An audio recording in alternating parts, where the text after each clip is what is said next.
Doctor. Good evening, Mr. Bartell. Draw up your usual chair. Thank you. That's it. Well, did you enjoy the Christmas holidays? Well, I've had a whale of a time, thank you, but I don't think I can face a turkey or a mince pie for at least another year. How about you, Doctor? Oh, I had a very pleasant week, too, my boy. Parties, visitors, and a flattering number of Christmas messages to be answered. Oh, say, you got a new pipe. Is that a Christmas present? Yes, new pipe, new tobacco pouch, and a pound of my favorite tobacco. All of them sent to me from London by an old client and a friend of mine, Sir Ian Dunbar. An old client, huh? Well, do you mean he was one of your patients, or was he someone that you and the great Sherlock Holmes helped? The latter, Mr. Bartell. As a matter of fact, it was receiving this gift that reminded me of the story I've decided to tell you tonight. A story in which Sir Ian Dunbar played a prominent part. And how did it begin? The day before New Year's Eve in 1899, Sherlock Holmes and I sat in opposite corners of a first-class railway carriage as we sped towards Edinburgh in the Flying Scotsman. What took you and Sherlock Holmes up there, Doctor? It started off as a holiday visit, Mr. Bartell. My old friend Sir Walter Dunbar had asked Holmes and me to spend a few days with him at Dunbar Castle, about 20 miles outside Edinburgh. After we left King's Cross Station, Holmes, his sharp, eager face framed in his deerstalking cap, dipped into the bundle of fresh papers which he'd brought with him. We'd left Bedford far behind us before he thrust the last one of them under the seat, leaned across, and offered me his cigar.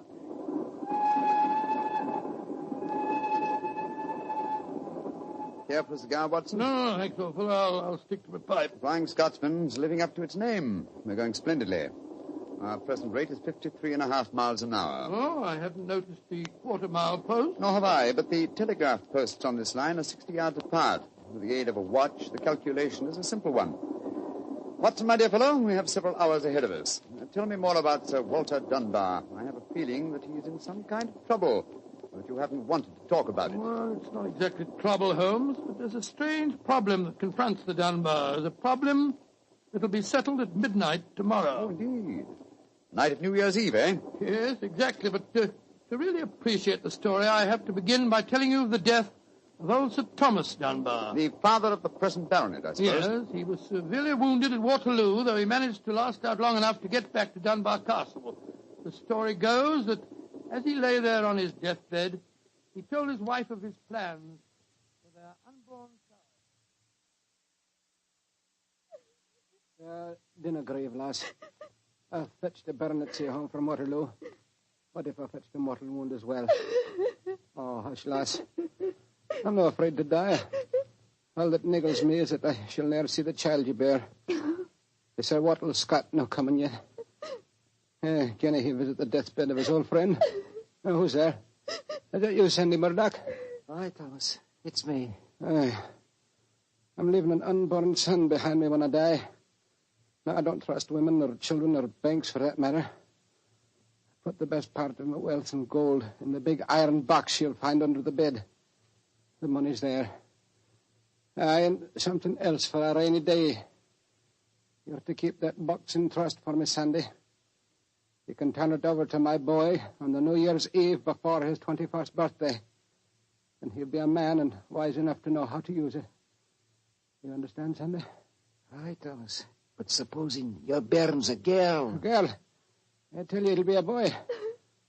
And we'll name him Walter after my good friend, Sir Walter Scott.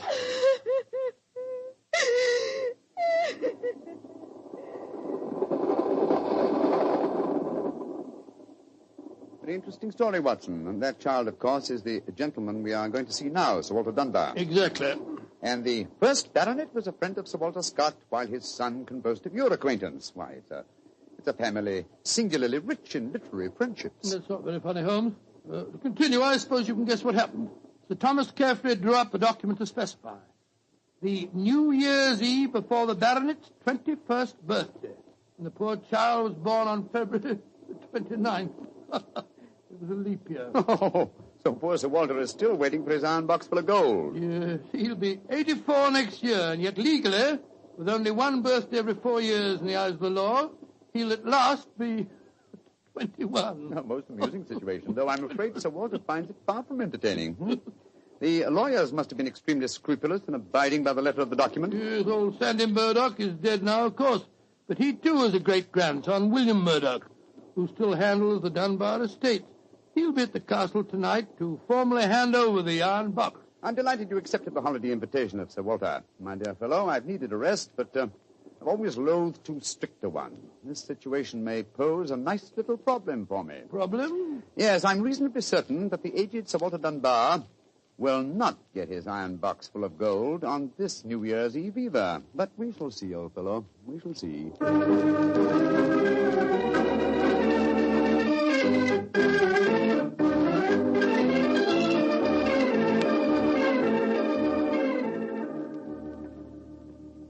Dr. Watson, I'm glad to see you and Mr. Holmes here at the castle. Thank you, my boy. Holmes, this is Ian Dunbar, Sir Walter's grandson. How do you do, Mr. Dunbar? I'm very proud to meet you, Mr. Holmes.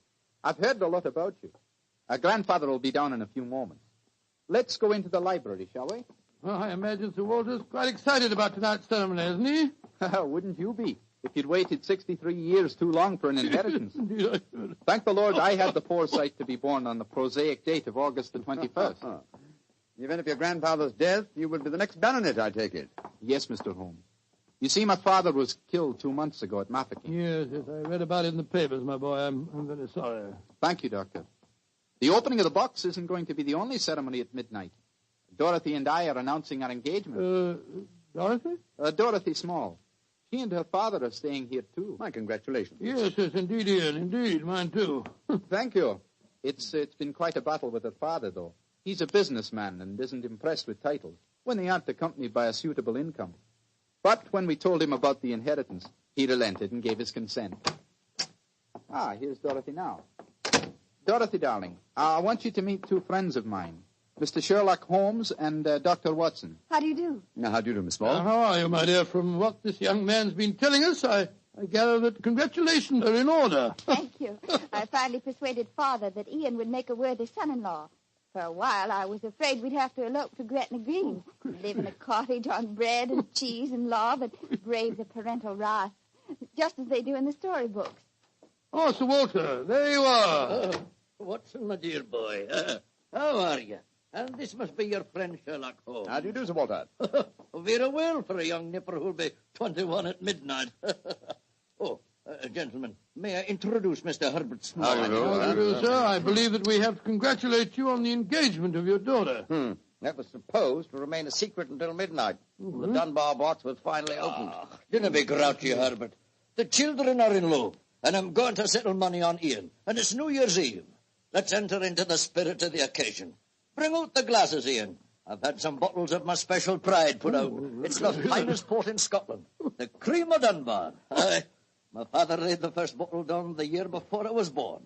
And a drink of the brew will surely warm the cockles of your heart. Well, my mouth's watering already, Sir Walter. When is this lawyer fellow, young Murdoch, getting here? Oh, any moment, Herbert. As soon as he arrives, we'll have dinner, and then we'll be ready for the evening ceremonies. He's bringing the famous iron box with him, Sir Walter? If he doesn't, they won't get any dinner, Holmes. Ian, pass the glasses around, my boy. Ah, there you are, Murdoch. Good evening, Sir Walter. Oh, you've got the box with you, I see. Now the party's complete. Oh, let me introduce you. Miss Small, her father, Mr. Small, my grandson, Ian, you know. Mr. Sherlock Holmes, Dr. Watson. How do you do, sir? I'm sorry I'm late, Sir Walter. My train was delayed. Oh, that's all right, Murdoch. You're here, and you brought the box. That's all that matters. Ian, give our young lawyer a drink. Here, I'll help you pour it. I must say that this is rather exciting, Holmes, the famous iron box with its inheritance of gold. Yes, and from the size of the box, at a rough guess, I should estimate its cubic content in gold at around 5,000 pounds. Not a vast sum, perhaps, to a businessman like Mr. Small, but a windfall to an impecunious Scottish baronet. Yes, I suppose it is. A strong young man, Mr. Murdoch. How do you mean strong, Holmes?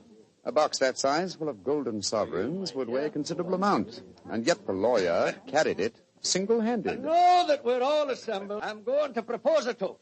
Though it's still some hours off yet, let's drink to the new year. It means a lot to some of us.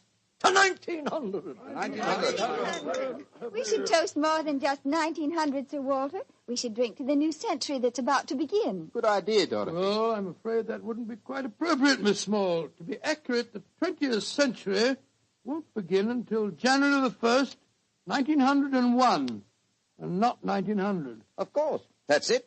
Dorothy, I'm afraid your wedding can't take place for some time yet. Father, what are you talking about? I read an article in The Guardian the other day that said just the same thing as you, Dr. Watson. And what's more, it said something even more important. It said that 1900 is not a leap year. Oh, rubbish.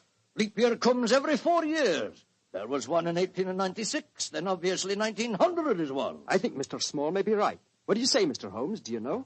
Well, I hope no one would bring up this point, but it's the little problem I referred to on the train, my dear Watson. Yes, I remember. Holmes, for heaven's sake, answer. Is 1900 a leap year or no? I'm afraid it's not, Sir Walter. No? Because of a slight imbalance that would otherwise be produced in the calendar.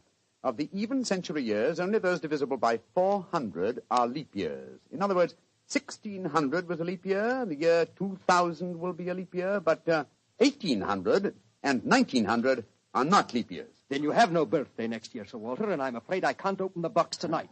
And the Dunbars won't get their inheritance. And you, my dear, don't marry for a few more years. I won't allow you to marry a pauper. Mr. Holmes, are you sure of your facts? I'm very much afraid that I am, young man. Oh, this is terrible. I can't stand any more. No, don't take it too badly, Sir Walter. Here, drink this. There. That's it. After all, you only have to wait another 4 years. Another 4 years? At my age, young man, at my age. Oh, no, I shall never live that long. Aye, what is it, Angus? Dinner is prepared, Sir Walter. We can serve it as soon as you're ready, sir.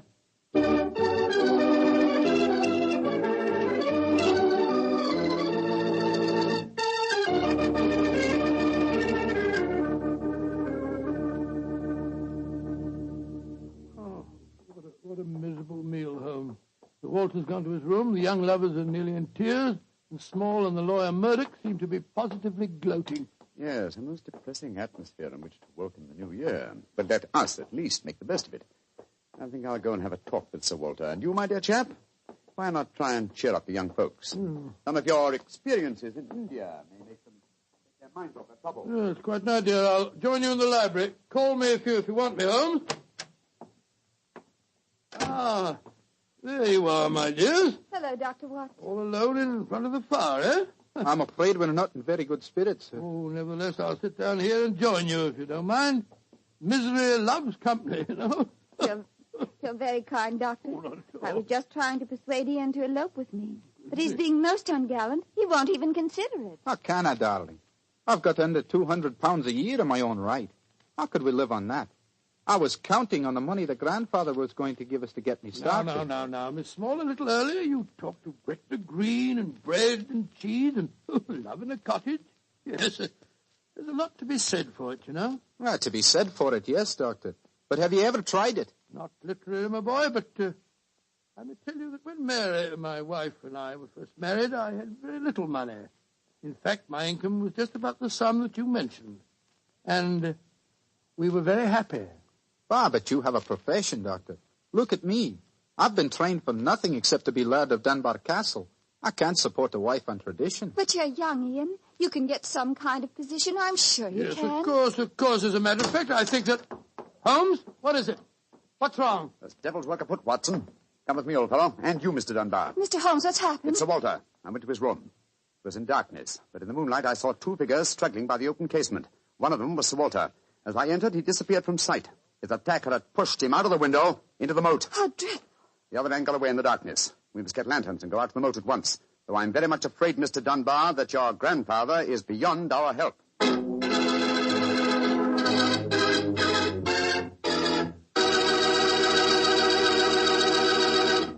Dr. Watson will be back in just a second, so I'd just like to remind you that if you want to serve a wine over the holidays that you're sure the ladies will enjoy, serve Petri California Muscatel. Petri Muscatel is a golden wine with a wonderful flavor. The flavor of big, plump Muscat grapes. And you know what a flavor that is. I'm sure you'll find that Petri Muscatel is the favorite wine of all women, just as Petri Port is the favorite wine with men. And incidentally, if you're not sure which to get, Petri Muscatel or Petri Port, don't buy one, buy two. Get them both, and you'll be sure to please everyone. Now, to get back to our story, someone had pushed poor old Sir Walter out of his bedroom window and into the moat below. Isn't that right, Dr. Watson? Yes, Mr. Bartell. Of course, we grabbed lanterns as fast as we could and rushed outside, but it was a hopeless task. The water was 8 or 10 feet deep, and it seemed obvious that the elderly Sir Walter wouldn't have a chance of saving himself.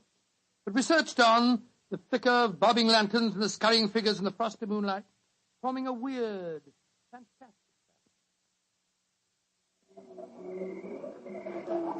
Angus, bring a lantern over here. Aye, sir.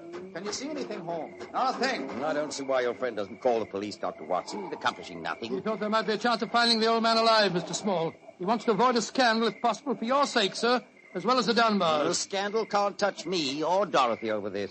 Her engagement was never announced. Thank heaven. That's a great pity, sir. I should think some new blood in your family would be a great improvement. You're being confoundedly impertinent, Doctor. And you'll be confoundedly heartless, sir.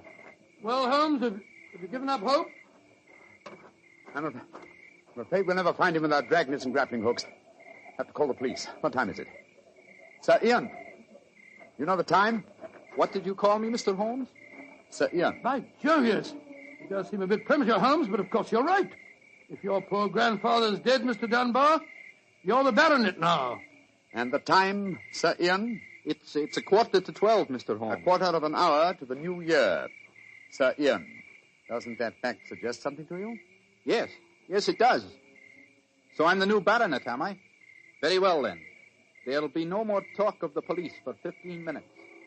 I want all of you to come back to the castle with me. As the last chime of midnight rings out, I shall have a statement to make. A statement that I want you all to hear.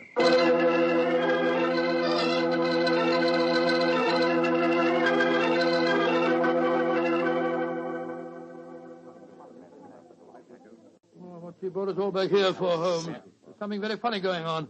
I tell you, I don't like the look of it. And I, Watson, like the look of it very much. I wish you wouldn't be so dashed mysterious. What are you up to? You haven't taken a step yet towards finding the murderer. Haven't I? And I wonder what causes the beads of perspiration on Mr. Small's brow. Small? You mean that Small... And I wonder what causes the singular look of apprehension on the face of Murdoch, the young lawyer.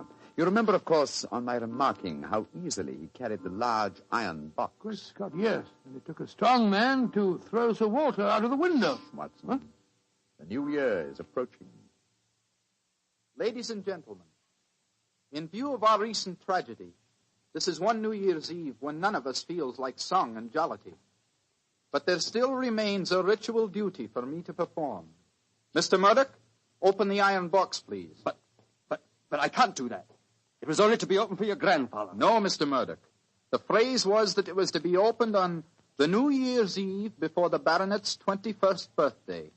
I am now the baronet, and I shall be 21 next year on August 21st. Open the box, please, Mr. Murdoch. Ian, darling, how frightfully clever of you. Good lad. I hoped he'd think of it. Sir Ian. Murdoch, open that box. Very well, Sir Ian. But I'm afraid you're in for something of a shock. Great Scott, the box is empty. Except for a sheet of notepaper in the bottom. What's the meaning of this, Murdoch? Read that paper, Sir Ian, and you'll understand. I owe you 4,000 sovereigns. And it's signed Alexander Murdoch on behalf of Murdoch and Murdoch, lawyers. You'd better explain this. It's the family skeleton, Sir Ian. That note is signed by my great-grandfather, the one that witnessed the original deed concerning the box. As soon as Sir Walter was born on that February the 29th, my great-grandfather realized the money wouldn't have to be produced for 84 years. And so he stole it. He borrowed it. He always intended to pay it back, but he was never able to. When he died, he told my father of his secret, and my father in turn told me.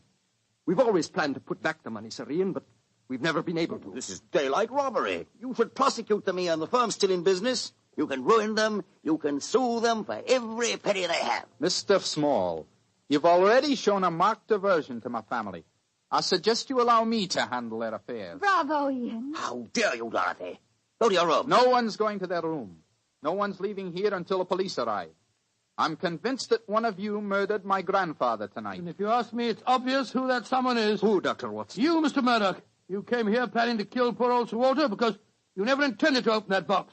You thought that your secret would die with him. That's a lie. I was going to tell him everything and then ask for time to pay the money. I didn't kill him. Of course he didn't. There's your murderer. You yourself, Ian. Father, what are you saying? I'm saying that Ian's the murderer. He saw that the box wasn't going to be open for another 4 years. He realized out the money couldn't marry Dorothy, so he killed his grandfather and then ordered the box opened. You're trying to cover yourself.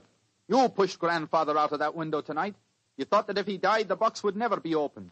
So Dorothy couldn't marry me. You young Gentlemen, please. Upon my soul, Holmes, you seem remarkably calm. Do I, my dear Watson? I must say I'm absolutely fascinated by listening to three people accusing each other of murder, and each of them producing perfectly sound motives. It's a remarkable example of the dangers of reasoning from motive alone. We should profit by experience, Watson. Mr. Holmes, how can you be so calm? There's a murderer in this I room. suppose this game of charades is getting a little out of hand, Miss Small. Let's conclude it. You'd better come out now. That tapestry, it's moving. A happy new year to you all. Grandfather. Sir Walter, oh, am I seeing a ghost? Oh, Sir Walter, you're all right. But what kind of a game have you been playing? It's a bunny game that Holmes and I invented. You might call it forcing the issue. I was determined to have the box open before the next 4 years were out, whilst I was still alive to look inside it. But the trickery of your family, Murdoch, has made me a very unhappy man. Sir Walter, I shall pay back the money in a few years. I swear I It'll will. be too late to do me any good, but I'll take care that Ian gets it.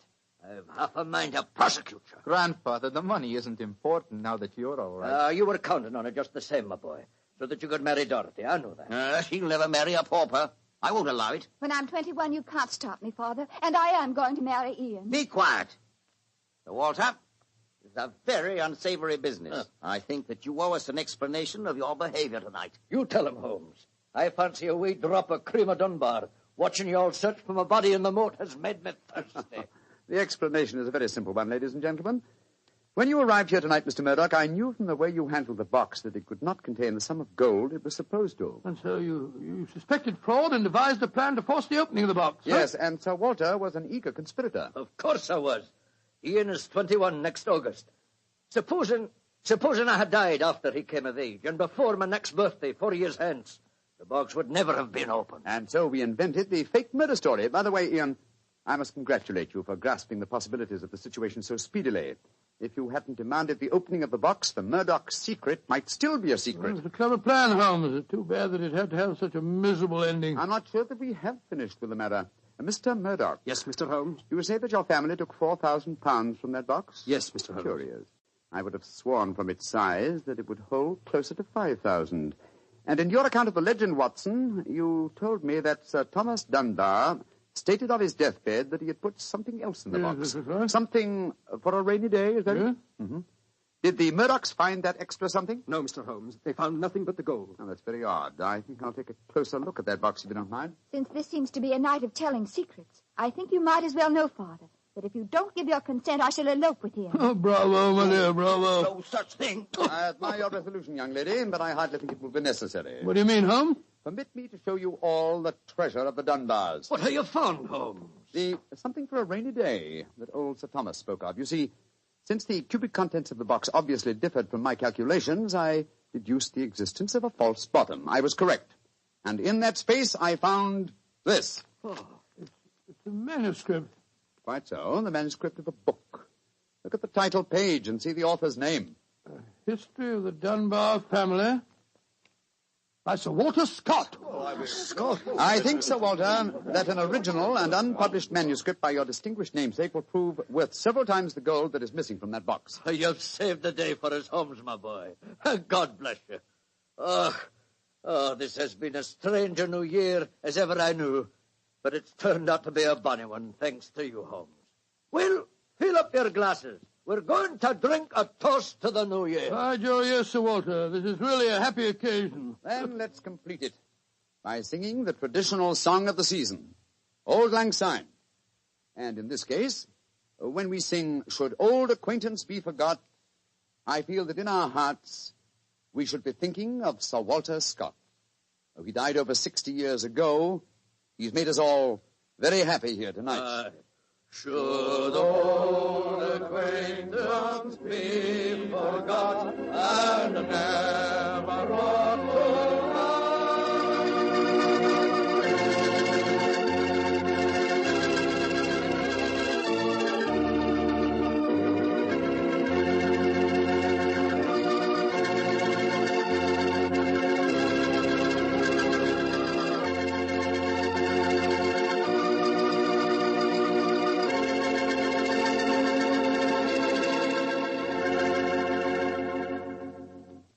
Doctor, that turned out to be a very happy New Year for all concerned. Yes, that's one New Year that I'll never forget. Well, I sure hope you'll always remember this one, too. Oh, just a second, my boy. That calls for a glass of port. Fine. Well, to a happy New Year, my boy, for you and for our many friends listening in. And to you, Doctor. Oh, thanks, boy. That's good. Doctor, this has indeed been a pleasant association for me. Oh, I'm glad to hear. You're the best storyteller I've ever known, and the Petrie family makes the best wine I've ever tasted. I hope that just as they've been making wine for generations in the past, the Petrie family will continue to make fine wine in the future. And Mr. Bartell, I know that you'll always be here to tell us just how good that Petrie wine is. Well, I hope so, Doctor. And I hope you'll always be right here beside me to tell another swell story about Mr. I hope Holmes. so, too, my boy. Oh, and incidentally, Doctor, what new adventure are you planning to tell us next week? Next week, Mr. Bartell, I'm going to tell you a weird story. It starts with a series of murders on Hampstead Heath and ends with a battle to the death in a burning waxworks. I call it the strange case of the murderer in wax. Tonight's Sherlock Holmes adventure was written by Dennis Green and Anthony Boucher and was suggested by an incident in the Sir Arthur Conan Doyle story, The Silver Blaze. Music is by Dean Fossler. Mr. Rathbone appears through the courtesy of Metro-Goldwyn-Mayer, and Mr. Bruce through the courtesy of Universal Pictures, where they are now starring in the Sherlock Holmes series.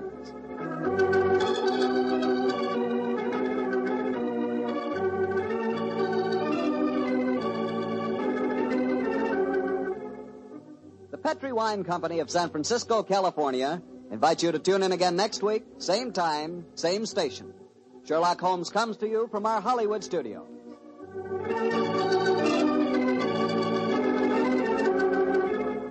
This is Harry Bartell saying goodnight for the Petrie family. For a solid hour of exciting mystery dramas, listen every Monday on most of these same stations at 8 o'clock to Michael Shayne, followed immediately by Sherlock Holmes. This is the Mutual Broadcasting System. I would like to thank Phyllis White for taking the time to tell us about her husband, Anthony Boucher, and also about Dennis Green, and those wonderful times, not so long ago, when Holmes and Watson were played by Rathbone and Bruce. The 2 episodes you have just heard are part of the new adventures of Sherlock Holmes, starring Basil Rathbone and Nigel Bruce, and are a 1988 copyrighted production of 221A Baker Street Associates. The Sherlock Holmes stories and the characters of Sherlock Holmes and Dr. John H. Watson were created by Sir Arthur Conan Doyle and are used with the kind permission of Dame Jean Conan Doyle. This is Ben Wright. Won't you join me again sometime soon for 2 more new adventures of Sherlock Holmes? Thank you for listening.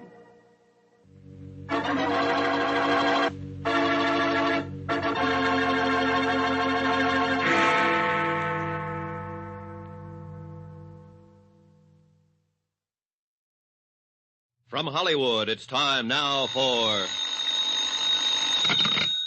Johnny Dollar. Pat McCracken, Johnny, returning your call. Oh, hi, Pat. How's Southern California? My vacation on expense account? I love it. Well, don't overdo it.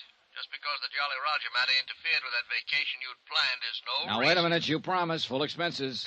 Okay. When are you coming back to Hartford? As soon as I clear up the Lamar case. Want okay expenses on it now? Huh? Lamar? Yeah, Pat. This is a case that'll make your hair curl.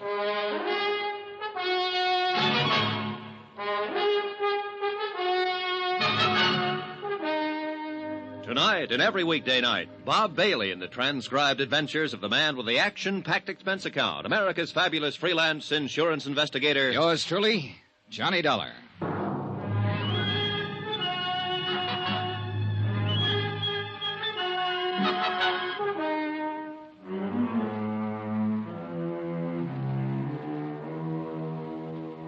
Expense account submitted by Special Investigator Johnny Dollar to the Universal Adjustment Bureau, Hartford, Connecticut. The following is an accounting of expenditures during my investigation of the Lamar matter. Expense account? Forget it. I'm on vacation. As far from Hartford, Connecticut, center of the insurance business as I can get. Yeah, I'm in La Jolla, California, and I'm staying in a big ritzy motel called El Crescenta. Alone. Oh, there is a girl down here. A lot of them, in fact. But one in particular. Fanny Lamar, her name is. Sounds like somebody in show business, doesn't it? But she isn't. Tall, 5'8", brunette, pretty as the devil. And I gave her the line that my so-called business back east consists of nothing more exciting than running a filling station. How can you afford to come all the way out here to California for a vacation? To say nothing of staying at the El Crescenta. Rich uncle, Fanny. Died and left me a couple of $1,000 to do with as I see fit. This is the way I see fit. Only a couple of $1,000. Mm-hmm. Gee, that's too bad. A couple of $100,000, I might really fall for you. Oh, Fanny, how can you? Hmm? Here I thought these last 3 days and evenings with you were due solely to my overwhelming personal charms. Your charm has nothing to do with it. Kiss me again, anyhow. With Fanny around, who needed a couple of $100,000? Yeah, the gal was just about all anyone could ask for. And I don't mean for just a quick vacation time romance. I'd spotted her the minute I'd landed here at this hotel. More like a guest ranch by the seashore. Beautiful, modern cottages set around a big green lawn with a swimming pool in the center big enough for the Olympics. Carports beside the cottages loaded with Eldorados, Continentals, and a handful of foreign sports jobs. And a beautiful big dining room and a building set up to look like an old clipper ship. And food and service worthy of Oscar of the Waldorf. And what was I doing here? On expense account, remember?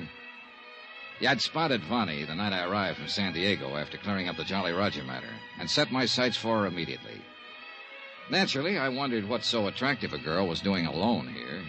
She cleared that up for me at dinner the second night. I still don't understand why Daddy hasn't arrived yet. Oh? He's supposed to join you on this vacation? We always spend our vacations together. At least we have since Mother died a few years ago. You're an only child? Yes. Really a foster child. Just as we were about to take our plane, some crisis or other arose at the plant. So he made me come along and wait for him. Lamar Metal Products. Lamar Metal? Oh, yeah. Aircraft components, isn't it? South Bend, Indiana? Yes. You know how crisis can arrive in a business like that. Sure, imagine so. Government orders, all that sort of thing. Yeah. Well, you'll probably hear from him before. Oh. Here, waiter, would you like to get us... Senorita, a telegram for the lady. Oh? Excuse me, Johnny. Sure. Here you are, Peter. Gracias, senor. Oh, dear. What's the matter? It's from my father, and I don't like it. Listen. Must delay departure a few more days. Doctor's orders. Oh? Nothing to worry about. Stay there in La Jolla until I join you. Love, Daddy. That's too bad. But doctor's orders. There's nothing wrong with Daddy. He had a new insurance examination just a month ago. They gave him a clean bill of health. What company? Try Mutual something or other, but what difference does it make? There's something wrong about this, I'm sure of it. Well, why don't you phone him? Yes. Yes, I will. My cottage is right next door here. Come on. It was none of my business, but the name of Tri-Mutual rang an old familiar bell. Yeah, I'd handled a lot of cases for them. Anyway, she wasted no time in putting through a call to her father's private number in South Bend. Yes, operator? Thank you. I don't know why I didn't go to my own cottage to make this call. My pleasure. I guess I'm a bit upset by this wire. I don't blame you. There's nothing wrong with Daddy. There can't be. Well, maybe he just made the mistake of mixing too many oysters with too many martinis. Hello? Hello? Daddy, what's this telegram you sent me? Oh. Oh, I see. Oh, well, you had me scared for a few minutes. Oh, yes, fine. Mm-hmm. Yes, if you must know the truth, I have. Johnny Dollar. Uh-oh. Very. Careful, gal. Oh, he says he runs a filling station, but I don't believe him. I'll tell you all when you get here. And hurry, darling, please. All right, Daddy. Good night, dear. Oh, thank goodness. You don't know how close your guess was, Johnny. Oh? It was just a slight case of indigestion. Plus the fact he wanted another day at the plant. Well, good. Then let's go back to the dining room and see what kind of indigestion we can accumulate. Well, that started it. 3 days and nights of as much fun and relaxation as I've had in years. A wonderful place to stay, a private beach that I'll wager is second to none on the Pacific coast. Swimming, water skiing, skin diving, sailing, everything. Oh, this was it. Or so I thought. Oh, why make any bones about it? I'm a sucker for romance. And believe me, it wasn't hard to be serious with Bonnie. Johnny. Yeah? This is nice, isn't it? Mm-hmm. I don't believe in love at first sight. Do you? No. No, But it is nice, isn't it? Hey, whoa, gal. Hmm? It'd be much too easy to fall in love with you, Bonnie. And I mean the forever kind. Well, would that be so terrible? You've got one big strike against you, you know. Johnny, what? M-O-N-E-Y, money. You lose. Huh? I have nothing, except what my father gives me. You know, allowance and for clothes and things, and you know. So you see, I'm just as poor as you are. Only you aren't. Or you wouldn't be staying at a place like this. Another thing. You know absolutely everything about me. I know you don't make a living by running any old filling station. Johnny Dollar at the sign of the Flying Red Horse. Oh, stop it. Well, for all you know, I'm a gangster, a safecracker, a jewel thief. Or worse still, playboy scion of a wealthy family who never did a lick of work in his life. In other words, a worthless bum. Don't say that, Johnny, even in fun. How'd you fill 'em, huh? Yes, and their mothers. Old dowagers trying to marry them off to another wealthy family. Add the name Lamar to their end of the social register listing. Insure the fortune with another fortune. I thought you said you were poor. Well, you know what I mean. A bunch of worthless fops, that's all they are. I've seen better men among the servants and chauffeurs, the little Mexican boy who helps one of the gardeners, and the young businessmen there in South Bend and in other cities. Maybe earning just enough to make ends meet, but men. Ambitious, hard-working, willing to get somewhere on their own merit. And, well, you know what I mean. Mm-hmm. Why don't you marry one of them, Bonnie? It isn't as easy as that, Johnny. You know it. Maybe I was waiting for someone like you to... I still don't believe in love at first sight. Good. Let me snuggle again. Like before we started this horrible discussion. Mm-hmm. Sun's going down, though, honey. This little niche in the rocks is going to get cold. Yeah, look. Everybody else has left the beach. Come on, snuggle. I like it. Kiss me. And I thought I'd have to ask for it.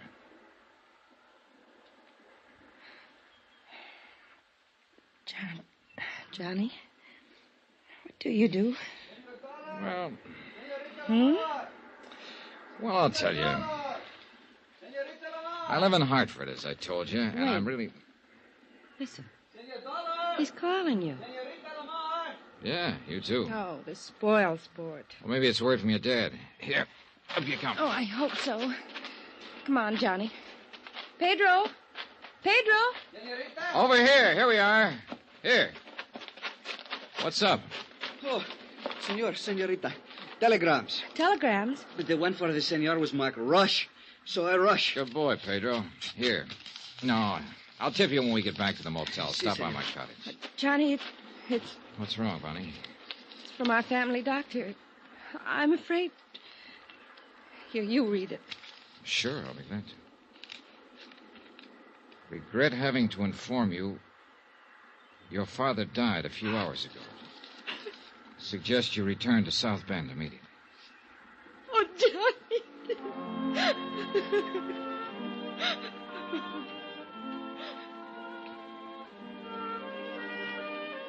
It was a few minutes before Bonnie could pull herself together enough to walk from the beach up to her cottage where she could pack her things for the trip back to South Bend. I told her I'd make the necessary plane reservations for her. But what I didn't tell her was the contents of the wire I'd received, the one marked Rush. It was from Pat McCracken at Universal Adjustment Bureau. A request to call him at his home in Hartford immediately. I put through the call. Hello, Pat McCracken. Well, Killjoy, what's on your mind? Johnny? That's right. Hey, you got my wire. Why else do you think I'm calling? I tried to get you long distance all day. Your motel didn't seem to know where you were. Well, that was my doing. They might have spoiled a beautiful romance. Well, what's on your mind? Johnny, you've got to cut your vacation short. Oh, no, you don't. And you've got to come back to Hartford right away. What? Now, listen, I'm yes, just... but plan to make a long stopover in South Bend, Indiana. South Bend? That's right. Oh, I get it. This is a gag. Or did you know I'd figured maybe on stopping over there anyhow? I don't know what you're talking about, but now listen. By a rare stroke of luck, we just got word of the death this morning of one of Tri-Mutual's bigger policyholders. How much? $1.5 million. Man named Thomas Rene Lamar. Lamar? Pat. Now listen, Johnny. The circumstances lead us to think it may be murder.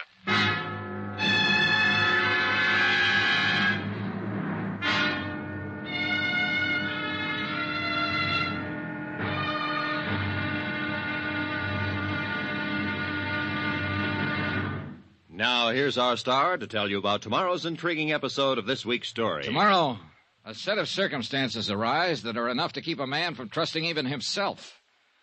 Join us, won't you? Yours truly, Johnny Dollar.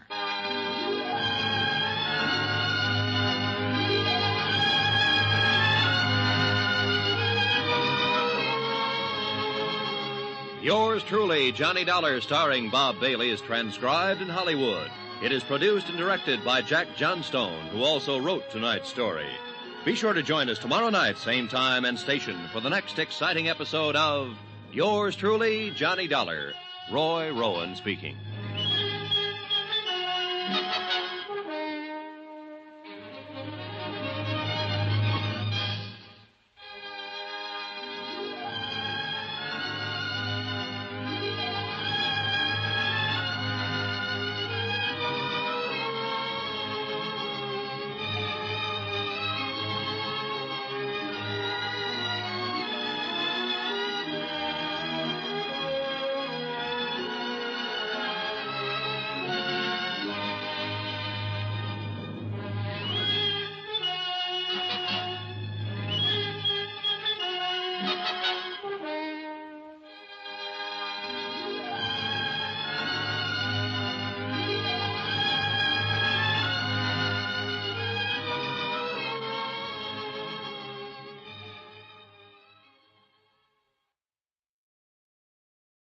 From Hollywood, it's time now for Johnny Dollar. I have your party in Hartford, Connecticut now, Mr. Dollar. Oh, thanks. Just a moment, please. Hello, McCracken, Universal Adjustment Bureau. Hi, Pat. Johnny, are you still in La Jolla? Didn't you get my telegram? Sure did. And I'm getting ready to leave for South Bend right now. In the company of a beautiful, charming, lovely... Now, look, son, your vacation is over. Charming, lovely girl named Vonnie Lamar. Okay. Now, will you... What? That's right. Thomas Rene Lamar's daughter. Does she know her father has died? Telegram for her arrived at the same time I received yours. You didn't show her my wire. No. She doesn't know yet that you think it might be murder.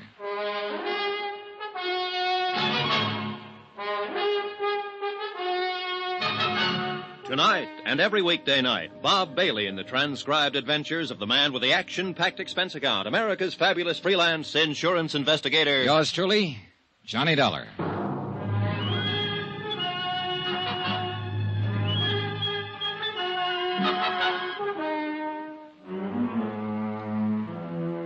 Expense account submitted by Special Investigator Johnny Dollar. To the Universal Adjustment Bureau, Hartford, Connecticut. Attention, Mr. Patrick McCracken. Following is an accounting of expenditures during my investigation of the Lamar matter. Or was it murder? Expense account item 1. I'm calling it item 1, Pat, because it's really the first tab on the Lamar case.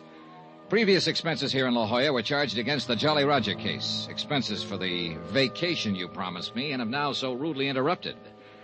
Item 1, $9.60 for that long-distance call to Pat McCracken in Hartford. Now, what under the sun is Vonnie Lamar doing in La Jolla? Vacation? Same as I was trying to take. Now, tell me something, Pat. Has a claim already been filed on Lamar's $1.5 million policy? No claim has been filed. Well, then how'd you know about his death so quickly? Luck, pure and simple. The insurance company is Tri-Mutual. Big office in Chicago, headed up by Lawrence Comstock. Oh, sure. Known him for years. Good man. Well, he's written all of Lamar's policies himself. He got to know the old man pretty well. Uh-huh. Personal friends, you know. Weekend golf together, same clubs, and both nuts about two-handed pinochle. So? Well, Comstock had been Lamar's house guest the past few days, and been with him practically every minute the old man wasn't at his plant. Was he actually there when Lamar died? Yes. He was the one who called the doctor when the old man keeled over. Look, you keep referring to him as the old man. Just how old was he? Oh, not too. Let me see. I've got it. He was 59. The doctor's name on her telegram was Wilson. You know his first name? No, I don't know. That stuff you'll have to get from Comstock there in South Bend. Okay. Well, at any rate, Johnny, he called me the minute the doctor pronounced Lamar dead, and specifically asked that you be put on the case. Yeah, well, that's flattering. Okay, it looks like I am, but tell me something. Yeah? What makes Larry think the man was murdered? I'd rather not discuss it now. He'll give it to you when you see him. Our plane leaves in about an hour. No doubt you can be of some comfort to the daughter. Hmm? Her knowing that you're handling the case. Pat, that's the one thing I don't want her to know. I hung up, leaving Pat to ponder over that last remark. Wired Larry Comstock that I was coming and finished my packing for the trip back east. When I'd finished, I paid my bill at the fancy motel, and all I can say is thank goodness it was on expense account, and I knocked on the door of the cottage next to mine. Yes, come in. Oh, Johnny. Hi, Vonnie. Any way I can help you? More than you have. You've been wonderful. Arranging the flight back for me. For us? Taking care of the things here. Johnny. That's right, for us. I'm making the trip with you. But I thought you said Hartford, Connecticut. And your vacation. Oh, the vacation's all over. Wouldn't be any fun for me to stay around after this. Oh, darling. And South Bend is along the way. I'd feel better if I kind of took you home rather than let you make the long trip alone under the circumstances. And maybe I have some business or something to attend to there. Darling, I don't know what... Easy. Oh, you made it so wonderful. When Daddy couldn't get here these last few days, and now that this terrible thing has happened, to stick by me this way. It's the only way I'd have it. You're so wonderful. All right. Come on now. Come on, get your things together. I've called for a cab to the airport in San Diego. Come on. Oh, thank you, Johnny. I love you for this.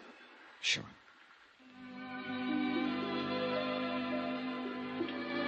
I can't say I exactly relish thoughts of the flight back east, much as I hoped I could be of some small comfort to the girl, much as I genuinely wanted to.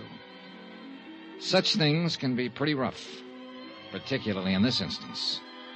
But I am an insurance investigator, and in a matter of this sort, $1.5 million at stake, the possibility of murder, well, it's up to me to suspect everyone, whether I like it or not. Yeah, I sometimes think it's a pretty rotten racket to be in. Johnny. Sleep, Vonnie. Sleep. You'll need all of it you can get before you have to face things at home. I wasn't sleeping. I was just thinking. And being so thankful that you're here with me. Honey, I wired ahead for a hotel reservation. What? Yep. I'm going to stay in South Bend a few days. You wonderful, wonderful... No, I'm going to be honest with you. I also wired a friend of mine, a fellow with whom I do business now and then. So Well, anyhow, I'll be there for a few days and maybe more, and as long as I can be of any help to you. It's funny. Hmm? You know, you still haven't told me what you do. Well, don't worry about that now. But I'm curious. Tell me. It'll give us something to talk about. Did you wire anyone at your home about your arrival? Yes, Harrison the butler. Johnny. Well, how about the doctor who telegraphed you? Yes, Dr. Wilson, too. Honey. Wilson. Edward T. Wilson. Now tell me. No.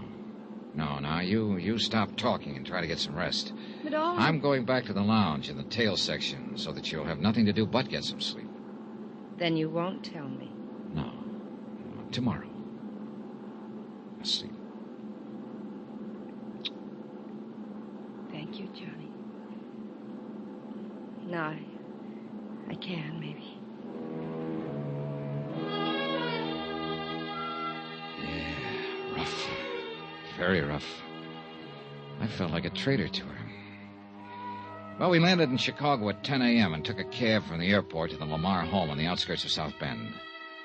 I'd never before realized that the big industrial city with all its huge, dirty, sprawling factories had such a wealthy residential section. And the Lamar home on Parody Lane was one of the most impressive of all, set far back in what must have been an acre of well-kept lawn.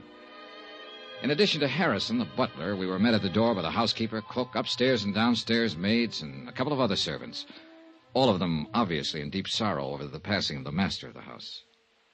And may I most humbly, for all of us, express our deepest sympathy in this hour of this... It's all... Thank you, Harrison. Thank you all. I'm going to my room and we'll call you when... Yes, miss? This is Mr. Dollar. Mr. Dollar. He's to be admitted to the house. Any time he... I'll be here, Vonnie, as soon as possible. And you know where to reach me. Yes, Johnny. Thank you. And now to get to work, whether I liked it or not.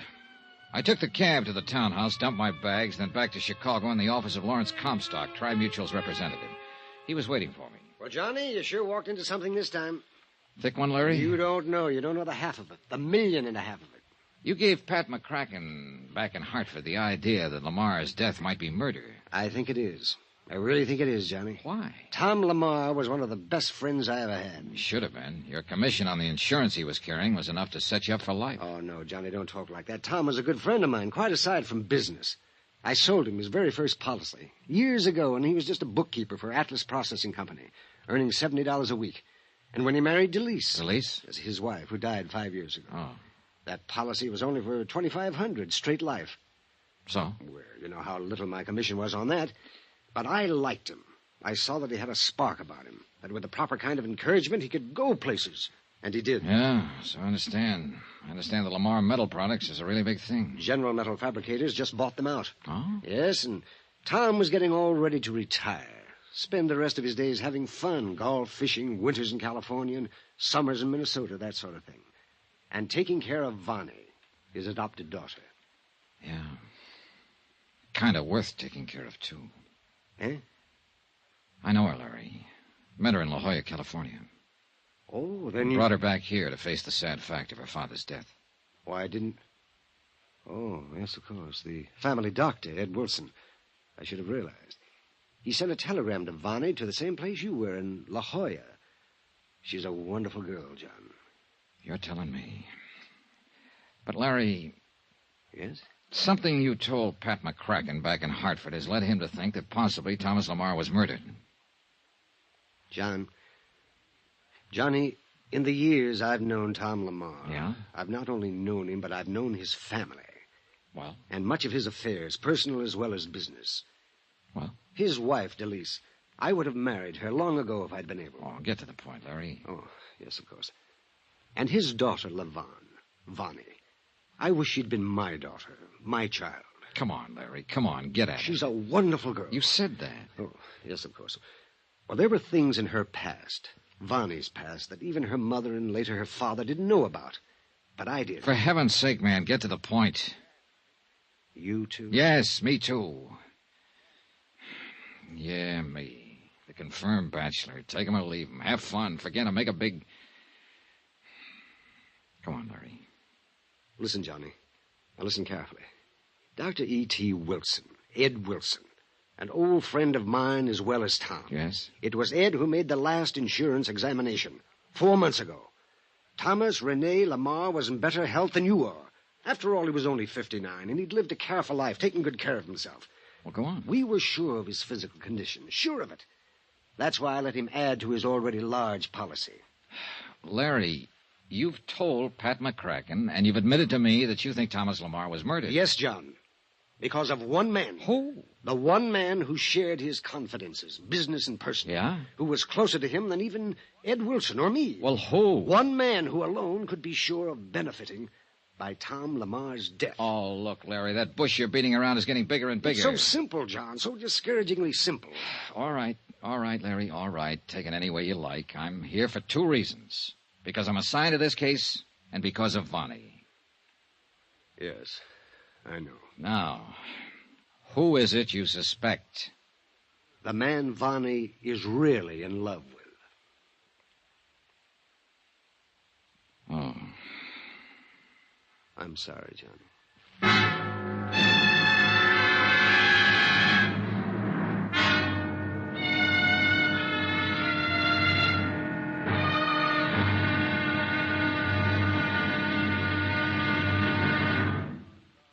Now, here's our star to tell you about tomorrow's intriguing episode of this week's story. Tomorrow, some stuff I didn't want to hear, but I had to. Join us, won't you? Yours truly, Johnny Dollar.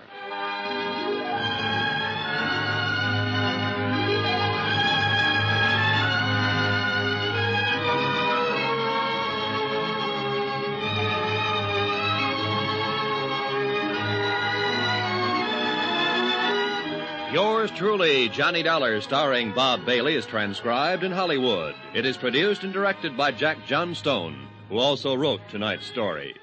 Be sure to join us tomorrow night, same time and station, for the next exciting episode of Yours truly, Johnny Dollar. Roy Rowan speaking.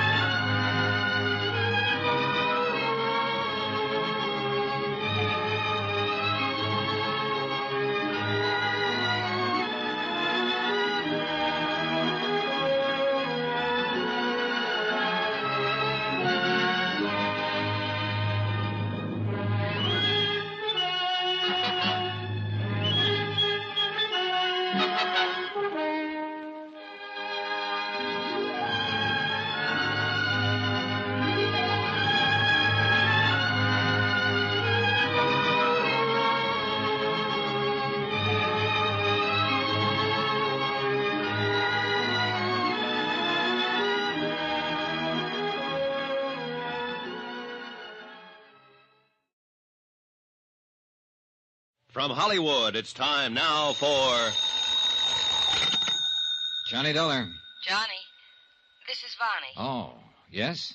Please, come out here to the house, right away. Is something wrong? Johnny, you said you came back here to South Bend to... Well, because you didn't want me to have to be alone to face the death of my father. Yes, dear, Johnny, you also said you have business here. Well, yes. Is it connected with my father's death?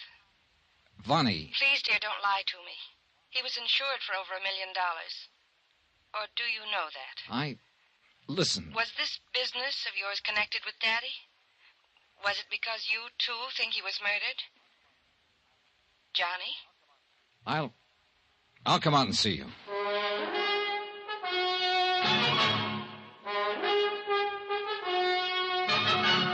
Tonight and every weekday night, Bob Bailey in the transcribed adventures of the man with the action-packed expense account, America's fabulous freelance insurance investigator. Yours truly, Johnny Dollar.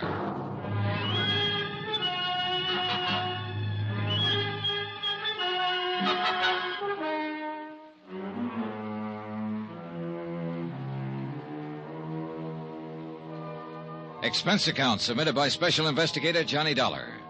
To the Home Office, Universal Adjustment Bureau, Hartford, Connecticut. Assignment, the Lamar matter. The question, was it murder? The beautiful girl, Vonnie Lamar, and the beautiful romance I found during my so-called vacation at La Jolla, California. Well, things really got into a bind when she received news that her foster father back in South Bend, Indiana, had suddenly died. And I received word that I was assigned to the case, not only because of the $1.5 million policy on Lamar's life, but because it looked as though it might be nothing more nor less than murder. From La Jolla, California to South Bend, Indiana was only a quick flight by plane, and the first person I contacted was Lawrence Comstock of Tri-Mutual, Chicago office, who'd issued the policies on Lamar's life. Yes, Johnny, the only two real friends Thomas Lamar had these past few years since his wife died were Dr. Ed Wilson and myself. And Wilson is the man you called in when Lamar died? Yes, you see, Tom and I used to spend a lot of time together. Weekend golf, belonged to the same clubs, that sort of thing. We used to love playing two-handed pinochle together. Uh-huh. Go on. I was with him at his house the night he died. And so unexpectedly, Johnny, as I told you, he'd had a most thorough physical examination only a few months before.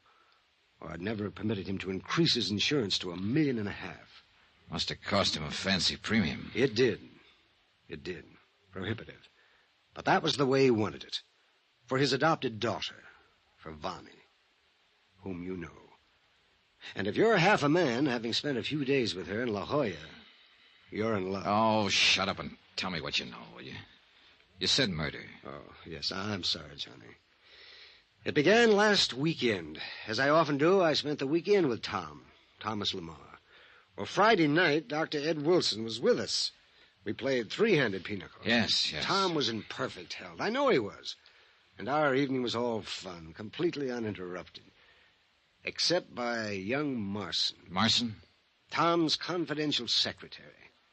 And he's the one. Larry, you are the one who told Pat McCracken back in Hartford that you thought Thomas Lamar was murdered. That's why you wanted me to come on out here to investigate the case. Yes. All right, now tell me the truth. Is it because of your great friendship for Lamar? Because of the $1.5 million policy through your company? Or because you really think he was murdered? Are you here because of the commission you can earn on a case as big as this? Or because Thomas Lamar happened to be the father of Vonnie Lamar? I was ordered on this case from Hartford. Oh, yes. Oh, yes, of course. Okay. All right. Now, maybe I'm a silly old fuddy-duddy. Maybe I'm more worked up over this case than you are, whatever the reason. But let me tell you this thing in my own way. Go on, Larry. Well, we know, Ed Wilson and I because of being so close to Tom Lamar so long, Ed because of his medical knowledge. We know that Tom was in perfect health. His 59 years were nothing for a specimen like him. Ed left Friday night. I stayed on. Saturday, we played 9 holes of golf. Tom wanted to play 18, but I didn't feel up to it. And that night, we played pinochle. Just the two of us. And we got to bed early.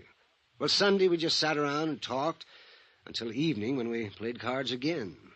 There was no strain, Johnny, even if the man had had a bad heart or something. I understand. Now, what about this Marson you named? We quit shortly before midnight. I was tired, my years, no doubt. And I knew Tom would have a hard day at the plant on Monday. And so I suggested we get to bed. He smiled, as only Tom could smile. A warm, tolerant, yet at the same time understanding and friendly, completely friendly smile. Go on. And he said he'd probably have to take one of Ed Wilson's sleeping pills to doze off so early. But I knew, Johnny. You knew what? Sugar pills. That's all Ed had ever given him. Sugar pills. I think Tom knew it, too. Well? I went up to my room, Tom to his. I heard the water running in his bathroom. About the same time, I was brushing my teeth. And then the crash. Crash? Yes. I ran out through the hall to his room. He was lying on the floor of the bath, broken tumbler beside him. He'd left the bottle of sugar pills still open. He'd taken one of them? Yes. And he was dead. You mean you think... No, I called Ed Wilson. He was there in only minutes. It was he who officially said that Tom was dead. Had died instantaneously. And he was sure it was poison. Peculiar color of the lips or something. What do you mean? It was some terrible stimulant to the heart. A very rare drug that only a few researchers would know about. Even the heart of a young and healthy boy would find the influence of this drug too much, too strong. Dr. Wilson told you this? Yes. What is this I drug? don't know. Something very rare. But he is sure... That's what did it. Well, what did the police say? You called them in, didn't you? Ed did. They'd never heard of it either, the drug. But they've sent samples of the sugar pills to Chicago and to Washington for analysis. Well? We should hear from them shortly. Where is this Dr. Ed Wilson? Oh, here, I'll just write you his address. Good, thanks. All right now, Larry. Yes? You told me earlier there was one man you thought might be responsible for this. Who? Walter Marson. Who's Walter Marson? Walter has been Thomas Lamar's personal private secretary for some years. Go on. And Walter has been married to LaVon for over a year. Oh, I'm sorry, Johnny, because I know how you feel about her. Well, why should that make him want to murder Vonnie's father? Because of Thomas's will. Tom made a will, Johnny, that left virtually everything he owned to the corporation of which he was the head, except for his life insurance. Is that why the amount of his insurance was so big? I suppose so.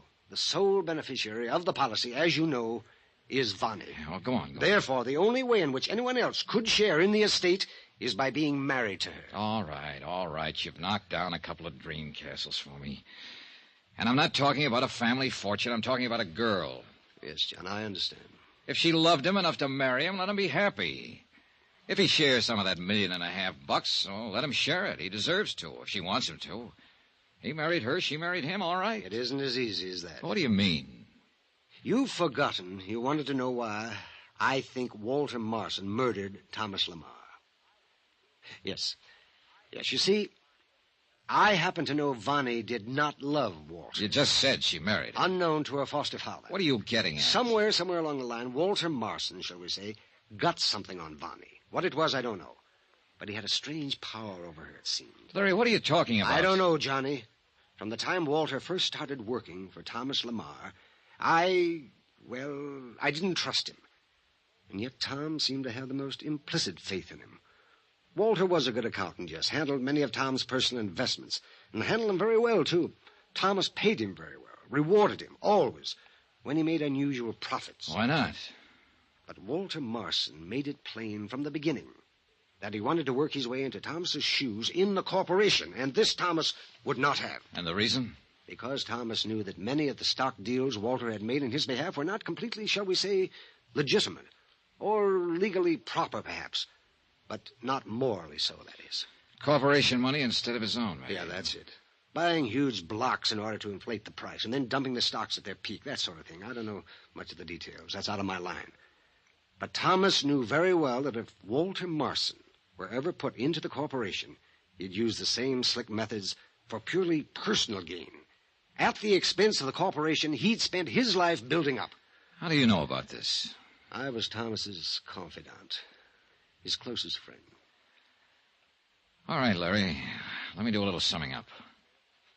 Walter Marson failed to dig into Lamar's money via the corporation, so he married his daughter to be sure of latching on to the family fortune. And that's it. Yes, it's as simple as that. Therefore, you're sure this Marson poisoned Lamar? Yes, and because of the findings of Dr. Ed Wilson. Which haven't yet been verified. Well, no. And even if you do find proof that Lamar was poisoned, you have no proof that Marson was back of it. No. Larry, what if Vonnie had something to do with it? Oh, no. Oh, yes. That's a real possibility, isn't it? Good heavens, Johnny, you can't mean that. You say you know the girl. Yeah, sure. And I fell for her like a ton of bricks.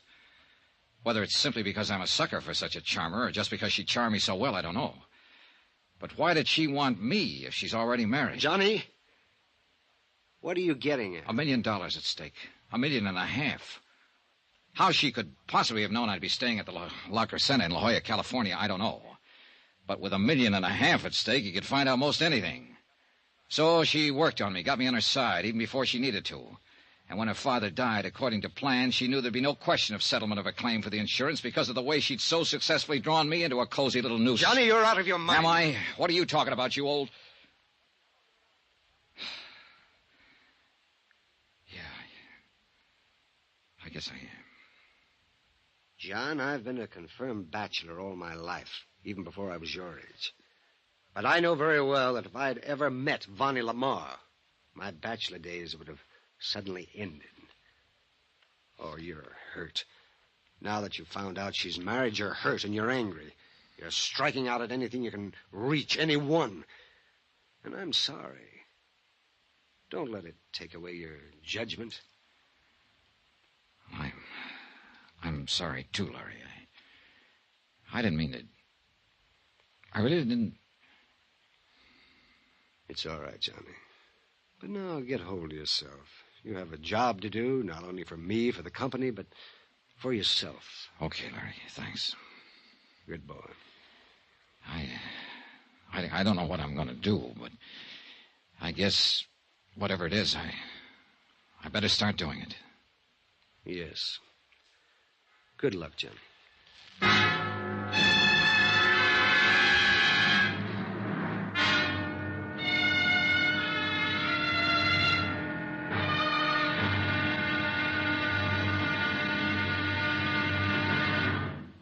Now, here's our star to tell you about tomorrow's intriguing episode of this week's story. Tomorrow?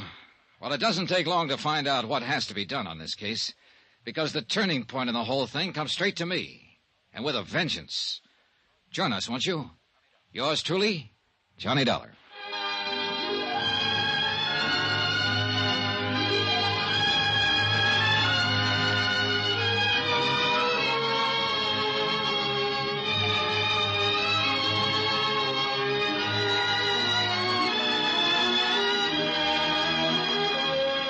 Yours truly, Johnny Dollar, starring Bob Bailey, is transcribed in Hollywood. It is produced and directed by Jack Johnstone, who also wrote tonight's story.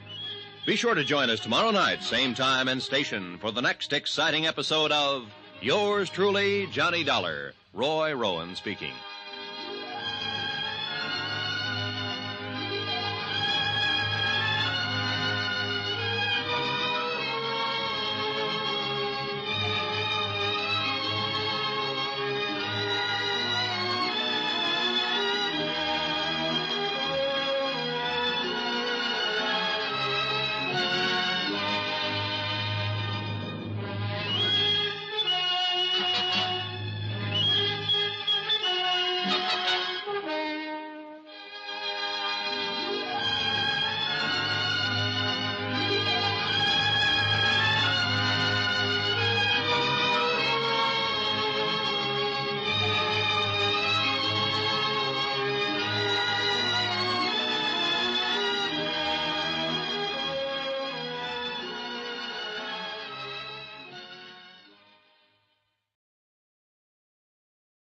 From Hollywood, it's time now for... Johnny Dollar. Dr. Edward Wilson, Mr. Dollar. Oh, hello, Doctor. Mr. Comstock of Tri-Mutual Insurance asked me to call you. Regarding the death of Thomas Rene Lamar. Yes. I've just left the police department. The chief autopsy surgeon... Yes? There's no question about it. Thomas Lamar was poisoned. I see. I'd like to talk to you, Doctor. I understand you were one of Mr. Lamar's closest friends. Yes? And one of the beneficiaries of his will. That's quite... Where did you learn that? I didn't. It was a shot in the dark. No, look here, young... Better stick close to your office, Doctor. I'm on my way over to see you.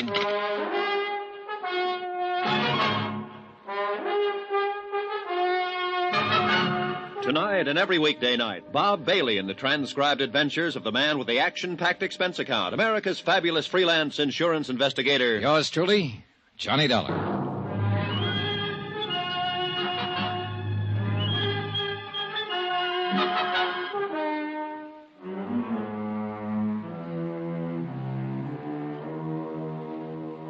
Expense account submitted by Special Investigator Johnny Dollar.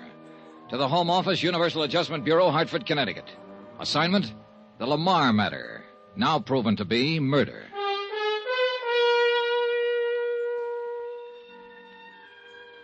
As the facts of this case lined up, it appeared that Thomas Rene Lamar, wealthy manufacturer of aircraft components, had only two really good friends. Lawrence Comstock, who had issued him $1.5 million worth of life insurance policies, and Dr. Edward T. Wilson, and a wonderful, lovely, charming adopted daughter, LaVon, whom I'd met during my brief vacation in La Jolla, California, whom I'd accompanied back here to South Bend, Indiana, when she received word of her father's sudden death. What little evidence I've been able to pick up seemed to point to one Walter Marson, Lamar's personal secretary. Unknown to Lamar, he had married Bonnie, and therefore stood to benefit from his death. Oh, why kid about it? I'd fallen for the girl, heavily. And when I found out that she was already married to a slick, smart promoter, well, let's keep personalities out of this case, especially mine. I'd told Vonnie that I'd come up and see her out at the family mansion, but I thought I'd better contact Dr. Wilson first. Come in. Come in, Mr. Dollar. I've heard a great deal about you from Lawrence Comstock. And please, sit down. Thanks, Doctor. You said something over the phone that's bothered me. I won't mince words. Apparently, you and Larry Comstock were Thomas Lamar's closest friend. I don't think there's any question about it, my boy. And I'm sure Lawrence will verify that. He already has. That's why I took a shot in the dark and suggested that you're a beneficiary of Lamar's will, not his insurance. I already know that his daughter Vonnie gets that, but his will. Well, does that shock you, or... I suppose Larry's a beneficiary, too. Yes. Then either one of you might conceivably have had a motive for bringing about his death. What? Now, just a minute, young man. Relax, Doctor, relax. I make no bones about it. This is the roughest case I ever tried to handle. Unfortunately, I started out by getting myself emotionally involved with Vonnie Lamar. Go ahead, laugh if you want to. Hardly. She's a very wonderful girl. A bit mixed up at times, perhaps, because of... Well, because of what? Are you aware that, unknown to her father, Vonnie was married? Is married? Yes, to some Walter Marson, Larry Comstock told me. Marson was Thomas Lamar's personal secretary. Did Lawrence tell you why she married him? I don't think he knows. It was a few short months after Thomas Lamar's wife died. A terrible blow both to Vonnie, who was completely devoted to her foster mother, and to him. By way of quenching his sorrow, Thomas drove himself in his work, 16, 18 hours a day at the plant, all his waking hours, so that he would have time to think of nothing but his work. But Vonnie had no such outlet for her emotions. Her friends, a lot of rich ne'er-do-wells, rich, worthless bums, if you like, got her interested in gambling. Oh? She plunged into it with a recklessness and abandon that quickly got her into debt so deeply that, well, there was only one way out. Her father didn't know? No. But young Marson did, and he took full advantage of it. In return for her agreement to marry him, he promised to quietly obtain the necessary funds from Thomas Lamar's investments, which he, Marson, handled. And he did. And she married him? Yes. But how could she? She didn't love him. And you must realize her emotional state at that time. She was terribly upset over the recent death of her mother, and so was her father, of course. She knew the shock it would be if he ever knew of her gambling and the tremendous debt she'd incurred. She was beside herself, ready to do anything. So she married Marson. I could kill him. Now, let's get one thing straight, Mr. Dollar. Yes? You, too, were a bit upset when you came in here. You spoke as though you might think both Lawrence Comstock and I could have motive for wanting Thomas's death. I'm sorry, Doctor. It's true that we are beneficiaries of his will. At least Thomas assured us we were. But only in a very minor way. Thomas was loyal to us as he was to the servants who have been so devoted to him for so long. And whatever little he has left us and them... I'm sorry, Doctor. I guess I was just feeling hurt and angry and taking it out on anyone I could find. At least that's the way Larry Comstock put it. And he was right. Now I got a job to do. What have the police found out? Only enough to back up my immediate suspicion that Thomas was poisoned by pyrodamron. Pyrodamron? Yes, it's a little-known drug that produces tremendous but only momentary stimulation to the heart, causes the heart to almost literally burst, and it leaves virtually no traceable residue in the system. But you said the chief autopsy surgeon found out... No. He found only positive indication that pyrodamron had been used. I found the first clue to it only minutes after Thomas died. A staining of the tongue that even then was rapidly disappearing. Can you tie this drug in with Walter Marson? No, the fact that it was available at all has stumped both the police and myself. The last known source was a small island off the coast of Greece, many, many years ago. And all the tiny plants from which it could be obtained as pollen were burned by the Greek government. But somebody, somewhere, must have had some seeds, planted them, and obtained this pollen. Yes. How do you suppose Mr. Lamar took the stuff? Well, it could have been mixed with one of the medicines in the cabinet in his bathroom, but we found no traces. Uh-huh. Larry Comstock said you used to give him harmless sugar pills as a kind of sedative. Yes. Thomas knew they were perfectly harmless, but he occasionally took them anyway. It was a kind of joke. Could this Pyrrhus stuff have been mixed with them? We found no trace in the bottle. But you would have been able to. Yes. It is only in assimilation by the human body that dissipation is so complete as to make it virtually undetectable. I'm afraid I haven't been of much help to you, Mr. Dollar. I think you have, Doctor. I think you have. It was only a hunch. But in this business, you sometimes have to depend as much on hunches as on common sense. I picked out the library nearest to the Lamar residence to do my research. Pyrodamarin. You're sure that is the word? Yes. Can't you find anything on the subject? Nothing beyond what you found in the Pharmacopoeia Index. The name of the plant from which it is derived. Blephara piporus calandus. No common name. Yeah, I know. Well, thanks. Of course, the main branch of the City Library in Chicago might have something. Sure, thanks. Why, yes, I'm sure I can find what you're looking for. You see, I myself am quite a student of rare drugs and poisons. Oh, what's that? Well, after a long, dull day here at the library, I enjoy nothing more than curling up in a big chair in my little apartment and reading detective fiction. Oh, well, where's the book? I'll show you. But quietly, please. We must maintain the proper atmosphere for our readers. Oh, sure. Yes, I know the poison pyrodamarin very well. It was used in that wonderful story, The Case of the Yellow-Lipped Monster. Oh, excellent book. Thrilling. Oh, you should read it. Yeah, well, Pyrodamarin was new to me, so as usual, I had to find out all about it, and I did find out, too. The plant it's derived from, where it's grown, where it was grown. You see, it's been extinct now for many years. Yeah, I understand. Oh, Now, deadly thing, terribly deadly.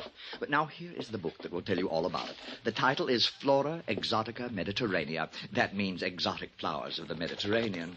Flora Exotica Mediterranean. what's the matter? I don't... Oh, good heavens, it isn't here. You sure? But it was. I'm sure it was only yesterday. Oh, dear. Well, here, do you see? It was taken out from right here. Well, who took it out? I don't know. Won't your records show? No, I never permit any books to be taken from this section without my knowledge. Oh, never. Afraid somebody'd consult the stuff for ulterior motives? Oh, dear, no. It's just that the only ones who want these books are the rabid whodunit fans like myself, and, well, I like to talk to them. Well, isn't there some other book that might give me the information I want? Oh, not another book in the world. I know. And now, oh, tragedy, it's been stolen. Well, this was one time a hunch didn't pay off. Quite the contrary. I'd wasted a lot of time. Expense account item 9, 520. Taxi out to the Lamar mansion. I was almost relieved to learn that Vonnie was not home. I'm very sorry, sir, but she and Mr. Marson left shortly after noon to make the funeral arrangements. Thank you, Harrison. However, as you know, Miss Vonnie wished you to have full access to the house, and if you care to wait... How is she holding up, Harrison? Most admirably, Mr. Dollar, under the circumstances. Mr. Lamar's passing has been a terrible thing for her, for all of us. Yes, sure, of course. What will happen to the house, I don't know. Won't Miss Lamar continue to live in it? This morning she said no, that she'd travel for a while, and then settle down somewhere else, far away from this city. Oh? And what about you, the servants? Oh, we shall, of course, have to seek employment elsewhere. Say, tell me, Harrison, didn't Mr. Lamar provide for you in his will? I do not know, sir, and I do not particularly care. His kindness and loyalty to us during his lifetime was far more important than any provision he may have made for us. Well, I guess that takes you off the list. Beg pardon? Nothing. Say, tell me, has Walter Marson been around much since Mr. Lamar's death? Yes, he's been most attentive to Miss Lamar, which we've all appreciated. He lives here in the house, you know. No, I didn't know. Harrison, I'd like to see his room. Sir? I'm going to lay my cards right on the table. I'm an insurance investigator. Here, my card. Why, I see. Miss Vonnie hadn't so informed me. Because she didn't know. Well, sir, Now show me to Marston's room. Yes. This way, please. Do you like Walter Marson? Yes, sir, very much. Now. What does that mean? I've never spoken of this to anyone else, Mr. Dollar. For years, Walter Marson was a clever, scheming, conniving young man with overpowering ambition to take over the Lamar Corporation. So I've heard. I'm convinced that at one time he even tried to marry Miss Lamar, and solely for the purpose of forcing his way into the business. Just tried? Well, yes, sir. However, in the past year or two, Mr. Marson has changed completely. What makes you think so? Because of conversations between him and Mr. Lamar that I could not avoid overhearing from time to time. Mr. Lamar knew what Marson was attempting and faced him with his knowledge of it. Here is his room. Go on. Mr. Lamar could have made it very difficult for him in view of his record. Prison record? Yes, sir, for embezzlement. But instead he gave the young man another chance. So? Go on. And Mr. Marson made the most of it. He changed completely. I say without reservation, sir, that Mr. Marson is as honorable a young man as I know. Pretty sure of that, aren't you? Yes, sir. A butler living as close to them both for so long can invariably... Pardon me, sir, but does something give you the reason to think I'm mistaken? No. Unless perhaps it's this book I just found lying on his desk. Book, sir? Flora Exotica Mediterranea.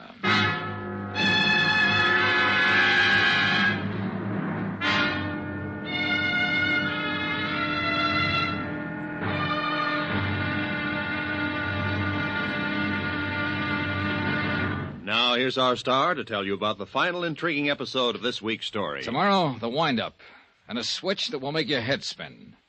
Join us, won't you? Yours truly, Johnny Dollar. Yours truly, Johnny Dollar, starring Bob Bailey, is transcribed in Hollywood. It is produced and directed by Jack Johnstone, who also wrote tonight's story. Be sure to join us tomorrow night, same time and station, for the next exciting episode of Yours truly, Johnny Dollar. Roy Rowan speaking.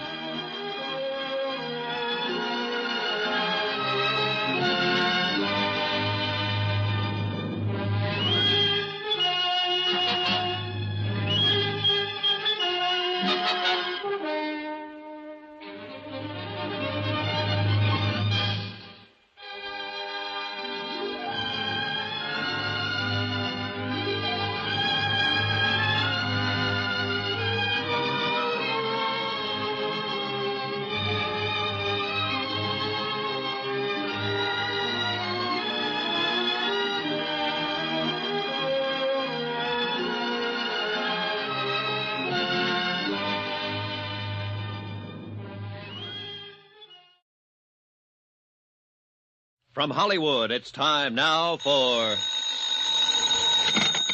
Johnny Dollar. This is Larry Comstock, Johnny, at Tri-Mutual Insurance. You're out at the Lamar home. Yeah, Larry. Police crime lab find out anything more about the stuff from here they took in for examination? Yes, they certainly did. Well?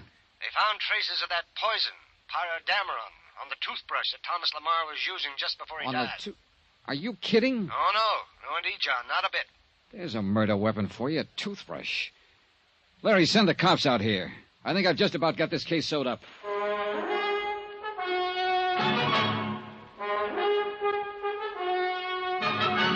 Tonight and every weekday night, Bob Bailey in the transcribed adventures of the man with the action-packed expense account, America's fabulous freelance insurance investigator. Yours truly, Johnny Dollar.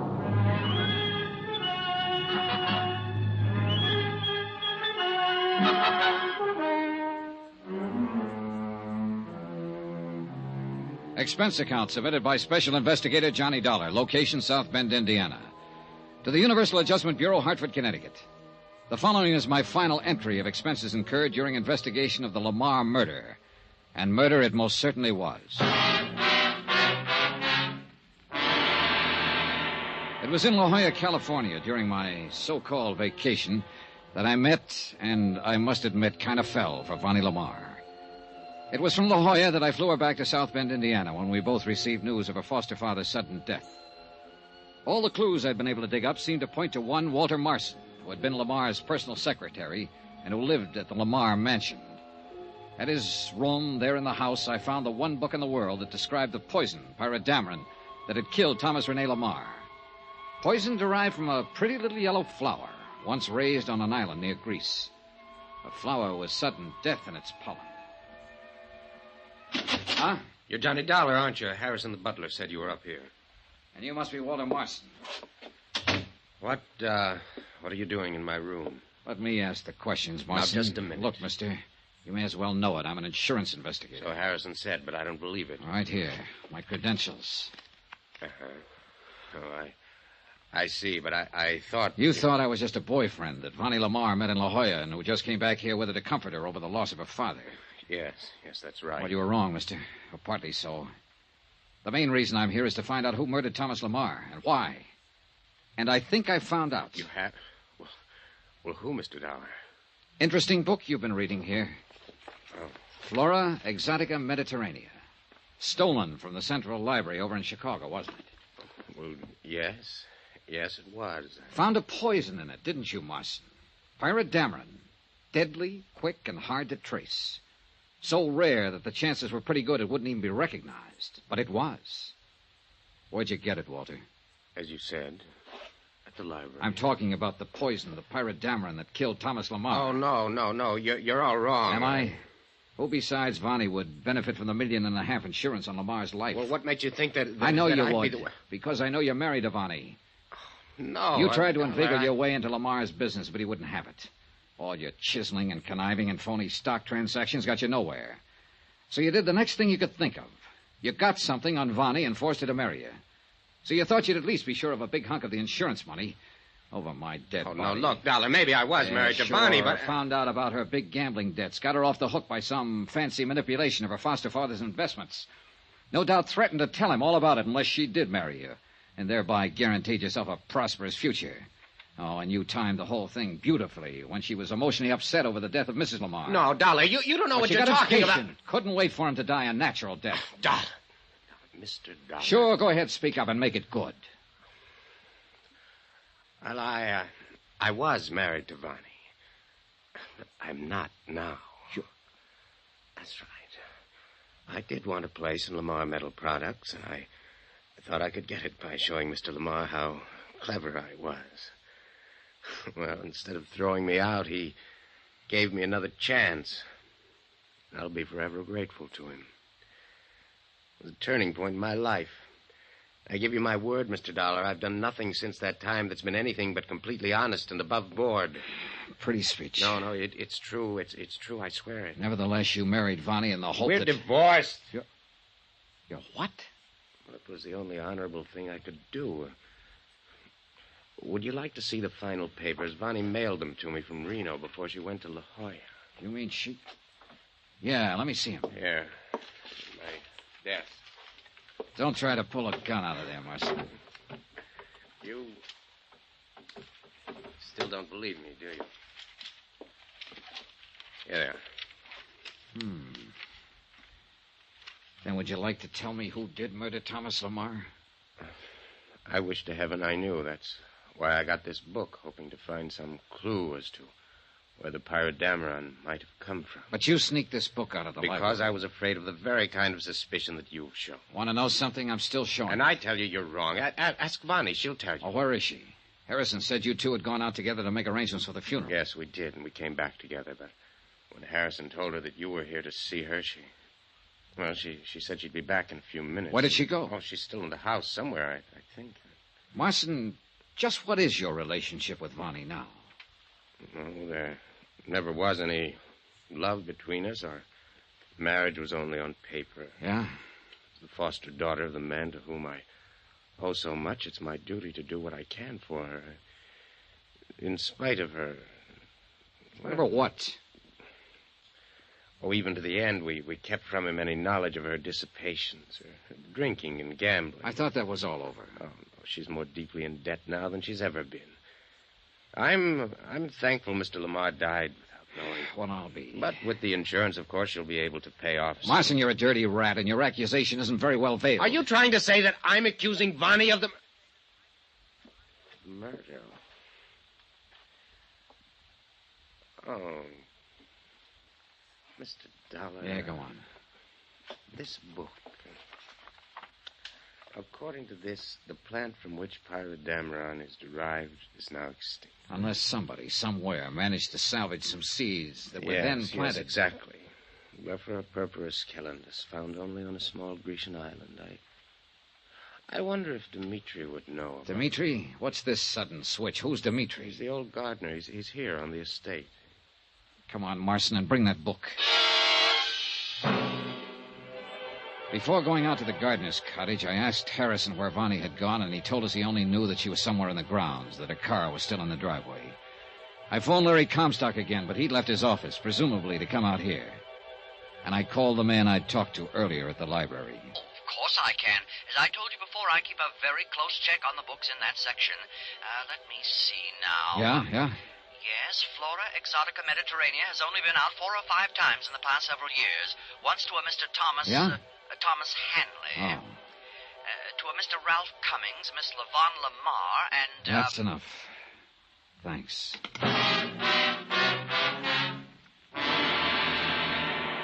I tried not to show Marson how I felt as we walked out to the cottage of Dmitri, the old gardener. Could be nothing too nice for Mr. Lamar. So I always try keep things nice. Yeah, I can see. Dmitri, Mr. Dollar's here to investigate the circumstances of Mr. Lamar's death. Oh, yes. I hope you find who do this terrible thing to such a fine... Well, I want you to look at this book. Here. Did you ever see a flower like that? Oh, yes. Yes? Where? In old country. In Greece it used to be, but no more. You never saw it in this country? No, yes. Well, which is it? I should not say, because in old country is against the law. I don't know why. Well, I do. Go on, Dmitri. But I keep many of my nice seeds anyway. And some of them were for this flower? Yes. You don't mind? It is very pretty flower. Did you ever plant any of them? Oh, no, not I. Somebody else? She was always so nice to me. Vonnie? Miss Lamar? Look, sir. She even sent me gift on her trip last week. Dmitri. Look. You call it toilet case. See? It have soap and toothbrush and comb. Dollar, look, that toothbrush. I am looking. The yellow stain on the bristle's the same color as the flower on this deadly plant. So pretty. She said her father one of these two. Oh, Dollar, I'm sick. You sick, poor so man? So crude, so corny, and so obvious it would never be noticed. And she was safely a couple of 1,000 miles away beyond any possible suspicion when the... Dmitri, did she plant any of these seeds you gave her? She often plant many kinds. Where? Show us. In the morning, maybe. It's getting pretty dark now. Come on, Marson. Yeah. You must not tell her I show you. She always keep her little garden secret. She not even think I know. She very sweet girl. Yeah, very. But now... Oh, wait. Huh? She there now, cultivating. Cultivating? With a shovel? Dmitri, go back to your cottage and stay there. Oh, you want... Come on, Marson. She's digging. And I think I know why. She sees us. Go back. Go away, both of you. Stay here. I want to talk to you, Vonnie. What are you doing? What I'm doing is... I'm burying the little garden that was mine for Daddy. Little personal things, Johnny, that I grew with my own hands for him alone. Now that he's gone, this would be only one more bit of memory. Please, leave me, Johnny, to finish. Wait, Vonnie. What? Before you turn under that little yellow flower. Here, I'll show you. No, Johnny, don't touch it. Here. Source of a poison called pyrodamarin. How did you know? Here, look. Oh, no, you don't. I'll kill you, too. I'll kill you. Oh, nobody, no. Oh, Walter. Walter, help me. Help you. Johnny was in love with me, but I turned him down, and he came out here. No good, Vonnie. I hate you. I hate you both. Everything would have been all right if you hadn't come along. I hate you. Listen, Johnny. $1 million. $1.5 million. You and I could... Oh, you dirty... No, Johnny, please don't. Please.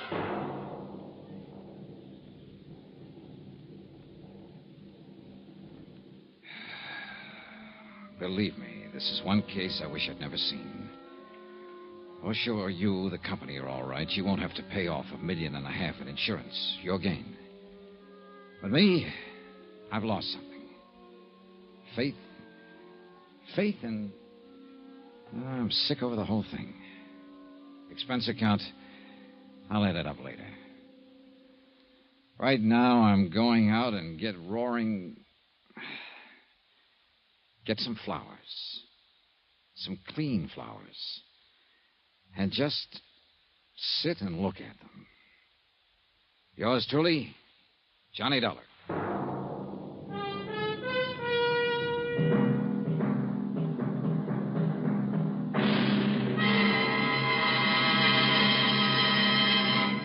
Now, here's our star to tell you about next week's exciting story. Next week, tell me, did you ever wake up from a pleasant dream to find a smoking gun in your hand and 2 bodies at your feet?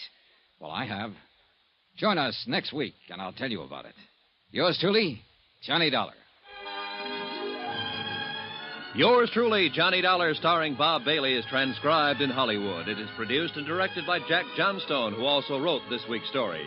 Heard in the cast were Virginia Gregg, Lawrence Dobkin, Harry Bartell, Eric Snowden, Howard McNair, John Daner, Gene Tatum, Joseph Kearns, Paul Richards, and Jack Moyles.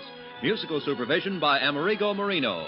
Be sure to join us on Monday night, same time and station, for another exciting story of yours truly, Johnny Dollar. Roy Rowan speaking.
Sunday at 8:30, and CBS brings you Jeff Regan, Investigator, starring Frank Graham as Regan, with Frank Nelson as Anthony J. Lyon.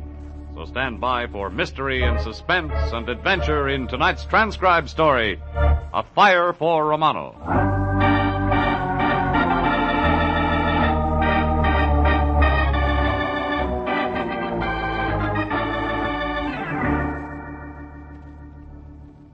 It started with a little man with deep wrinkles in his forehead and troubles on his mind. Then there was a kid traveling fast in a hot rod. And then there were 2 women. One who didn't deserve to die, but did. And another one who did deserve to die, but didn't.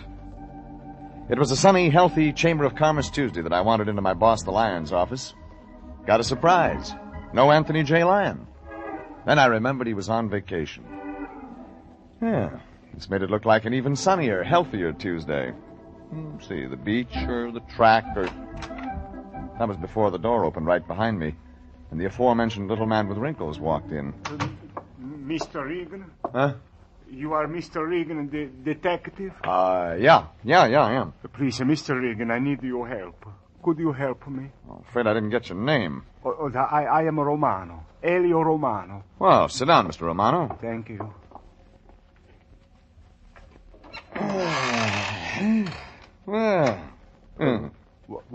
What do you say, Mr. Regan? Very nice fit. What? What's that? Oh, just the chair. Fits pretty good. The chair fits? Yeah, my boss is on vacation. I'm just trying out his chair. Oh, yeah, I see. Yeah. Suppose you tell me about your problem. You're needing help, Mr. Romano. Oh, yes, Mr. Regan, it's true. I do need help. My store, it's my store. Store. I have a smaller grocery store. It's on 6th Street. It's my own little store, and I'm very Romano, proud. what about the store? Oh, such a nice little place where people may buy food. We got everything, my Maria and I. We are the proprietors of this store. We also own it. Fine. Now, what about... It's called the Romanos. We have a big new neon sign. My someone is trying to destroy my store. Now we're making headway. Tell me about the someone. I don't know this someone. If I should get my hands on them... Somebody breaks windows? No. They tried to burn it down. They tried to burn my store. When? Last week, Thursday. Did you call the police? Yes. And then what? Well, they said there was an accident. They said I did this to my own store. Ma questa è una cosa che... Oh, mamma mia. And you're sure it was no accident? Mr. Regan, would I destroy the one thing Maria and I have given our lives to make? Would I so much as harm a single little glass window? No, I would not. Where'd the fire start? In the back room where the cans are stored. What time of day? Night. It was at night. My Maria and I, we sleep above the store. My Maria smelled the smoke, and together we put out the fire before the damage could become great. Mm-hmm. That's the only time it happened? No. The day before that, I found a light match in the waste basket. It was just as I was closing for the night. Well, I stopped this one very quick. 2 nights in a row. You're right, Romano. Doesn't look very accidental. Oh, believe me, Mr. Regan, I would never do this to my store. Never. Okay, Romano. I believe you. Suppose you and I run out there. Take a look.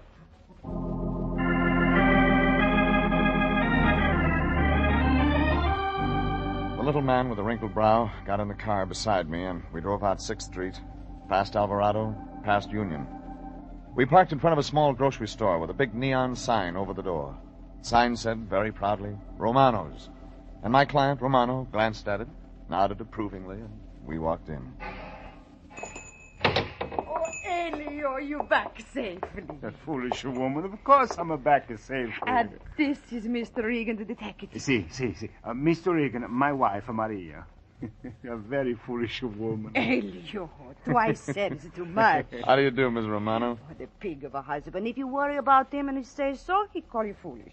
If you do not worry about him, he say you don't care. Maria, Mr. Regan is going to help us. He promised he will help us. You told him everything, Elio. Maria, please. Everything, Elio. You promised me you would tell Mr. Regan everything. See. Well? Suppose you tell me, Mrs. Romano. See, Maria. Suppose you tell me. Elio.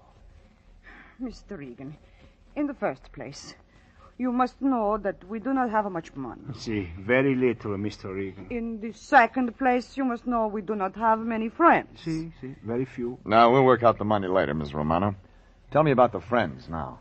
Maria, tell me. We believe certain things, Mr. Regan.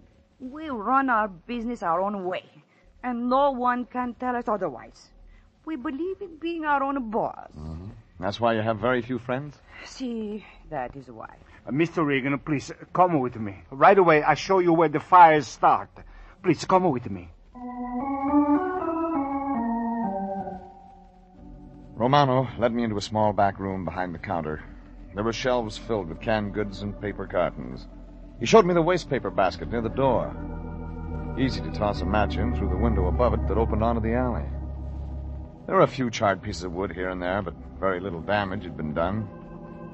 Still, if everything Romano said were true, it didn't look like an accident. It was while he was pointing out the burnt wood that a customer came in the front door. I moved over toward the doorway and listened.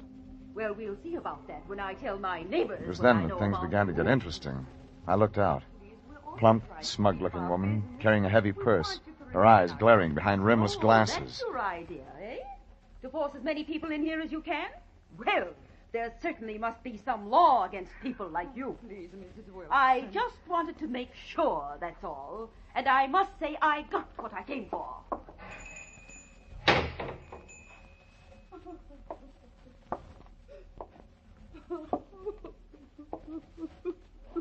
What was that all about, Mrs. Romano?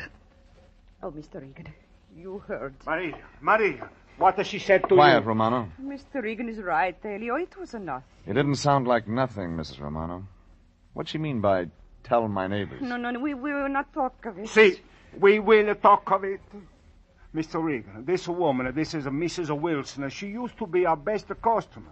Then she turned on us. She tells all her friends not to come to our store. Why? Why? Because... Who knows why? Oh, you have started it. Now you will finish, Elio. She does not buy from us because we would not let her tell us how to run our store. See. That's all there is to it? See. When did this start? A week ago. Oh. Same time the fires started. See, the same... But, Mr. Regan, you don't You think hired that... me to think, Romano. I'll see you later. Mr. Regan, where you going? To talk to Mrs. Wilson. If I moved fast, I could find Mrs. Wilson. If I could find her, I could talk to her. She had answers, plenty of them. Plenty more than the Romanos gave her credit for. And then I saw her, a block away, walking fast. I followed. Around the corner, she turned up a walk and disappeared into a 2-story apartment house. I was right behind her. The mailbox out front said 208, and when I got there, the door was just closing. I knocked. Yes? Could I talk to you for a minute? Young man, if you're selling I'm not something... selling anything. Then what do you want? Just a couple of questions, Mrs. Wilson, about the Romanos. Oh, so that's your game, is it? You're trying I'm not to tell trying me... to tell you anything. We'd just better talk now, for your own good. You go back and tell those people we don't want them around here. We don't want them in our neighborhood. Is that clear? That's as good a place to start as any. Now we'll just... Oh, no, you don't. You're not coming in without a warrant. I knew you were a policeman right away. They called you, those Romanos. Just like them to take advantage of our Constitution. But I know my rights as a citizen. Lady, I'm I trying to haven't tell broken any laws, you understand? It's them that cause all the trouble, them. And we don't want their kind around here. Now, good day. So I had nothing after all. I got in my car, drove down toward police headquarters. And it wasn't that easy. Because behind me, starting at Alvarado, was a yellow Model A Ford. A yellow hot rod, and it wasn't behind me by accident. It stayed there 2 blocks, 10 blocks, 20. And whoever sat behind the wheel didn't care if I knew it.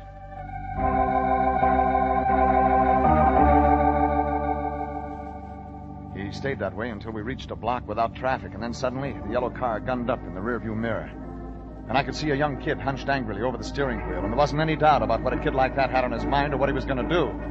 He moved the car up close, next to mine, and yelled something angry kids yell, and suddenly his yellow coupe shot out ahead and cut into me.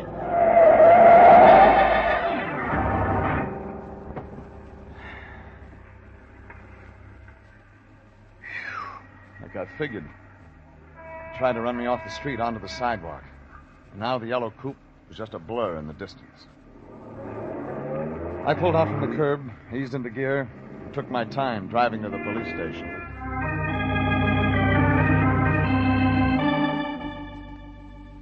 The police told me to check with the arson squad. The arson squad told me to check with the sergeant. And to make a rotten day just that much rottener, the sergeant turned out to be a guy I knew, named Bowles. All right, what do you want, Regan? Transferred from homicide, Bowles? I don't need any of your lip today, Regan. I'm busy. What do you want? You handle the Romano investigation? Romano? Who's that? Just a poor guy who happens to own a grocery store. Romano. Yeah, I checked it out last week. Find anything? Sure.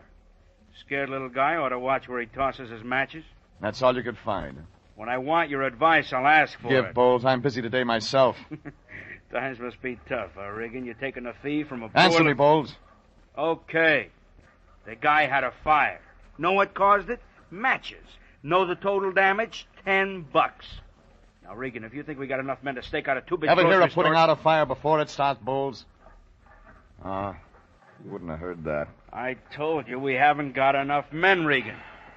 Sure, we'd like to prevent it. Okay. But you need men, Regan. We haven't got them. Okay, Bowles. What have you got? There's no evidence of outside work. Meaning what? No evidence that anybody else started it, Regan. Spell it out, Bowles. Sure, I'll spell it out. Maybe somebody did start the fire on purpose. You know who gained by that, Regan? No, don't guess. Let me tell you. A character named Romano. Bowles, if you think... I didn't set it up, Regan. Somebody else did. For your information, this client of yours, Romano, has his grocery store well covered. You know what they call it, Regan? Fire insurance. Lots of fire insurance. And that's what I got from Sergeant Bowles. I left the station, drove down to a chop house on 3rd Street, had myself a big dinner, and tried to think. Only it wasn't that easy. Ideas would fit together during the salad and go to pieces during the steak. By the time I got to dessert, it was anybody's guess. I paid the blonde waitress and drove out 6th Street, watching the street lights go on and hoping one of them would shed some light on the problem. But when I got past Alvarado, I didn't have time to think. I stepped on the gas, drove faster, into streets becoming crowded, alive, into confusion and fire engines, into shouts and smoke. A man in a fire helmet directed me over to the side of the road, and I parked and got out and walked into the excitement and confusion and heat, and into a sweaty, curious, open-collared, open-mouthed, hot-eyed, staring mob. And there were shouts all around me. Hey, Joe. Hey, Edna. Hey, Pete. Come take a look. Romano's, the grocery store. It's burning down.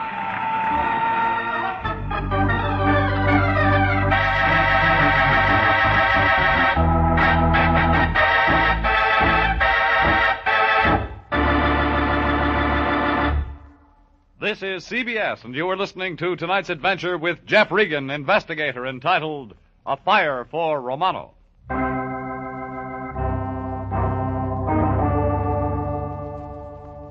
A little man named Romano had hired me to find out who tried to burn down his grocery store, and I'd met an irate customer, an overworked cop, and a kid in a hot rod. Now I was back on 6th Street, back at Romano's little store, and there was a mob of excitement-hungry people yelling and cheering and shouting, while flames licked up the store walls and around a big new neon sign Romano had proudly shown me. And I was moving into the mob, trying to get closer, when a big burly man covered with soot and sweat shoved me aside. Hey, stand back, will you, please, mister? Have you seen the owner? Too many people to see anything, mister. Out of my way. The big fireman moved on, and I followed him, letting him clear a path through the spectators, and up ahead, I could see another big man. This one I knew. Stand back there. Oh, Regan. Rand, have you seen Romano, the owner? What's he look like? A little guy, dark hair, mustache. Out of control, Regan. I haven't seen anybody. Better stand back. That wall's going soon. Romano and his wife live in there. Sorry, Regan. Too many people. My men can't get equipment Never in. mind. Regan, come back here. Fire Chief Rand's shouts were lost in the crowd behind me as I moved and shoved and pushed my way around to the side of the burning grocery store. Somewhere in there was my client, Romano, and his wife, Maria. And then, stumbling out through the smoke, came a fireman. And he was dragging a man, a little man, coughing, spitting, screaming. It was Romano. Maria. Easy. Here, this is the man you were looking for, mister. Maria, let me go, please. Let me go. Romano, it's me, Regan. Let me go in the name of God. Please let me go, Maria. I must get to my Maria. You take him, mister. I'll go back for her. Right, I got him. Regan. Mr. Regan, where is she? They left for my Maria. Take it easy, Romano. They'll get Maria. They must have saved her. I'm going to get to Maria. I'm going to get...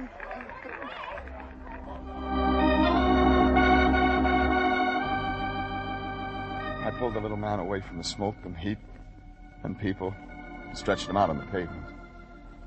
In a few minutes, his breathing became regular and the coughing stopped, and he slept. And 10 minutes after that, the big fireman came out with Maria and placed her on the pavement beside her husband. Only Maria wasn't coughing or breathing. She was dead.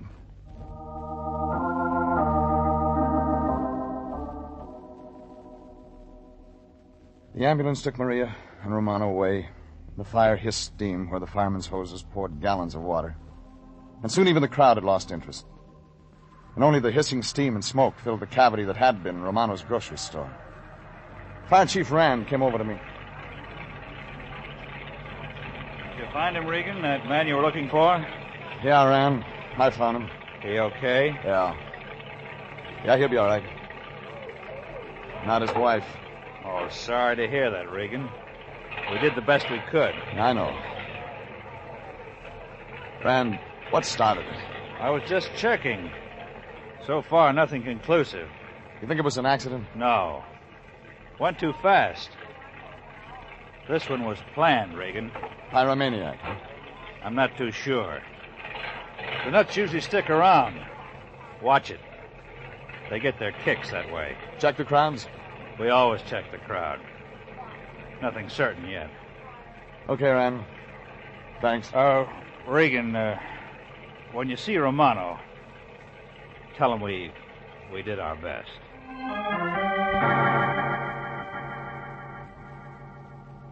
I left Rand examining the charred scraps of what was left of Romano's grocery store. I walked down the street, thinking, putting the twos with other twos and trying to make fours.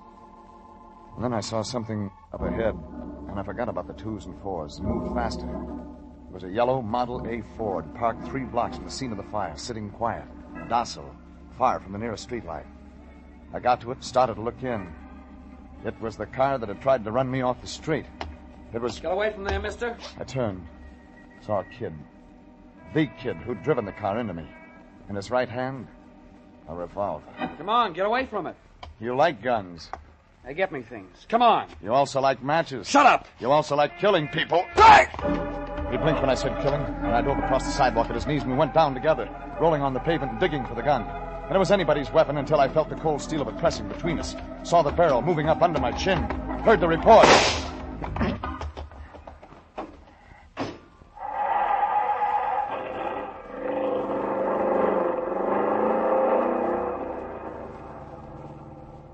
Kid was gone. I was holding a sticky, damp spot above my left ear, and when I pulled my hand away, it too was sticky and damp.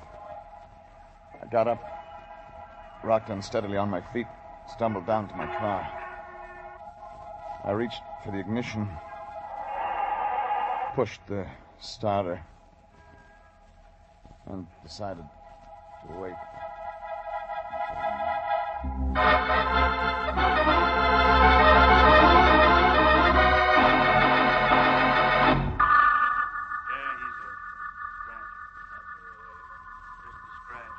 Voices and faces, and voices and lights, and a big blank wall to stare at. I waited, not being sure, and then I opened my eyes, and the blank wall was the ceiling, and the face was Sergeant Bowles. Who said it was just a scratch? Lay down. What's going on around here? Said lay down. You want to hurt something or something? Bowles, your humor stinks. Where are we? Georgia Street Receiving. Huh? Only why Rand had bothered... Rand brought me here. He found you in your car. You were out. Way out. Romano. Is he okay? Yeah, he's okay. His wife, Maria. Does Romano know? Yeah, he knows. Bowles. Yeah? You still figure Romano burned his own store down? Shut up. Like you said, Bowles, who would gain but Romano? Who, Bowles, who? Okay, so I was wrong, okay. We did our best. After the crime. What did you do before it happened, Bowles? Slow down, Regan. You're racing your motor.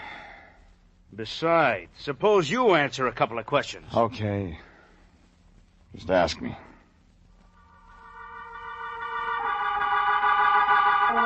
Bowles asked me, and I told him. And he folded his notebook and he walked out.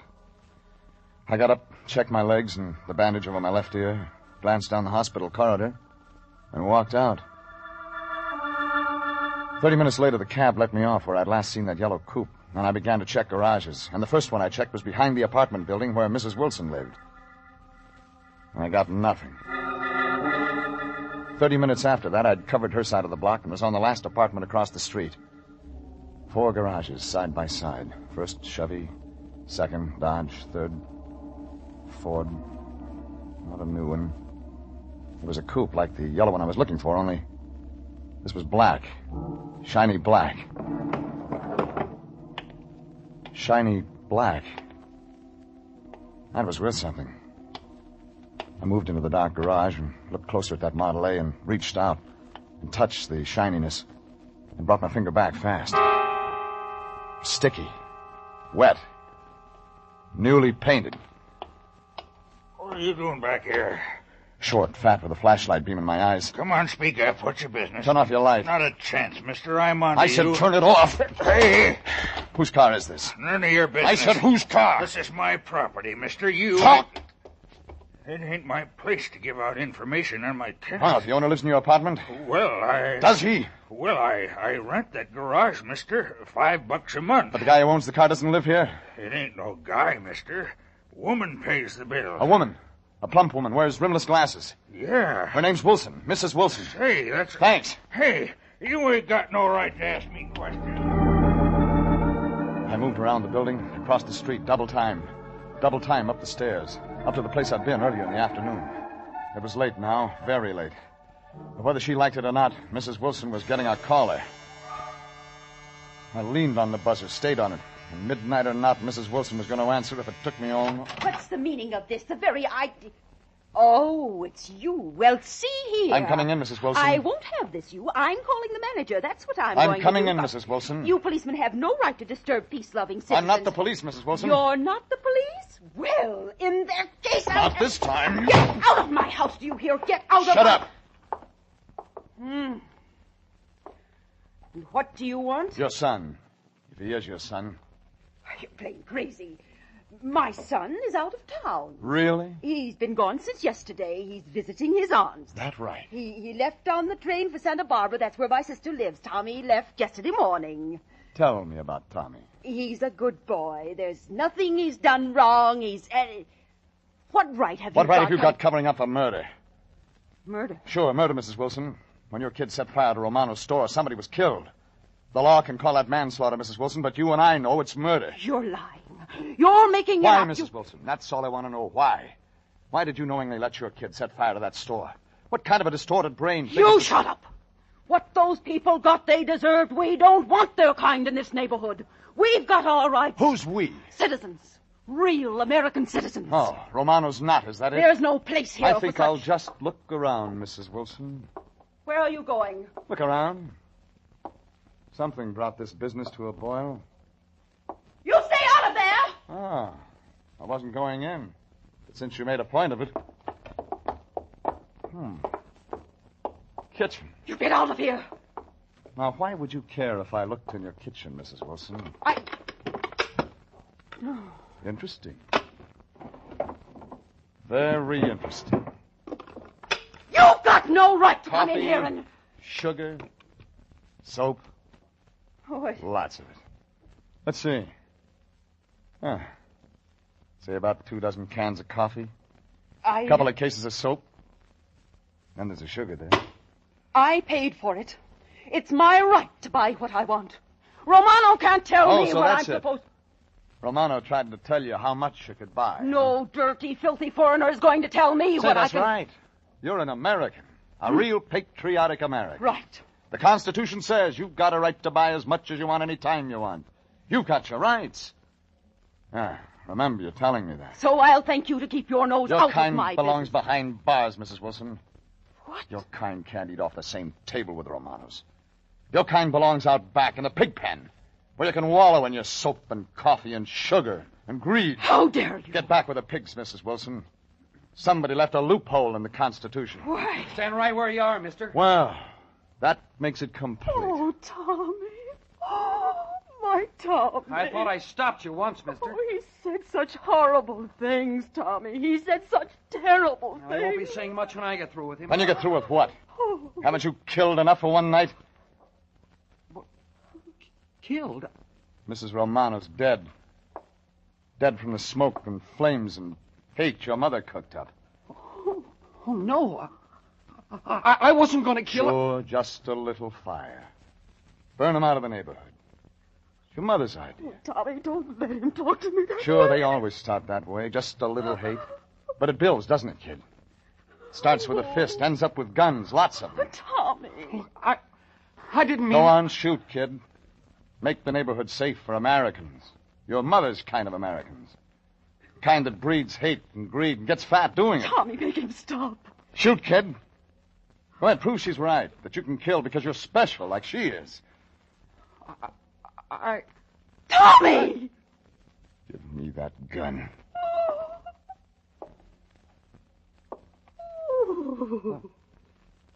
The gun.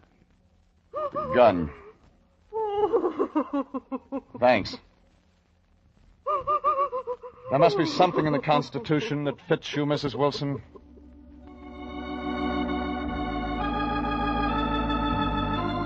And there was. Murder, arson, whatever you want to call the crimes of Mrs. Wilson. You might say she was fighting for a fifth freedom. The freedom of grab. And she won. the right to spend the next few years grabbing the bars of her own private cell.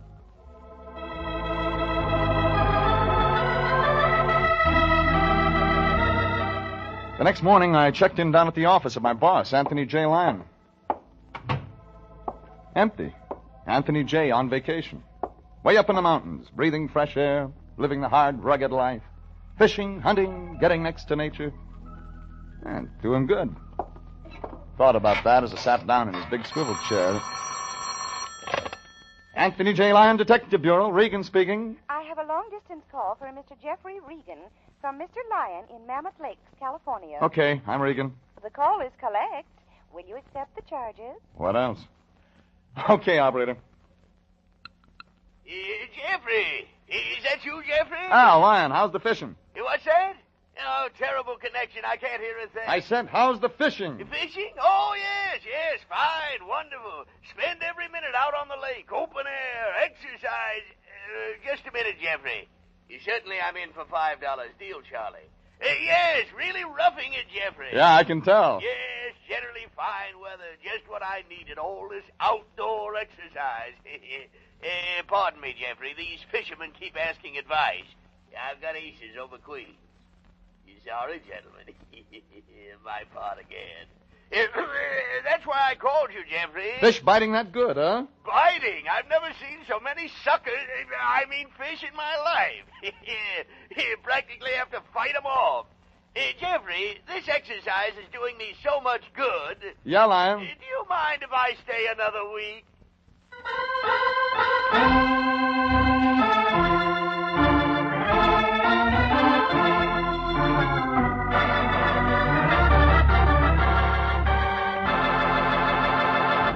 Jeff Regan, Investigator, is written tonight by William Frug, produced and directed by Sterling Tracy, and stars Frank Graham as Regan with Frank Nelson as Anthony J. Lyon. Original music is by Dick Arant. Jeff Regan, Investigator, is heard transcribed each week at the same time over CBS. Bob Stevenson speaking, and inviting you to be with us again next Sunday at 8:30 for more suspense and mystery and adventure with Jeff Regan, Investigator. This is CBS, the Columbia Broadcasting System.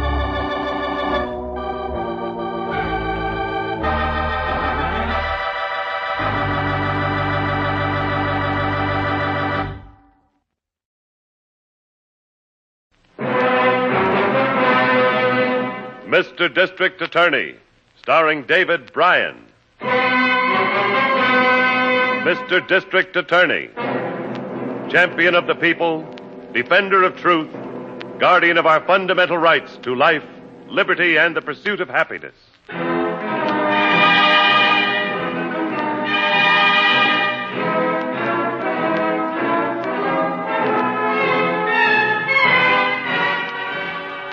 And it shall be my duty as district attorney not only to prosecute to the limit of the law all persons accused of crimes perpetrated within this county, but to defend with equal vigor the rights and privileges of all its citizens.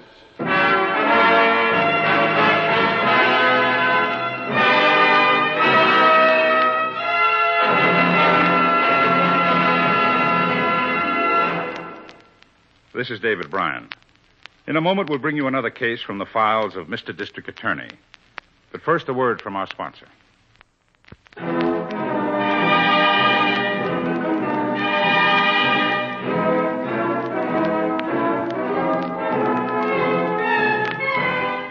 And now, here is our star, David Bryan, as Paul Garrett, Mr. District Attorney.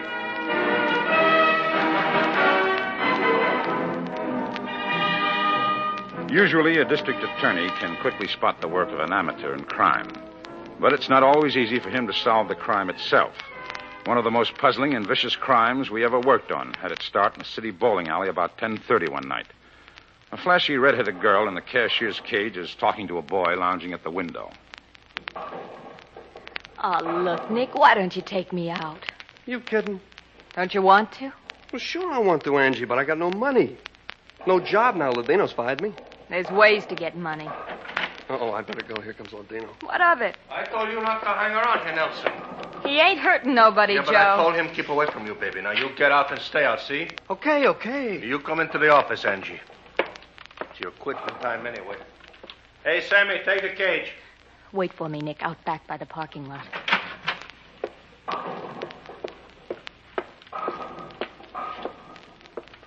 Shut the door. Sit down. I'll stand. Well, what is it? You know what it is. You're my girl. Listen, I told No you. bum like Nick Nelson's going to hang around you. What if I want him to hang around? Oh, you two-timing little... Stop it! You're not selling me that. Ow! You're my girl, and you're going to stay my girl, you see? You dirty louse! Let me alone! Oh, baby, I'm sorry. It's in my temper. You know how it is. Hey, Joe! I need some nickels and dimes. What I say? You know, it gets away from me. Hey, Joe! Yeah, all right. Look, baby, you forget about this, huh? Will you please? 'Cause I didn't mean to hurt you. You know, I'm crazy about you.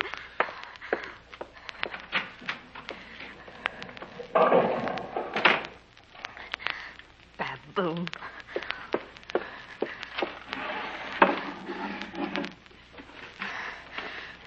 Get even with him.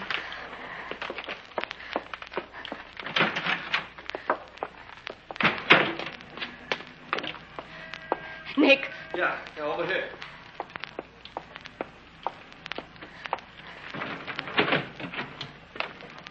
Get in, Nick. You drive. Wait a minute, Angie. Whose car is this? It's Joe's, if that makes any difference. Get in. Keys up over the sun bars.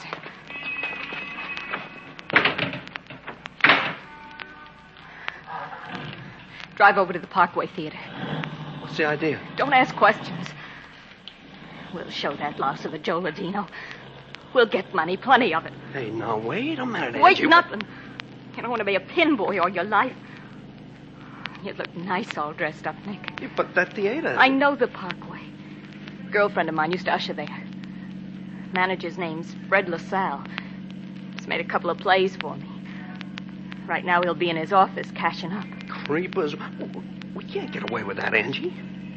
Chicken, huh? No, I ain't, but we ain't got no gun. Look there in my bag. With that kerchief around it. Where'd you get that? Out of Joe's desk. His car and his gun. Cops will trace him right to him. Oh, pull in here, Nick. Just past the theater. Leave the engine running? Shut it off. Anybody going by might think it was funny. Engine going and nobody in the car.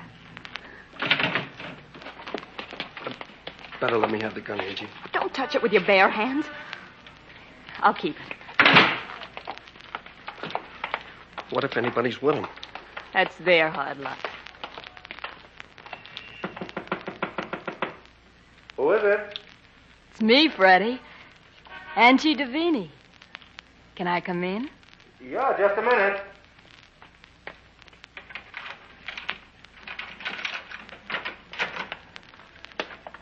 Don't make any noise. What? Hey, listen. Hey, is this a joke? Yeah, on you. Shut that door, Nick. Hey, you red-headed tramp. I'll... Creepers. You shouldn't have done that, Angie. I didn't. Joe Ladino did it.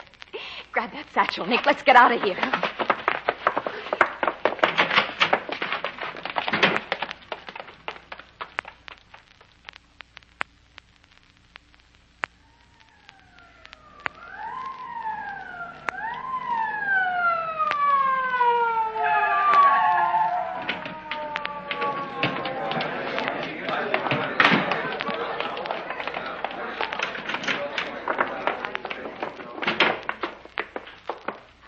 Evening, Chief.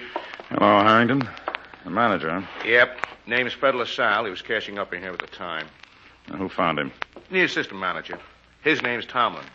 He was inside the house, thought he heard a couple of shots, came out in time to hear a car start up. Did he see who did it? No. Thinks he saw the getaway car, though. Ran out front just as a big sedan pulled away. About a 49 model black. He's not sure it was the getaway car. No, but it got away so fast he thinks it probably was. How much did they get, Harrington? Tomlin thinks about 1,000, maybe 1,200. Said LaSalle usually marks some bills in every cash up, just in case. He was held up once before. Oh, that might help. You got the mark? Yeah. Here, on this slip of paper. What about this assistant manager, this Tomlin? Well, looks okay, Chief, but I'll check through on him. Well, I hope you had a good sleep last night, Harrington. You may not get any tonight. Let's go.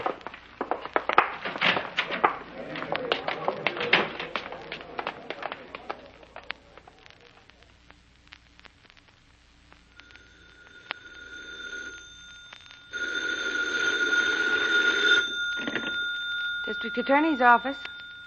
Yes. Oh, you did? Where? Uh-huh. What time did they find it? About half an hour ago? That would be about 2 a.m., yes. Yes. Mr. Garrett may want to call you back on this, Sergeant. He isn't in right now. Thank you.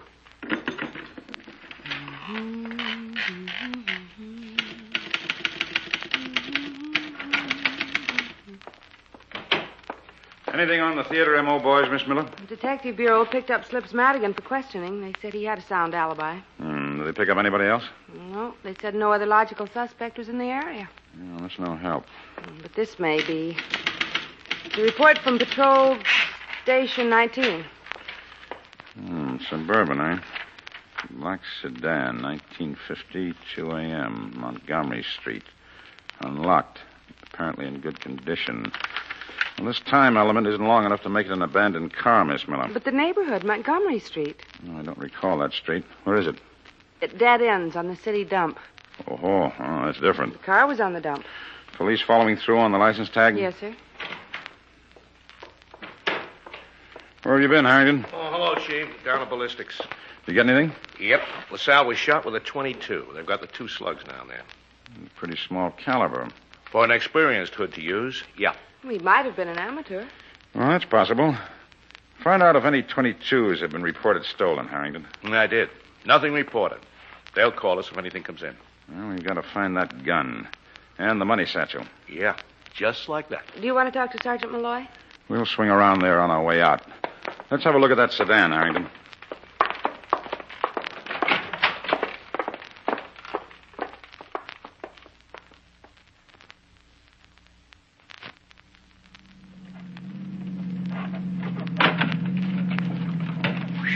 This dump.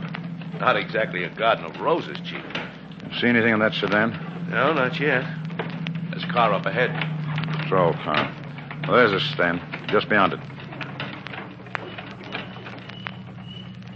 District Attorney.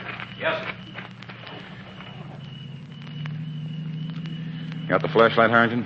Yeah, right here.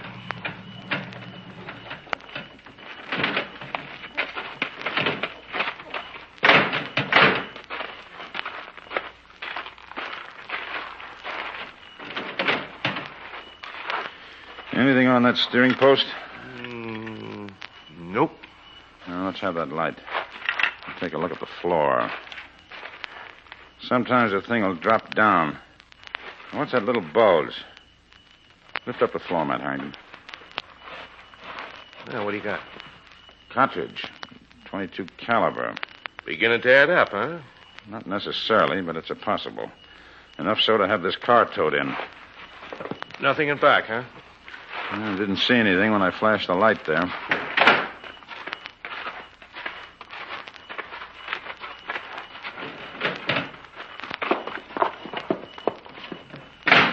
What's the next move, Chief? Have Tomlin look at that sedan. Check the registration. Then we may want to talk to the owner.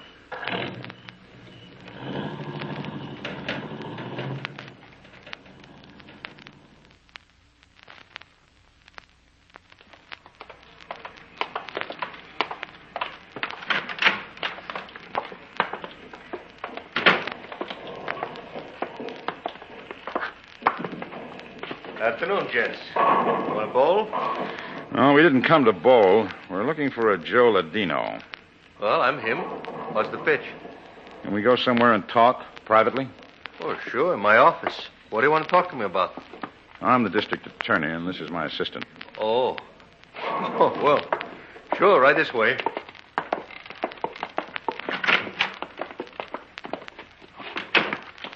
Sit down, huh?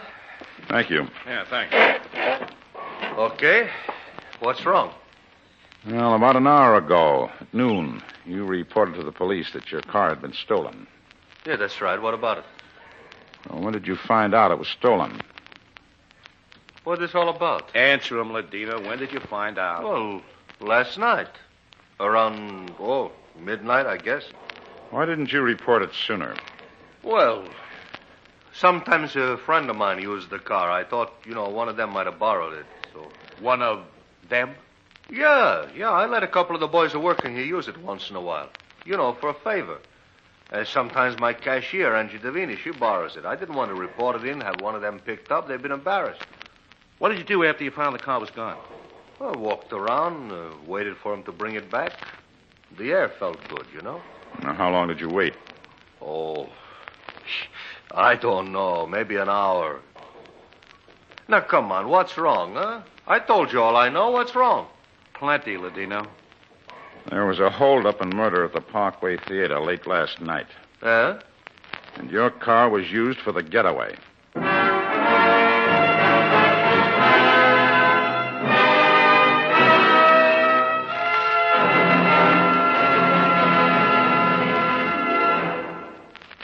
This is David Bryan. Before we continue with Mr. District Attorney in the case of murder by amateurs, here is an important message from our sponsor.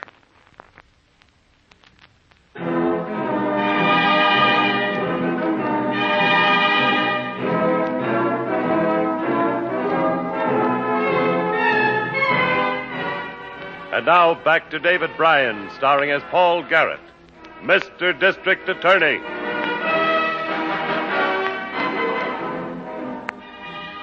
The night Fred LaSalle, manager of the Parkway Theater, was robbed and murdered, a car registered to Joe Ladino, bowling alley proprietor, was found by the police at the city dump.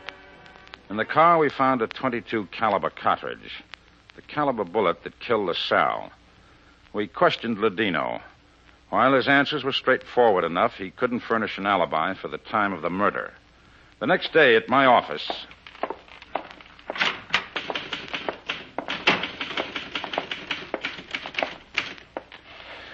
Find anything on Ladino, Miss Miller? Nothing in the criminal file, just a lot of traffic violations. A lot?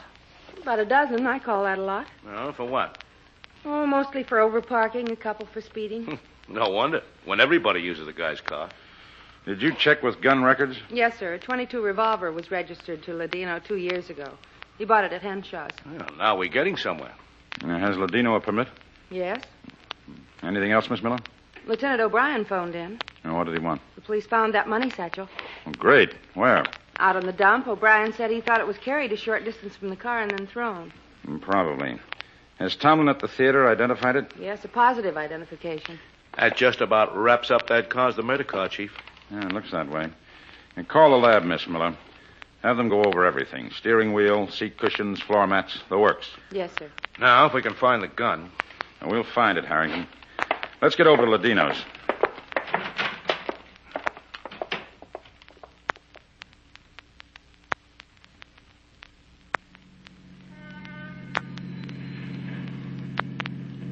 But how dumb can a guy get, Chief, to do the job in his own car? Well, I'm not saying he did. If he used his own car, he probably used his own gun. Well, that might follow. And if he used his own gun, he'd either hide it in his room or in his office. Or throw it away. Yeah. It'll probably show up in somebody's trash barrel on the other side of town. But we'll see.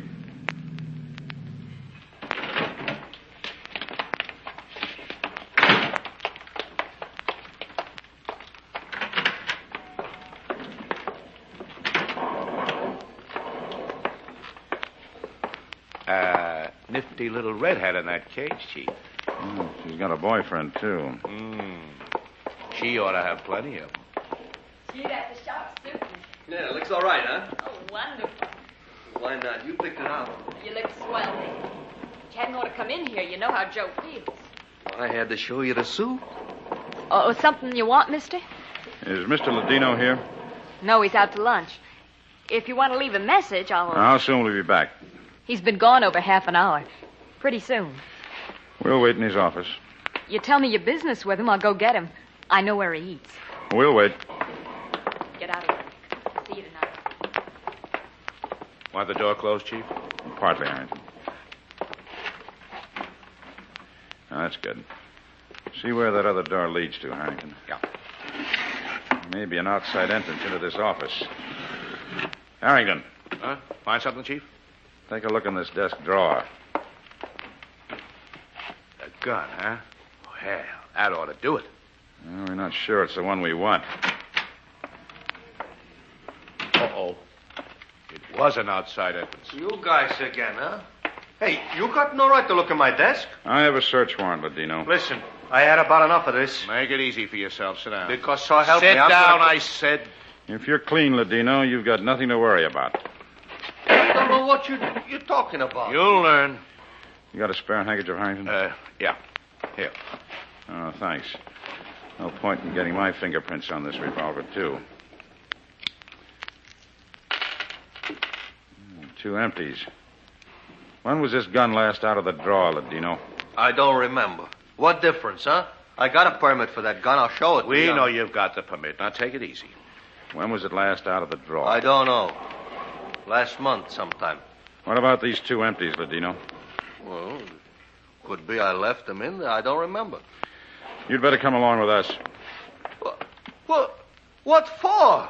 I ain't done nothing. If you think I pulled off that theater holdup, you're crazy. On your feet. I'll take along this revolver, too, for ballistics in the lab. Come on, Ladino.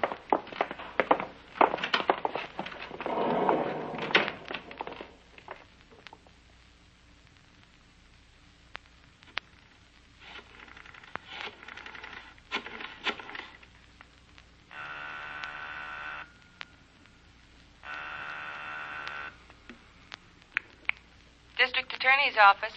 Anything new, Miss Miller? The lab reported in on the car. Some traces of face powder and lipstick on the seat cushion. A couple of red hairs. No, that doesn't prove anything. Where are you, Mr. Garrett?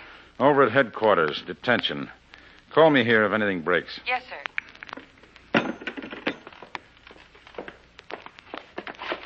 You get that report, Harrington, from ballistics? Yeah, right here, Chief.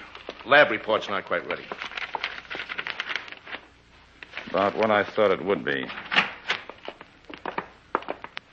Hey, look, this ain't reasonable. See, I gotta get back to work. I've been here already a couple hours. You'll be here longer than that, pal. That 22 of yours killed LaSalle. What? You're nuts. How could it kill anybody? It'd been right there in the drawer. They test-fired the revolver down in the basement. They compared the slugs with those taken out of LaSalle's body. They all came from the same revolver. Yeah, Melissa, you can't pin that onto me. I don't know anything about it. I tell you, I never killed nobody. And tell me this. Would anybody be trying to hang this on you? Why? I'm asking you, Ladino. No, I done nothing to nobody. Why would they try to hang it onto me? How many people have access to your desk? Oh, I don't know. A couple, maybe half a dozen. Anyway, what do they want with the gun? Who are they? Who? The guys in the bowling alley that take over when I'm out. My cashier, Angie Davini. A couple others. We'll be back, Ladino. Oh, look, I gotta get back to work. He's about ready to confess, Chief. Yeah, not unless he's lying. What? I can't buy it, Harrington. But why not? Everything checks. Well, I might go along with it if Ladino was hard up for money, but he isn't. He's doing all right with that bowling alley. Good bank account, excellent credit rating. Lab report for you, Mr. Garrett. Oh, thanks. I want to get a drink of water, Harrington. Then we'll go back in and question him some more. What's the lab report, Chief? Traces of face powder on the revolver, same as the powder on the car seat cushions. Looks like a new angle. Harrington, those 2 kids in the bowling alley, the redhead and the boy with the new suit. What about him? Find out where he bought it. That costs good money. Go to the best stores in the area. And Harrington. Yeah? Find out what they used for money.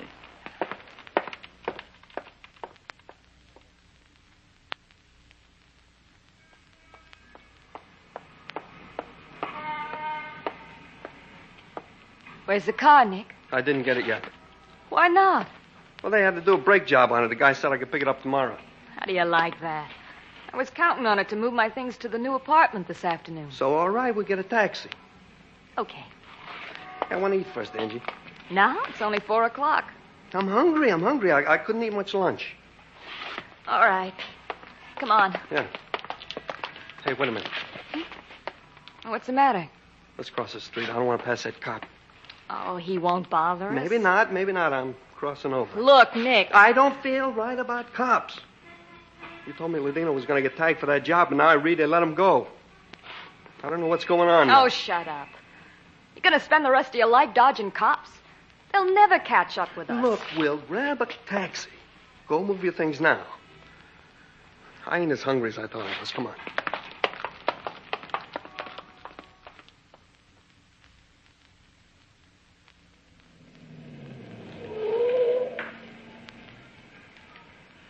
At the apartment house, Chief? Yes, the big one on the corner. We'll wait here a while. It's plenty dark here, away from that street light.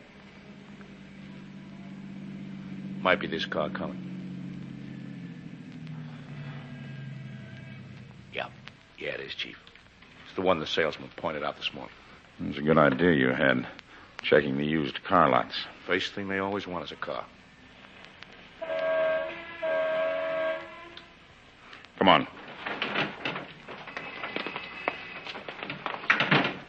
It was easy to get her a change of address, too. Once I got her old address from Ladino. Oh, there she is. Just coming out.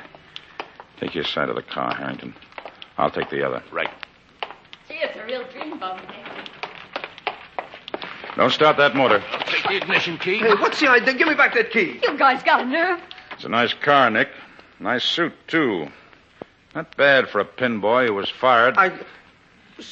So what's that to you? Say, you're the guys who came in to see Joe Ladino. That's right. Who are you? District Attorney, Angie. The what? Creepers. What were you two doing out around Montgomery Street the other night? We weren't out there. What night? The night LaSalle was murdered. Oh, look, you got the wrong party, mister. Give us that key and stop being funny. You won't find it funny, Angie. Not when the jury finds out how you and Nick killed LaSalle. That's a lie. Unfortunately for you, it's not. You should never try to spend marked money, Angie, or try to pin a murder onto somebody else. Joe Ladino, for example. It shows up quicker when you do. I told you it wouldn't work, Angie. Shut up. I knew it wouldn't. Oh, you chicken. You guys ain't taking me. Watch it, Chief. She's got a gun in that bag. Let go of it, Angie. I'll kill you. I'll have to hurt you. It was Nick killed him. He had the gun. I didn't. You did have the gun. Don't believe him, mister. It was her. I didn't know where we was going. It doesn't make any difference now, Nick. It's bad news for both of you.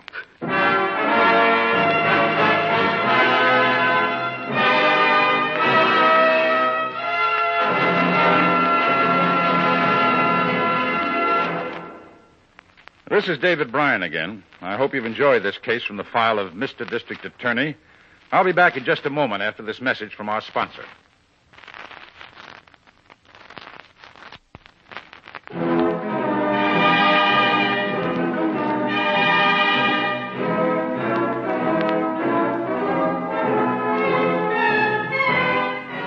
Now, here is the star of Mr. District Attorney, David Bryan, with a word about the program you have just heard. You may remember the case. Nick Nelson turned state witness and was sentenced to 25 years in prison. Angie Davini was convicted of murder in the first degree and is now serving a life sentence. The case was another in the long list of crimes by juvenile delinquents. A serious problem that can only be solved by the complete cooperation of parents and all agencies of law enforcement. And now this is David Bryan inviting you to join us when we present our next case based on the facts of crime from the file of Mr. District Attorney. Mr. District Attorney was originated by Phillips H. Lord.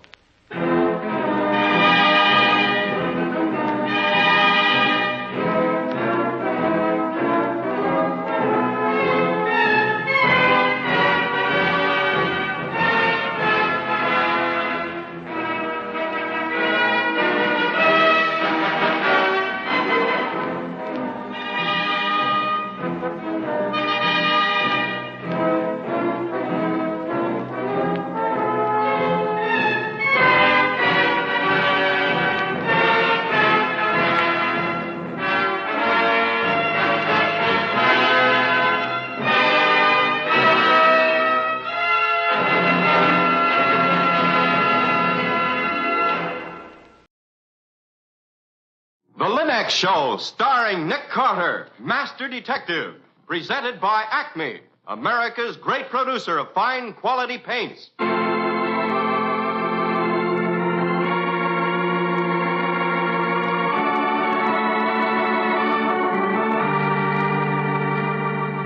This is the story of a man known the world over as one of the most daring and resourceful characters in the history of detective fiction. A man whose name has become a symbol of the triumph of right and justice over the sinister forces of crime and lawlessness. A man recognized as one of the great masters of deduction. Nick Carter, Master Detective.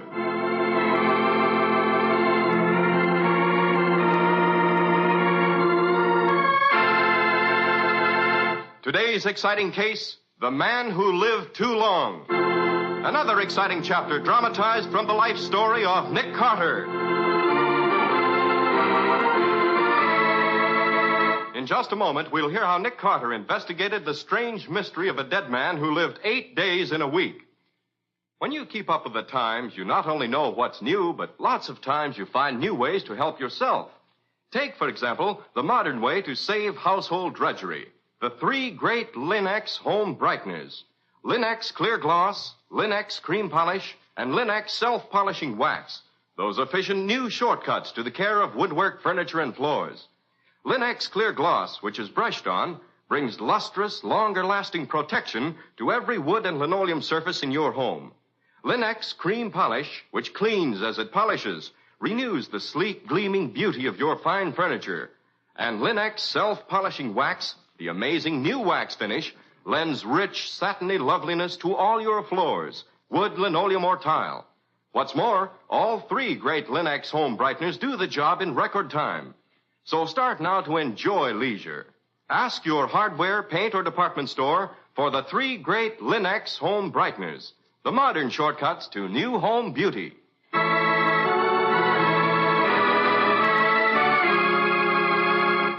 And now for today's exciting case from the life of Nick Carter. It's quiet in the old Victorian mansion on the corner of 5th and 4th. Nick Carter is working on some intricate aniline dye tests. Patsy is transcribing notes. A long, calm afternoon of intensive work is ahead. Suddenly, the telephone rings. Nick Carter's office. Patsy, is Nick there? Oh, hello, Lieutenant Riley. Say, you sound excited. Anything wrong? Plenty's wrong. Let me talk to Nick. Hold it a second. Well, what's bothering Riley today, Patsy? He won't tell me. Here. Thanks. Hello, Riley. What's on your mind? Nick, you've got to hustle down to my office at once.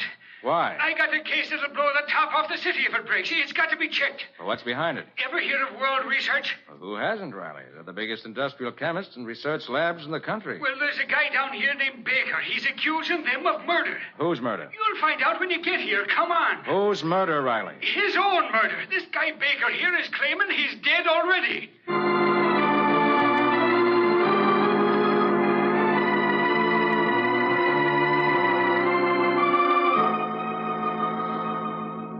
Nick, this here is Mr. Baker. Mr. Baker, Nick Carter. I want him to hear your story. Go ahead, Mr. Baker. How has World Research murdered you already? As I stand before you now, Mr. Carter, I'm a dead man. Shall be buried in a very few days. Go on. I'm an inventor, Mr. Carter. Not by profession, but by hobby. During the day, I'm a broker. Evenings, I work in my laboratory. I've been doing research with a friend of mine named John Dray. You can check that. Get on with your story, man. I want you to check it to prove I'm not crazy. Well, Dre and I have perfected a new radio development that'll revolutionize the industry. It's been patented. You can check that, too. We'll decide what to check, Mr. Baker. Go ahead. World Research has been after us for weeks to sell out to them. We refused. Apparently, they were desperate. Today, I found this piece of apparatus connected inside one of my experimental machines. Look at it. What a mess of wires and tubes that is. It was brought into my laboratory by World Research. It's a gamma-ray projector of tremendous power. All the while my experimental radio has been operating, this little horror has been projecting gamma rays until my body is saturated with them. I can't live, gentlemen. World Research has murdered me. What do you want us to do? Check my story from beginning to end. Then let me come down here and begin action against World Research. If I'm going to die, Mr. Carter, I want my revenge before I'm in the grave. Look, Mr. Baker, you're talking like an idiot now. Easy, Riley, easy. Mr. Baker, Lieutenant Riley and I'll give this case our most careful attention. You ask for vengeance. I promise you this. You'll get it, if you deserve it.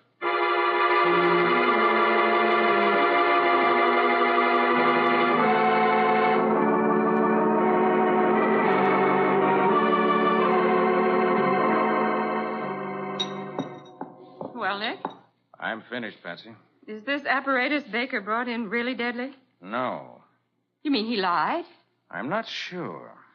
All I do know is that this so-called gamma ray projector is just a mess of tubes and wires. It doesn't make sense. Then the whole case doesn't make sense. And why did Baker come in with that tall story? Yes.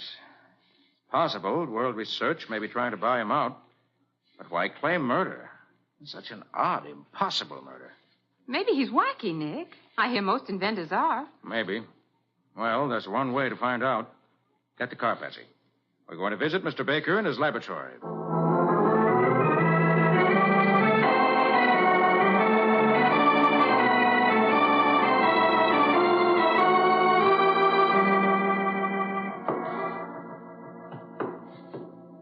Oh, Nick, I'm out of breath. How much higher? One flight. The janitor said Baker's lab's on the top floor. I hope I can make it. Here, take my arm. Oh, Nick. Are you sure Baker's in? Yes, the janitor said so. Well, then maybe he... Hold it. Here we are. Sounds pretty quiet in there. Maybe he went out. Maybe. Wait a minute. Funny. Door's open. Well, let's go in. Gosh, what a mess this place is. I thought all labs were neat, like yours, Nick. Not all. Only the really efficient ones. Doesn't seem to be anybody here. Can't understand it. Lights on, door unlocked. Nick, What is it, Betsy? behind that table on the floor. Look, Uh-oh. Baker, all right? he's dead, isn't he? Yes. Then he was right about those gamma rays and things. No, Betsy. This time, no one bothered with science.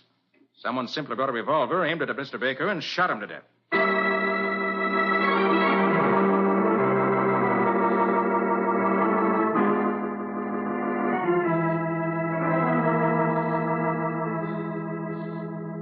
I got over here as fast as I could, Nick. If this ain't the screwiest case I ever came You across. can look the body over, Riley. I've already made a preliminary inspection. He was shot at close range with a .25 caliber gun. Colt automatic. One of those lady-sized pocketbook automatics, eh? Yes. How come you're so sure, Nick? Because I found the ejected shell right here. See? Mm-hmm. Well, what is it, Nick?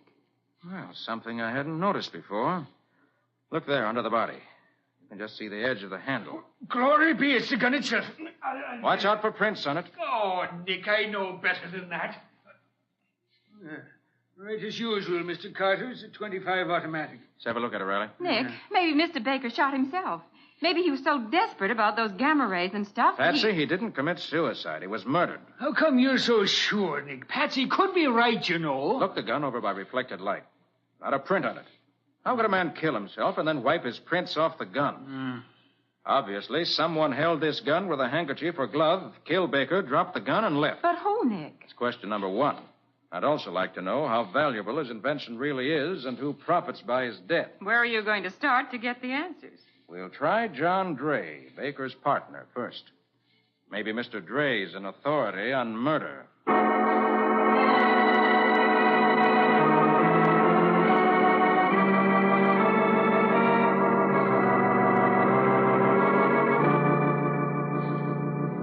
It's true, Mr. Carter. Our radio development is potentially worth a fortune. It's new and tremendously important. Look over the patent yourself. We registered it jointly. Mr. Dray, if you were partners, how is it you and Baker worked in separate labs? Research was only a hobby with Baker. He had a regular brokerage business outside. He wanted a place where he could work now and then, 3-4 hours a day. Exactly how much did World Research offer you to sell out? $250,000. And you refused, Mr. Dray? Not exactly. We made a counteroffer. And now that Baker's dead and the patent's all yours, you're waiting for the answer, huh? Certainly not. I told you we registered the patent jointly. I can't touch Baker's share. Can you tell me who does inherit Baker's share? His sister, I believe, Julia Baker. She lives with him over at the... I know the address. Thanks a lot, Mr. Dray. Oh, by the way... Would it be possible to develop an electrical gamma ray projector? What? Nonsense. I thought you were a scientist, Mr. Carter. You know gamma rays can only be produced by radioactive elements. Yes, I know it. I'm just wondering if Baker knew I'd know it. Come on, Patsy. Let's pay a visit to Baker's heir.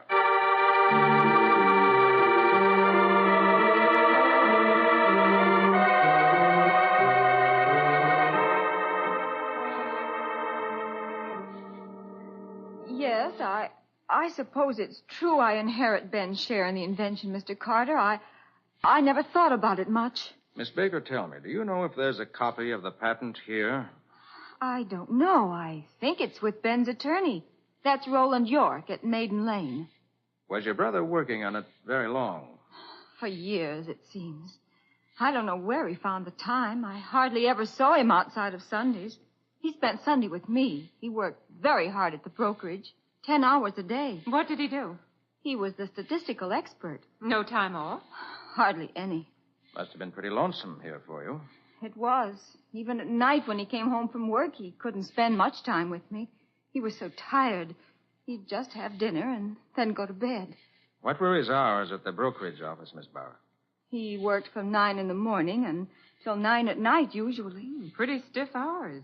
And what time did you have dinner at home? Around 9:30. And then your brother went to bed? Yes, around 11. I see. I can't understand who'd want to murder my brother, Mr. Carter. He was a good man, was friendly, was interested in everybody. Oh, for heaven's sakes, Mr. Carter, who killed him? I don't know yet, Miss Baker. Frankly, at the moment, I'm much more interested in another problem. Oh, I don't understand, Mr. Carter. Come along, Patsy. I want to have a talk with the janitor of the building where Baker's lab is located.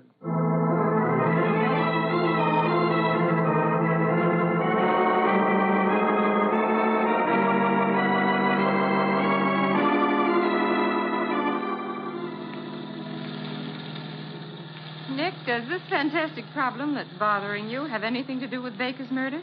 Maybe the crux of the murder. You mean the answer to why Baker lied about that gamma ray projector? No. Well, then I don't get it. Here's the building. All right. Come on. Okay. Here's the janitor's door.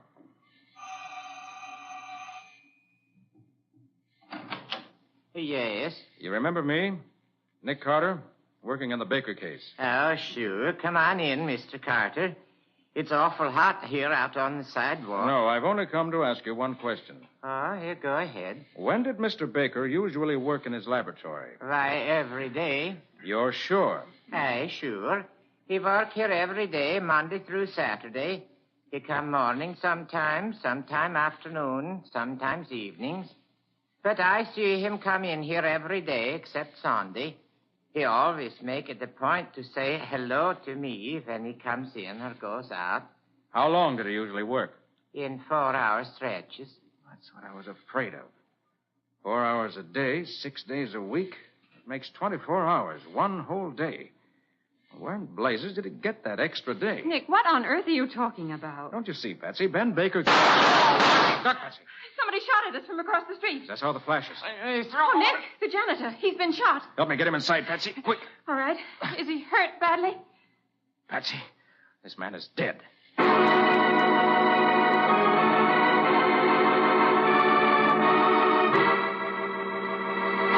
What is this mysterious question that's bewildering Nick?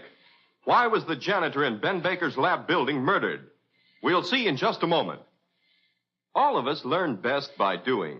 That's why American homemakers who have used Linex self-polishing wax have learned so quickly how different, how perfect a quick-drying wax can be. For one practical test is all you need to prove to yourself that this new wax preparation is the key to perfect floor care for wood and linoleum alike. The formula for Linex self-polishing wax, developed by leading research chemists, is completely new, giving new beauty, new protection, new skid resistance to all your floors. And Linex self-polishing wax contains the greatest possible amount of genuine Carnauba wax for that handsome, satiny look only real wax can give. What's more, the underwriters' laboratories have proved by test that any linoleum, hardwood, or rubber tile floor is actually less slippery after Linex self-polishing wax has been applied, as you'll prove for yourself the moment you step on it. And, of course, Linex self-polishing wax takes only a jiffy to use, or you simply wipe it on without tiresome rubbing, and it dries quickly to a beautiful luster that's a joy to behold. So choose genuine Linex self-polishing wax, the finest product of its kind. Ask your dealer now for all 3 great Linex home brighteners to give your home new beauty The Easy Way.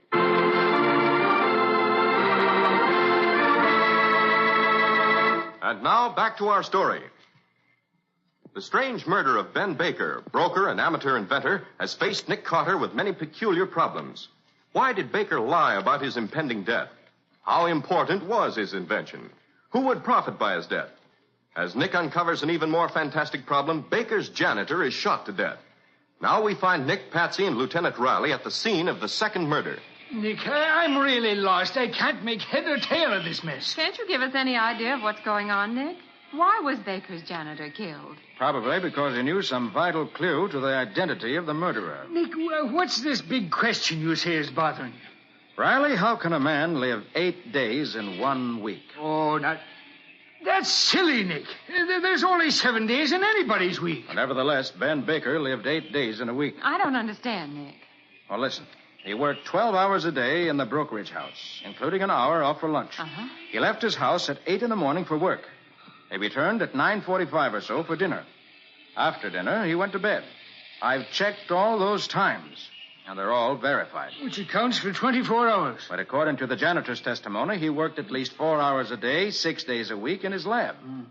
That's an extra 24 hours, an extra day.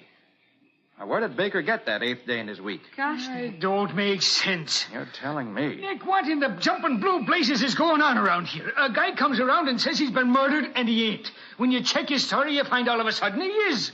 Then the killer knocks off a janitor after he's already given his evidence. And then we find the only one who profits by Baker's death is his sister, who's a frightened girl who looks as though she wouldn't hurt a fly. Wait a minute. Baker was knocked off with a .25 automatic. It's a woman's gun. But Baker accused World Research. What have we got to do about it? Get a search warrant, Riley. Huh? Meet us down at the office of Baker's attorney, Roland York. I want to get a look at that patent.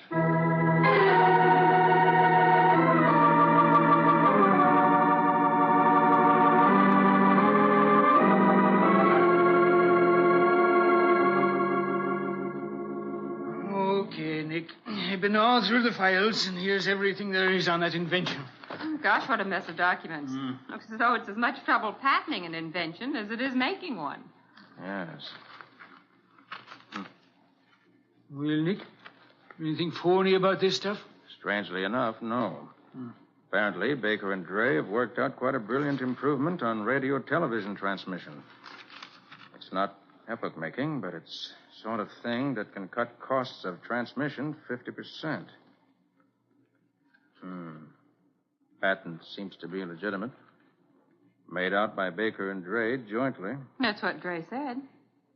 Here's something. Baker's share goes to his sister when he dies. That's what she said. But here's something no one mentioned. What's that?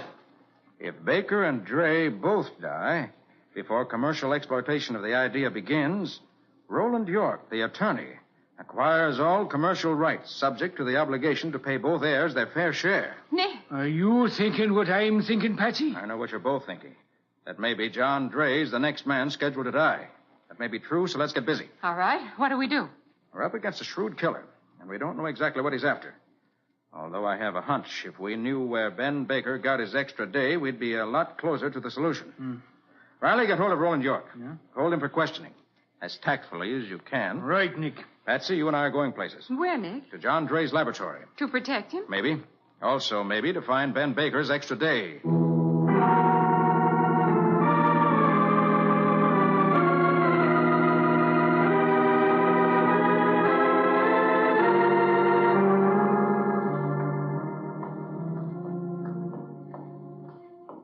There's Dre's place up ahead, Patsy. Last door.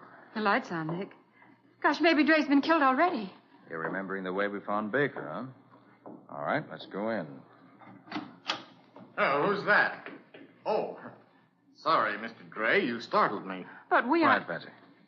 Who are you? Oh, let me introduce myself, Mr. Gray. My name is Kent. I'm from World Research. What are you doing here? Why, I was sent over to express our deep sympathy for your recent bereavement. So? And also, you understand how embarrassing it is to talk business at such a time. Go on. Well, and also to say that your counter-proposal is really much too high. You think so, huh? You must reconsider, Mr. Dre. Now that Baker is dead, huh? I don't understand. Baker was the one who was holding out for the high price, wasn't he? Well, Mr. Dre. Now that Baker's out of the way, you brazenly come here hoping you can persuade me to accept a smaller figure. I assure you. Nick. Yes, Betsy. I just realized maybe it isn't Roland York. Maybe Baker told the truth about World Research. Maybe the patent does threaten their business. Why, maybe they... Did I hear you call this man Nick? Well, I had assumed I was speaking to Mr. John Dre. Do you mean to tell me that I... What's the meaning of this? What are you people doing in my lab? Investigating murder, Mr. Dre. So I was right. You are an imposter. This is outrageous. How dare you... Mr. Carter, will you have the goodness to explain what's going on here? Oh, it's really quite simple, Mr. Dre. We came here to throw a little light on the murder mystery. Patsy. And what... Yes, Nick? Say that again. Say what? Really, Carter? This is ridiculous. Quiet, please. Repeat what you said, Patsy. Well, I said we came to Mr. Dre's laboratory to throw a little light on the murder. That's it, light. Light in the laboratory. And that's the explanation. The explanation of what? Ben Baker's extra day. I think I know where he got it. Come on. Where to? Let's go have a look at Baker's electric meter.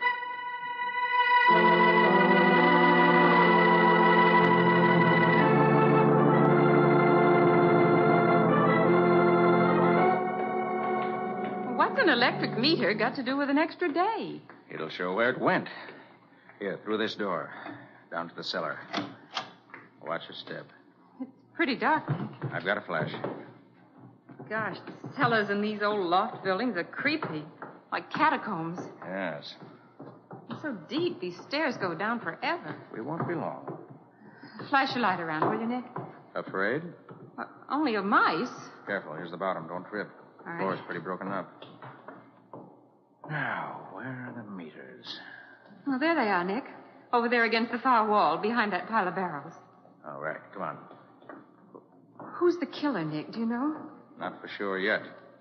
But I've got a pretty good idea. Maybe Julia Baker isn't as weak and helpless as she seems. Maybe. Maybe I was right about World Research. Maybe. Maybe Roland York got ambitious. Maybe. Can't you say anything but maybe? Here's the meters. Let's see. First, second. Oh, there. Top floor offices. Baker's was 6R. There it is, on the right. Yes, and there, I hope, is the solution to the case. Where? On the dials. Read off the kilowatt hours. But why, Nick? Because when we compare the meter reading now with the reading a month ago, we'll find that very little electricity has been used. Nick, I can't follow you. What is that? Now, Patsy, behind these barrels. It's the killer. Nick, we're trapped. No, Patsy, not quite. Let him come a little closer. When I give the word, help me push these barrels over. All right, now, Patsy.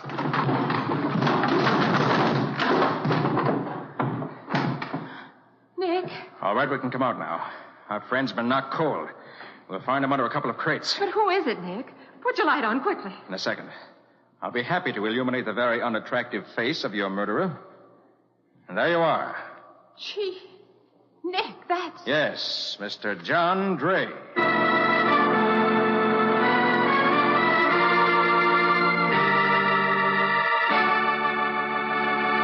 In just a moment, Nick will return to give you the final details of today's story and explain why John Dre killed the man who lived too long. The best way to keep up the appearance of the things you own is to protect them. And the finest protective finish you can find for dozens of household uses is Linex Clear Gloss, the modern brush-on finish for linoleum and wood surfaces. Here's the self-leveling gloss finish which flows on easily and dries to a lasting finish that protects for months. Protects not only against wear, against dirt, against spotting, but actually protects against hot grease, boiling water, fruit acids, even alcohol. Yes, for any surface you want to save, it pays to use Linex Clear Gloss. And Linex Clear Gloss lends sparkling beauty as well, requiring only the whisk of a damp cloth to wipe away surface smudges. Give your floors and woodwork the gleaming luster, the sturdy protection of Linex Clear Gloss, the finest in household finishes. You'll find all three great Linex home brighteners, Linex Clear Gloss, Linex Self-Polishing Wax, and Linex Cream Polish for fine furniture at hardware, paint, and department stores everywhere. And remember that your dealer is headquarters also for Chemtone, the miracle wall finish that goes on like magic. Its beautiful colors will lighten and brighten your home at an average cost of just $2.98 a room. Ask for Chemtone, which covers in one coat dries in 1 hour.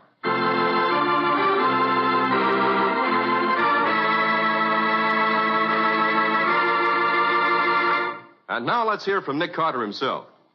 Nick, where did Baker get that extra day? He didn't, Ken. That's the point of the whole case. Baker never spent any time at all in that lab. If he had worked there experimenting, his meter would have registered many hours of electricity. But as it was, the meter showed almost no electricity used at all. But, Nick, the janitor said he was there. Which is why the janitor was killed. John Dray rented the lab in Baker's name. Then he killed the janitor to keep him from telling me that the man found dead in the lab, Baker, wasn't the man who said hello to him as he went in and out. But why was that necessary, Nick? Baker and Dray made the mistake of patenting their invention jointly. Now, the patent law is very strict on one point. It provides that only the actual inventor is permitted to take out the patent. If any other name appears on the patent, it's thereby automatically void. Oh, I see. So World Research could have broken the patent if they found out that Baker was not an inventor, but merely Dray's financial backer. Right, Patsy. And rather than take that chance, Dray tried to set up a false identity for Baker. He told Baker to go to the police with his story about being murdered, hoping that when the police checked up on him, they'd believe that Baker actually was a practicing scientist. Well, then why did he kill Baker after all? Dray was afraid someone might cross-examine Baker and get the truth. We killed Baker to keep the secret secure. Well, Nick, how about a little preview of next week's story? Well, next week, Ken, Patsy and I are called to the home of the foremost amateur art collector in the country to find out why one of his portraits has suddenly started squinting. Did you say squinting? He did. And he wouldn't have been able to break the case if he hadn't taken the fingerprints of a man who died 200 years ago. Fingerprints? 200 years old? And squinting portraits? For the love of Pete, Nick, what do you call this case? I call it the case of the nearsighted picture.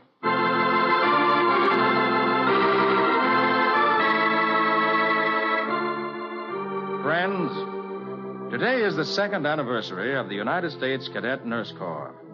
And today, America has urgent need of 60,000 cadet nurses. Every cadet nurse is a girl with a future.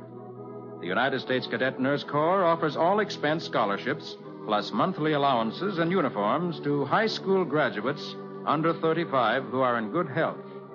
And candidates joining 90 days prior to the war's end will be allowed to finish their training. Don't overlook this opportunity to serve.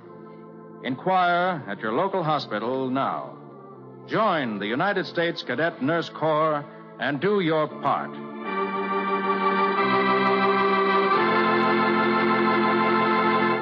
Nick Carter, Master Detective, is copyrighted by Street and Smith Publications, Incorporated. Lon Clark is starred as Nick with Helen Choate as Patsy. Original music is played by George Wright. Any resemblance in these programs to actual persons, living or dead, is purely coincidental. The entire production is under the direction of Jock McGregor.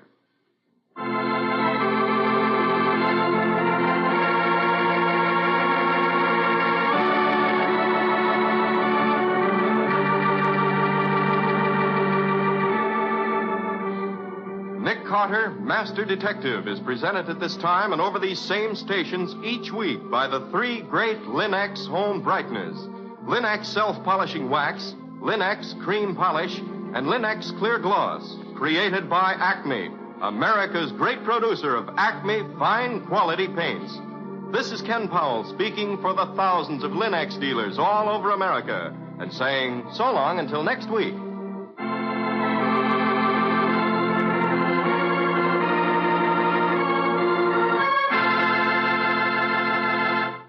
This is the Mutual Broadcasting System.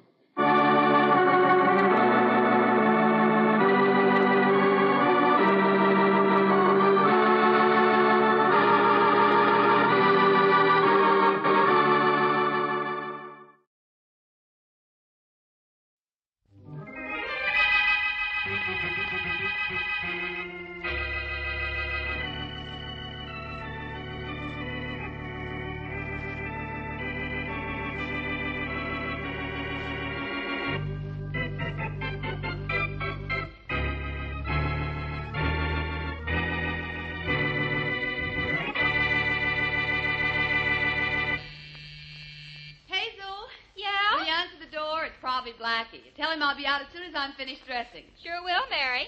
I hope it is your friend, Blackie. I'm dying to meet him. A lot of people have to die before he shows up. Coming. Miss Mary Wesley? No, I'm not Miss Wesley, but this is her apartment.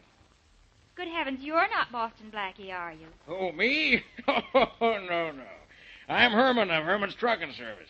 Got a little parcel here for Miss Mary Wesley. Can I bring it in? I suppose so. All right, you better step back, lady. Kind of hairy and big. Well, that doesn't look like a little parcel to me.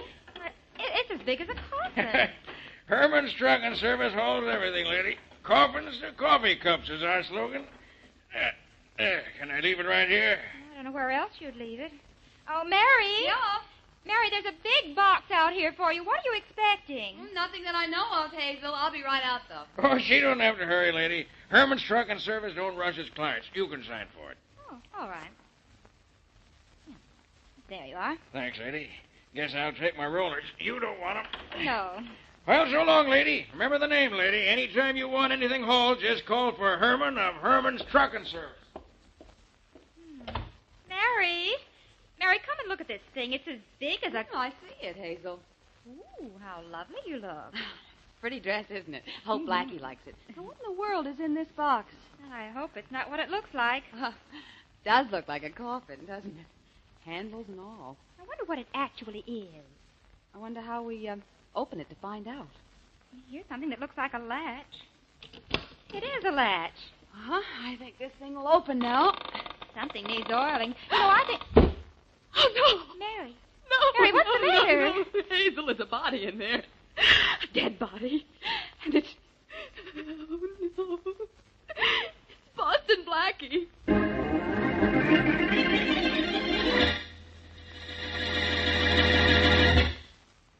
And now on to Dick Calmer as Boston Blackie, if he's still alive. Enemy to those who make him an enemy. Friend to those who have no friend.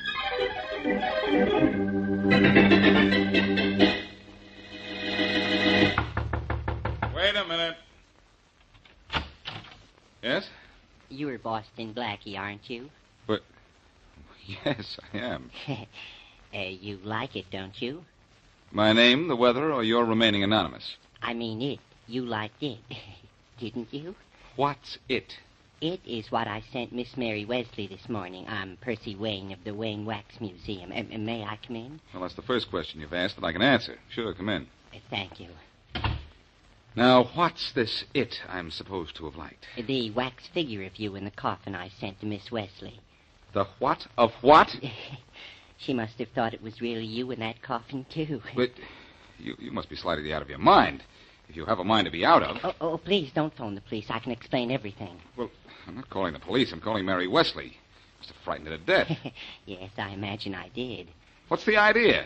Well, it's really very easy to explain. I sent a likeness of you in that coffin to Miss Wesley to show you how good a wax sculptor I am. Why didn't you just let me take your word for it? Oh, but you didn't know me. I want to show you and Inspector Faraday in my wax museum, closing your latest case. Why doesn't she answer? Well, perhaps she's gone for the police. The figure in that coffin looked awfully real. Hello? Mary, this is Blackie. Oh, Blackie. It's all right, Mary. I'm not dead. Oh, that was a wax image of me in that coffin. Oh, Blackie, I know, but... Well, at first I was sure it was you. Now, what does it mean, Blackie? What I'll tell you what it means when I see you. In the meantime, relax, and a man will come and get that monstrosity out of there. Goodbye. Bye. Wayne, you heard what I said to Miss Wesley. Now, get that coffin out of her apartment. She thought it was really you, didn't she? Yes, she did. It's a fine joke. Now, go get that thing out of her apartment and fast. Well, right away, Blackie, but may I use you in my museum? I'm just opening it, and I want to show all the famous local crime breakers and police and criminals. Sure.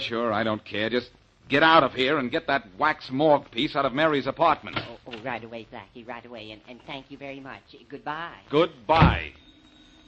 Oh, now what? Never a dull moment at the club, Blackie. I better answer that. Some people have some sense of humor. Hello? Blackie, this is Faraday. What are you so proud of? That you remember your name? Now, don't work on me, Blackie. This is no social call. A wax figure of me was delivered to my office a little while ago with a note on it telling me to contact you about it. Now, what's the idea, Blackie? It isn't my idea, pal. A man named Percy Wayne wants to include you among the famous figures in his wax museum. Oh, he does, huh? Famous figures, huh? And they want me? Sure, they're going to display you as a dummy. Very consistent, I'd say. So that's what it is. Well, if you see your friend Wayne, tell him I'll let him know. I got other things to worry about. Sure, you've got your job, for one thing. How do you manage to hold it, Inspector? Yeah, I don't know how I managed to hold off clipping you. I would if I didn't have something on my mind. Blackie, did you ever hear of Duke Allen? Duke Allen? Who's he? He's a big-time operator from the Middle West who nobody's ever seen. The word is whom, Faraday. Who cares? Nobody's ever seen him. But I've got to find out what he looks like before he causes trouble. What trouble is he going to cause? I got an underworld tip he's coming here to cut in on those gangster Mosley brothers. Well, go to the Mosley brothers and tell them to tip you off when Allen comes to see them. It's just as simple as that. The Mosley brothers are hiding out, Dope. They know I'm looking for them. Only I got an idea this Duke Allen will find them before I do. Anybody could find anything before you knew it was even missing. So nobody's even seen this Duke Allen, huh? Nobody in this city. He's never been arrested, so there are no files on him. No files on him, huh? That's right. Well, pal, I'm going to find them for you to prove there are no flies on me.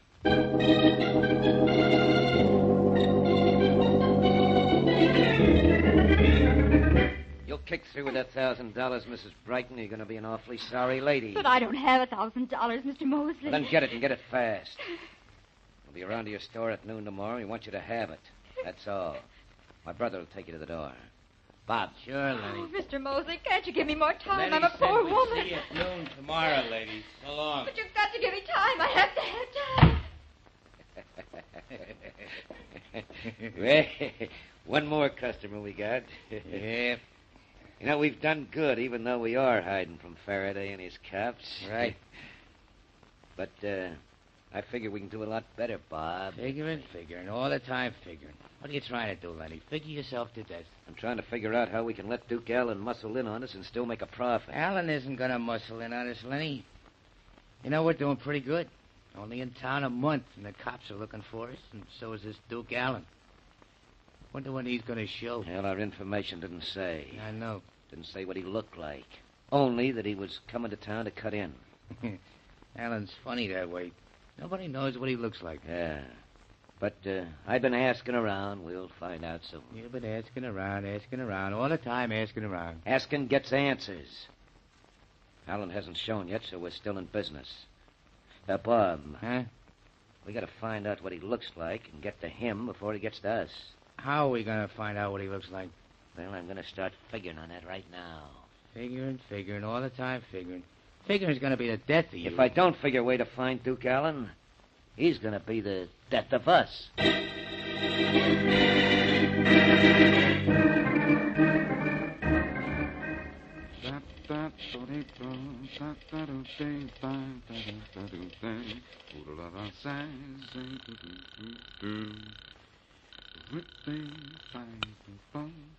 Wayne Wax Museum. Percy Wayne speaking. Mr. Wayne, this is Boston Blackie. Oh, hello, Blackie. I have the figures of you and Inspector Faraday on display already. Are you coming down to see yourself? Not right away. Oh. Look, Wayne, do you have a wax figure of Duke Allen in your museum? Duke Allen? Yes, I do. Is it the Duke Allen, I mean? Well, yes. No one's supposed to know what he looks like. Well, I do, though. I met him in Kansas City once and even shook hands with him. Brave of me, wasn't it? Well, Allen hasn't killed everyone he's met. What? Is the figure of Allen on display? Oh, yes. It's one of my favorites. You ought to come down to see it. It's my best effort. Well, I'm not interested in seeing it right now. Oh, dear. I thought I'd have a visitor. I've been open all day and I haven't had one customer. Well, I'm going to run an ad in the newspapers for you saying you're displaying a figure of Duke Allen. And believe me, you'll have customers, at least 2 paying customers, dropping in for a payoff.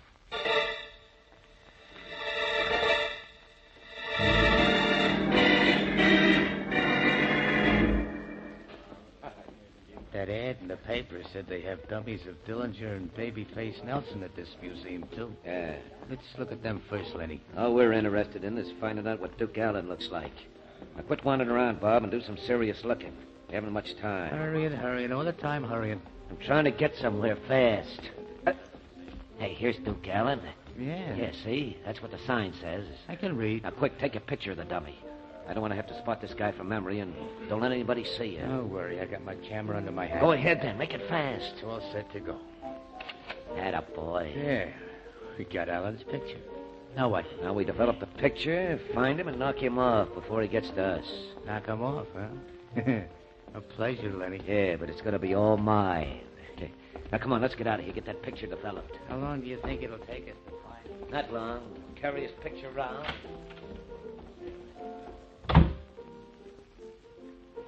Well, Blackie? Wait a minute, Mary. Stay in hiding. They may come back for something.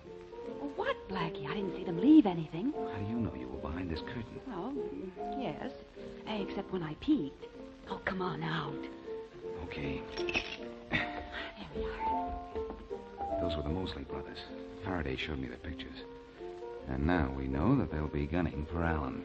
Well, I want to look at this dummy of Duke Allen. I want to see what he looks like, too. He looks slightly waxy. That much I can tell you. Here's the wax figure of you, Blackie. Why, it's the thing. Blackie, What's the matter, Mary? what's the matter? Well, look at the sign in front of the figure of you. It doesn't say Boston Blackie. It says Duke Allen. The Mosleys took your picture. And if they ever see you, they'll shoot to kill.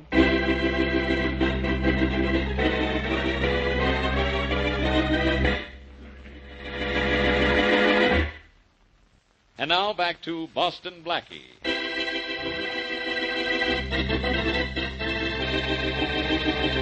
Percy Wayne makes an absolutely perfect wax image of Boston Blackie and displays it in his wax museum.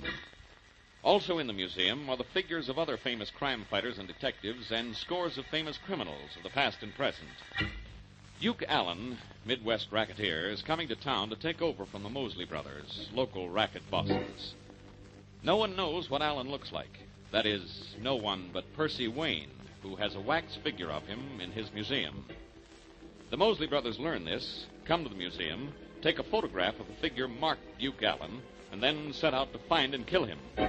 What they don't know, however, is that the figure marked Duke Allen is actually that of Boston Blackie. As we return to our story, the Mosley brothers are in their hideout as the telephone rings. Hello? Hello, is this one of the Mosley brothers? Who wants to know? I do.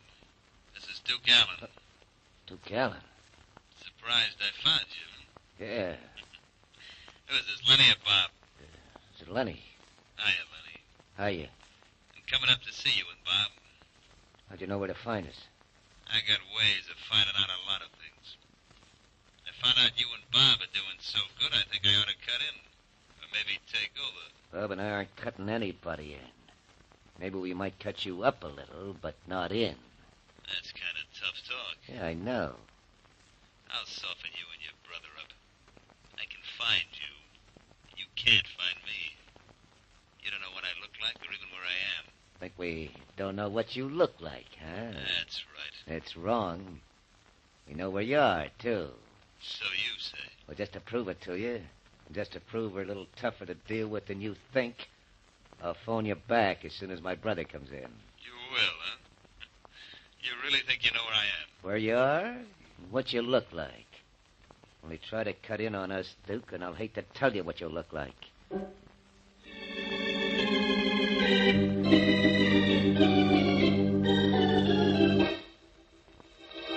Don't you see why I switched those signs in the museum, Mary, so the Mosleys would come looking for me? It's very simple. You mean you're very simple, Blackie. Oh, Mary. Now, look, those men are out to kill Duke Allen. And now they're looking for you to kill you.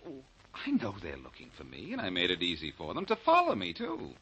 In fact, one of the Mosley brothers was following us when we came into the building just now. Oh, just fine. Any minute I expect a knock on the door. No, I don't think they'll try to knock me off here. At least I hope not. It'll spoil my plans. Spoil your plans? Oh, brother, what an understatement. It'll spoil you. Mary, this plan of mine will bring the Mosleys out of hiding and may bring Duke Allen out in the open, too. Then Faraday can grab all three. Excuse me a minute. Who are you calling? The police, I hope. No, just downstairs to have a little chat. Yes? Harry, don't forget.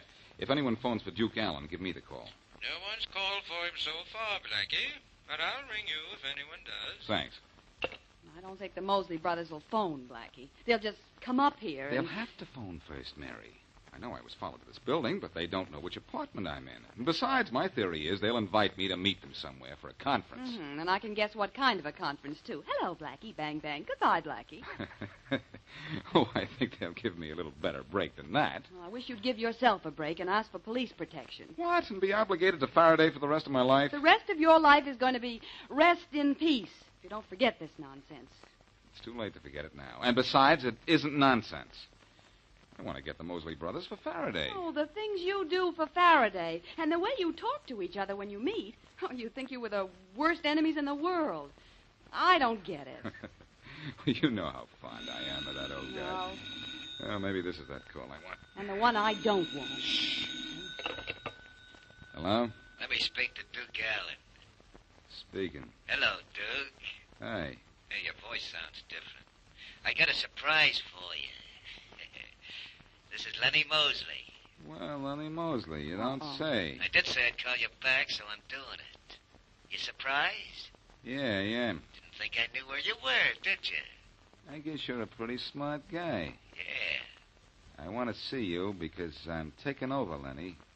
All by myself, too. Maybe we can make a deal. I run things all by myself. That can be kind of lonesome, Duke. Now, look, I got a proposition to offer you where maybe we can all be happy and nobody will get hurt. Proposition, huh? Let's hear it. No, not over the phone, Duke. Meet us somewhere, huh? You named the place. We don't want any ears in the wall. That's right. How about the storeroom in the old warehouse on Lyons Road? That's easy to find. Okay, what time? 8 tonight. We'll be waiting for you. I know. I'll be there. So long. Well, Mary, that does it. What funeral parlor do I phone? Do you have any preference? I prefer right now not to think about that, Mary. I'm going to call Faraday, and at 8 o'clock tonight, he and I are going to make the warehouse the house where we grabbed the Mosley brothers. The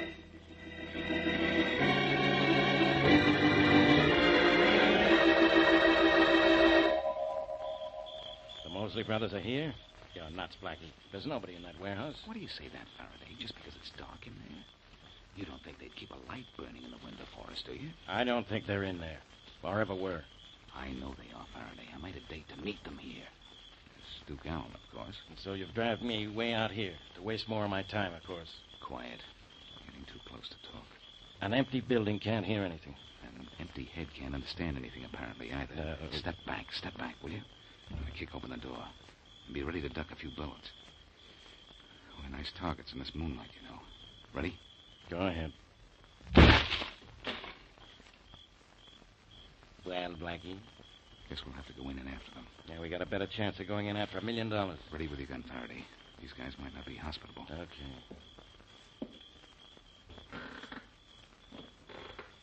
Faraday, this floor sounds like your shoes. They may be behind that door there. I can see behind the door. It's nothing but wall. There's no one here. That's funny. Ha. I'm hysterical. Genius, aren't you, Blackie? Kind of a semi-pro genius right now. Where'll I put this light on? Turn it off. I can see you, and I'd rather not. Faraday, that light bulb was warm when I touched it. Now he's taking the temperature of electric lights. Come on, stupid. Let's get out of this joint. Wait a minute. Huh? The Mosleys kept their date here. I'm sure of it. I wonder what made them leave. Who cares? I wonder what I'm doing here in a warehouse with a bunch of old newspapers and a young idiot. I'm just looking at one of those newspapers. Take a peek at the one on top here. It's from last July. Huh? Our pictures are on the front page in that Jeff Martin case. Now, don't remind me of it. I still say my idea... Faraday, I've got it. The Mosleys were here, but they left when they saw this picture of me in the paper. They knew then that I'd tricked them into thinking that I was Duke Allen, so they scrammed. Hey, that's right. And I know right where the Mosleys went from here, too, to the museum. They still have to get a picture of Duke. Come on, Faraday. If they want to take a picture, grabbing them ought to be a snap.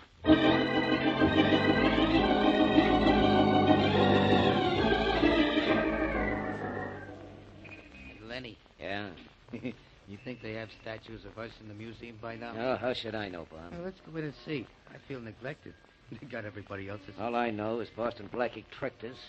We got to get Duke Allen's picture and scram out of that museum as fast as we can. Hurrying, all the time hurrying. Well, come on, let's go in and... Like me to go in with you, boys? Huh?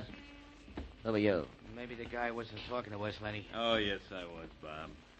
Allow me to introduce myself, boys, in person this time. I'm Duke Allen. Huh? Duke? Surprised? Yeah. Come on, walk down the alley with me so we can talk. Yeah, sure. What were you doing here, Duke? Gonna look in the museum to see if you can find statues of us? I don't need any wax dummies to tell me what you boys look like. All I needed was a few connections. Now, suppose... Hey, Lenny, he's got a gun. Also got a knife in his neck. Lenny, always fast. Yeah, and it was a pleasure, too. But quick, let's pick him up, dump him in the back of our car before somebody comes along. Okay, that's it. I got his legs. What are we gonna do when we get him in the car, Lenny? I don't know yet. I'm just figuring. Figuring. All the time figuring. Now, hold him with one hand, open the car door. Okay. Good. Now, 1, 2, 3, and in.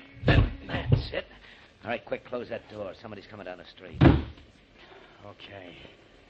Nobody can see him in there. What are we gonna do? Leave him there and scram? Now, we'll drive him around town for a few hours till the museum closes. Then I'll figure out how to get rid of the body and Boston Blackie, too.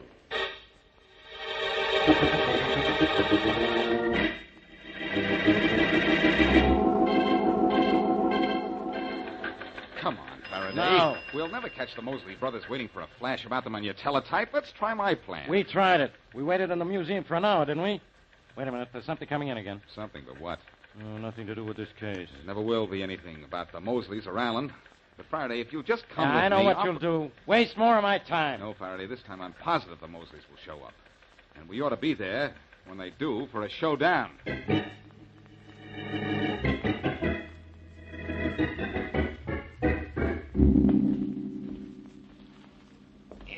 This museum's sure a spooky place in the dark, Lenny.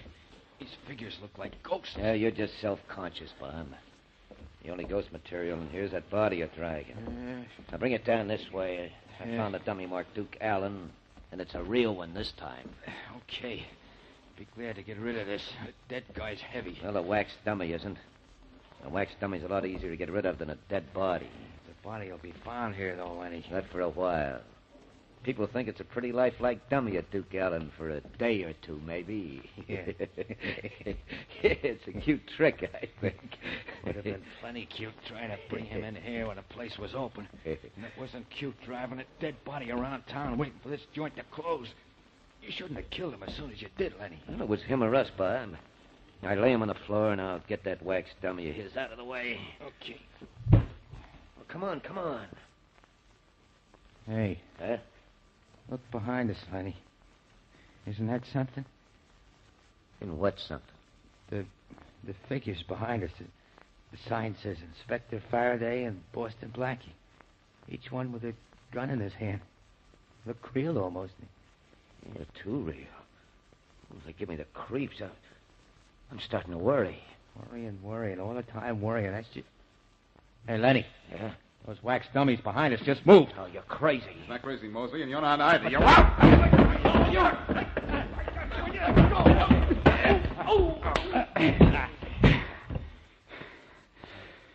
I told you they'd come here tonight, Faraday. Yeah, well, it took them long enough to show up. I was standing still so long, I was beginning to think I was a wax dummy. There are no cracks. No, Faraday, no cracks. You couldn't be a wax dummy. No, of course not. Of course not is right. A wax dummy looks lifelike.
The FBI in Peace and War, ordinarily heard at this time throughout the year, is taking its usual summer vacation and will return to CBS 1 week from tonight on September 1st.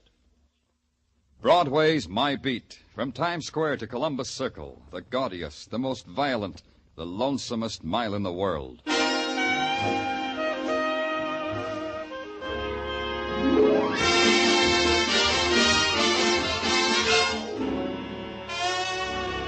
Broadway's My Beat, with Larry Thor as Detective Danny Clover.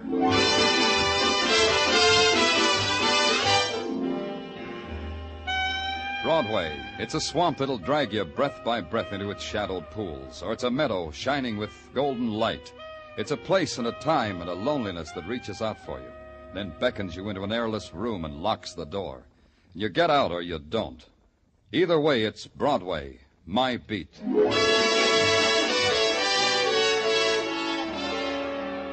A man dies in silence and in dark, and the city sets up a shrieking clamor, and you're part of it. You ride a scream through the crowded, heat-heavy streets, and then you hit a dead end. And it's a building, and a room at the top of the building, and it's a man lying in the center of the room while other men take notes on the history of his dying. All right, Joe, get one from this angle, huh? Yeah, hold the light while I Danny. focus, will you? Hiya, Danny. Okay, that's good. Got it. Now get a shot of all that food. Oh, what a banquet this guy laid out for himself. Danny, come over here. This'll interest It you. never interests me, Doc. What have you got? Val Dane, the novelist. Ever read any of his stuff? No. Neither do I. The wife does, though. Says she's mad about him. But she went mad over Rebecca of Sunnybrook Farm. Well, let's have tea some other time, huh, Doc? Tell me about Dane. Yeah, well... Hey, first tell him about me, huh, Doc? Tell him about me. Oh, yeah. Danny, this is Clem Picasso. Yeah, that's who I am. Picasso. Picasso, haven't I heard your name someplace? Sure you have. Clem Picasso, the painter. I paint flagpoles. That's where it was. You were painting a portrait of a flagpole for Dane, is that it? No, you don't understand. I'm the real article. Let me tell you about me. Yeah. If it wasn't for me, you guys wouldn't even know Dane was dead. Tell me more about yourself. Well, I was painting a flagpole on top of this building, see? All of a sudden came a gust of wind. I grabbed hold of the pole, dropped my pail of paint right through that skylight there, see? I look for spilled paint. I find a dead man. That is the experience that happened today to Clem Picasso, flagpole painter. Unforgettable. It'll live in my memory, too. You got anything to add to that, Doc? Only this, Danny. This room is a fortress. Dane must have built it on top of his penthouse for a retreat. It's ventilated by an air conditioning system. The only source of outside light is that skylight, and that's at least 30 feet from the floor. Mm-hmm. There's no phone, and the room was locked and bolted from the outside. Dane couldn't get out. This place is bare. No writing materials, nothing. Yeah, like a tomb. Maybe he needed this kind of atmosphere to think. Maybe. All the boys found when they broke in here was Dane and that table, loaded with food, all jarred. Fruits, chicken, all sorts of good things to eat. What's the matter, Doc? You hungry? Just tell me how Dane died. He died of starvation, Danny. Huh? Yeah, all that food, and he died of starvation. Curious man, this Val Dane. Huh, Danny? I could have dropped it right there. Val Dane, I told myself, had committed suicide by starving himself to death, thereby obtaining new material for his next novel. That's what I told myself. That's how much sense it made. And that's why I couldn't drop it. In New York, hardly anybody dies in a vacuum. A man as famous as Val Dane never does. There has to be a close friend or relative to break the news to, and in a case like this, to question. It wasn't tough to find out that Val Dane had a wife, now divorced, and a city directory said she lived on West 79th Street. It was apartment 105. As simple as that.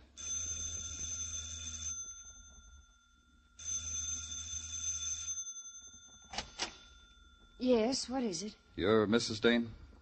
Well, only approximately. Mr. Dane and I are divorced. I've kept his name for my son's sake. You're... Danny Clover. I'm from the police. Oh, how interesting. We've never had a caller here from the police. Won't you come in? Thank you. I do hope you'll stay until Jimmy comes home. Jimmy is my son, Mr. Clover. I'm sure he'd love to hear the experiences you'd have to tell him. In here, the living room.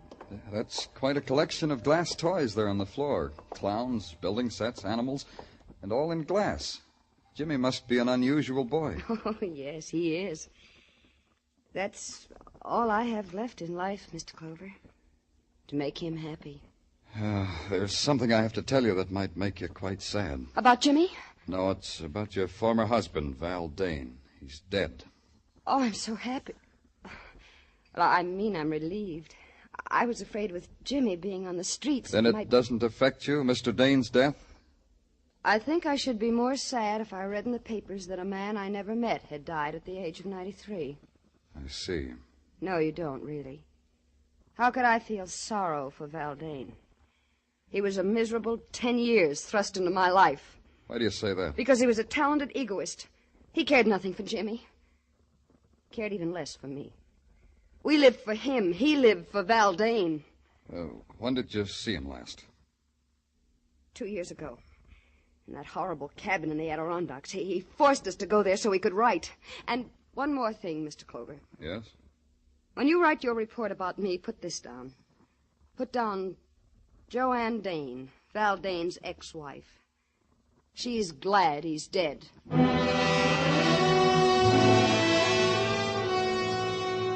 I didn't bother to tell Joanne Dane that her former husband had starved to death. I had a feeling she would have enjoyed that too much, and death doesn't need laughing at.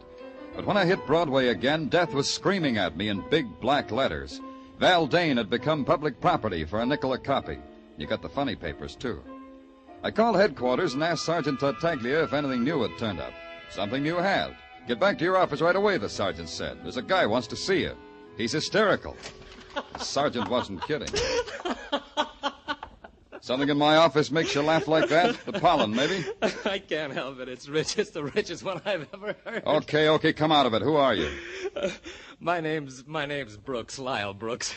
Lyle Brooks, huh? Tell me gently, what's so rich? Oh, if I think of it again, Lieutenant, I shall roll on your floor in continued convulsions of hilarity. And think of something real sad, like a right to the jaw, and tell me what's on your mind. Why, Valdane starved to death. Don't you think that's funny? No? Well, I think it's funny. What tickles you about a man's death, Brooks? About Val's death? He was such a pig, and he starved to death. Well, that, Lieutenant, is humor. Category ironic humor. What's your interest in Valdane's death? I'm his ghost. Ghost, huh? Battaglia. Yeah, Danny. Now, what do you want? Book this guy for impersonating a human. Hey, that's a serious... Right now, Tartaglia, book him. Well, sure. For impersonating a human, huh? Come on, you. Policemen have a sense of jest, too, I see. Come on, you. So I'll explain. I am Valdane's ghost. You're doing it again, Brooks. His ghost writer. I did much of the writing which is credited to our so literary Mr. Dane. That's why I came to give myself up. To give yourself up, huh? Did you have anything to do with his dying? Assuredly not. But you might think so. I hated him. Valdane cheated me time and again. But this time was the biggest cheat of all. What's he talking about, Danny? I'm talking about The Great Fake, Valdane's latest book. I wrote at least half of it, you know. Got no credit. Val said I would get credit. What are you trying to tell us? Just this. If Valdane met with foul play in any way, I should head your list of suspects. Me and Cynthia, of course. We mustn't forget Cynthia. Oh, we can't forget her. Cynthia who? Cynthia Troy. Why, everybody knows she's the woman in The Great Fake. Heavens. Do you mean to say you haven't read the book, Mr. Clover? Mr. Clover hadn't, but Mr. Clover did. The Great Fake, new novel by Valdane, available at your favorite bookstore, $3 the copy. I bought it, noted it carefully on my expense account, and went home and curled up with $3 worth of vitriol. Because that's what the novel was. A book of hate, a sneering book, a book without humor. There wasn't a person in it, only caricatures dipped in acid. And the leading woman of the novel had been dipped deepest of all. It tweaked me. The next morning, I just had to see her. I'd been expecting a call from the police, Mr. Clover. Drink? No, thanks, Miss Troy. Then you won't mind if I do. No. I realize it's before noon, but then I haven't had my breakfast yet. You sure you won't have a drink? Yeah, I'm sure. Just why had you been expecting a call from the police, Miss Troy? Because I have no doubt about your intelligence. One thing you must know in my business is never to underestimate anybody. You mind if I ask what your business is? The same as in Val's novel. I give parties, Mr. Clover. I arrange that the unfortunate rich be impressed by their leisure and their wealth. By opulent and clever parties, Mr. Clover. For an opulent price, Mr. Clover. Now the question, Miss Troy. Why were you expected, Mr. Clover? The answer is a question. How do you get a man to starve to death? I've been asking myself that. You think somebody got Val Dane to starve? Undoubtedly. Val Dane was a man whose only love was Val Dane. He was too jealous of his love to kill himself. He would never commit suicide. Then you think he was murdered? I believe I implied that, don't you? Did you kill him? The idea titillates me. Yes, it's a rare thought. Ask me that again, Mr. Clover. Look, Miss Troy, the social graces aren't one of my, social graces. In your circle, how do you tell a lady to quit stalling? By telling her. Then let's quit stalling, huh? Very well. You've read Val's novel, yes? It made a fool of me, didn't it? Is that why you killed him? Locked him in that room and starved him to death? I should like to have done that, Mr. Clover. The idea... Yeah, I know. It titillates you. You've started a train of thought, Mr. Clover. I should like to have locked him in that room and spent days of ecstatic joy watching Val Dane starve. I went back to the clean, almost domestic air of the police laboratory and waited while the lab boys checked and rechecked the coroner's report. No matter how you shook it, it came out that Val Dane had died of starvation. Then it caught up with me what Cynthia Troy had said. It would have given her days of ecstatic joy to watch Dane starve. There was only one place anyone could have done that. That was from the roof and through the skylight of Dane's death room. I took a uniformed officer with me because maybe that kind of ecstasy leaves a clue. Danny, I've been over every inch of this roof. There ain't a particle of it that ain't intimate and familiar to me. I'm also sick of the sight of it under my nose. Okay, officer. You can get up off your hands and knees now. Thanks, Danny. You know, Danny, maybe it'd help if you told me what it is we're looking for. I don't know. Thread of cloth, a cigarette butt, the smell of hate. The smell... Huh? Hey, Danny, you dizzy from the altitude or something? No. You can go now, officer. I won't need you anymore. Okay. Hey, you know, it's kind of pretty up here. Huh. All the lights of the city. Gee, that reminds me. I think I'll take my wife to the top of the Empire State Building. It'll be like a second honeymoon. Well, so long, Danny. Don't stay too long in the night air. Yeah. There has to be something.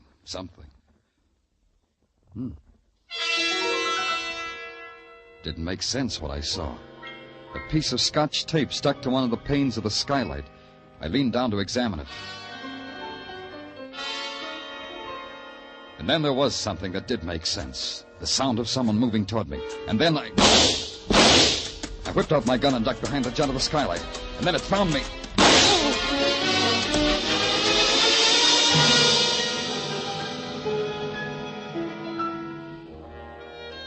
When I woke, a sickly dawn spread itself over the roof and over me. I took inventory and found I was missing 2 items. A valuable hunk of skin from my right temple and a piece of Scotch tape. Just that. Scotch tape.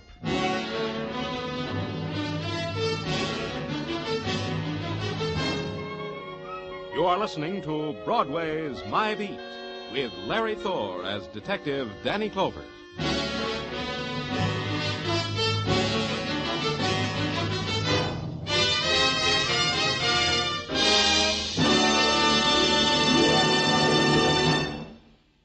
A thrill a minute. High-tension suspense from the word go. Dramatic excitement that builds and builds until it explodes in a smashing climax. That's Inner Sanctum, the great mystery show that's another of CBS top-notch Monday night programs. You'll find Inner Sanctum one of the most entertaining spots on your Monday night listening schedule. And remember, Lux Radio Theater returns next Monday, August 29th, for its 15th year of great dramatic presentations. Inner Sanctum, Lux Radio Theater, every Monday night over most of these same CBS stations. Now back to Broadway's My Beat.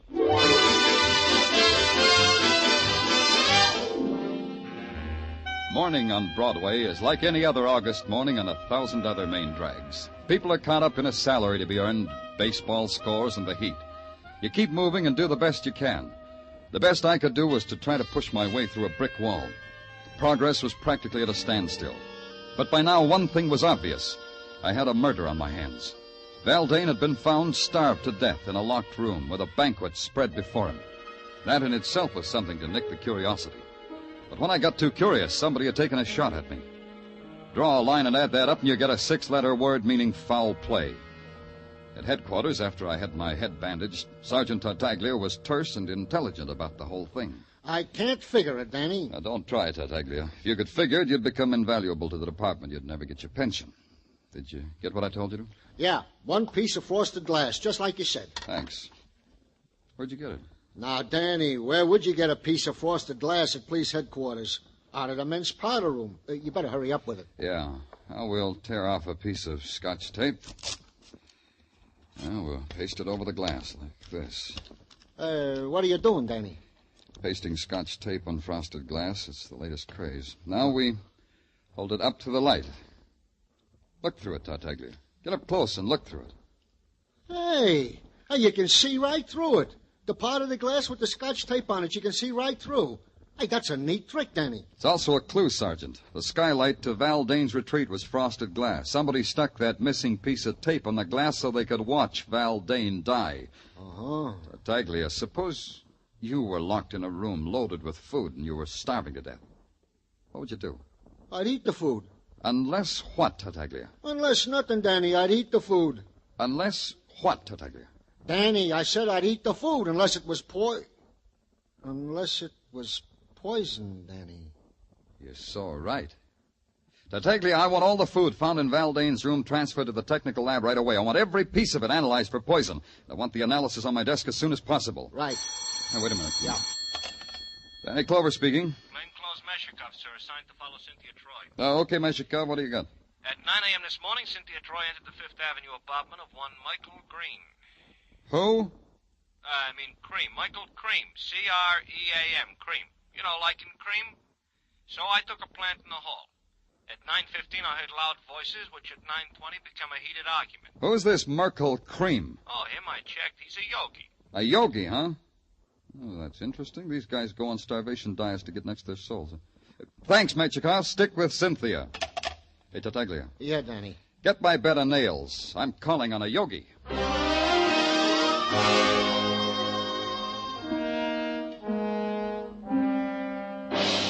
The yogi with a homogenized name, Merkel Cream, lived in a rich, creamy Fifth Avenue mansion with a high money-fat content.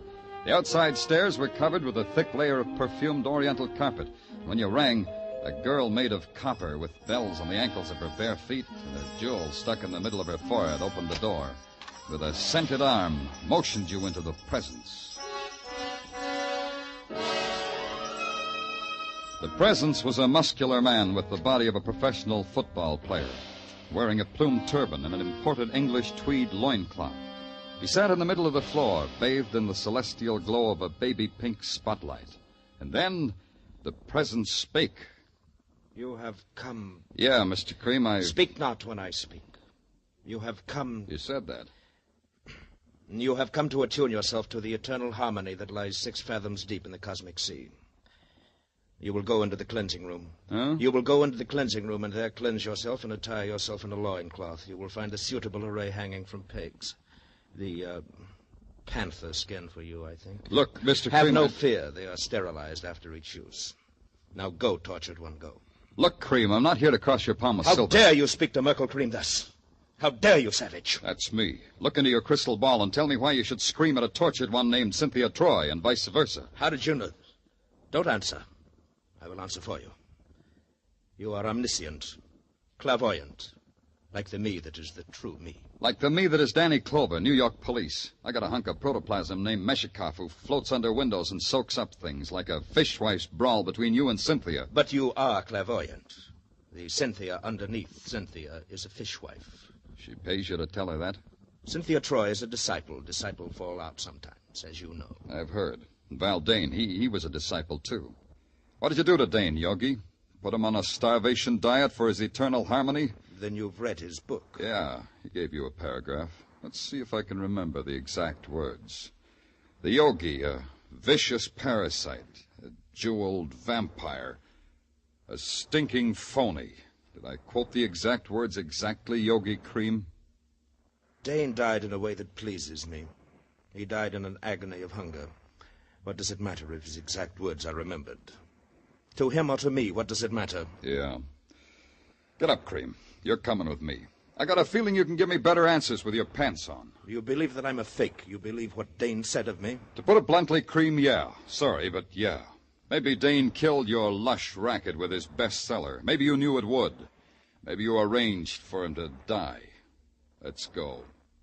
Help me up, Mr. Clover. Yeah, cosmic harmony makes you weak. All right. You know I can't afford to go to jail. It would ruin me. Let go of me. If you move, Mr. Clover, I'll break your back as if it were a stick of wood. Let go of me. A little trick I learned from a man on Amsterdam Avenue. 10 judo lessons for $20. Worth it, don't you think? Don't you think? I got my lessons for free. Well, send them back. They're no good. Let's find out, shall we? Let's find out. Now, my way, Cream. Let's do it my way. Oh. Well, what do you know? The Yogi found cosmic harmony. Has to be a phone in this dump. Yeah.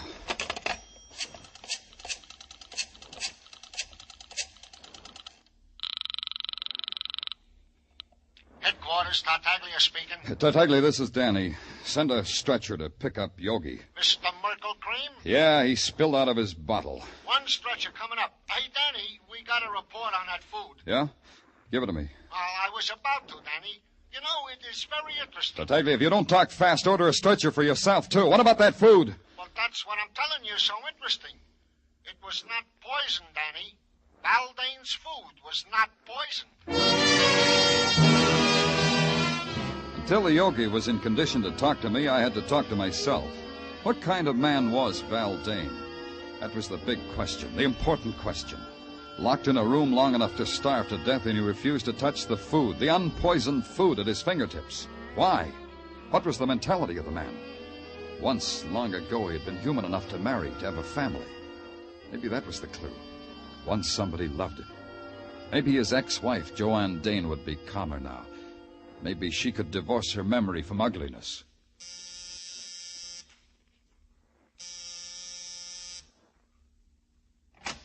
Yes?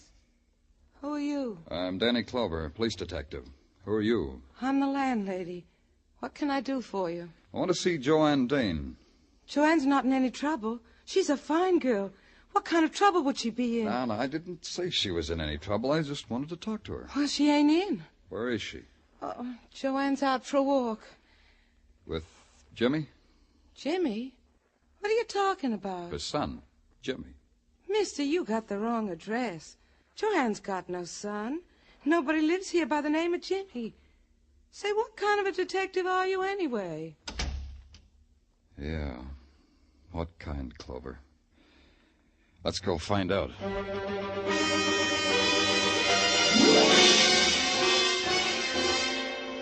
Oh, here are the vital statistics you asked for, Danny. Yeah? Hey, when are you going to take me to see South Pacific, Danny? Oh, any day now, doll. I'm just waiting for that inheritance. Oh, Danny, stop pulling my leg. Here. Know the vital statistics, Danny. Read it to me, doll, because your voice is like honey. Read it to me. Get him. James Dane, age 4, son of Val and Joanne Dane. Died June 22nd, 1947. Cause of death, accidental poisoning. Death spasms took 4 hours. Remoteness of cabin in Adirondacks made it impossible to reach boy in time to help. Signed, Dr. James Robeson. Hey, Danny, where you going? I haven't finished. Danny, come back here. I've got some things to settle.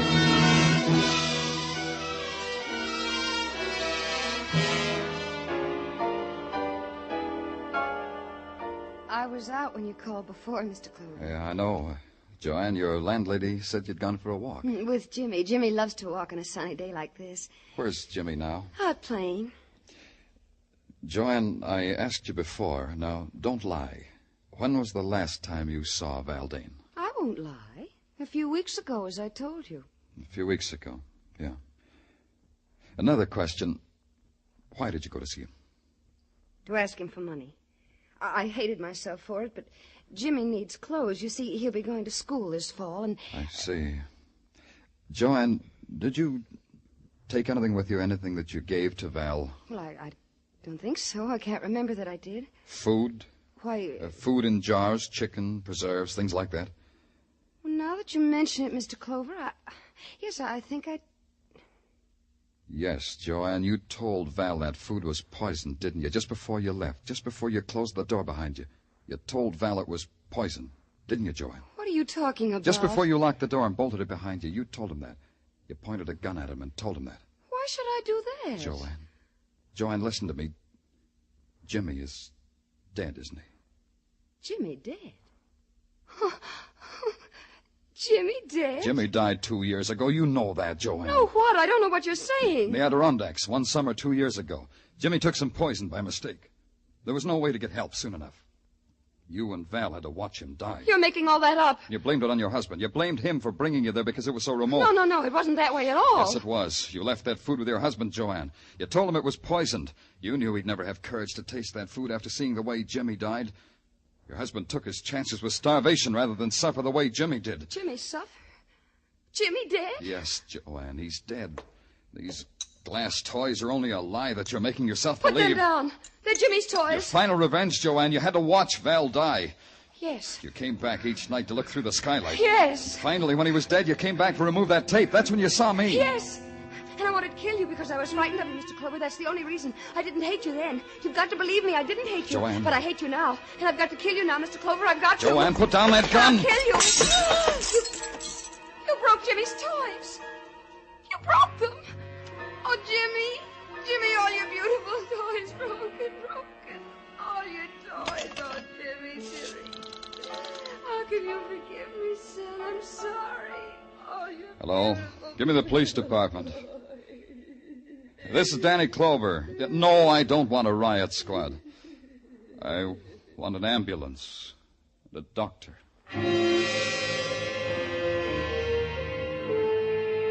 It took 15 minutes for them to come, and in that time I watched the shadows soak up the remnants of her mind. How do you tell a woman her life is done? How do you fill it in reports? How do you make statistics out of it and file it in a ledger? How do you write sorrow as a number? How? Broadway's really living now. It's got a creamy yogi back in circulation. Cynthia is throwing a marvelous party for Patrolman Mishikev. And the ghost, Lyle Brooks, he's haunting another author. Broadway's jaunty now, and it wears a chip on its shoulder. It's flexing its muscles and daring the nighttime. And before it's over, it'll tear itself apart and laugh at its own agony. It's Broadway, the gaudiest, the most violent, the lonesomest mile in the world. Broadway, my beat.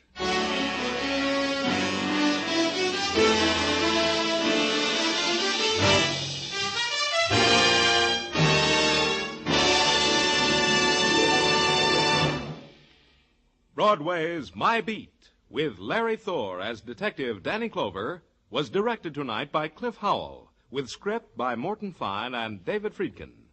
Musical direction is by Lud Gluskin.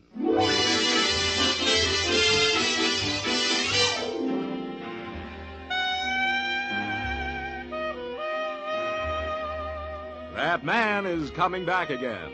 Yes, Arthur Godfrey is returning from his vacation, and he'll be helping some promising young performers up the ladder of success when Arthur Godfrey's Talent Scouts return to the air next Monday night over most of these same CBS network stations. Along with the Talent Scouts, you can hear such great shows as My Friend Irma, Inner Sanctum, the Lux Radio Theater, and the Bob Hawke Show, all on Monday nights and all on CBS. Stay tuned now for Mr. Keene, which follows immediately over most of these same CBS stations. This is CBS, where you hear Lux Radio Theater every Monday, the Columbia Broadcasting System.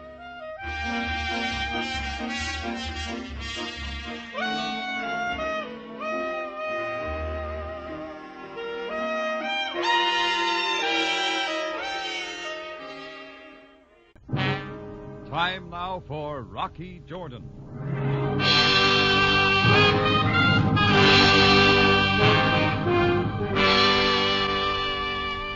I'm always suspicious of a man, even in Cairo, who wants to play hide and seek. Especially when he's a total stranger. Well, this fellow in a felt hat and tweeds had been shadowing me for too long. So finally, around 10 o'clock, I left the Cafe Tambourine, figuring that before the night was over, my shadow and I would be properly introduced. But before it was over, I met a lot of people. Living and dead.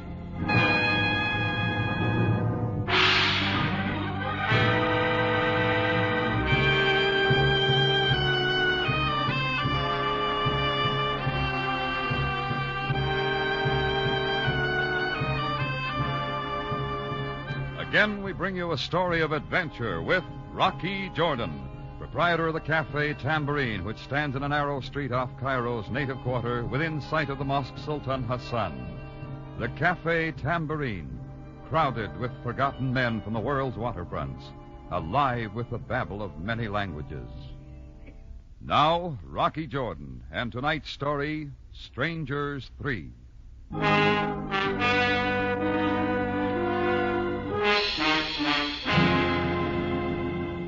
I made a dry run down the boulevard Baqil, and sure enough, the stranger in felt hat and tweeds was still following me.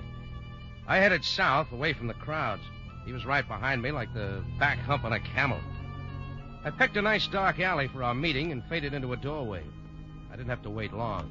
As he came by, I grabbed for him. Mr. Jordan, stop it. Who are you? What do you want? Take your hands off me, Mr. Jordan. You've been tailing me all day. Why? Only for an opportunity to talk with you. This is a very personal matter. All right, from the top of the page, mister. And start with your name. Feder Brahms. I'm delighted. Now, just what do you want? After I explain, you will understand why I did not wish to show myself. You see, I knew you were a good friend of Angus Morgan. Angus Morgan? You and he were once partners in Istanbul, I believe. Well, what about it? Mr. Jordan, I've been trailing him for over a month. Well, then stick to him. Why trail me? A short time ago, I lost him.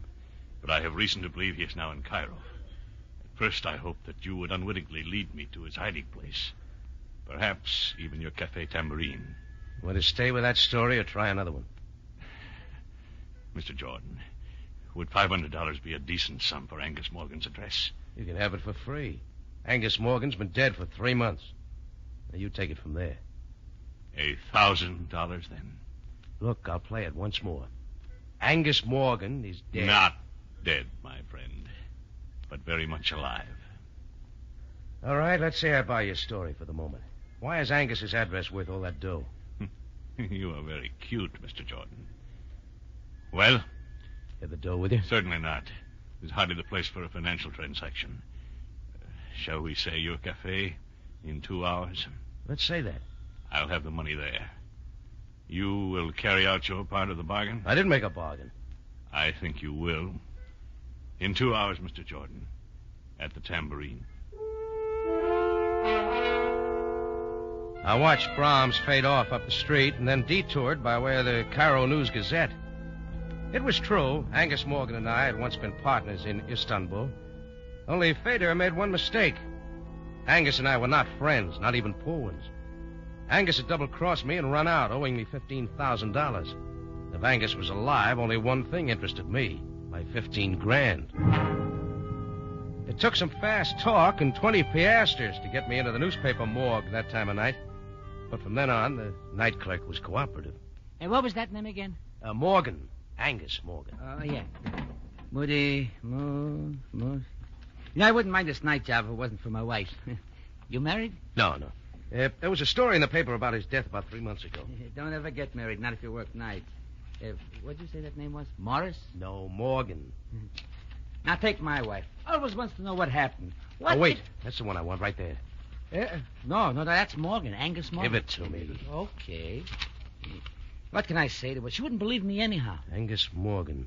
Killed in mysterious explosion, salvaging operation. Off the coast of Ras El Had. Yeah, then she says, why can't an alert, energetic man like me get a day job? Sure looks dead, all right. She's just that way. Huh? My wife. Oh, yeah. Well, thanks for everything. Here, file this back under Rocky Jordan. Sure. Good night, Mr. Morgan. I decided to make one more call before keeping my date with Feder Brahms at the Tambourine. The authorities seemed sure Angus Morgan was dead. But if he was alive and in Cairo, he was here for one reason. a reason named Sabina. She wasn't too much to look at now, but at one time she was the toast of Istanbul. These days she ran a Turkish bath near the Sharia El Mudafar. It was late, but her office door was open and the sign said, "Come in." So I did. I can't believe it. When can I see him? He's waiting at the Sharon Sanitarium. Philip, wait. Hello, Sabina. Did I interrupt something? Rocky Jordan. Yeah, we meet again, Sabina, like old times. Don't tell me you want to lose weight. No. There's enough hot air over at the Cafe Tambourine to keep me in shape. I'd like a word in private with you, Sabina, as soon as you're through here. Why, I am in no hurry, Sabina, so suppose you go ahead and see what Mr. Jordan wants. I will wait for you. Why, that's very kind of you, Mr. Tournay. Yeah, thanks. We'll only be a minute. Yes, Rocky? Who's the overgrown Frenchman? Oh, Mr. Tournay was arranging for me to give someone a massage at the sanitarium. Please, Rocky, what do you want? Sabina, what do you hear from Angus Morgan? Angus? What are you talking about? You know I've he's... got a hunch he's alive. What kind of a cruel joke is this? I got reasons for believing it. Rocky, I know how you hated Angus for double-crossing you. What good can this do you? Can't you let the past sleep? Still do anything for Angus, wouldn't you? Get out of here, Rocky. Sure, Sabina. Get out! I got out. If Sabina was putting on an act, she wasn't doing a good job of it. But I knew my visit with her was a sure way of making Angus show his hand, if he was around. I went back to my Cafe Tambourine. It wasn't yet time for Fedor Brahms to show up, so I sat down in my office to try and decide how I could handle him. Hello. Hello. Is this Mr. Jordan? Yeah? Good. I want to speak to you, Mr. Jordan. It is very important. Who is this? Oh, yeah. We have never met. My name is Svensson. Swenson? Jan Svensson. Oh, naturally. Mr. Jordan, I saw you talking to a man named Fedor Brahms. Nice of you to tell me. I don't know what he offered to pay for information leading to Angus Morgan, but I can guarantee you I will double his price. I didn't know a dead man was worth so much. Mr. Jordan, a man does not yoke when he is 40 fathoms under. Look, drop the salty talk and get to the point, huh? I am staying at the Hotel Mala, room 6. Will you come see me right away? How much money did you say? I'm sure we can strike a bargain. Well, then get ready to bid, Swenson. You got competition. I hung up knowing that Fedor Brahms wasn't the only one who'd been following me. Add one Jan Swenson. I figured Fedor and his appointment could wait. 2 heads were better than 1, and if my 15 grand was around, I wanted to be sure of it. The Hotel Mala wasn't far, and I was there in 5 minutes. Room 6 was on the first floor. There was a light on inside the room, and I knocked on Jan Svenson's door. No answer. I tried the door, but it was locked. So I called the hotel manager, and we went in. Oh, what has happened? That bed does not belong in the center of the room, and the dresser upside down. Looks like somebody went through here with a bulldozer. Oh, there has been a fight. But Mr. Swenson's clothes are still here. Yeah, a few of them. Yes. Oh, what are these? Oh, heavy rubber gloves, like a deep-sea diver's, maybe. Nice and new. Oh, this is terrible. Dust all over everything. Yeah, even the phone. We must call the police. Yeah, do that. I left the hotel manager wringing his hands and got outside. I checked my watch. It was time for my date with Fedor Brahms at the Tambourine. And this time I really had some questions. As I turned to go, I felt something tugging at my coattail. It was a small native boy. He handed me a white envelope and dodged away into the crowd. I opened the letter, and it read, Mr. Jordan, before you see Angus, see me. I will meet your price. Signed Captain Maury. Address 62 Fernier Road. It looked like time for me to tally the score. First on base was Fedor Brahms. Next, Jan Swenson. Now coming up to bat, Captain Maury. I figured that Fedor could wait for me at the Tambourine, and I caught a taxi to 62 Fernier Road. It had all the earmarks of a sedate rooming house. The skinniest woman I've ever seen opened the door. I'm Mrs. Phipps. May I help you? Yes, I'm Rocky Jordan. Shh. You'll have to keep your voice down. My guests have been asleep for hours. Oh, sorry. Captain Maury's expecting me. Captain Maury? You don't say so. Well, I can't imagine... Look, I got a letter from him. Shh.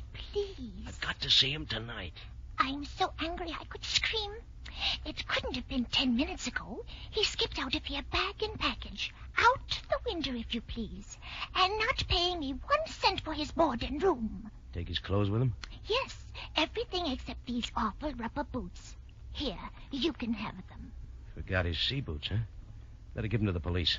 The police will be here. I've already called them. Oh, just one more thing. What did Captain Morey look like? Simply horrible.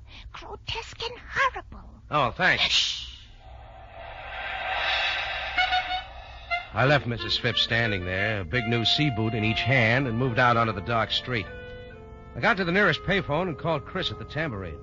He said nobody resembling Fedor Brahms had made an appearance there. We were both late for our appointment. Well, there was something else in my mind as I left the phone booth. I wondered if my visit with Sabina was going to pay off. And then it did. The shots were wild, and there were holes in the wall all around me. I dropped to the ground, rolled up in a dark corner. The guy with the gun must have thought he got me because he took off down a side street. He was big, but he ran like a scared gazelle.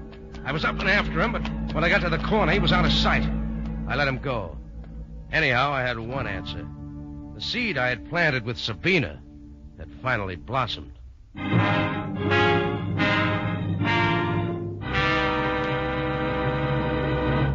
Rocky Jordan returns in just a moment. On CBS, My Friend Irma is now one of the most popular comedies on the air, and the two characters, Irma and Jane, are familiar to millions. You'll enjoy Irma to her last dumb remark on My Friend Irma, following CBS Radio Theater Monday night. Now, back to Rocky Jordan with tonight's story, Strangers 3.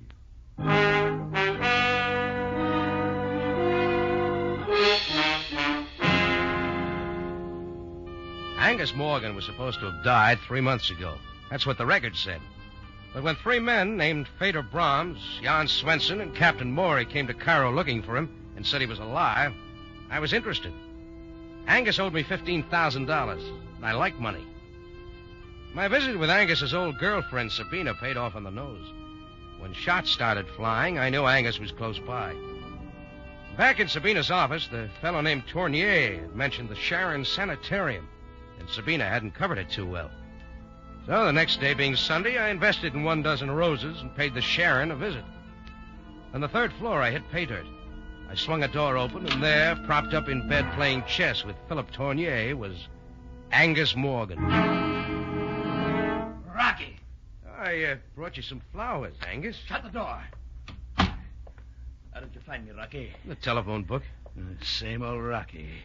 Is he your finger man? Me and Philip Tournier, my bodyguard. We've already met. Twice. Twice, Mr. Jordan? Once at Sabina's and once outside a phone booth. You're a bum shot, Tournier. I'm afraid you are mistaken. Skip it. Listen, Angus. Rocky, how did you know I was still living? 3 men told me. 3? Well, count them. Fedor Brahms, Jan Swenson, and Captain Morey. No. They're... You're having a relapse, Angus. Maybe I better call a nurse. Stop it, Rocky.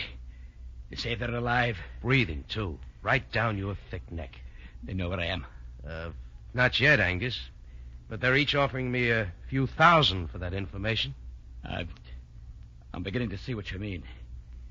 Seems there was a debt. I'll refresh your memory. $15,000. Rocky, I'll pay you every cent if you promise to leave immediately and forget you've been here. As far as I'm concerned, Angus, you're resting where you so justly deserve. Got it with you? Yes. Philip, this is just between Rocky and me.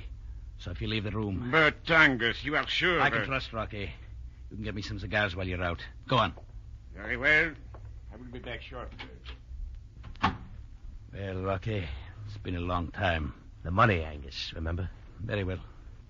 You hand me that valise on the lower shelf of the cart there. Oh, sure. Yeah, feels loaded. I'll have a little left. Yeah. Here you are. $15,000. Cut it if you like. Don't worry, I'll be back if it's not all here. Angus, I'm overwhelmed. You're paid. Just keep your promise and get out. Sure, I know when I'm not wanted. Just one more thing. Yes? Tell Tournier to stop using me for a clay pigeon, or I'll have your 3 friends up here next. I'm going to assure you, Rocky, you'll never hear from me again. Angus put his valise back where it was, and I got out. I walked slowly down the stairs, trying to decide what I was going to tell Feder Brahms. He still hadn't kept his date with me. Well, I had my dough. I promised Angus to keep my mouth shut, and that's the way it was going to be. I just about reached the main floor when Bedlam broke loose. It was coming from the third floor. I raced back up the steps, 2 at a time. Down the hall, a crowd was gathering in front of Angus Morgan's room. I saw Philip Tournier come out of the elevator, and we reached the room together. We pushed through the crowd of Sunday visitors and into the room. And there was Sabina. Angus. Sabina, what is it? Pull yourself together, Sabina. What happened? I walked into the room, and there he was. There's no doubt about it this time. Angus is dead. Stabbed to death. From there on, things moved fast. Sam Sabaya, captain of the Cairo police, took over. A very thorough man, he rounded up everyone connected with the case. Down at headquarters, I was kept cooling my heels while Sam talked to Sabina and Tournier. He called me in last. Well, Jordan, I'm afraid you have a great deal to explain. Well, by this time, Sam, I thought you'd have the murder solved. Jordan, this time, let's get to the point. I suppose Sabina told you I had it in for Angus Morgan. That is correct. And Tournier happened to mention that I threatened Angus. Just one more thing. In Angus Morgan's room at the sanitarium was a valise containing $300,000. $300,000? He's missing. I believe $15,000 of it is in your pocket. Tournier did talk, didn't he? May I see it? Sure. Thank you. Hey, what are you doing, Sam? That's my dough. We shall see. Right now, it is Exhibit A. Where is the rest of the money, Jordan? How should I know? Well, now, wait, Sam. You don't think... Would you like to tell me everything now, Jordan? Of course. I was as sure as anybody else that Angus Morgan was dead. Then people came to me looking for him, said he was alive and in Cairo. What people? Well, first a guy in a felt hat and tweeds named Feder Brahms. Then Jan Swenson and Captain Morey. They both skipped out, but I'll give you their former addresses. You better look them up, Sam. Getting back to Angus Morgan, how did you find him? Philip Tournier let his whereabouts out of the bag when I went to see Sabina.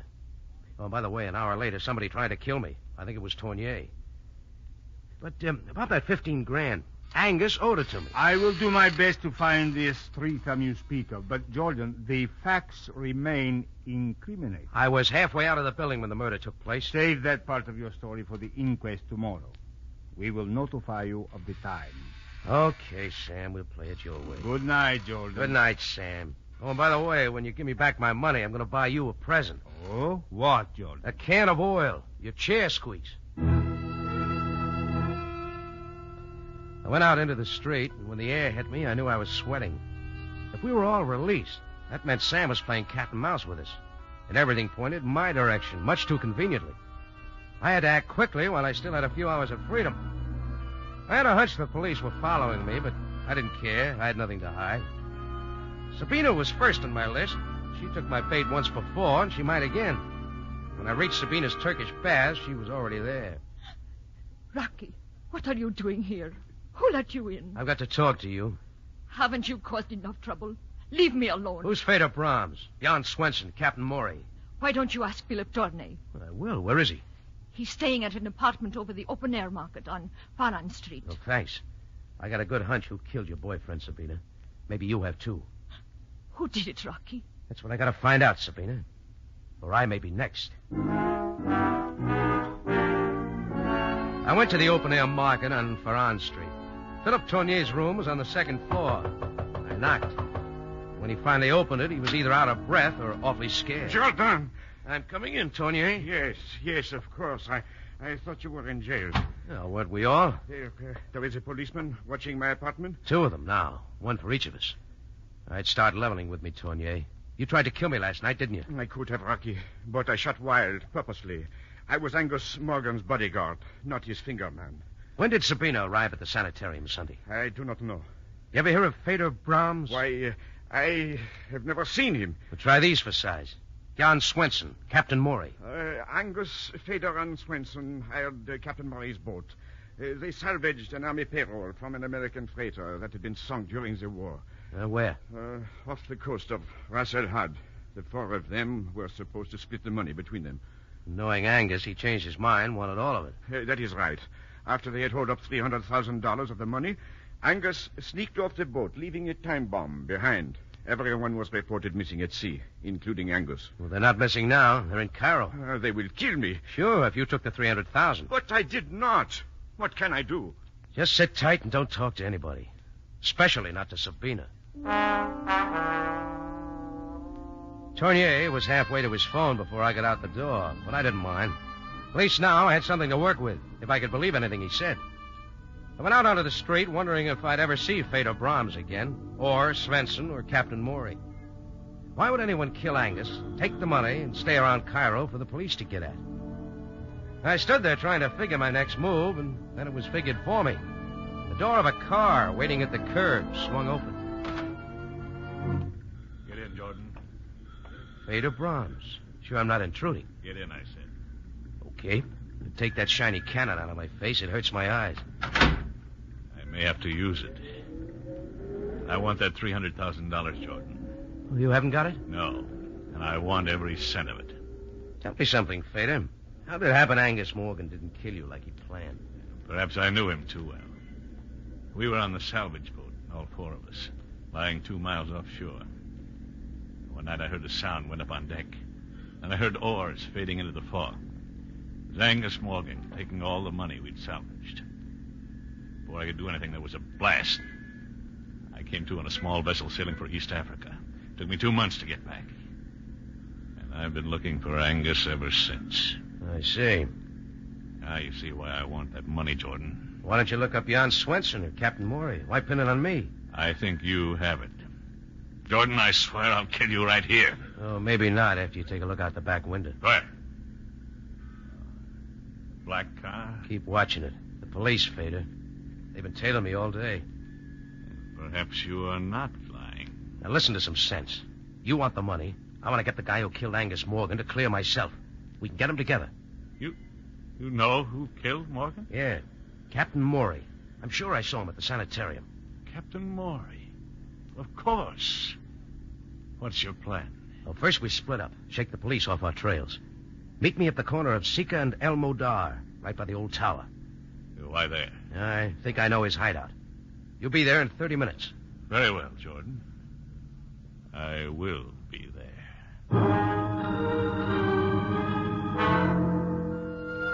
I waited till Fedor Brahms drove off around the corner. Then I got to a phone, called Sam Sabaya. It wasn't long till Sam's sleepy voice came on. Sabaya speaking. Listen, Sam, I think I got your man. You got... what is this? Captain Maury. If you'll be at Sika and El Modar in half an hour, I'll produce him. Jordan, go home and go to bed. Sam, listen to me. But I am glad you called, though. The inquest will be tomorrow at 11. Will you be there, or should I send an escort? Sam, I told you where to be. Now, don't let me down. Good night, Jordan. Listen, Sam. Sam! Okay, I'll go it alone. Sam was in no cooperative mood, but it was too late to change my plan now. My watch said 11 o'clock. That meant I had just 12 hours to dig up somebody to take my place at the inquest. I walked the whole way to our rendezvous spot, through the twisting, narrow streets that led to the old tower, a familiar, dismal landmark in the lower quarter of Cairo. I finally stopped at the tower. No one was there, but I was a couple of minutes early. Laughter sounded from an upper window across the way. It stopped, a light went out, and all was darkness and quiet. I leaned against the wall and waited. Once I thought I saw a figure in the shadows. I glanced back, and it was gone. You know, shadows play tricks sometimes. Then I heard it. A quick rustling motion that resolved into a figure as I turned. I felt it coming, but I was too late. Pain stabbed my right shoulder. I tried to move, but the knife had me pinned to the wall. Through a blinding fight to keep my senses, I heard a confusion of sound. A pistol blazed almost in my face, and everything mixed into a whirlpool of shouts and footsteps and went spinning off into nothing, with Rocky Jordan right in the middle.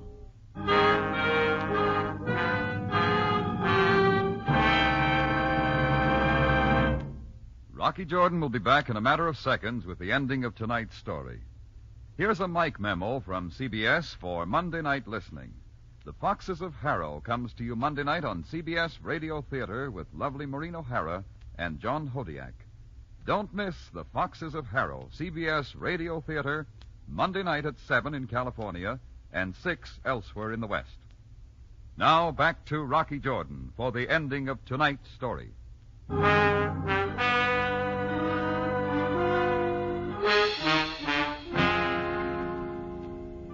When I opened my eyes, the darkness of the night under the old tower had changed to all white.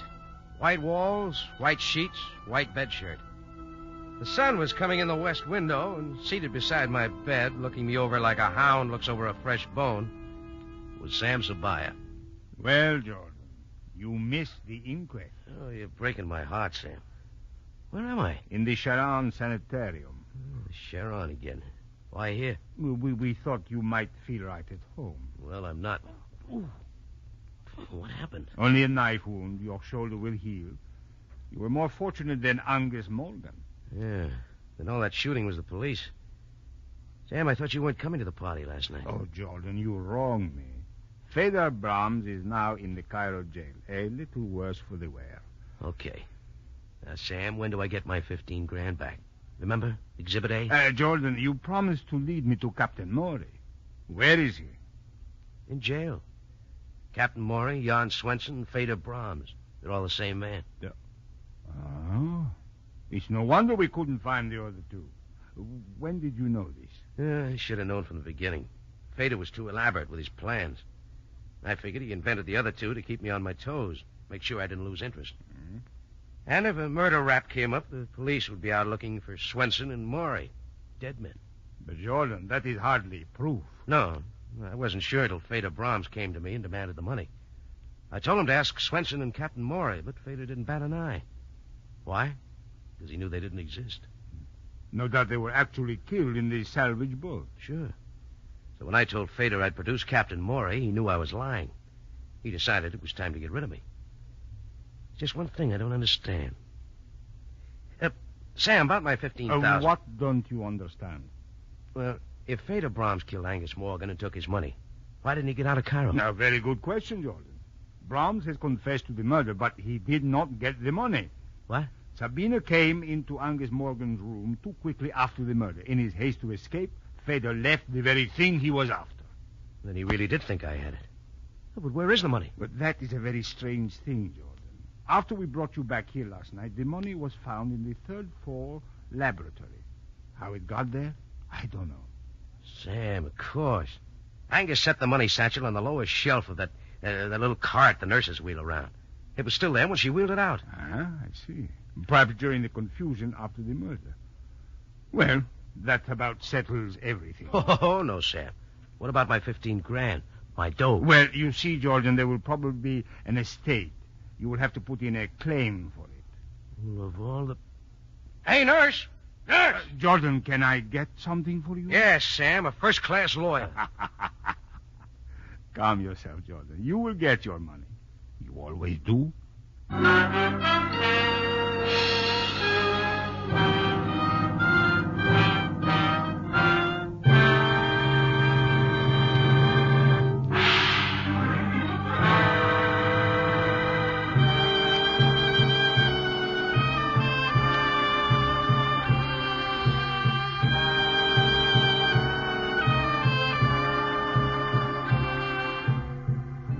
Rocky Jordan is presented from Columbia Square in Hollywood and stars Jack Moyles in the title role. Tonight's story was written by Bernard Girard and was produced and directed by Cliff Howell with original music by Milton Charles.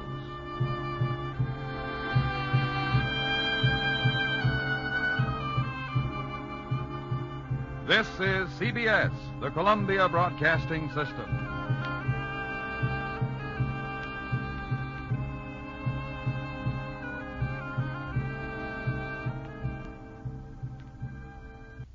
The FBI in Peace and War, ordinarily heard at this time throughout the year, is taking its usual summer vacation and will return to CBS 4 weeks from tonight on September 1st.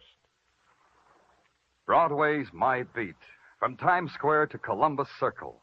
The gaudiest, the most violent, the lonesomest mile in the world.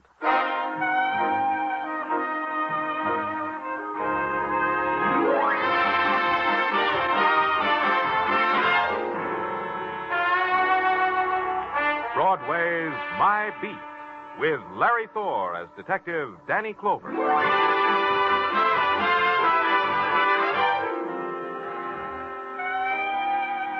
Broadway. It's a promise you make to yourself in some dismal part of your life, or it's a name you say like a curse.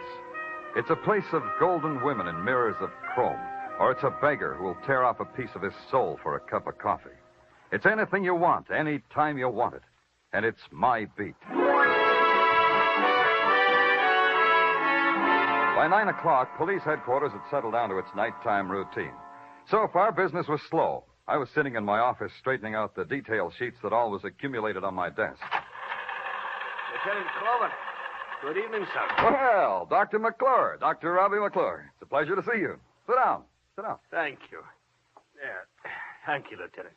Hey, what's the matter? What's the matter, Doctor? You look pale. Well, I could give you all the clinical reasons for the way I look. Now, now, Lieutenant. Let me get you something, Doctor. I'll be right... No, wait, Lieutenant. Last month, there was a shooting. It's not that I want to confess to. It's the thing about... you should know about... Last month, a murder that the police never solved. Daddy, I don't want that to happen to me. I don't want that... Dr. McClure. Dr. McClure. Sergeant Tartaglia. Yeah, Danny. Come here. Yeah. Well, what's the trouble, Danny? Close the door. Well, what's all... Danny, what's the matter with Doc McClure? He's dead. What? Flip his coat aside. You'll see why. Oh, Danny. From the size of the wound, I'd say it was from a .22 fired from up close. Tartaglia. Yeah? Call downstairs and tell him about Dr. McClure. Then get a detail to find out everything you can about the doctor. Friends, relatives, bank account, everything. Right. And in the morning, I want the files on every murder that happened about 30 days ago. Unsolved murders. On my desk in the morning. Right. Good. I'll see you. Now, where are you going, Danny? I'm going to wind back McClure's life. I'm going to find out why he had to die.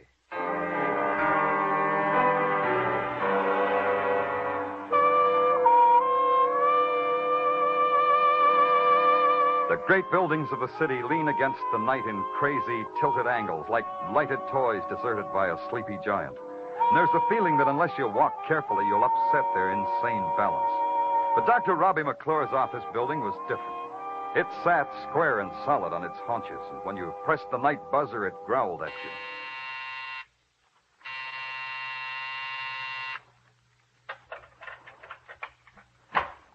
Well, sure, my mare, if it ain't Danny Clover the Torbert. Canter in, me boy, canter in. Same old Pippin. No, not the same, Danny. There are bald spots in me fetlock, and I ain't so quick to break from the starting gate like I used to. From a dashing, mounted policeman to a flabby night watchman. Ah, that's a bitter pasture, Danny, me boy, a bitter pasture. Maybe you're wrong, Pippin. Maybe it's sweet pasture and you don't know it. Pippin, you know Dr. Robbie McClure, don't you? Sure I do. A great surgeon. But what a waste, what a waste. How do you mean? Sure he was a genius. Should have been a veterinarian. What else would I mean, Danny? What else, of course. You know what time he left his office tonight? I do. I have it right here in my book. Now, will I take a look? Oh, yeah. Here it is.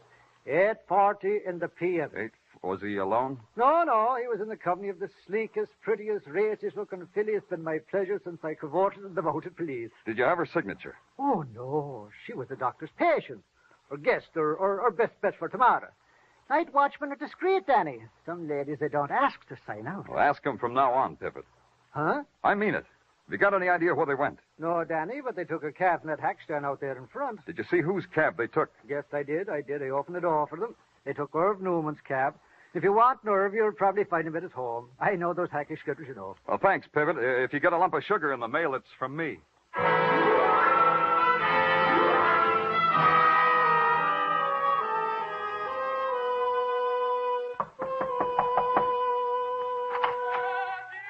What do you want?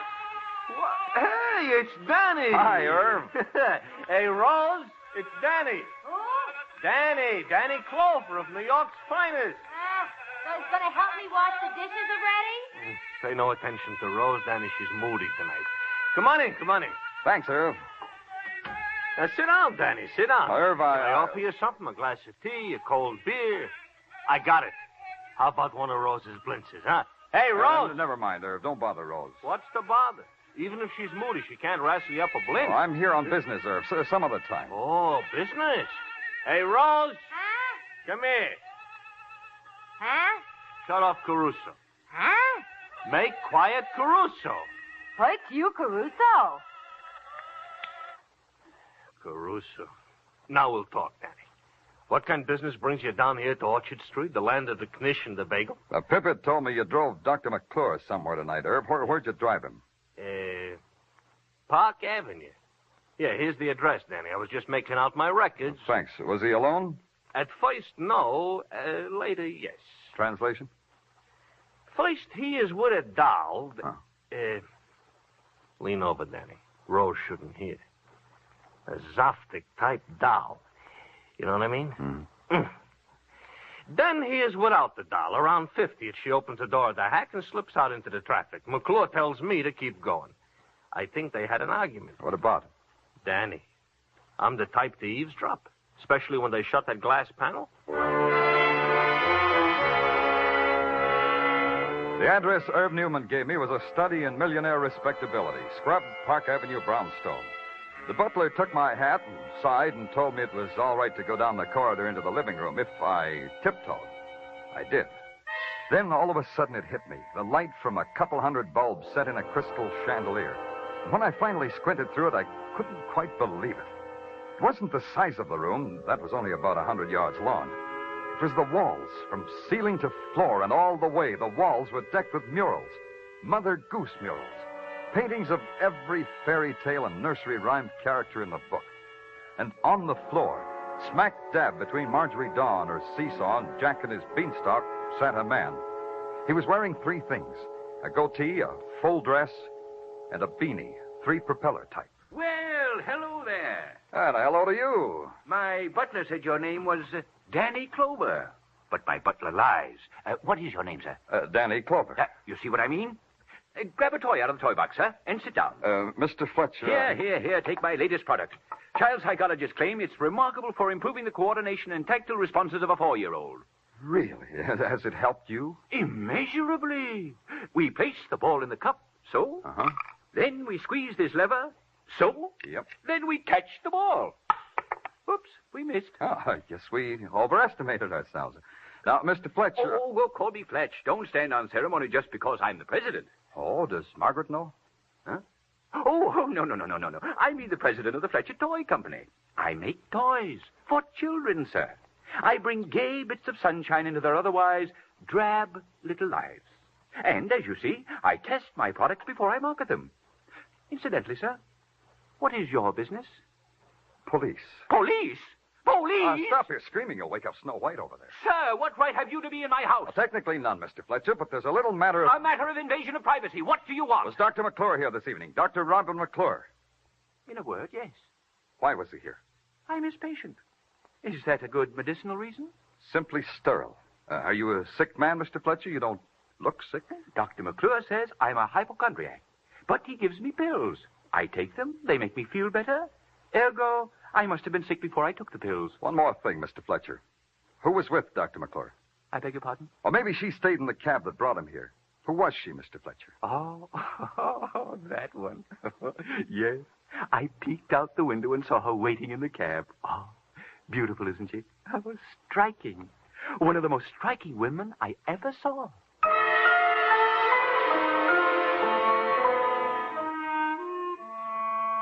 I blew at the top propeller in Fletcher's beanie, and then the butler came in and ushered me out in the downdraft. Lying must have been one of the little games they played in that $1 million house.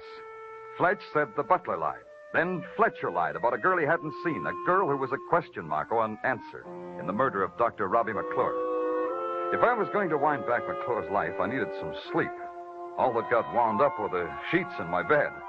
And in the morning, I started it all over again in the good doctor's office.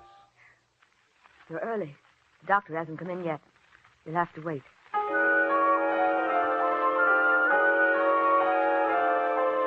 Everything about her was anonymous. The white shoes, the white stockings, the starched white uniform, the starched white face, and the mouth, scarlet and thin, that she wore like a ribbon of merit. You're a new patient?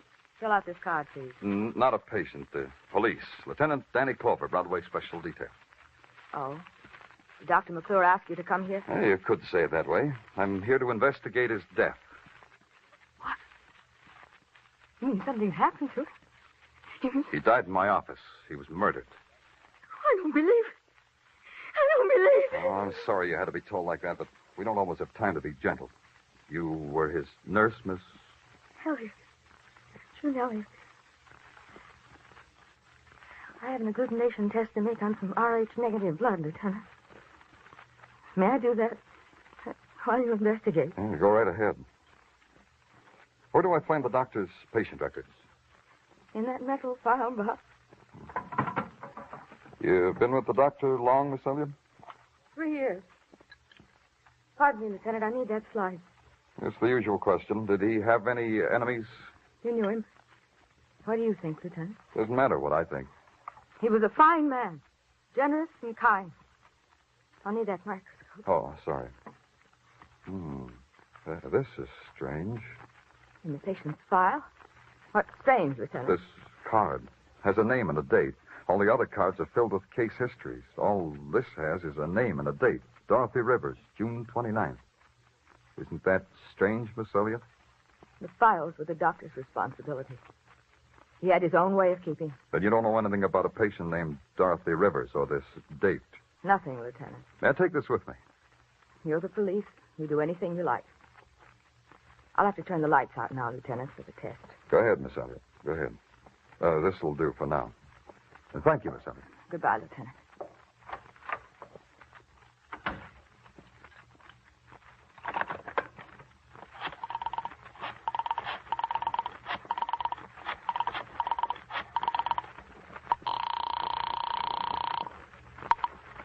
Miss Rivers, Miss Dorothy Rivers, Dr. McClure's office. We advise a rest, a long rest in a quiet place.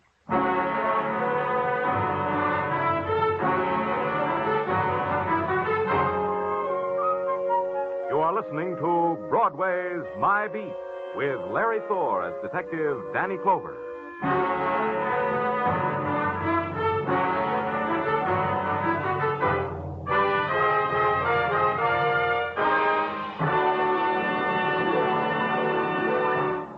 If murder should suddenly explode in your face, you'd know how Casey, crime photographer, feels tonight in the drama titled Sellout. That's exactly what happens to Casey. A routine newspaper case suddenly erupts into a savage murder mystery which requires the sharpest thinking and fastest action of the crime photographer to solve. Crime Photographer is yours for the listening every Thursday evening, as is the other thriller, Escape. Tonight, Escape brings you Leiningen versus the Ant, a top story of harrowing adventure on a top program. Remember Escape and Crime Photographer tonight over most of these same CBS stations. Now, back to Broadway's My Beat.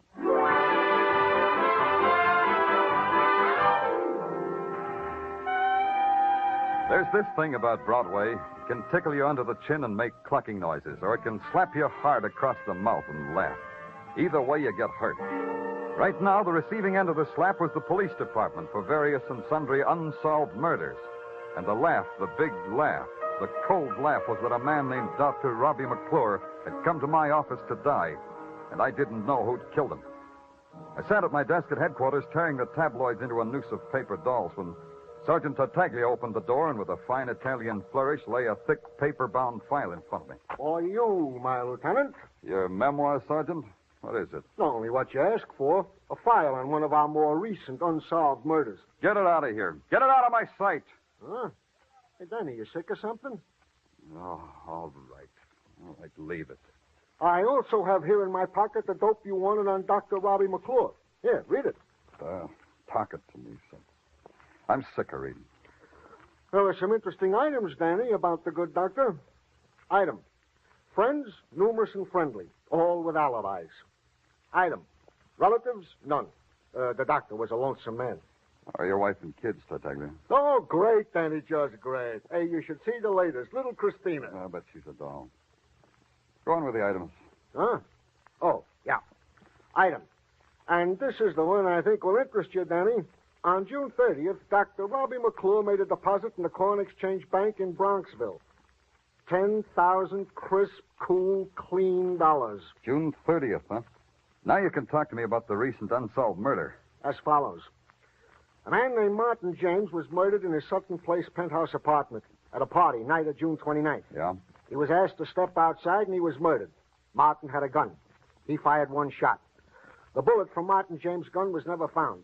We figured it took off across First Avenue. Tartaglia, there's a doctor's patient card over on the table over there. Tell me what it says on it. Sure, Danny, sure. Says Dorothy Rivers, June 29th. See a name like that on the James guest list? Wait a minute, Danny. Yeah, here it is, Dorothy Rivers. In an alphabetical list with a lot of other girls. Is your address there? All the girls have the same address. What? Say that again. They all have the same address. The Tony Seville Model Agency. Tartaglia, here's a fin. Buy your doll Christina a doll or something. Oh, thanks, Danny, thanks. But there's something I think you should know. About Christina? About Dorothy Rivers. The records say she never showed up at that party. She was never there at all. Tony Seville paid rent for his model agency in the Empire State Building. For this, he received the privilege of maintaining a 10-room suite on the 40th floor and decorating it with orchids and genuine neutrils. The other decorations were too numerous to mention. Delicate shadings of blonde and brunette. When they crossed their legs, the silk whispered. I started to whisper back, but a scented haze with magenta fingertips beckoned me into an inner office. She closed the door behind her, and all I was left with was a pork barrel in a double-breasted pinstripe named Tony Seville. My secretary whispered you are a policeman. How have I trespassed? I parked my car incorrectly, perhaps. I forgot to curb my dog. Let's stop rubbing noses, huh? I beg your pardon? Let's put it this way, simple and blunt. There's some questions I want you to answer for me. You must have a dull profession, asking questions. Very well. Ask a question. Mr. Seville, your agency supplied a half-dozen models to a party at the home of Martin James. Said party a little over a month ago, June 29th. Said home a penthouse on Sutton Place, right? Possibly right. However, don't underline your details with a sneer. My agency furnishes models as decorative baubles to any social function. One of your decorations on the evening I'm interested in was named Dorothy Rivers. How do I get in touch with her? You're a detective? Detect. What's her address, Seville? May I suggest a dragnet detective, or any of the numerous machinations you police are oh so adept at? Her address, Seville. Where do I find her? You should be told. We only give the model's address to an approved client. I don't approve of you. Look, kid, sometimes I can forget I'm a cop. I can forget right now. I think you mean it. Yeah, try being cozy for one more second. I don't know where Dorothy Rivers is. I haven't seen her for a month. You can do better than that. The day after the party, she phoned. She said she was going on a vacation. You're doing fine, Seville. Keep it up. There's nothing more. I tried to get in touch with her several times since. She checked out of the hotel. She left no forwarding address. You're telling the truth, aren't you, Seville? The truth is this, as far as I know and care. Dorothy Rivers could be dead. Beginning at the 40th floor, I picked petals off a tired daisy. At the 38th, Dorothy Rivers was dead. 37th, she wasn't dead. 36, dead. 35, not dead. I don't remember how it came out, because when I got off at the ground floor and walked into the yellow heat of 34th Street, a character stopped me by tapping me lightly on the leg with the front bumper of his cab. The character was the character named Irv Newman. Don't look so scared, Danny. Brake psychotic could stop this cab on a thin latke. Latka schmatka, so long as I got my health. You're charming, Danny. Absolutely charming. Hey, told me at headquarters I'd find you around here. I got something for you. One of Rose's blintzes? Maybe better than that yet. You know that girl he was asking me about, the one I picked up with Dr. McClure, the professional man? What about her? I spotted her for you, Danny. Where? Tell me where. So let me tell you. Happens I got a friend, Danny, a truck driver. He's a peach of a fella. His name is Clem. Every morning gives me a push with the truck so I can start this lousy hack. Where did you spot the girl there? So I'm telling you. While Clem is pushing me with his truck and I'm gliding along in my hack like in a gondola, I see this girl coming out of building. What building? 6 West 23rd Street. So I turn around, I wave to Clem. He should stop already. Yeah? Danny! Danny, didn't let me finish!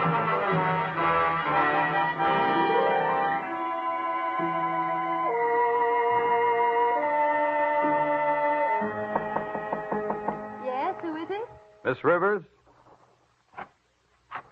Who are you? I want to talk to you, Miss Rivers. By what right? I don't know you. Get away from here. Get away. Go inside, Miss Rivers. Who are you? What do you want? I'm Danny Clover. I'm a police detective, Miss Rivers. Been through a lot to get to you. We get along a lot better if you just settle down. Why do you want to see me? I've read somewhere that grief can make a woman even more lovely. You look like you've been grieving. Don't be clever with me. I'm sick of clever men. Maybe I can help you. You, a policeman? Me, a policeman. Well, it's all over now, isn't it, Mr. Clover? Just about. You want to know what happened at Martin James' party, isn't that it? The guest list said you were invited, but you weren't checked off. That mean you weren't there? I was there. Through the back entrance, Mr. Clover, because he said that was the way it should be done. Who? What should have been done that way? Look, Mr. Clover, I'll tell you what happened. I owe it to myself to tell you what happened. I'm tired of paying. That's it, huh? Blackmail. Let me tell you from the beginning what happened. Perhaps you'll even believe me. You'd be surprised, Miss Rivers. Policemen can believe the truth. Martin James was a man who made investments in all sorts of deals, a kind of silent partner. One of the partners was a man named Fletcher. Man with a goatee? He manufactured toys, Mr. Clover. I went to the party with him. Mr. Clover. What's the matter? Mr. Clover! The window! He's gone. Who was it? Who did you see? Oh, maybe you should have told me his name, Miss Rivers. Now you don't owe anybody anything.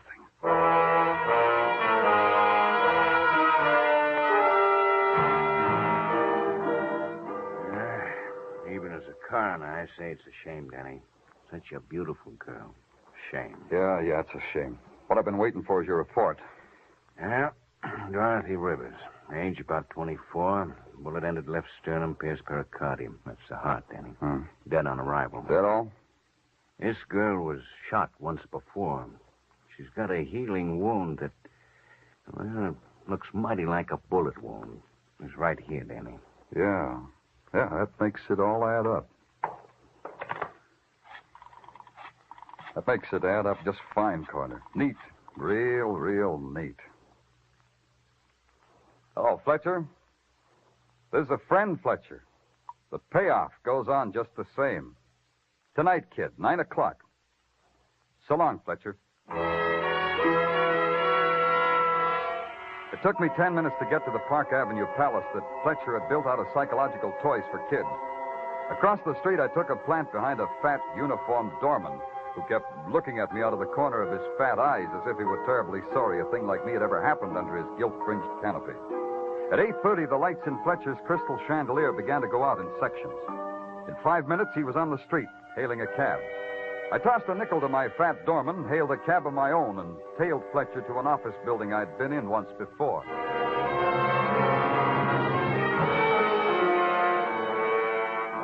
I watched him slip Tippett a bill and then walk down the corridor to a self-service elevator.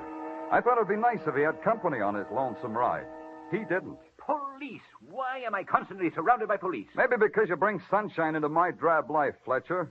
You know how to work this thing? Well, of course. It's nothing but a toy. Allow me anyway. It's the 4th floor you want, isn't it? Well, no, not at all. Humor me, Fletcher. Let's make it 4.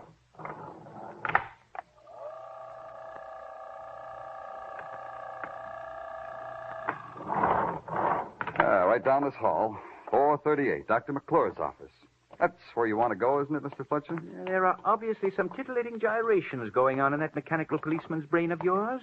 You will reveal them to me, please? I was waiting for you to ask me that in just that way. Here we are.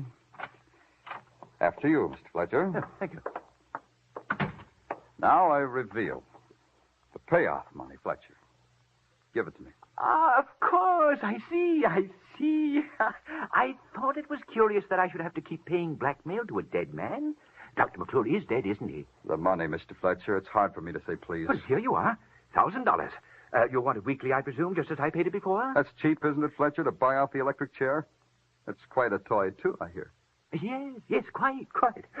Then you know, of course, that Dorothy Rivers and I murdered Martin James. Uh-huh. Oh, he deserved it, you know. He swindled me out of a good deal of money. What was Dorothy Rivers to you? Now, you're talking like a policeman again. Dorothy Rivers was a toy, expensive and fragile. It made her all the more desirable. That and the fact that I could make her do anything I liked. Did you bring her back to life? What? Hey. No, don't get up, gentlemen. As long as I was eavesdropping, it makes me less of a lady. That gun's not becoming either, Nurse Elliot. Put it away, my dear. Toys like that make me nervous. I prefer this pose. Now, what were you saying, Lieutenant? Now that you're here, I've got even more to say. As a nurse, I'm a humanitarian, Lieutenant. You've got a minute more saying time. A man should never lie under the circumstances, huh? And if I told you this, if I told you that you were the blackmailer instead of Dr. McClure, what would you say? I'd say you were telling the truth. What? Then I've been paying all that money to this... Temper, Mr. Oh, Fletcher. Dr. McClure took the initial $10,000, all right, but the nurse here kept right on blackmailing you and Miss Rivers in the doctor's name. McClure found out, so he had to die. All through, Lieutenant. Not quite, nurse. After the blackmail, you had to kill Miss Rivers because she was about to talk to me. Now, Lieutenant. One more thing. If you kill me, the payoff stops. Consider it, Miss Elliot. I got $1,000 in my pocket. Half yours, half mine.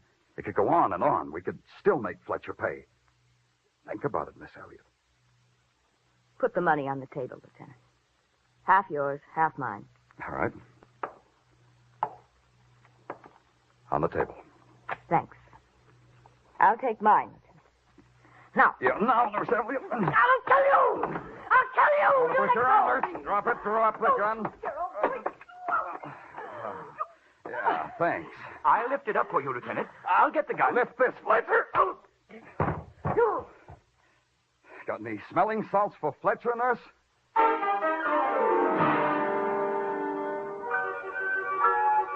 It took 3 police officers to carry Nurse Elliot away.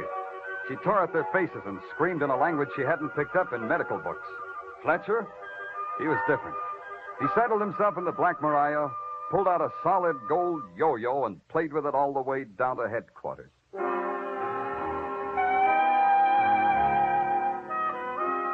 Broadway's happy now. It's got on the carnival clothes it wears every night, and the Midway boils with roustabouts and yokels and hurdy-gurdy sounds. It's a jack-in-the-box, and it's a clown. It's a shining girl on horseback, or it's a geek with no arms, no legs, and no heart. It's Broadway, the gaudiest, the most violent, the lonesomest mile in the world. Broadway, my beat.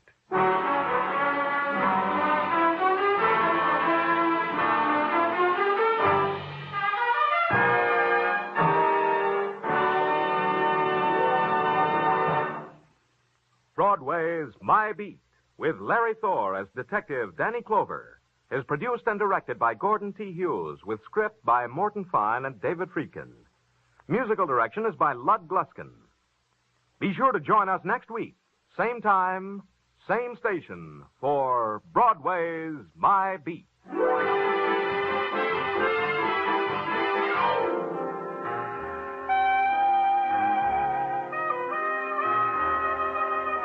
America can be proud. America is proud of the young men of our armed forces. Painstakingly trained as specialists in many fields, these servicemen will be the leaders in tomorrow's civilian life. Educational advantages open to today's servicemen are unparalleled if you can qualify. Look into the volunteer enlistment program now.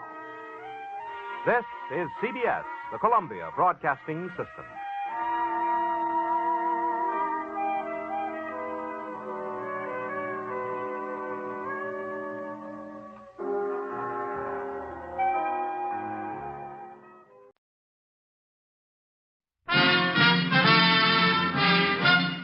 Listen while the makers of Rexall drug products and 10,000 independent Rexall family druggists bring you Dick Powell as Richard Diamond, private detective.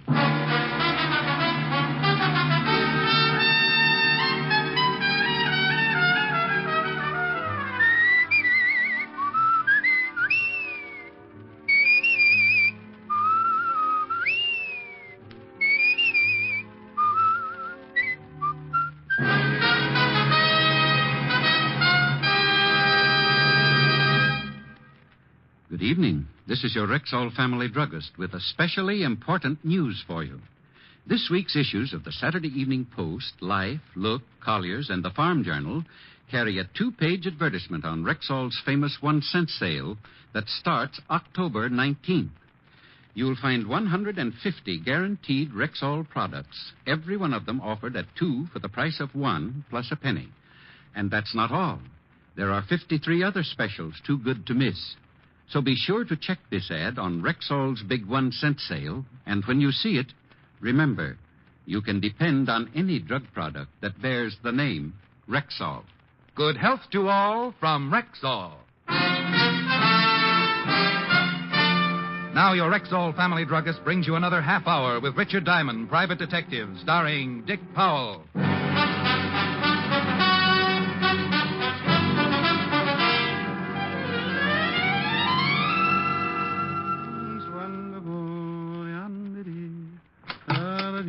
Diamond? That's right. How do you do? I'm Roger Renard, real estate. Well, have a seat. Thank you. Let's get right to the point. Suits me. $100 a day plus expenses. Oh, yes, your fee. Well, it's not much, but it's all mine, and I love it. What's that racket? Nothing. Excuse me. Mr. Diamond, I'm being blackmailed. Well, happens in the best of families, especially in the best of families. Mr. Diamond, I'm engaged to marry a very wealthy widow. What's that clicking? Have you got a wild lifesaver in your mouth? I have false teeth, Mr. Diamond. Is that so amusing? When they start making bird calls? Yes. They're new. Just got them yesterday. Awful nuisance. Oh, well, you were engaged to some wealthy widow, last I heard. I don't appreciate your humor, Mr. Diamond. I happen to be very much in love with my fiancée. Sorry? It so happens that I dabbled in a rather, shall we say, off-color business in my younger days. Shall we say what you mean? Perhaps it would be better, yes. 25 years ago, Mr. Diamond, I became rather discouraged working for a living, especially when I saw less gifted men enjoying the real fruits of life, having some education and a bit of charm. Excuse me again. You know, if you learned the Morse code on those things, it'd be the life of the party. Briefly, I courted wealthy women, predominantly widows who sought romance, flattery, etc. Mm-hmm. I married several times without bothering to obtain divorces in between. Oh, well, wait until the Reno Chamber of Commerce hears about you. In due time, the police caught up with me. My accumulated crimes cost me 8 years in jail. But when I was released, I decided to turn my talents toward more legal pursuits. Glory be, you're saved. Saved, indeed. Can you imagine what my fiancée would think if she learned of my past? She'd surely suspect my motives.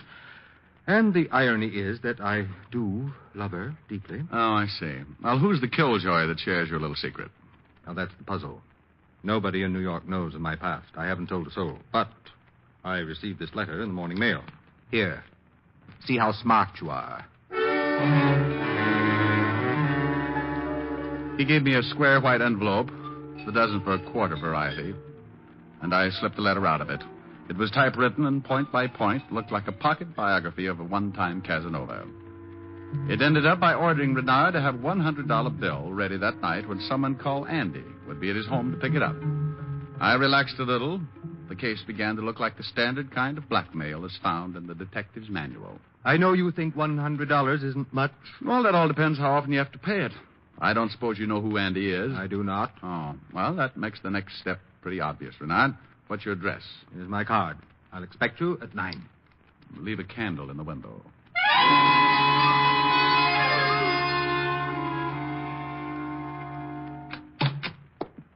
Uh-oh. Nailed down everything, Lieutenant. It's the shamus. Why, Sergeant Otis, don't tell me it's you. You've brightened my whole day. I don't know why, but that's too bad. Well, the boys in the pool room told me you were drafted. I cashed in all my war bonds. Now I can buy them back. Otis, stop trying to figure that one out. What's doing, Rick? Oh, nothing much, Walt. How'd you like to come along with me tonight? Help me wrap up a screwy blackmail deal. Might learn something. It's a new angle. What's new about blackmail? Well, the whodunit part in this case. My client doesn't know who's blackmailing him, but some character named Andy is supposed to pick up the cabbage tonight. Want to come along or not? I'd like to, Mr. Diamond, if the invitation is still open. Well, that's very nice, Lieutenant Levinson. It's open to you for a nominal fee. Oh, I'm prepared to pay. Oh, hey, cut it out, Rick. Can I go too, Lieutenant? Sorry, Otis. This is strictly stag. Oh, I didn't know. Excuse me.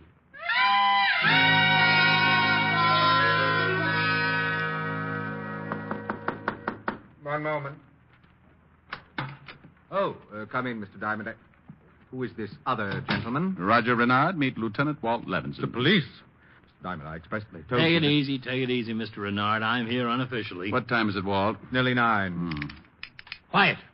I just heard something. Oh, relax, Walt, relax. Mr. Renard is suffering from a set of mechanized molars. Oh. Store teeth, huh? Yes, it has become unbearably embarrassing. Oh, would you gentlemen care for a drink while we're waiting? I'll take a double of anything. Oh, I don't think I'll have Oh, it. go ahead, Walt. Get an unofficial snootful. Wait. Oh. Sit tight, Renard. I'll get it. I'll cover you, Rick, just in case. A package for Mr. Raynard. Come right in, Andy. What do you mean, Auntie? My name's Sheldon. Are you Raynard? I'm Renard. Oh, sign here. I'll sign it, Renard. It looks like straight goods. We're getting anxious. All right, then. Here. Here's your package. Keep this side up. Okay, Sheldon. Sorry for the trouble. Here, catch. Hey, thanks. Thanks a million. False alarm. Hey, that's a screwy-looking package. Look at those holes all over the top. Can't imagine who would be sending me anything. Why don't you open it as long as we're killing time? Yes, good. Well, heavy cardboard. There. Rick, look. It's alive. It's a pigeon. Oh. All right, you. Talk. What are you yelling at that bird for? Well, I thought he might be a stool pigeon. Fantastic. Absolutely fantastic. Gentlemen, look at this nameplate on the bird's leg. Here, underneath the capsule. Says Andy. That must be the bird's name. Let me see that box it came in. Yep, there's a note. Listen to this. Mr. Renard, by now you have met Andy, my pigeon. You will please roll the $100 bill very tightly and place it in the capsule attached to Andy's leg. Then simply release him outdoors. Please check your watch, Mr. Renard. If Andy isn't safely home by 9:30, your secret will be turned over to the papers in the morning. You will hear from me again next week. No signature. How do you like that? You get it, Rick? Andy's a homing pigeon. Oh, don't explain it, Walt. Just pick out a nice, hard wall for me to knock my conceited head against. Mr. Diamond, it's almost 9:15. What shall I do? Well, here's my overpaid opinion, Renard. If you don't pay off, you know what'll happen. If you do pay off, we'll just keep working on the case and hope for the best. Rick, do you think we could... Walt, don't say it. The chances of following a pigeon between New York skyscrapers, especially at night, is strictly for radar, something we don't happen to have handy. Well, what's it going to be, Renard? I'll pay the money, of course. There's no other way. But this will leave me dry week in, week out. Well, looks that way. That will be the end, then. I can't raise that much cash each week. Well, here's the money, Mr. Diamond. Will you gentlemen take care of the details?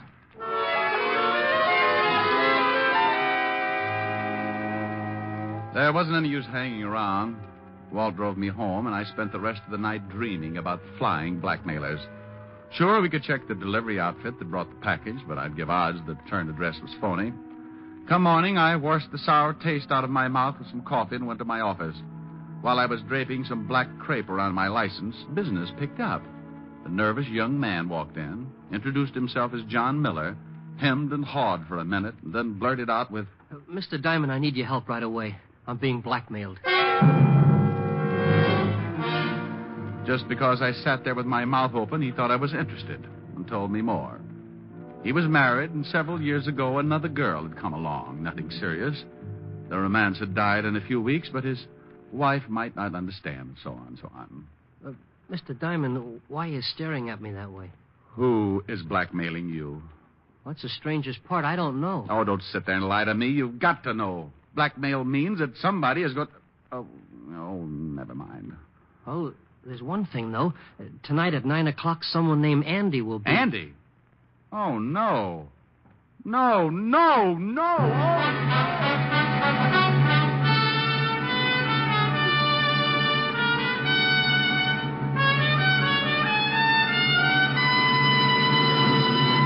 Before we continue with the adventures of Richard Diamond, here's a lady with a question for our Rexall family druggist.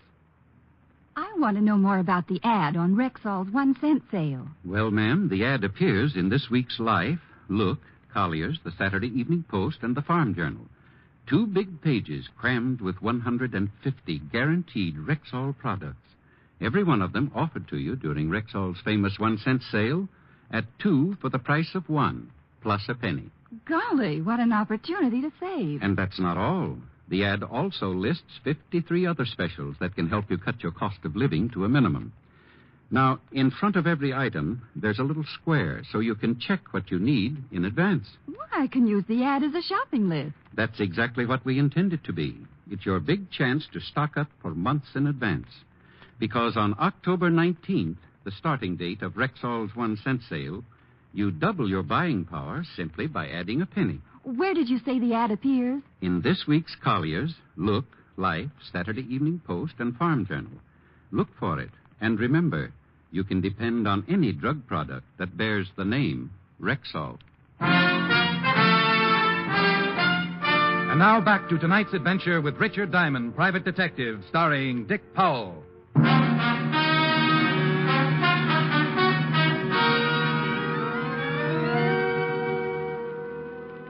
So it had come to me as it must to all private detectives. A strange little voice inside my head began nagging. Get out of this business while you still have all your marbles. Get into something sensible like taming python. It wasn't enough to have one client being blackmailed by someone he didn't know. A second guy has to walk in with the same routine. And the payoff was that a certain miserable homing pigeon called Andy had a feather in the pie. A foul, that Andy. After a while, my second client, Miller, began to fidget in his seat. Probably because I began sharpening my letter opener. Mr. Diamond, do you feel all right? Oh, yes, I feel great, simply great. Just keep me away from open windows. I beg your pardon? Oh, forget it. Now, let's see now. You're being blackmailed, but you don't know by whom. And a certain Andy will be at your office by 9 o'clock tonight to pick up the money. Yes, that's right. Oh, well, now, Miller, I'll be kind. I won't tell you who Andy is right now. First of all, you tell me, do you know Roger Renard? Roger Renard? Mm-hmm. No, I don't believe so. Now, think hard, Miller. Small guy, bright blue eyes, cultured voice.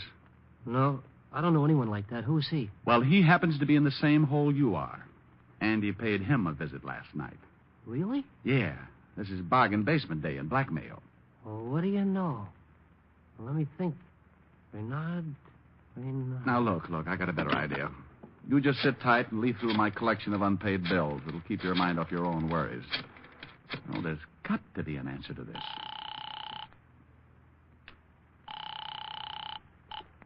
Hello? Renard, this is Diamond. Can you get to my office in 15 minutes? Of course. Has anything happened? Don't ask. But, Just hurry. There'll be a diagram for you when you get here. When Roger Renard arrived, I introduced him and revealed my last hope. Somewhere there had to be a familiar connection between Miller and Renard. A familiar place, a mutual friend. Well, they finally caught on and began playing the game known as Haven't I Met You Somewhere Before? Now, let's see, Miller. Were you in Kansas in the winter of 1942? I had a dear lady friend there at the time, name of Sophie Holloway. Never been in Kansas. I spent 2 years in Seattle, though, 1938-39. No, never had the pleasure of being in Seattle. Pardon me. Bad job done on my new teeth. Oh. Now, about New York. Ever frequented... And so it went on and on. If these guys had been stranded on a desert island 20 feet square, they probably never would have bumped into each other. But the fact remained. Somebody knew about the past of both and was using the same technique to blackmail them. An hour and 3 aspirins later, my head began to feel like a ping-pong ball, being smacked from Miller to Renard, from Renard to Miller, from Miller... I've done my best to stay away from physical exertion, and I must say that I've been rather successful at it. The devil take these artificial bicuspids.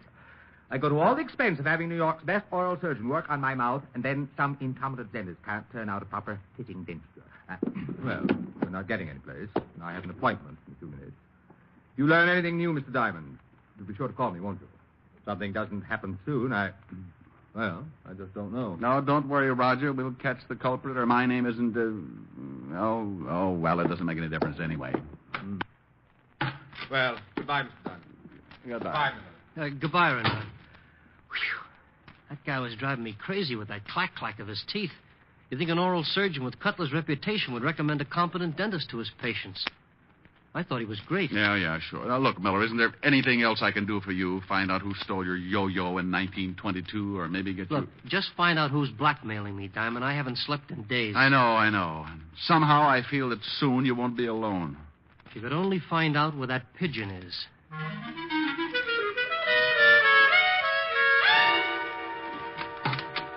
Hello, pigeon. Oh, Rick, what are you doing here in the middle of the afternoon? Oh, I'm looking for a place to hide, Helen, dear. Can I borrow your closet? Hide from what? Pigeons, false teeth. A pigeon with false teeth? No, dear. A client with false teeth. The pigeon's blackmailing him. Oh, a stool pigeon. No, I tried that. This pigeon flies. He has a plane? Honey, this is a real pigeon with wings yet. You know, like this.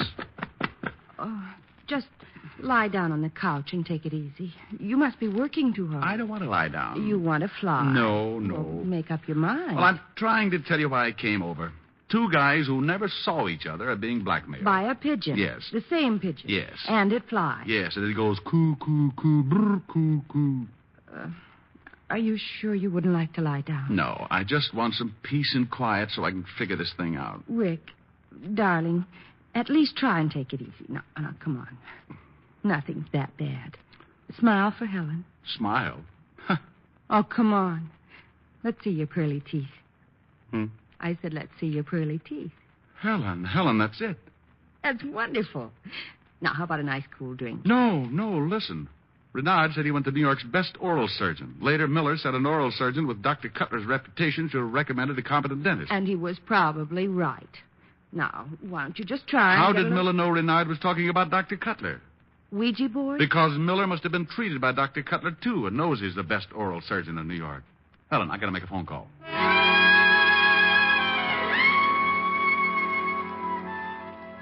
I grabbed the phone book, looked up the office of Dr. Cutler, oral surgeon, then called Walt. 20 minutes later, I met the good lieutenant on the 10th floor of an office building on Madison Avenue. Walt assigned Otis to guard duty outside of Dr. Cutler's office. His orders were to trip any guy in a white smock that seemed in a hurry to take the day off. Walt and I agreed to underplay our police affiliations just in case he were wrong. Then we went in. We slowed up when a white mountain of a woman stood up from her desk and announced she was Miss Barrows, Dr. Cutler's nurse. Could have fooled me. From the size of her, Notre Dame could have used her last week. What seems to be the trouble, gentlemen? Well, it's somewhat important, Miss Barrow. We'd like to see Dr. Cutler as soon as possible. My name's Diamond. I see. In just a moment. Yes, Miss Barrow? Doctor, there's a Mr. Diamond and his friend here to see you. They say it's urgent. Thank you. I'll be right out. Won't you sit down? No, thanks. We'll stand. Good afternoon, gentlemen. Hello, Doctor. How do you do? What seems to be the trouble? May we go into your office, Doctor? Oh, yes, of course. Go right in. Miss Barrow, are those X-rays ready on that impacted molar? I'll have a look, Doctor. Thank you. Now, gentlemen. The doctor was an old, red-faced gentleman with puzzled blue eyes. As tactfully as I could, I told him about Renard and Miller and the fact that they were in trouble. He remembered them. Oh, yes, Mr. Diamond. I removed Mr. Renard's teeth last month. As for Mr. Miller, he was in just last week. The rest of it is pretty blunt, Dr. Cutler. Both of these men are being blackmailed by the same party.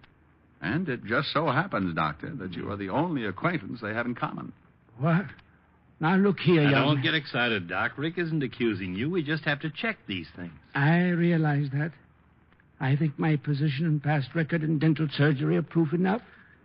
If you care to see a statement of income from my practice, plus stock dividends, you'll see how foolish. Yeah, Doc, you're right. Rick, it just doesn't figure, not for a lousy couple of $100. No, I know, Walt. It sure looks that way. But if this isn't the end of the line, we'll be on this sleigh ride forever.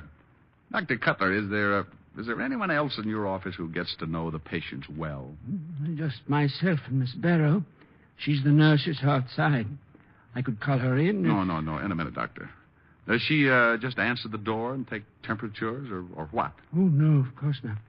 Miss Barrow is a registered nurse and a trained anesthetist. You mean she gives your patients Novocaine? Is that it, Doc? Novocaine, yes, in some cases. For specific cases, we must use a more general anesthetic like sodium pentothal or gas, or sometimes... Doctor, isn't sodium pentothal sometimes called the truth serum? Yes, in narcosynthesis. It's sometimes used in psychiatric treatment. Some patients will answer any question truthfully under the influence of sodium pentothal. See, it weakens the conscious will and... The X-rays are ready, Doctor. That's Miss Barrow now. I'll call her. No. Don't do it, Doctor. Stall her. Just ask her to wait outside. I don't understand, but very well. One moment, Miss Barrow. What are you going to do, Rick? Doctor, I want you to pretend that I'm an emergency case. Must be treated at once. Can you? Oh, of course, but... Now, can you have your nurse give me something harmless instead of pentothal? Well, yes. Distilled water could be substituted. Well, we're in business. Walt, you make like the old friend who came along for laughs. Uh-huh. Now, Doctor, call Miss Barrow in and turn her loose on me.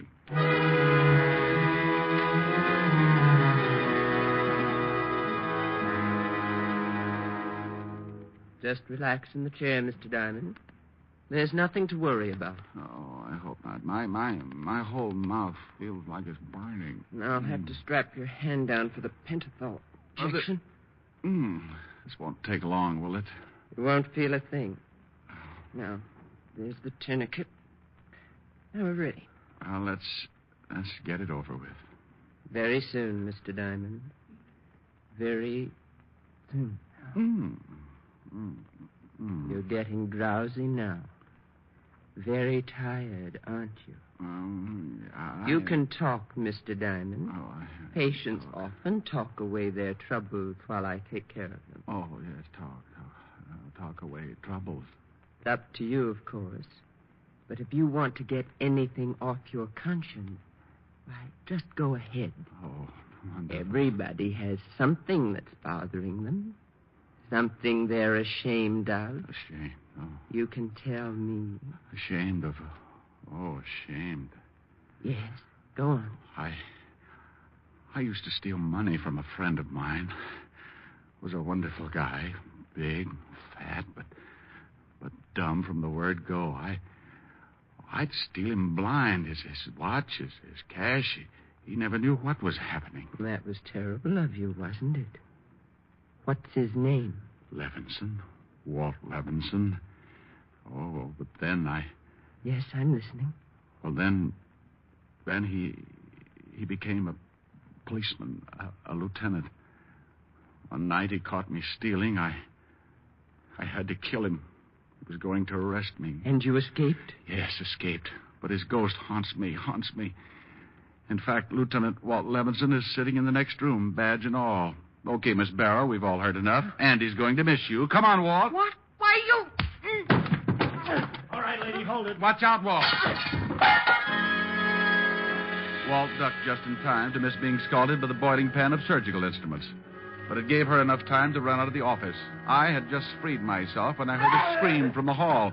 Walt and I rushed out there and found Otis helping Miss Barrow to her feet. Gee, miss, I'm sorry I tripped you, but you was wearing a white smock and I got mixed up. I'm sorry, honest I am. Shut up, Otis. What? Oh, Otis, I don't know what to say. You doing this? Otis, you... Oh, Otis, you are without a doubt.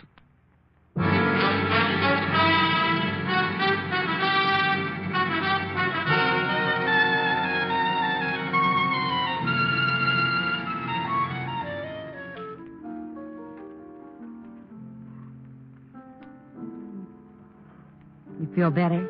Mm-hmm. All calmed down? Oh, sure. No more problems? Not a single one. How's the pigeon? Oh, we found him over at a nurse's house. He was staying with the nurse? In the garage, yes. Had a friend there, too. The nurse worked for Dr. Cutler, an oral surgeon. Well, I thought you said your client was the one with the false teeth. Oh, that's right. Then what was the matter with the pigeon? Nothing. He was just a little tired from making all those trips with that money tied to his leg. Why don't you sing something? All right. It's wonderful. It's marvelous. You should care for me.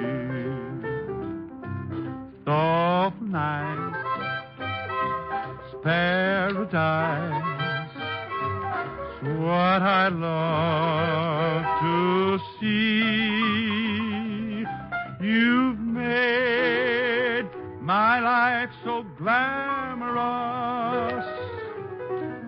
You can't blame me for feeling amorous. Oh, it's wonderful. It's marvelous that you should care for honey, how was that? Oh, fine. Fine. I don't even think you were listening. Rick, about the pigeon and what you said about money tied to his leg and... Come here. Now, wait a minute. I'm confused. Come here. You said that you had a client who... He had false teeth. Mm-hmm. And a pigeon with money. Still confused? Uh-huh. Confuse me some more.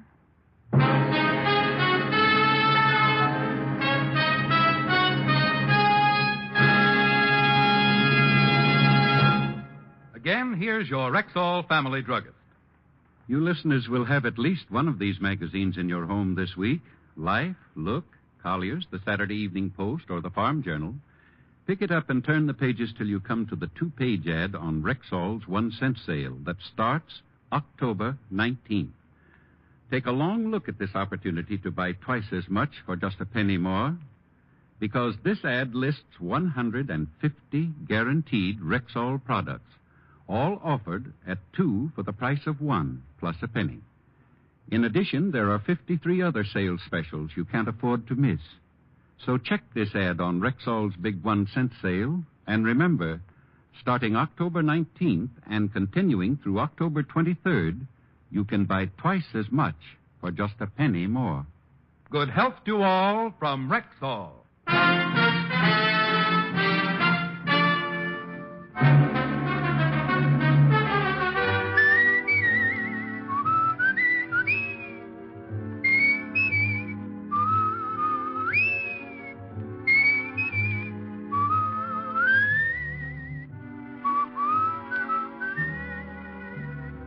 Richard Diamond, Private Detective, stars Dick Powell in the title role and was written by Joe Morheim and Hal Bloom and edited by Blake Edwards, with music by Frank Worth.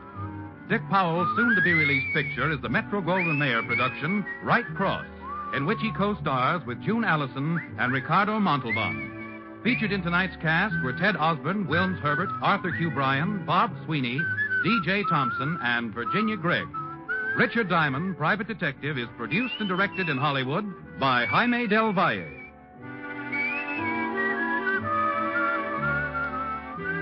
This is Bill Foreman inviting you to join us next week at this same time when we will again bring you Dick Powell as Richard Diamond, Private Detective.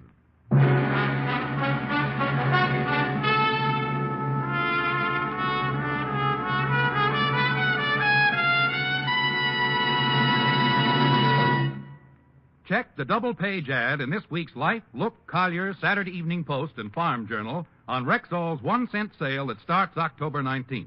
Mark the date on your calendar. It's your chance to buy 2 top-quality, guaranteed Rexall products for the price of 1 plus the penny.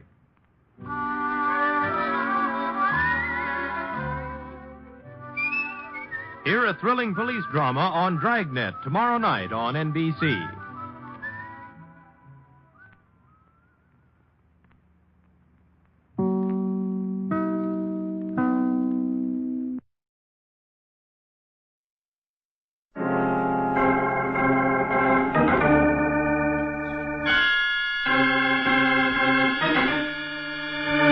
My name's Regan. I work for Anthony J. Lyon, Detective Bureau. They call me the Lion's Eye.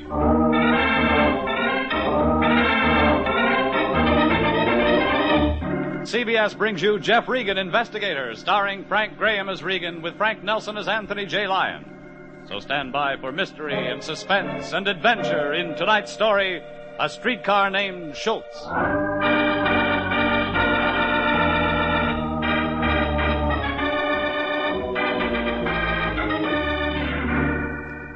It was 2 out of 3 falls, 1 hour time limit. Me and a bunch of muscle-bound wrestlers and a scared blonde. You didn't have to be an expert to know the difference between a broken toenail and a stranglehold. It began in the office of my boss, Anthony J. Lyon.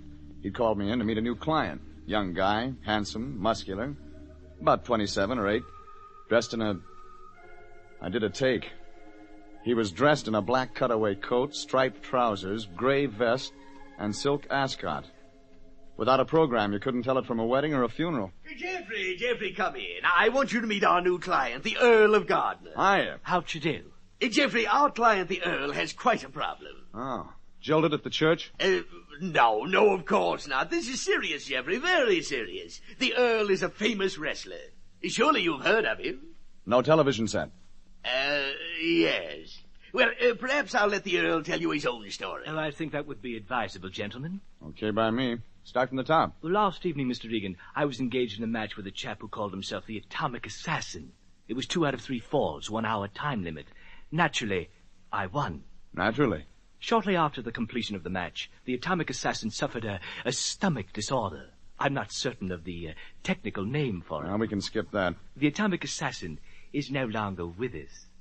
He retired? He's dead. It was in the papers. The police have discovered poison in a post-mortem completed only a few hours ago.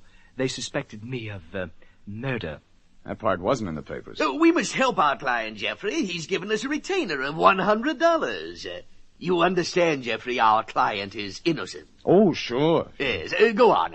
Well, the police are annoying me with their insinuations. The State Athletic Commission is being downright rude. I will not put up with this any longer. Do I make myself clear? We find out who killed the Atomic Assassin, and you sidestep a murder rap. Precisely. What do you know about the other guy? The assassinated Adam? Nothing. Well, that's no help. Well, he's a crude fellow, ill-mannered, dubious family background. Look, you want a murder solved or a family history? Just a moment, sir. Jeffrey, our client... Drop the vaudeville, Earl. Murder isn't show business. Give me some facts, and fast. Okay, I tell you I don't know anything about it. Well, that's better. At least I don't have to cut the accent with a knife. $100 is a lot of money to me, Regan. I want answers, and I want them now. I don't like the smell of gas. Well, that's normal. Jeffrey, you are going to help the Earl. Yeah, I'll help him. Just one thing, Fatso. Yes, Jeffrey? He's the wrestler. He takes the falls.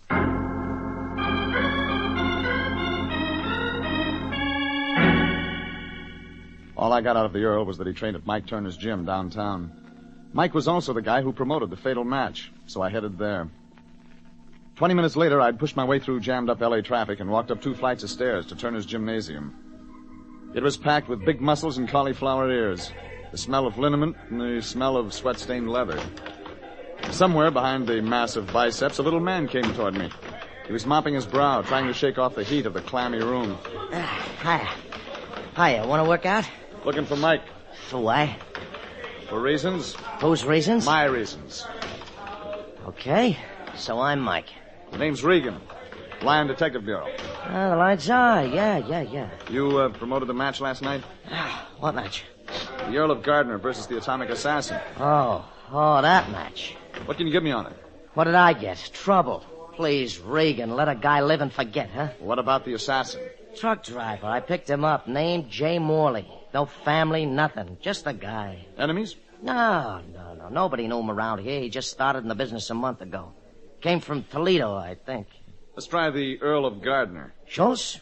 Oh, that's different. Meaning what? Enemies. Enemies all over the place. Nobody likes him, but nobody. His name's Schultz? Yeah, Stanley Schultz. I gave him the title Earl of Gardner. Good, huh? He kind of fit. He used to be an actor. Then a streetcar conductor. He needed the dough, so I picked him up. He draws a crowd. 2 guys wrestle, one of them turns up dead. It's too simple. There's more somewhere. Yeah, there's always more. Listen, maybe a workout will help you, huh? I'll get you some trunks. Some other time. Okay. Take a look around, Regan. The joint is yours. I got work to do. Big match coming up tonight. The little man walked off, mopping his brow. I decided to take his advice, look around. I watched a barrel-chested guy in black tights grapple with a heavy bearded character in a turban, both practicing groans. Near the wall, a big guy, big even in that place, stood raising and lowering a 200-pound barbell. I walked over. His big arms flexed as the black weights went up and down, but his breathing was easy. There was something about the guy you couldn't help notice. His hair.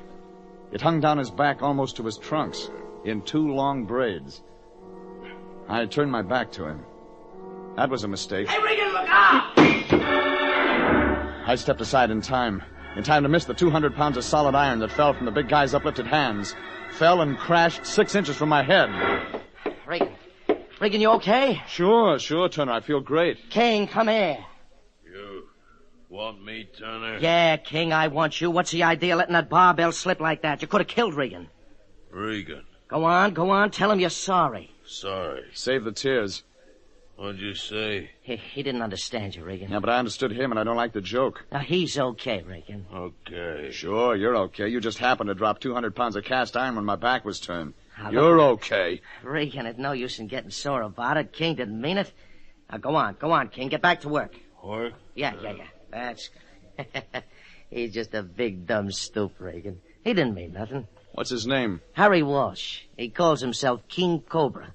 He fixes up those braids when he goes into the ring. They look like snakes. He draws a crowd. Yeah, so would my funeral, Turner.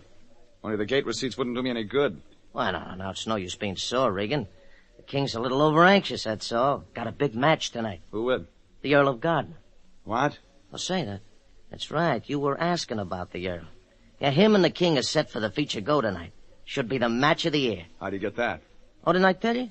They hate each other like poison. House is sold out. Should be nothing short of murder. Thanks. Thanks a lot, Turner. Maybe that's an idea.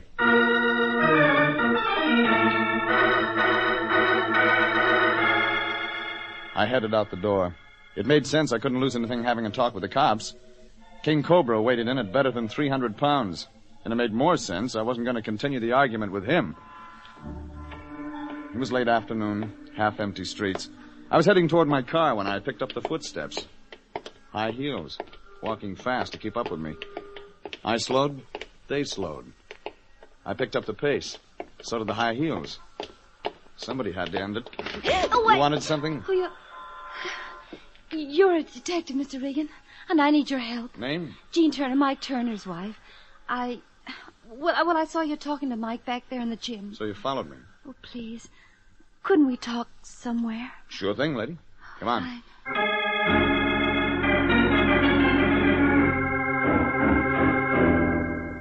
It was a combination bar and cafe. Baffo's, the sign said. I opened the door, place empty, and the girl walked on in. She was maybe 5'4", blonde, young, good-looking. Seemed straight on nylons on nice legs. She turned, looked deep into my eyes, turned away, scared. I've changed my mind. It really wasn't important. Let me decide. Back booth. All right. Hiya, patrons. Can I help you? No, thanks. We'll take the back one. The back booth? You won't like it. Yeah? No television. The only booth in the house where you can't see the television, patron. We'll suffer. You don't like television? You nuts? Everybody likes television. It's here to stay. Sure. Okay, only you're going to miss Time for Beanie. Okay. Be a reactionary. It's your life. What's on your mind, Mrs. Turner? Jean, please, Mr. Regan. Okay. Jean? Well, it's about the wrestling match. Well, that's a good start. Well, I'm terribly worried. Something horrible is going to happen. It already did. The atomic assassin's dead, you remember? Oh, that match. Oh, that's what your husband said.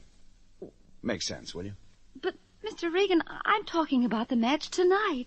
King Cobra is wrestling with the Earl of Gardner. King Cobra? Well, what's that got to do with the murder of the guy last night? Well, I don't know. Maybe it has nothing to do with it, but Mr. Regan, if you don't do something, there's going to be another murder. I'm sure of it. Now... So you don't like television, huh? Maybe you'd like to hear what happened to me with television? If you'll excuse me, Mr. Regan, I'll be right back. What's wrong with her? I didn't ask. You should have. She got tears in her eyes. Oh, well, where was I? About television and me. Yeah, now there's a story for you. Make it short. I used to be a wrestler. Buffo the Blockbuster is what they called me. And I was great. Until along comes television and they cancel me after my first match. You want to know why? I'm too pretty. Can you imagine that? Rough. Me? Oh, well, I'm philosophical. Look what happened to thousands of silent movie actors when they brought in sound. Who am I to stand up in the way of progress? You know, that's a very good question. Yeah, and besides, even my name, Buffo the Blockbuster, it's out of date. Now they got Jet Sam, Roger the Rock. 4 shots from somewhere out back. Buffo and I headed that way in a hurry. Back alley empty. No traffic, nothing. Back inside, a storeroom empty. Buffo and I looked at each other. what goes on here. What else have you got back here? Nothing. What's behind the bar? Storage space, washroom, telephone booth. Where? Phone booth's right over the... Oh, you don't think... Look first, then think. Wait no, here. No, I hope not.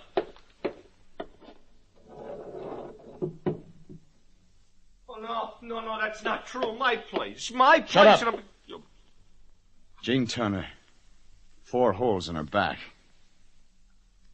She was right, Boffo. There was going to be a murder. Hers.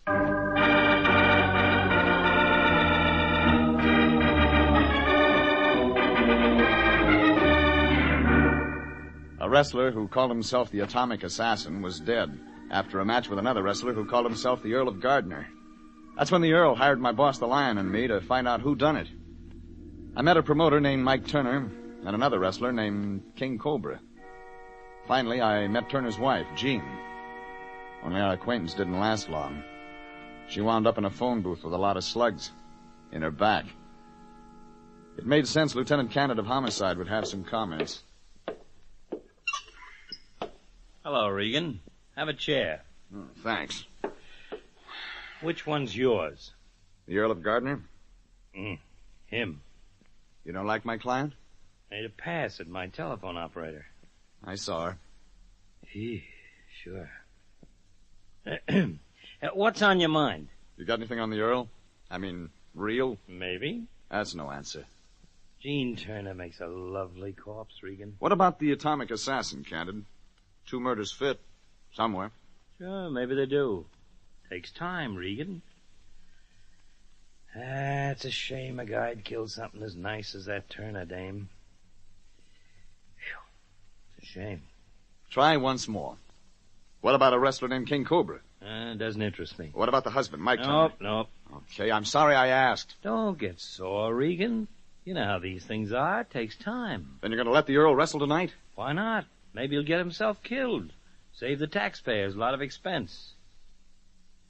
Tell him for me, Regan. If King Cobra doesn't break his neck for him, maybe somebody else will. I headed for my car outside.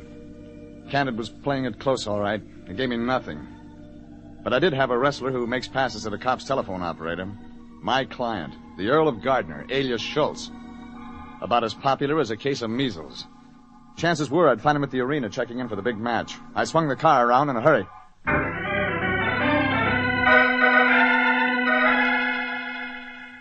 I found him all right, stretched out on a table, getting a massage. He didn't seem happy to see me. Oh, Mr. Regan, I presume. Questions, pretty boy? Something troubling you, Mr. Regan? You. Go on, Mr. Regan. What makes you so popular? Me? It's ridiculous. People hate me. Why? My job, Mr. Regan. I'm a professional villain. I'm paid to have people hate me. You're taking your work home with you. Other side, Oil. Oh, okay. I'm listening, Mr. Regan. What about you and King Cobra? He says he's going to kill you tonight. It's publicity. Who's kidding who? Max. Huh? Max, you better leave. Okay, Oil. Now listen, Regan, I like you. You're working for me. But King Cobra and I, well, that's business. Gate receipts. Have it your way. I think different. Well, I'm going to tell you something, Regan. Something maybe you ought to know about me. You got the floor. Oh, sure. Sure I'm a no-good heel. Out there in front of a crowd, everybody hates me. I make more money that way. It's my living. Ever try anything else? Plenty of things. I wanted to be an actor once. Like a lot of young punks, I came to Hollywood. I didn't get anywhere, Regan. I took jobs where I could find them. I ended up as a streetcar conductor. A streetcar named Schultz. Sure, why not? My father was in show business. I know what it's like to miss meals. It isn't fun. Go on. Well, Mike Turner spotted me on that streetcar. I got a good build, and he liked me. Mike's a square shooter, Regan. He gave me the title and the promotion. I eat now. Every meal. See what you mean. Huh? That's it. End of story. I eat now. Okay, Schultz. It's your business. I got business, too. To clear a murder rap and keep you out of hot water. Thanks, Regan.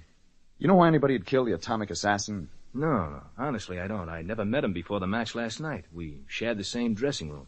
He drank some water after the match. He was poisoned. What about Jean Turner?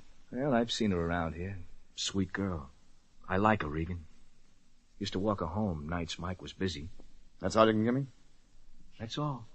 Okay, Earl. You wrestle and I'll watch. But be careful. I got a hunch King Cobra and you haven't been reading the same publicity notices.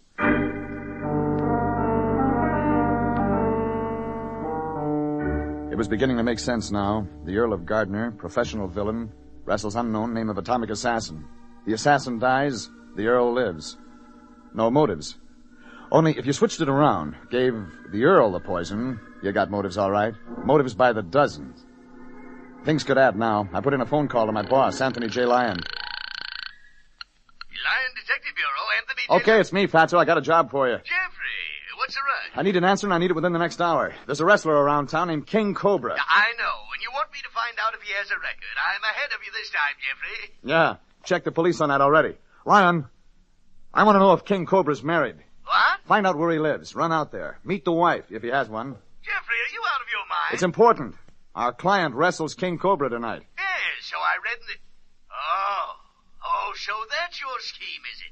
Send me out on some wild goose chase while you enjoy the wrestling matches. Probably put it on the expense account, too. You guessed it, Fatso. Jeffrey, I'm sick and tired of having you pad your expense account. Not only do you include yourself, but tonight you'll probably take some lame-brain numbskull along. Lion, you're absolutely psychic. Psychic, schmichic, this has got to stop. What bum you dragging along this time? You, Fatso. You see, what? Well, I figured you'd like to see the matches, and that way we could both put it on the expense account. Jeffrey, what a brilliant idea. Positively brilliant. Yeah, and bring that information I need. King Cobra's wife.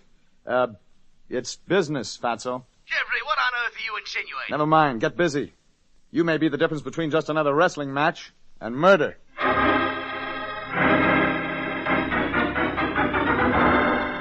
Things were moving now. It was after 8 o'clock by the time I finished dinner. At the box office, somebody handed me 2 ringside seats Mike Turner had left for me. Free. When I got in, the place was mobbed. One of the prelims had just wound up. By 9 o'clock, there wasn't an empty seat in the house. Power of the press, power of the imagination. Everybody there. Everybody expecting to see something special. You could tell it from the looks on their faces, the atmosphere, the tense excitement. Everybody waiting for the big match, the Earl of Gardner versus King Cobra. Pretty soon the Lion showed up, led in by music and a big cigar. Jeffrey, I thought I'd never find you in this mob. Sit down, Fatso. It won't be long. Ringside seats, eh? How much did this cost the company? Passes from Mike Turner. Passes? Oh, delightful. Think of the money we saved. Never mind that. What about King Cobra? Married? Oh, you should see her, Jeffrey. Cool green eyes, red hair, dimples, everything. Legs, lovely, lovely. That settles it. Jeffrey, what on earth are you driving at? The entry of that handsome, noble gladiator, that magnificent specimen of humanity, that glorious champion from Dover, England, at 14 stone 10, wearing white trunks with his family crest, His Highness the Earl of Gardner.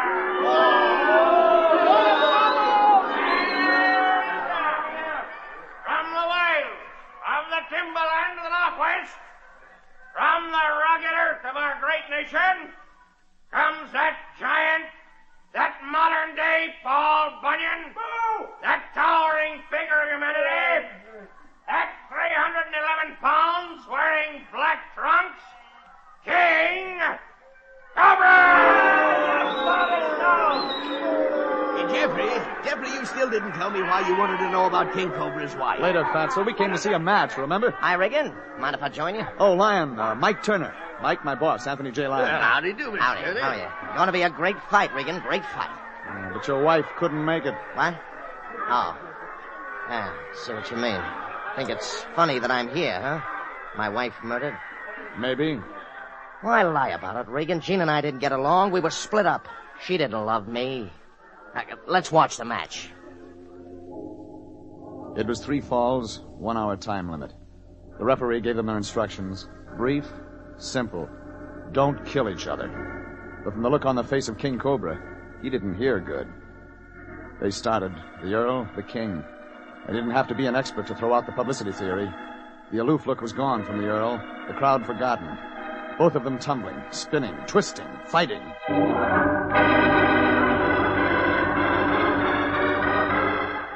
10 minutes.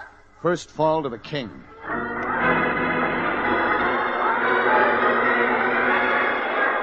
"20 minutes. Second fall to the Earl. Both men growing weak, tired, cut, angry, fighting. Jeffrey, I don't like it. Something's wrong. Real wrong. Something should be done. Turner! Yeah, what do you want? Are you going to stop it? What?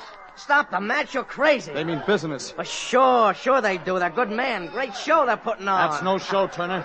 Huh? No show? You kidding? They're the greatest fakers in the world. They weren't faking. The crowd sensed it. The referee sensed it. Even the cops lining the aisles moved down a little closer to the ring. Everybody knowing what was happening. Nobody making a move. It was what the crowd came to see. Something special. 50 minutes gone, 10 to go. Two beaten men, evenly matched. The Earl, lean, fast, clever. King Cobra, massive, powerful, slow. Nobody winning, both of them losing.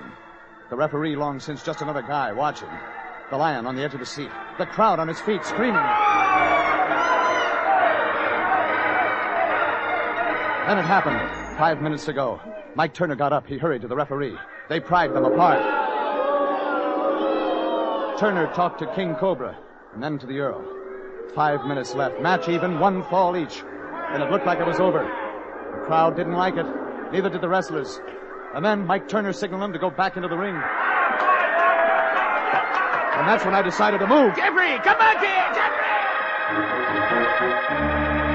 I got to the ring in a hurry. The police tried to stop me. The spectators tried to stop me. The referee tried to stop me, but I got there. I got there and grabbed King Cobra. What you doing? Give me that. I'll kill you for this. Give me what's in your hand, King. I'll kill you for... The police. All right, men. All right, grab him. Let go. I'll Let take me... the evidence, Regan. Sure. Here, Candid. Okay, Regan, clear out of here before you get yourself killed. The police will handle him. 20 policemen, Lieutenant Candid, King Cobra, and Jeff Regan left the ring. Alive. The cops led the interference, and we made our way to the dressing room. All right, King, let's have it. I do nothing. Nothing. Yet. Only a couple of minutes and... Nothing. Hey, what's the idea of stopping the match, Lieutenant? I want Regan arrested. He's got no right to stop a murder, Turner? Quiet, both of you. Regan was out of bounds, Turner. We can take care of that later. But I want an explanation as to where your wrestler got a small sack of prussic acid. Prussic? Poison, Turner. Chances are the same kind that killed the atomic assassin. King Cobra palmed it. I don't know nothing about it, see? If Cobra tried to pull a stunt like that, Cobra didn't pull anything, Turner. You gave him that poison sack when you went to his corner to talk to him. Yeah, that's why you interrupted the fight. That's nuts. That's right. Mike gave me sack. Okay, Turner. Talk. Look, you got nothing on me. You can't prove anything. You killed the atomic assassin, Turner, by mistake. He and Earl shared the same dressing room. You were after the Earl then, just like you were tonight. You got nothing. Nothing, do you hear? Just a bunch of lies. The Earl was a nice-looking guy, Turner. Women liked him. He used to be friendly with your wife, Jean. You drew some wrong conclusion about that. That's a lie. She and him were... Finish it, Turner.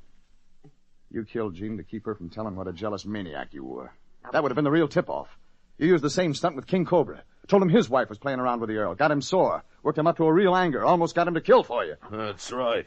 Mike Turner told me that. Wait. He says my wife... King, shut up. Never mind, Turner. The police never let you out of their sight for a minute after your wife was shot. No. We got all we need on you. Regan just brought things to a boil. Oh, thanks, Candid. Thanks a lot.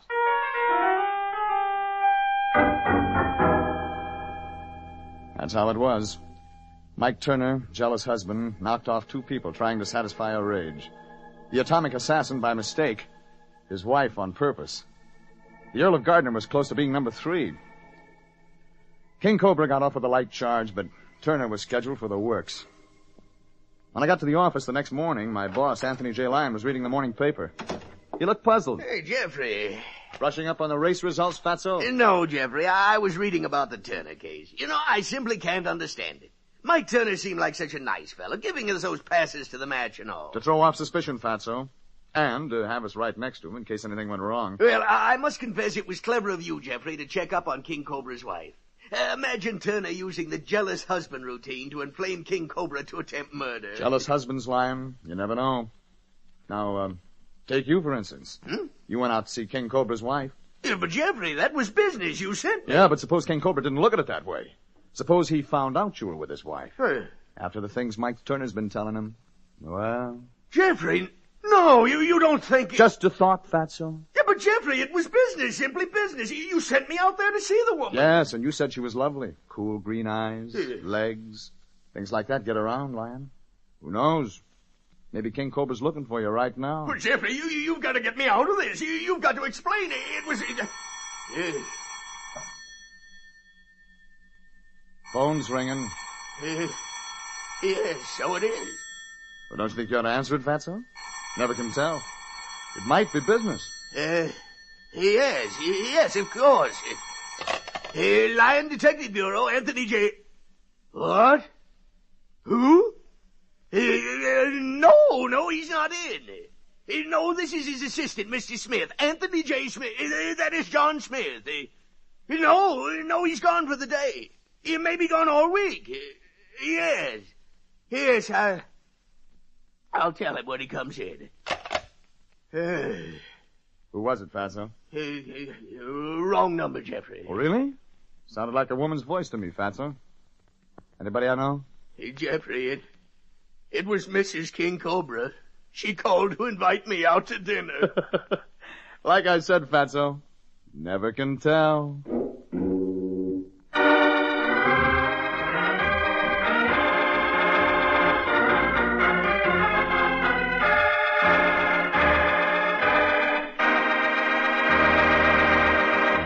Jeff Regan, Investigator, is written by William Frug and William Fifield, produced and directed by Sterling Tracy, and stars Frank Graham as Regan with Frank Nelson as Anthony J. Lyon. Original music is by Dick Arant. Jeff Regan, Investigator, is heard each week at this same time. Bob Stevenson speaking, and inviting you to be with us again for more suspense and mystery and adventure with Jeff Regan, Investigator.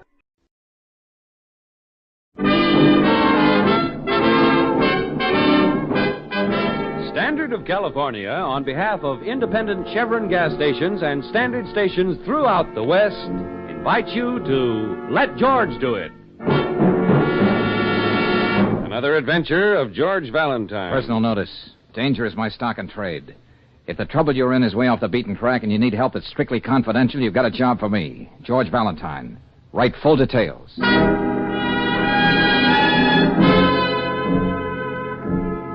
Dear sir, you employed the word confidential in your advertisement. Well, I need confidential help. My enthusiasm for birds has led me into a predicament. I was watching starlings, but I saw something that was never meant to be seen, and it keeps haunting me, if I really saw it. Unless my eyes deceive me... My eyes deceive me. I was the witness, the only witness, to an outrageous crime. There's nothing more I can say in a letter.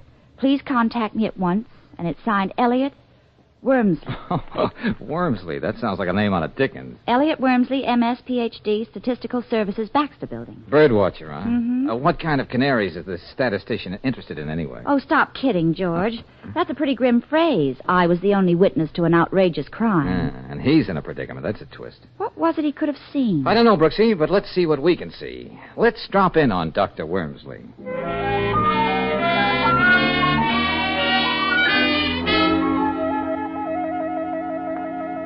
These are the binoculars, Mr. Valentine. The ones I used to watch starlings on that penthouse roof down there. Uh-huh. But that's almost 3 blocks away, Dr. Wormsley. I know. The river house, huh? Pretty swanky.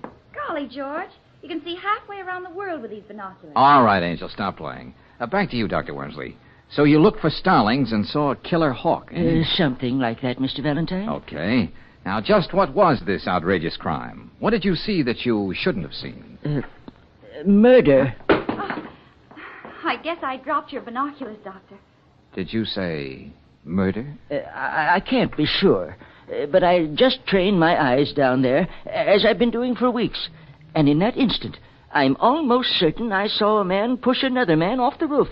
Of course, he had his back to me. What do you mean, almost certain, Dr. Wormsley? Well, it was over in a second, and I didn't expect to see what I think I saw. Besides, statistics show that the element of error in visualization over 100 yards is 14 to 1,000. Yeah, well, we'll take your word for that. But why didn't you go to the police with this story? Oh, no, Mr. Valentine. I'm a modest man, and I don't like publicity. Besides, I'm coming up for the presidency of my club. And, so many people think bird watching is, a little peculiar. Yes, I know. You wouldn't make it. But murder is a very serious business. Mr. Valentine, if I'd seen any mention of what I suspected in the newspapers, I would have volunteered this information to the police.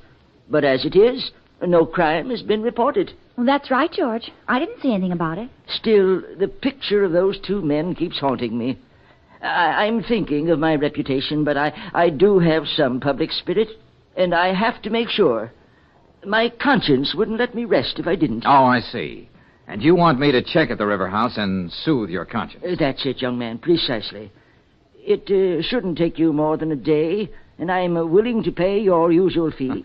Okay, it's a deal, Wormsley. Oh, Brooksy. Yes, George? Just on a hunch, get down to the Bureau of Missing Persons. See Finley. Okay. Find out if anybody's been reported missing from the River House. You will keep my name out of this, won't you? Oh, yes, we'll do our best, Professor. I'll meet you back here later, Brooksy. Okay, George. I'm going over to the River House.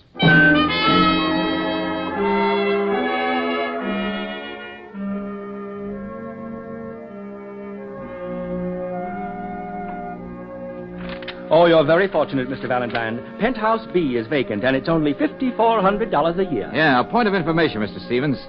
As I get it, the sun deck of this wing facing the river is for the exclusive use of Penthouse A and B. Oh, it's very private. And Penthouse A is occupied by the Dunlaps, Philip Dunlap, the broker. So that would put you in very good company, and only $5,400 a year. Well, I was thinking of something a little better, but I'll let you know.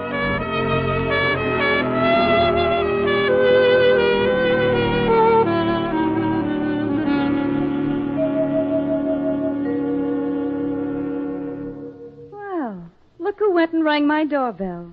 Wouldn't be the Full of Brush man, would you? Not unless my samples are showing. Oh, come on in anyway. I hope you'll pardon the sunsuit. I wasn't expecting company. Oh, it's nothing at all. I mean, practically. I was out on the roof sunbathing. I'm Mrs. Dunlap? That's right. Well, I'm the chap. It's been a dull afternoon. Suppose we wait a while before you tell me what you want. Well, as a matter of fact... You aren't going to stand there, are you? Here, sit down. The truth is, Mrs. Dunlap, I may be your next-door neighbor in Penthouse B. Oh? Well, that would be the first improvement they've made in River House without raising our rent. I thought it'd be a nice gesture to sort of drop in on my possible neighbors and introduce myself. There is a Mr. Dunlap, isn't there? Yes, but you needn't worry about him. He hasn't been home for 2 days. Oh, just like that, huh? Well, that's Philip for you. Thank heavens. He must have decided to go up to our cabin in the mountains to brood.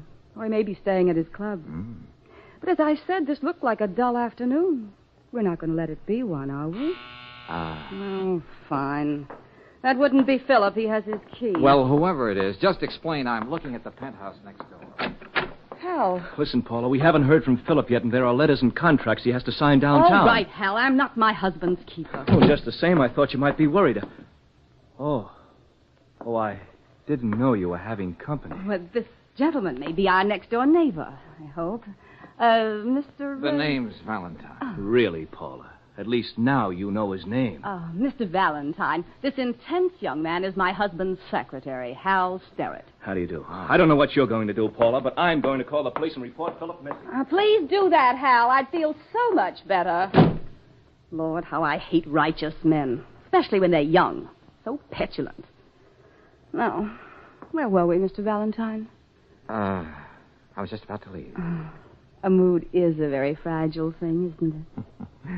Oh, you've been right neighborly, ma'am. Goodbye. I don't think it's goodbye. Anyway, it was very nice, even not having known you.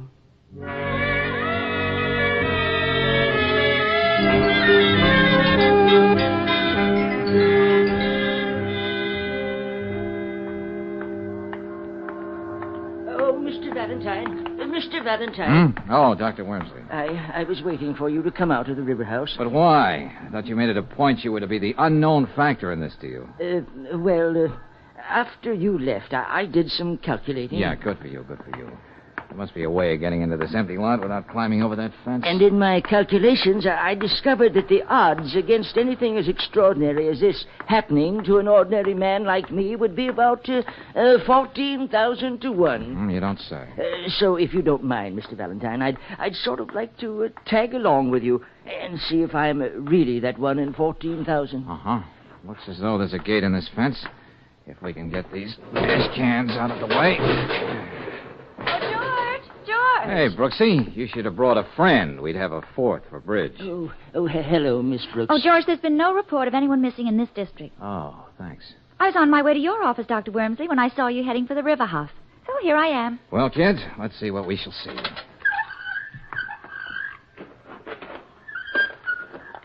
It's just an overgrown lot. That's right. George, you think that if Dr. Wormsley is right, the man would Nothing like checking, Brooksy. Dr. Wormsley, you did say that when you saw a man pushing another one off the roof, his back was towards you? If I saw what I thought I saw. That's right. Uh-huh. That would mean he was facing away from you, toward the river. Yes. Well, there's the river behind that high-board fence.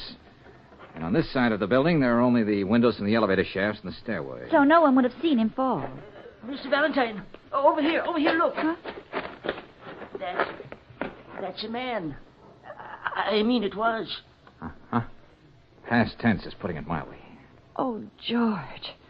Then it wasn't my imagination after all. No, Dr. Wormsley, it wasn't.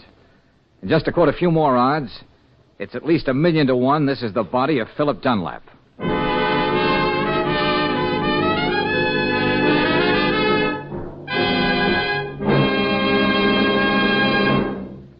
We'll return to tonight's adventure of George Valentine in just a moment. Meanwhile, a word about the great American pastime.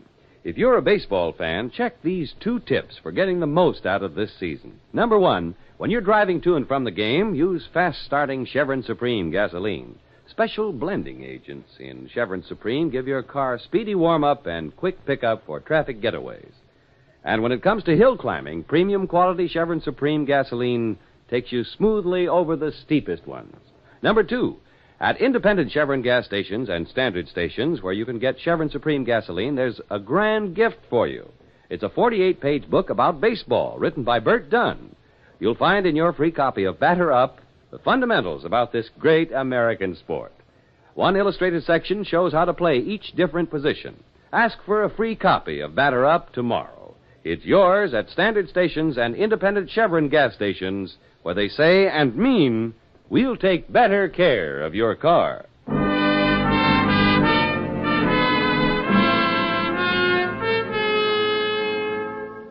And now, back to tonight's adventure of George Valentine. It's only natural for a member of the Bird Watchers Society, even when he's a professional statistician like Dr. Wormsley, to be watching starlings on a penthouse roof. But when instead his binoculars revealed one man pushing another off that self-same roof, well, that's just sort of a case George would get involved in. It's about an hour since George found Philip Dunlap's body in the weed-covered lot back of the apartment building. And now we join George and Claire talking to Lieutenant Riley at Homicide. Yeah, what is it? Lieutenant Riley, Donnelly just brought Hal Starrett in. Do you want to see him now? No. Let him cool his heels out there a while with Mrs. Dunlap. Yes, sir. Now, about Dr. Wormsley, Lieutenant Riley. Okay, Valentine, okay. When Lieutenant Johnson turned the case over to me, I didn't know what I was getting in for, but I'll do my best to keep your client's name out of the case. Oh, you're a pal. Well, as a matter of fact, Lieutenant, you owe our little bird watcher a debt. He did uncover a murder.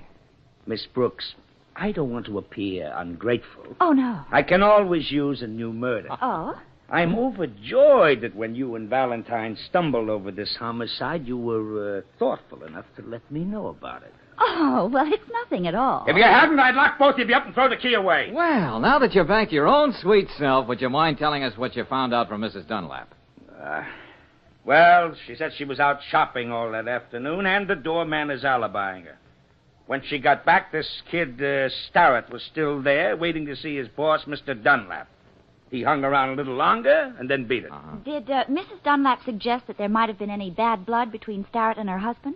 Well, she wasn't too anxious to admit it, but it seems young Starrett was being fired. Yeah, but what was the reason? Bad spelling or making Google eyes at the boss's wife? I wouldn't know, not yet.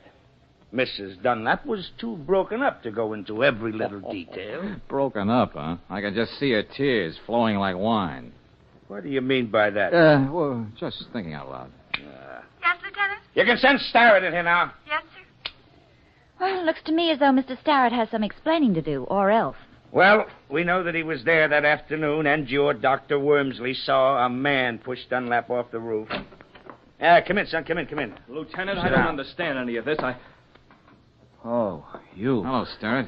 What are you doing here? Just a neighborly interest in the fate of your late employer. Say, what is this? Yes, George, I didn't know you two had met. Well, never mind. Now, what's this about Dunlap deciding to fire you, Starrett? Well, Why? He didn't like my work, I guess. That's the usual reason, isn't it? You'll save a lot of time if you tell us the truth. You asked me a question, and I gave you the only answer you're going to get. You had a fight with your boss, didn't you? No. In the struggle, you pushed him off the roof. No. A man saw you from an office building. He couldn't have. Oh, Lieutenant. Yes, Donnelly? Can I see you a minute? Yeah, okay. I'll be right back. Hey, tell me something, Starrett. Yes? If you were already fired, why were you so worried about Dunlap? Even going to the Bureau of Missing Persons yourself? Because he was the best friend I ever had. It hardly jives with the story Lieutenant Riley is building up. Hey, Starrett. Yes? You're a college man, aren't you? Well, what of it? Syracuse, 1942. What? Why, yes, but how did you know? This, Phi Beta Kappa, too, aren't you? That's right. But what are you driving at, Lieutenant? Well, this Phi Beta Kappa key. The medical examiner found it clenched in Dunlap's fist.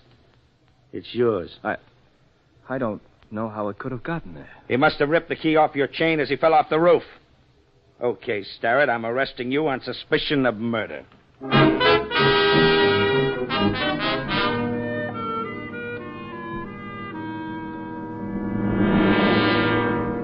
It's nice of you to visit me in jail, Valentine.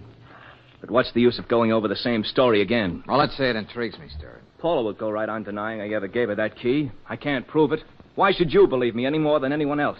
Because I happen to know a little more about the lady in question. Now, look, friend, let's stop being delicate.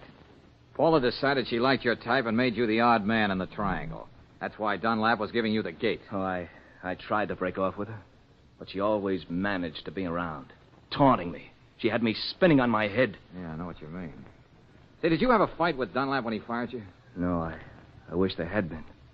That would have been easier than the way it was. Go on. He was hurt, and I was sick and ashamed of myself. He knew there were others, and that made the whole thing even cheaper.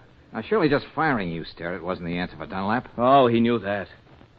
One of my last acts as his secretary was drawing up the papers that cut her out of his will. Hey, now, wait a minute. That just puts you in deeper. That means Paula had no motive. Hey, how about insurance? Well, there was a big policy Philip took out recently with Paula's beneficiary. He didn't change that. Oh, wasn't that kind of strange? Oh, it wasn't something he overlooked. There was a funny smile on his face when he told me he was leaving that as is. That's very interesting. Oh, look, Valentine, I didn't kill Philip. When I was there, I didn't even know he was out on the roof. Okay, I'll just take it easy. I'll do what I can. What can you do? You'll never get the truth about that key out of Paula. And Dr. Wormsley swears there was a man out there struggling with Philip. What man? A burglar? One of Paula's ex-boyfriends? Or possibly the man on the moon? I think I'll drop in on Paula again. I don't know what I expect to find, but with a gal like that, the unexpected is bound to be interesting.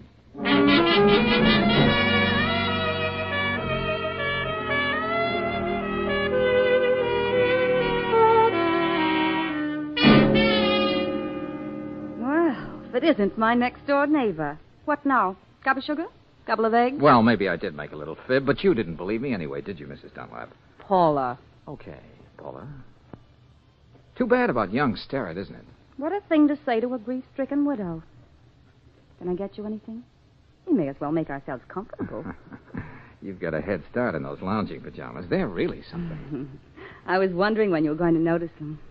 Hey, you know, I never appreciated before what lounging pajamas can do for a woman. Didn't you? No. I might say if she were out on a roof and someone happened to see her from Dr. Wormsley's window, he might mistake her for a man. If he'd never seen a woman before. His office is more than 2 blocks away. But to get back to our hypothetical woman, yes. How much do you guess she'd have coming to her if her husband were murdered and there was a nice fat insurance policy, the only thing he didn't cut her out of? We've gotten a long way from lounging pajamas. Oh, I don't know. And I can't help wondering what the lady in question would do if she had a perfect patsy and a difficult young man who was suffering pangs of conscience. She might even do something brash if she happened to remember the Phi Beta Kappa key he gave her in a tender moment. Tell me, have you confided these flights of fancy to anyone else? Oh, no, my sweet. I wanted you to be the first to know. And you, my sweet, will ruin your eyes reading all those pulp magazines. There's another angle to this lady of the rooftops. Oh, what's that? With all the insurance money she's sure to get, and with an admiring eye for a certain broad-shouldered character who seems to know what it's all about, she might make life very pleasant for him. Very. You couldn't say he knew what it was all about if he fell for a pitch like that, now, could you? Oh. I'd better get my cigarette before we go on with this little game. Or you can quit playing any time you want to. My dear old father used to play a lot of poker. He used to say the game was never over till the last bluff was called. Huh? Didn't your old man tell you that even one of those effeminate-looking automatics make a loud noise and leave holes when they go off? I have a permit for this gun. Uh-oh. Come on now, Paula. Let's see if you can answer that phone with one hand. You know, Georgie, that could be your next to the last glib remark. When that phone stops ringing, you're going to worry yourself into a tizzy, trying to guess who it was. We've been supposing a lot of things here tonight. Now let me top it off. Suppose they found you draped on the floor there with a bullet in your head. Okay, what then? I was in bed when I heard sounds in the living room. I opened the door. There was a figure in the darkness. After everything I'd been through, I didn't stop to think. I shot the prowler. I gotta hand it to you, Paula. Skip it. Just sit there on the couch a few minutes till I get my story straight. When I shoot you, I may have to tell the story a dozen times tonight, so it's got to be perfect.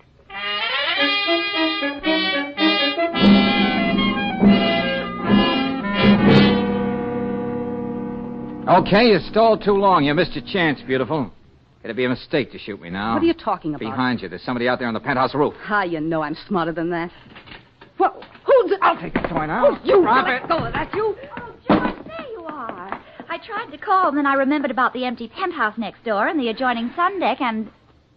Oh, for Pete's sake, somebody say something. Oh, just a little parlor game, Brooksy. Yes. I was just showing Mr. Valentine how I almost mistook him for an intruder. Oh? Lieutenant Raleigh will probably find it very amusing when we tell him about it. Oh, that ain't the way I seen it. For the time being, Angel, we have to see things Paula's way. But more important right now is to see if we can get a man out of bed.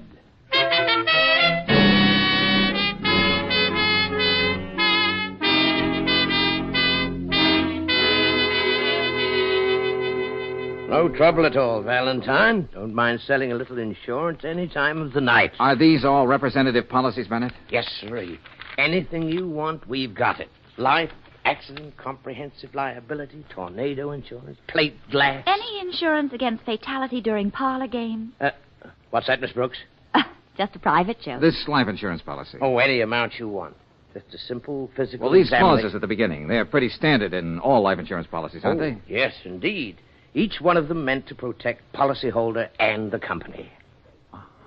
What's up, George? Well, thanks a lot, Bennett. You've been a great help. Yeah, but look, old man. Sorry, shopping around, but I'll keep you in mind. Let's go, Brooksy.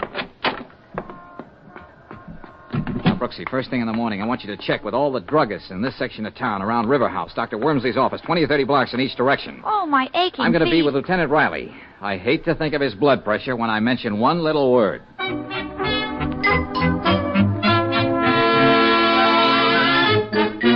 Autopsy? That's the word. Valentine, if I had any hair, I'd tear it out. What are you talking about? Well, now, look, it can't do any harm, Lieutenant. No one in his right mind can doubt how Dunlap died.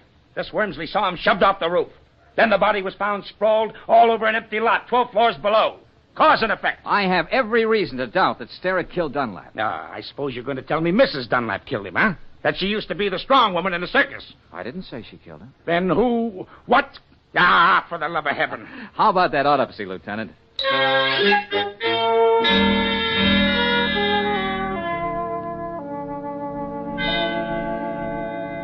All right, Doctor. Will you tell Valentine here that he's just been wasting our time? I wouldn't say that, Lieutenant. Huh? What'd you find? Enough poison in Dunlap to stop an army dead in its tracks. All right. All right, I can't argue with the laboratory.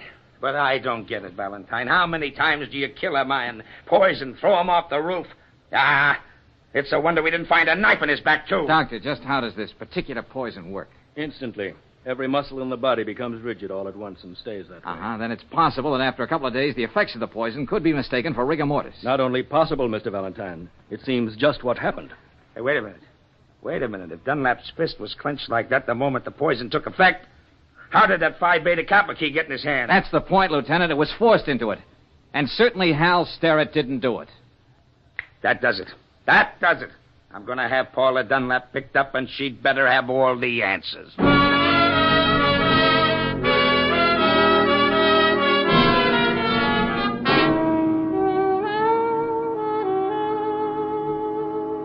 Oh, no. No, Mrs. Dunlap, you're going to have to do better than that. I know how it looks, Lieutenant Raleigh, but you're wrong, believe me. Paula, you had to be the one who put that key in your husband's hand. Sterrett wouldn't sign his own death warrant. I know, but Here are the facts the jury will hear. You were the man Wormsley saw wearing lounging pajamas. You had the motive, the insurance money, so you poisoned Mr. Dunlap, then pushed him off the roof to implicate an innocent man. All right.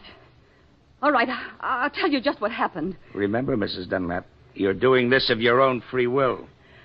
Hal Sterrett left that afternoon. I went out on the roof for a moment. Philip was there, an empty highball glass next to him. He was dead. Oh, don't look at me that way. He was already dead. He'd committed suicide. How do you know that? There was a note, cruel note, saying that I was the cause of all the unhappiness in his life. He was leaving me without a cent. Okay. I suppose you have the note. No, I destroyed it. Oh, no, that wasn't very smart. Don't you see? I had to. So no one would ever find out it was suicide. Now, wait a minute. There was a clause in his policy. It's in most policies, saying that if he killed himself within the first year, the beneficiary wouldn't get a cent. That much is true, Lieutenant. What I did was wrong, but I wasn't going to let Philip leave me without a cent. That'll stand up in court, won't it? Even though I did destroy the note, they'll believe me, won't they? Since you asked my opinion, the answer's no. But my job is finished now. Oh, no. George. Hey, how goes it, Brooksy? What luck? You were right. I found out what you wanted to know at the Gotham Pharmacy on Morton Boulevard. Now what? What am I going to do? I've got to find a way to prove I'm innocent. This isn't fair. Remembering that gun you held in my face and Hal Sterrett, I'm tempted to keep my mouth shut and let you stew in your own juice. What do you mean? Me and you both. I don't know what charge you're going to hold her on, Lieutenant, but it won't be murder. What? Did you hear what he said, Lieutenant? What are you talking about, Valentine? Brooksy just found out that Philip Dunlap bought that poison himself at the Gotham Pharmacy. On a doctor's prescription he forged. Oh, George. Oh, how can I ever thank you? Oh, that's easy. The next time you're up on that roof alone, see if you can prove the law of gravity really works.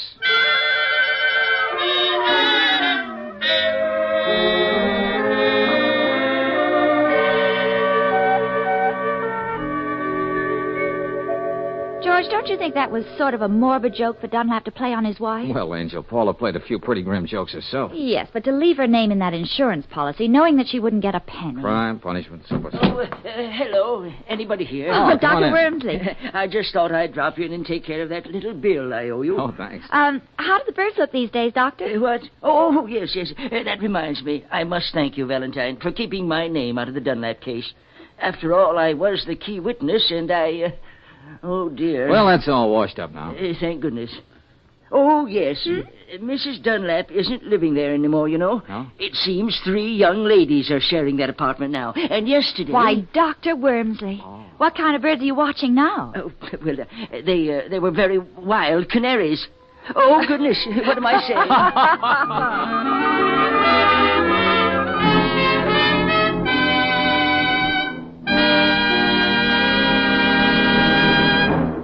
And now, a message of importance to motorists.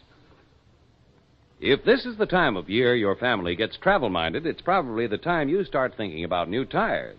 And you know which make of tire gives you a written warranty against ordinary road hazards? The answer is easy. Atlas tires. That's right. Each new Atlas passenger tire is warranted for 12 months against blowouts, cuts, and bruises that might happen to ordinary tires. And each Atlas tire has a double warranty. First, by the manufacturer, and second, by the distributor. Another thing to keep in mind when you're buying tires is a 2 or 4 wear better than an uneven number. Give you softer riding and easier car handling. For that extra margin of safety, get Atlas tires at standard stations and independent Chevron gas stations where they say and mean, we'll take better care of your car.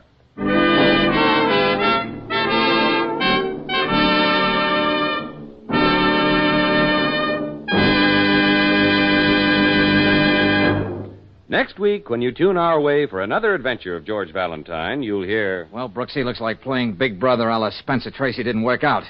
Eddie beat it while I was shaving. Oh, that crazy little kid. He left this note. He's on the prowl. To quote, he's going after Stan Lucas. Oh, no.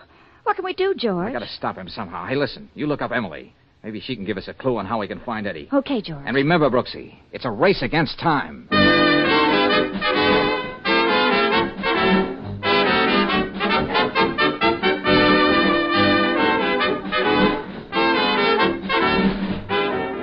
Tonight's adventure of George Valentine has been brought to you by Standard of California on behalf of independent Chevron gas stations and Standard stations throughout the West. Let George Do It stars Robert Bailey as George, with Frances Robinson as Claire. Wally Amer appeared as Lieutenant Riley. Tonight's story was written by David Victor and Herbert Little, Jr., and directed by Don Clark. Also heard in the cast were Louise Arthur, Fred Howard, Peter Leeds, Charles Seal, and Charles Lund. The music is composed and conducted by Eddie Dunstetter. Your announcer, John Heaston. Don't forget to listen again next week, 1 hour earlier, over the same station, to Let George Do It. This is the Mutual Don Lee Broadcasting System.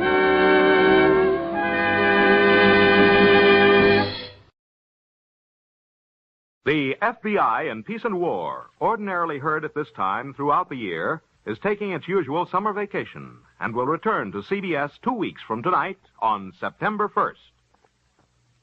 Broadway's My Beat, from Times Square to Columbus Circle.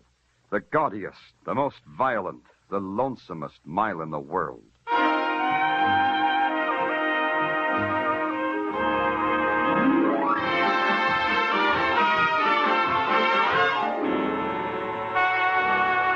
Broadway's My Beat, with Larry Thor as Detective Danny Clover.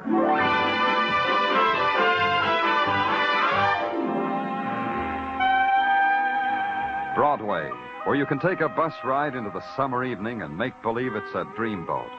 Then, Broadway's as innocent and nostalgic as carousel music. But if you walk, you can get hit in the face by a guy fishing for nickels under a grating. Then you can't make believe anymore. But either way, it's Broadway. My Beat.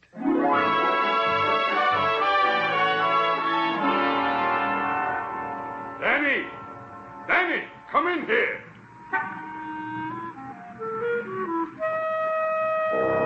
The big voice that boomed through the afternoon heat belonged to Silks Bergen.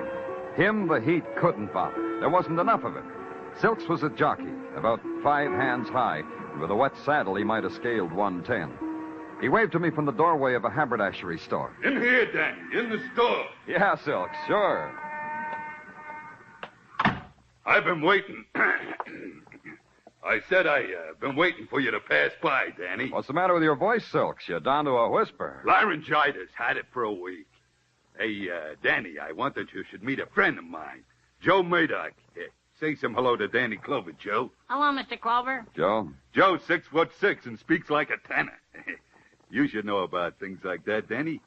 Is it possible? Joe, go buy me a shirt over there. I got to talk to Danny. Sure, Silks. The lavender or the polka dot? The dots, Joe, the dots. Can you hear me good, Danny? My voice has got so far to go from down here from me to up there to you. I'll listen close. What's on your mind? I want you to, I said, do me a favor, huh? About the key. Why didn't I think of it myself, about the key? What key, Silks? Well, I'm riding a race down to Maryland tomorrow. You see, I don't know how long I'll be gone. Now, you understand? Oh, that key. What key, Silks? The key for the locker at the LaGuardia plane terminal. Oh, now I know. That key for that locker. Huh? I got a parcel check there. I ain't got time to run down for it now. It begins to dawn, Silk. Yeah, sure. So if I ain't back tomorrow night, how about having one of your boys who's on duty down there pick it up, huh? Yeah. And you hold it for me. Yeah. That'll save me rental, and it'll make us even for them riding lessons I give you in Central Park. Okay, Silks. Give me the key. Thanks, Danny. Here. And now, don't lose it. Don't worry about it. I'll put it right here on my ring. By the way, what's in the parcel? Just some of my riding silks, Danny. What else does a jockey own?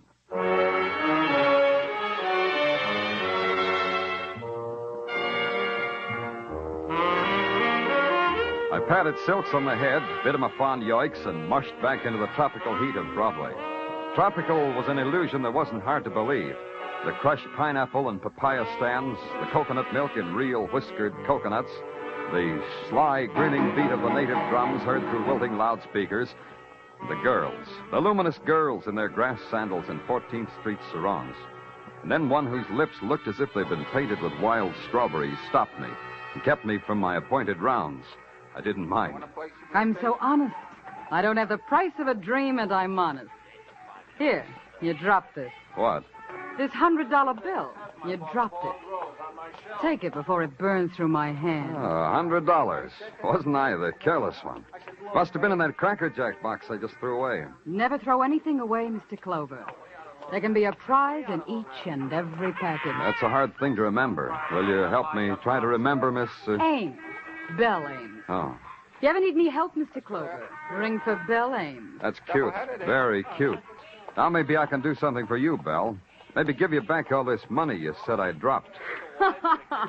All right, so I lied.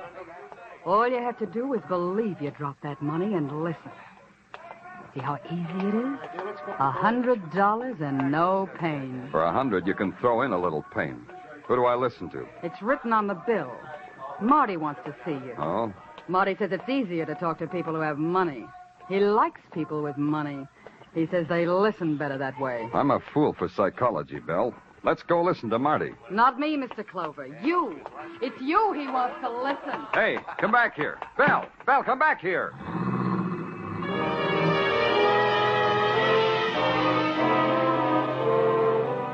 The heat melted her into the crowd and then into a cab. And I was left standing there with the after scent of a perfume I'd never smelled before and a $100 bill I'd never held before. I inhaled both of them. They added up to the acrid odor of a bribe. I had to find out why. 42nd Street, the address on the bill said. I decided to walk. Somewhere between Broadway and the number I was looking for, the honky-tonk started. And at the corner where women's high heels clack more slowly and the handouts become more frequent, I took a right turn into Limbo. 2 blocks down was what I was looking for. The Last Paddock Hotel, room 16. Come in. Come right in. Your name, Marty? Yeah, that's my name, and these are my boys, Tinker and Dolly. Say a greeting to the police, boys. Police? Gee. Police? Golly day. Boys are from out-of-town police like me. The word don't impress us. You gonna give me some more money, Marty? Maybe. Maybe money, maybe trouble. Guy has a hard time figuring which is which these days. What you trying to buy, Marty? Talk. I'm buying words like I'm an editor. Marty's a kick, ain't he, Tinker? He's a regular comedian. Your floor show stinks. Well, they ain't really working, police. So let's stop playing footsie, huh? We got business, me and you. About an hour ago, police, a little guy hailed you into a haberdashery shop. He's got a message for you. What kind of message did he have? You should have heard. All you need, Marty, is a long, thin ear. Hey, the police is a kick, too, Dolly. A jolly boy, real jolly. What did Silksbergen tell you, police? Who? Now, look, I got time. Time, patience. Let's do it again. Silksbergen, what did he tell you? You looking for a tip on the horses? I got a tip. You're it. Only you look sad for a win. You look like hardly anything at all. Show him the gun, will you, Dolly? Yeah. Look, Mr. Police, this is a gun. Golly day. Let me have it, Dolly. Yeah. Here, Marty. Now, what did Silksbergen tell you, police? Marty, you go to movies to see how gunsels act in this kind of situation? Yeah. Yeah, in a movie. Now, how did you know? Dolly. Yeah? Show the police the second reel. Yeah, pleasure. A great big pleasure. You know the language better than that, police. You might say something. Your 2 muscles and your gun make me bashful. Stage fright, huh? Dolly. Yeah. Hey, Tinker, this is fun. You can play too, Tinker. Yeah, such a jolly guy. Playing movies with a jolly guy. A jolly, jolly guy.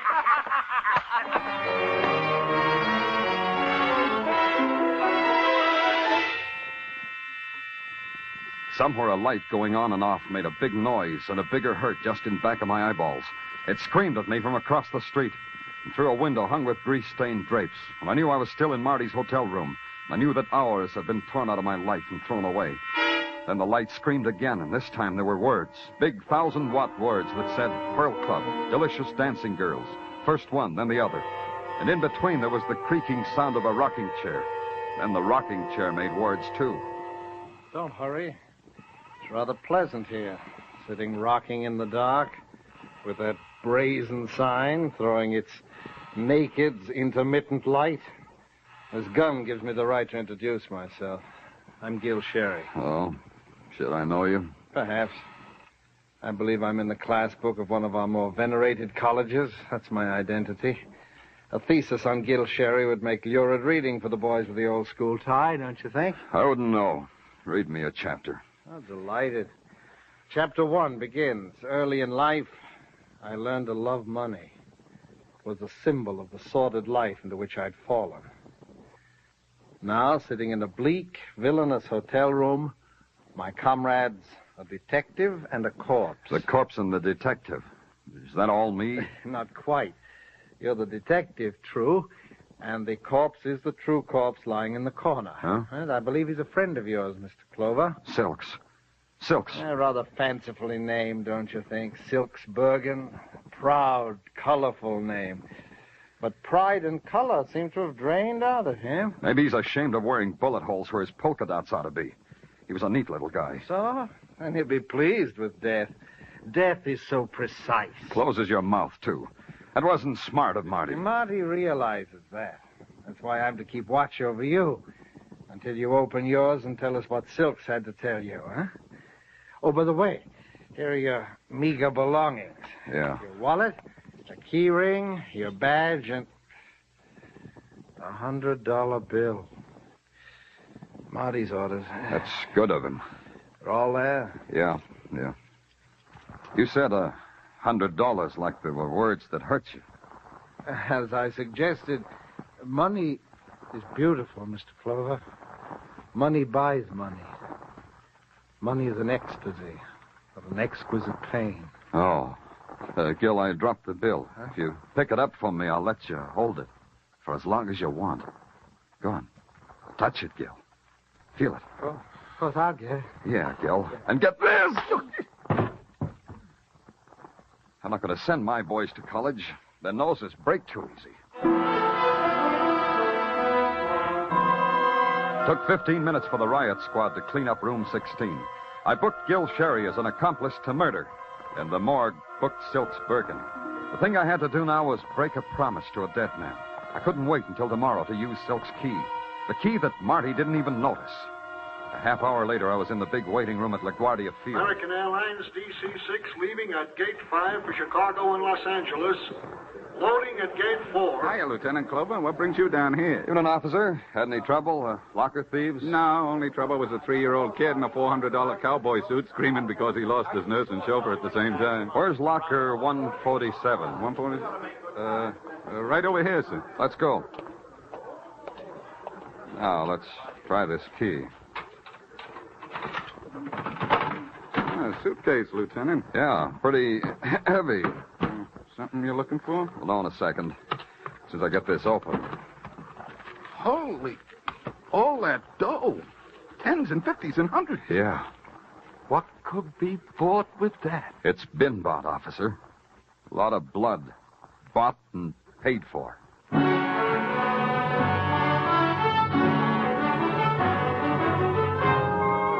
You are listening to Broadway's My Beat with Larry Thor as Detective Danny Clover.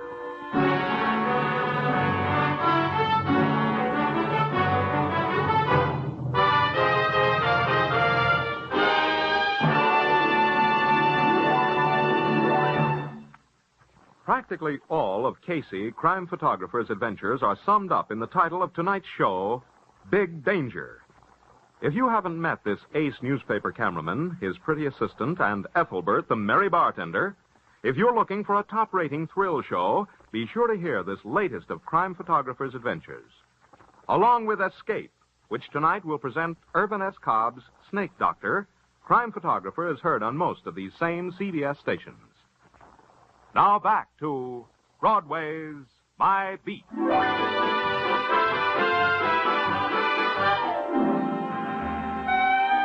Broadway is an animal that feeds on hot tips, a tip on a horse or a chopped liver sandwich.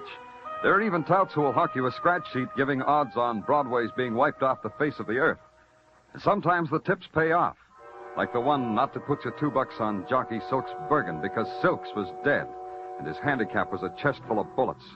Or maybe his handicap was a heavy $100,000 left in a pasteboard suitcase in a public locker. It didn't make sense for Silks to have that kind of money. Even to sane, sensible, sensitive Sergeant Tartaglia, it didn't make sense. It don't make sense, Danny. Silks with $100,000 left kicking around. That's not like him. Yeah. Got a cigarette, Tartaglia? I put a carton in his desk drawer a week ago, and I haven't been able to open it since. Oh, here, let me try, Danny.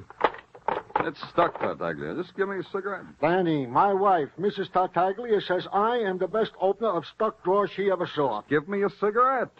Yeah, sure. Here, Danny. Hey, and how about some circus peanuts to munch while we're thinking?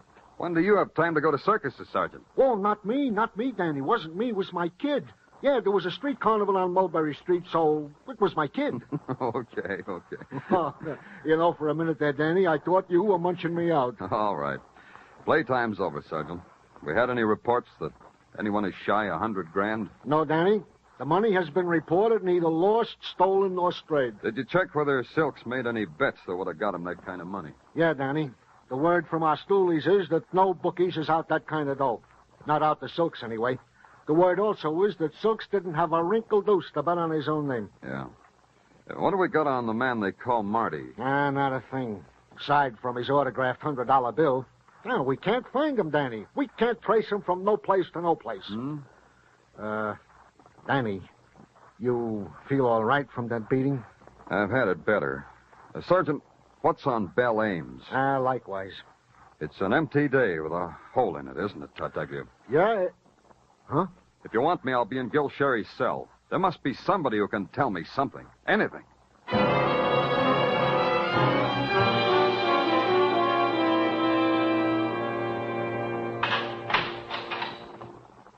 There's no need to humiliate me further, Mr. Clover. Being forced to talk to you is humiliation enough. Murder doesn't bother you, huh? As long as it's not mine. Dying can come to a man a lot of ways, Sherry. You could die as an accessory to Silk's murder. And there are so many things to prove, though, before I die, aren't there, Detective Clover? If you told us some secrets, you could maybe keep on living. That's as good as money sometimes. True. That's why I keep my mouth shut. I'll breathe longer that way. You mean Marty will kill you if you talk to us? I'm not brilliant like you, Sherry, but it seems to me you'll lose either way. Man has few choices, but the destiny of Gil Sherry will spin itself out as Gil Cherry chooses. That's what my class book said about me. Yeah, real prophets, your classmates. Real prophets. Here's the envelope with Sherry's belongings you asked for, Danny. Thanks. I return your meager possessions, Sherry. Your cigarettes, an empty wallet, a fraternity pin, and... This is interesting. Roll of tickets to Pelagus Shooting Gallery. You know Pelagus, Sherry? Pelagus, the ex-bookie? You shoot at his shooting gallery? Yeah, that's what I thought. Happy destiny, Sherry. Happy destiny.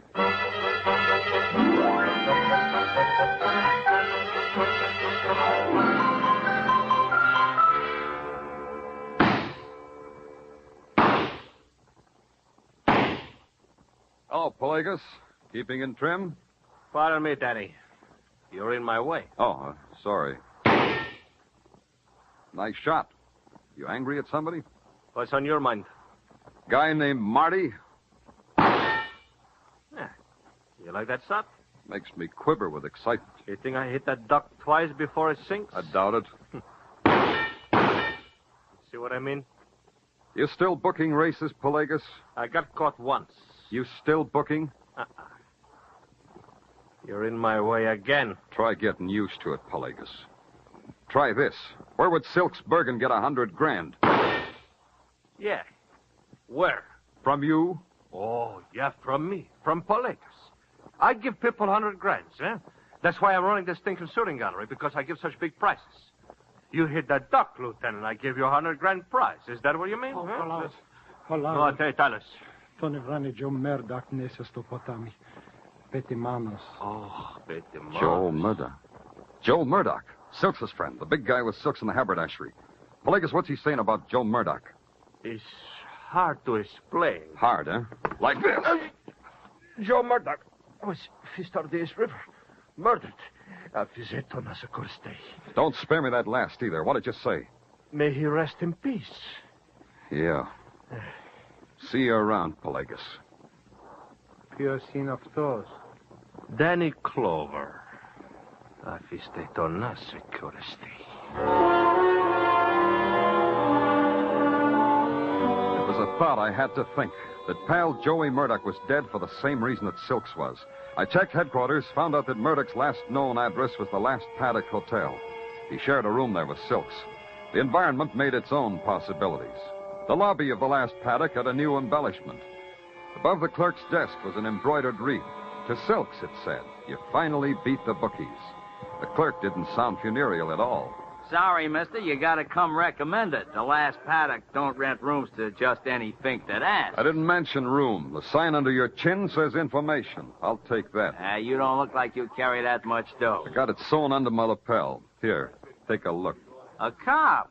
A shaman? A real friendly policeman, mister. Come on, the information. Now, look, I'm a new boy here. You ring that bell, I give you the register. You sign it, you got a room. That's how it works. That's all I know. Yeah.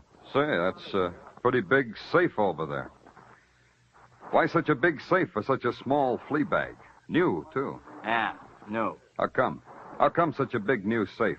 Look, like I said, I'm a new boy. Look, friendly, we got laws about new boys who get close to new murders. Put your out to lunch sign on the counter. We're going uptown. No, wait a minute. Wait a minute. About that new safe. See, we had an old one. What happened to it? Well, yesterday the boys opened the old safe and all it gave back was an empty stare. The boys did. What boys? The boys, the guys that live here, the bookies. Oh, they kept their money in a safe, huh? Well, sure, it's much safer than a bank. No peeping T-men that way, eh? That way the bookies don't pay income tax. That way, if their money gets stolen, they can't run to the police. Yeah. And that's all I know. You can take me uptown, and that's still all I know. Yeah. Don't go away, friendly. Maybe soon you'll be able to tell your story to an audience.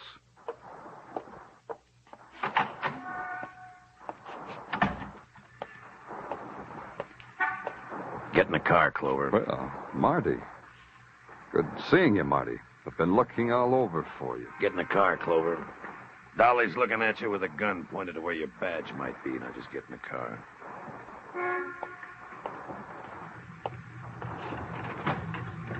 Hey, Tinker. Hey. It's the police again. Maybe we'll get to play some more movies. After I take his gun. Yeah. Golly day.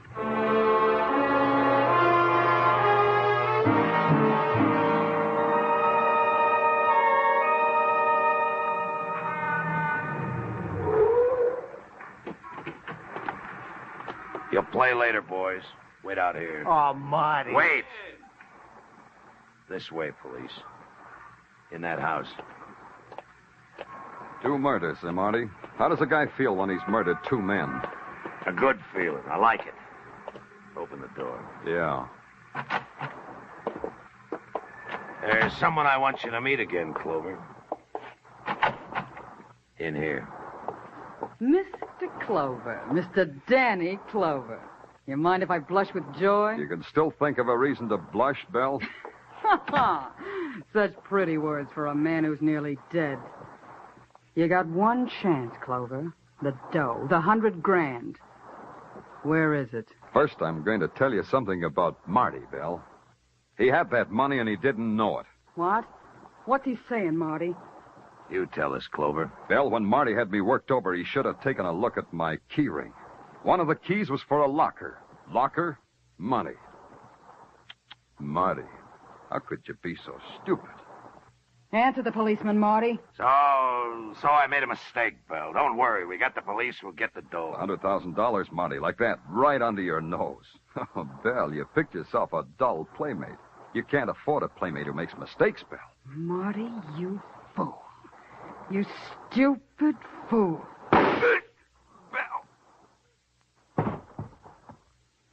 I've got to ask you, too, Belle. How does it feel to kill a man?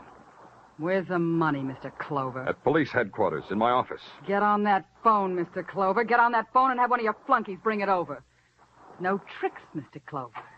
Just tell them... Hard to kill from up close, huh, Belle? Pelagos. It's me. Pelagos, of Pelagos Shooting Gallery. You see, Clover, how well they learn from Pelagos? You always teach them with a gun in your hand? Yeah, one needs something to rap one's pupil across the knuckles when she is bad. No, Belle? Belle deserves it, Pelagos. She tried to double-cross you. That makes two, Belle and Marty. Didn't know you were so much alike, Belle. You and Marty. Don't listen to the policeman, Pelagos. No, it's just you and me. Nobody else. It's you and me and $100,000. Oh, sounds good. To me, that sounds good. How would it sound to you, Clover? Speaking strictly from a personal point of view, I wouldn't believe it. From a personal point of view, that is. Uh-huh, but Pelagos point his view different. Then it's all right, Pelagos. It's all right, isn't it? Oh, it couldn't be better. Just show me you mean it. Throw away your gun. Huh? On the floor, Belle. Throw away. Oh, sure. Anything you say. You're a good girl, Belle. Nice, good girl. Oh, Pelagos. Yes. Belle was a nice girl. She had nice, good ideas, Clover. How did she say? Get on the phone and have a flunky bring money over. No tricks. That's how she said. The flunky comes alone, Clover. I tell you in English, not in Greek, so you understand. He comes alone in 20 minutes. Yeah. Tartaglia, this is Danny. Silk's dough. Yeah, the $100,000. Bring it here to me. Yeah, to 8 West 63rd. In my desk drawer, Tartaglia. It's in my lower left-hand drawer. Yeah. Yeah, right away. Come alone, Tartaglia. Alone. You did good, Clover. Nice good. Now we wait 20 minutes. 20 minutes, the man said. Just Pelagos and me. There was no one to play him off against. No Marty, no Belle. Just me. The fall guys I'd set up, Marty and Belle, all gone. It all belonged to Pelagos now. Two new fall guys, Tartaglia and me. A few more minutes, the man said. Mostly, the man watched the clock.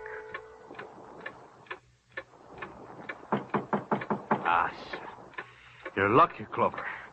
In 2 minutes, you could have died. Open the door.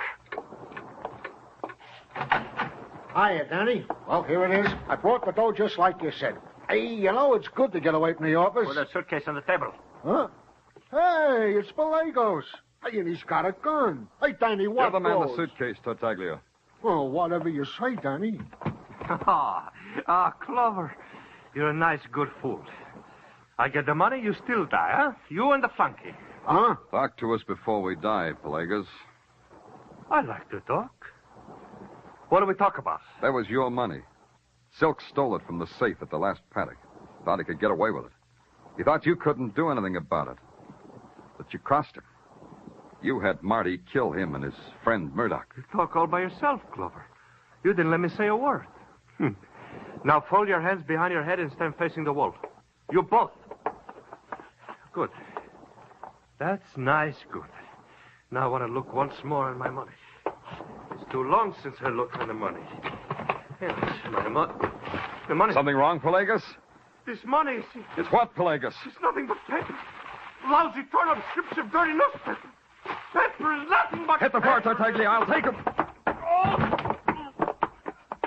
Nice good, huh, Pelagos? Yeah.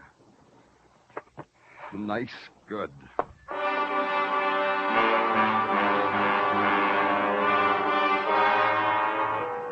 First, I kissed Tartaglia on the top of his bald head, because today that's where his brain was. My lower left-hand desk drawer had been stuck for a week, and he'd gotten the cue. Dolly and Tinker, they were sitting outside, just like Marty told them, right in the middle of a police net, just like Tartaglia had arranged. So I kissed him again. So he invited me to a spaghetti dinner. Midnight's a happy time on Broadway. It's crowd and it's laughter, and it's a trumpet that screams.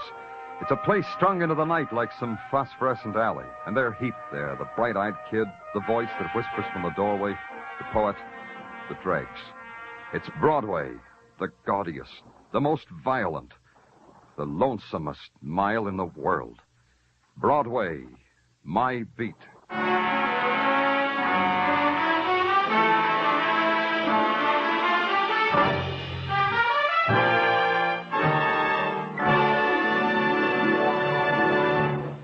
Broadway's My Beat, with Larry Thor as Detective Danny Clover, is produced and directed by Gordon T. Hughes, with script by Morton Fine and David Friedkin.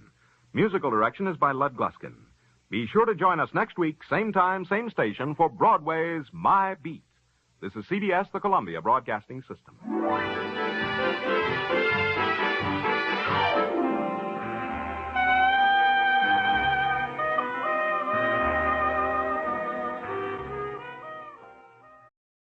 The Adventures of Michael Shayne, Private Detective.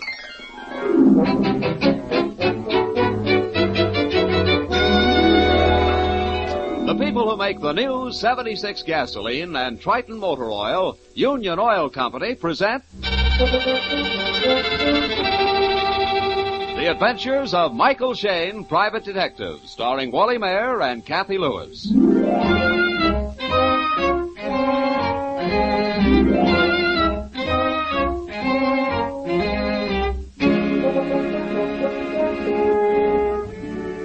There may be many drawbacks to the life of a private detective, but boredom is not among them. At least not for Mike Shayne. This evening is no exception. At this moment, Mike and his fetching associate, Phyllis Knight, are hurrying through the entrance hall of one of the luxurious homes of San Francisco's Marina District. And the reason for their haste? A hurry-up call from the Inspector of Homicide himself. Mike? Well, you've sure got here on the double. Oh, you asked us to, Inspector. And just why you ask us is still a mystery. Because, Mike, I wanted to learn what you know about John N. Crowder. John N. Crowder? I never heard of him. You didn't? How about you, Phil? The only Crowder I know is the kid who sat behind me in 7th grade, and his name was Wilbur. Okay, I want to show you kids something. The body is in that room there, but we'll get to that later. Whose body? What body? John N. Crowder's body. This is his home. He's been murdered. Well, people all dressed up as if it were a party, It was a party, Phil. Mike, you see this telephone stand here and that scratch pad beside the phone? Oh, I see what's bothering you. Yeah, and that scratch pad is your phone number. I can't explain it, Inspector. Crowder didn't phone me. All my calls the past couple of days have been from people I know. That doesn't look like a man's handwriting to me. Did Mr. Crowder have a wife? He was a bachelor, Phil. Just a minute. Miss Whitcomb. Yes? Miss Whitcomb, this is Mr. Shayne and Miss Knight. Janet Whitcomb is Mr. Crowder's ward. How do you do? Oh, I'm glad to know you, Miss Whitcomb. Do you happen to know how this phone number, my phone number, got on this scratch pad? Why, yes. Uncle John, that's what I called Mr. Crowder, was looking through the classified directory this afternoon. He asked me to jot down that number. Did he tell you why he wanted it? Why he wanted to call a private detective? A private detective? Uh-huh. No, he didn't. Well, what about the murder itself? Anybody know what happened? As I've gotten the story, Mike, they were having a party tonight. At 8 o'clock, before most of the guests arrived, Mr. Crowder excused himself and went into the library to listen to the radio. Uncle John always insisted on listening to this one broadcast, The Days of 49. So when we heard several gunshots, we just thought they were part of the radio show. Several gunshots? Yeah, Mike, but one of them was the real thing. Who found the body? Miss Whitcomb here. Well, when the program was over, he didn't come out of the library. I went to call him. I opened the door. Oh, why? Why? How could anybody? Please, you mustn't. You've been so brave through all of this. This is Lee Strayhorn, her fiancé. Uh-huh. And the other gentleman? Richard Russell, madam. Where are the other guests? There aren't any. I told the sergeant to turn the others away at the front door. Was this radio program Mr. Crowder listened to a 15-minute or half-hour show? 15 minutes. And after Mr. Crowder went into the library to listen to it, where were you three people? Well, I hadn't gotten here yet, Mr. Shayne. When I walked in, I found Janet in hysterics, and Charlie Lung, the houseboy, was trying to quiet her. Mm-hmm. Janet is a high-strung girl, and, well, at first I thought she was upset about something she'd spilled on her dress. Then I saw Mr. Crowder, and I took one look and telephoned the police. As for me, gentlemen, I was here in the living room talking to Oliver. Oliver left, and then in a few minutes I heard Janet shriek. Who is Oliver? Another servant? No. Mr. Oliver is one of Mr. Crowder's clients. Mr. Crowder was an investment counselor, and he handled Mr. Oliver's stocks and bonds for him. Nobody told me about Oliver before. I didn't know anybody had left the house. I guess you'd better round him up, Inspector. And now, how about you, Miss Whitcomb? Where were you while Mr. Crowder was listening to the radio? I was upstairs. I'd spilled something on my dress and was cleaning it. When I came downstairs, the program was over. What about the servants? I checked, Phil. They were all in the kitchen or the butler's pantry or the dining room. Oh. Did Mr. Crowder have any known enemies? Oh, no. Inspector, I'm sure I never talked to a John N. Crowder. So how about letting me have a look at the body? I was just going to suggest it, Mike. Okay.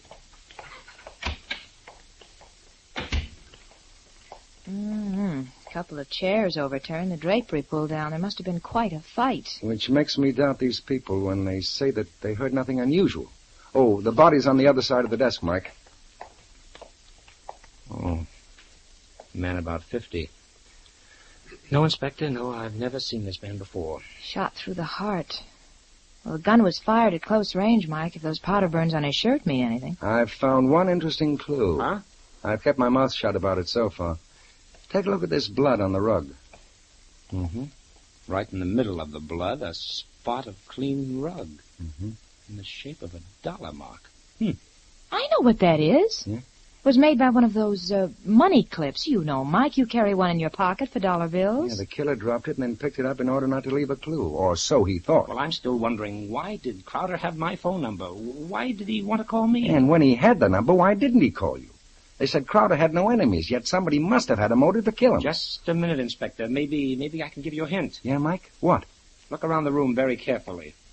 Well, what about it? Oh, you mean those two overturned chairs? The walls, Inspector. The paintings on the walls. A painting of Carmel by the sea in particular. You're right, Mike. The painting is crooked. Not only crooked, but it stands out from the wall. Yes, and I'll bet behind the painting there's a wall safe. Well, I'll push the painting to one side. So...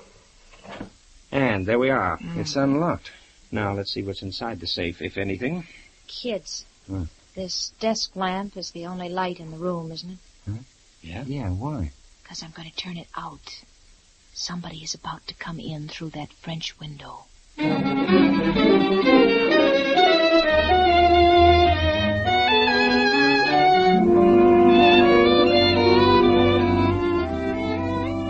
We'll return to the adventures of Michael Shayne in just a moment. If you like to feel your car surge ahead with quick power when you press down on the accelerator, try using the new 76 gasoline. You'll find that with a tank full of the new 76, your car will respond instantly to the throttle, take hills with the easy lift of a soaring bird. That's because the new 76 is power-packed with components of 100-octane gasoline, the fighting fuel Union Oil Company refineries produce for the air forces. Furthermore, the new post-war 76 has been blended under scientific control to produce a fuel which will give you the full horsepower of your engine regardless of make. It's no wonder motorists are saying that old cars perform like new with 76. So try a tankful of this powerful post-war gasoline and then watch the way your car surges ahead with new life and power. You can get the powerful new 76 gasoline at any Union Oil Minuteman station. Just look for the sign of the big orange and blue 76. And while you're in, ask the Minuteman for your Union Oil credit card application.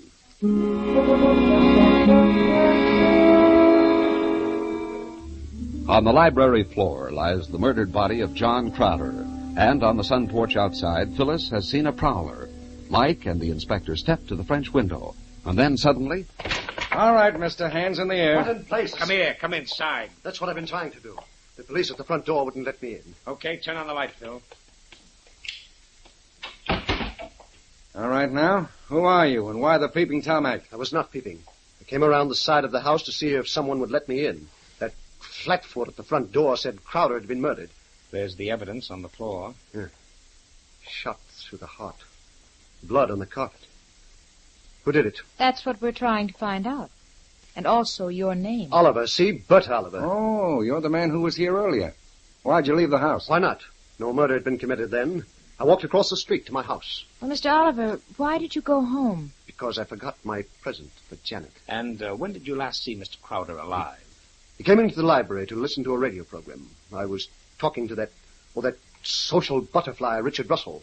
I stepped into the library here for a moment, finished some business with Crowder, and then left. What kind of business? Investment business, stocks, bonds. Do I have to draw a diagram for you? When you were talking with Mr. Crowder, was the radio on? Full blast. And when you came back, the sergeant wouldn't let you in the house, so you came around onto the porch. Yes, I already said that. Why were you so anxious to get inside, Mr. Oliver? People generally give a murder a wide berth. Oh, for Pete's sake, I'm a good friend of Crowder and Janet. I wanted to help her. Why should Janet need your help? Because she won't get any from that fiancé of hers. That's reason enough.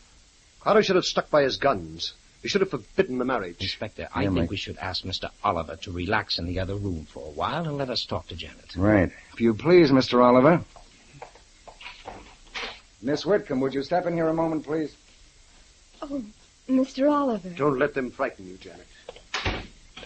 You wanted something? Just a small point, Miss Whitcomb. Now, Mr. Crowder was to be your guardian, I believe, until you are 21? Yes. I suppose that means you have some money? From my parents. Was it very much? Several $100,000. Mm-hmm. And you were having some trouble with Mr. Crowder? About your money? Oh, no, not that. He was a fine man. He was perfectly honest. He had money of his own. Then you didn't get Mr. Shane's telephone number from the directory yourself? Oh, no. But you were having trouble with Mr. Crowder. There's no need to be frightened, Miss Whitcomb. Uncle John didn't understand. He wouldn't understand. Now, please, Miss Whitcomb. Now, wait a minute, fellas.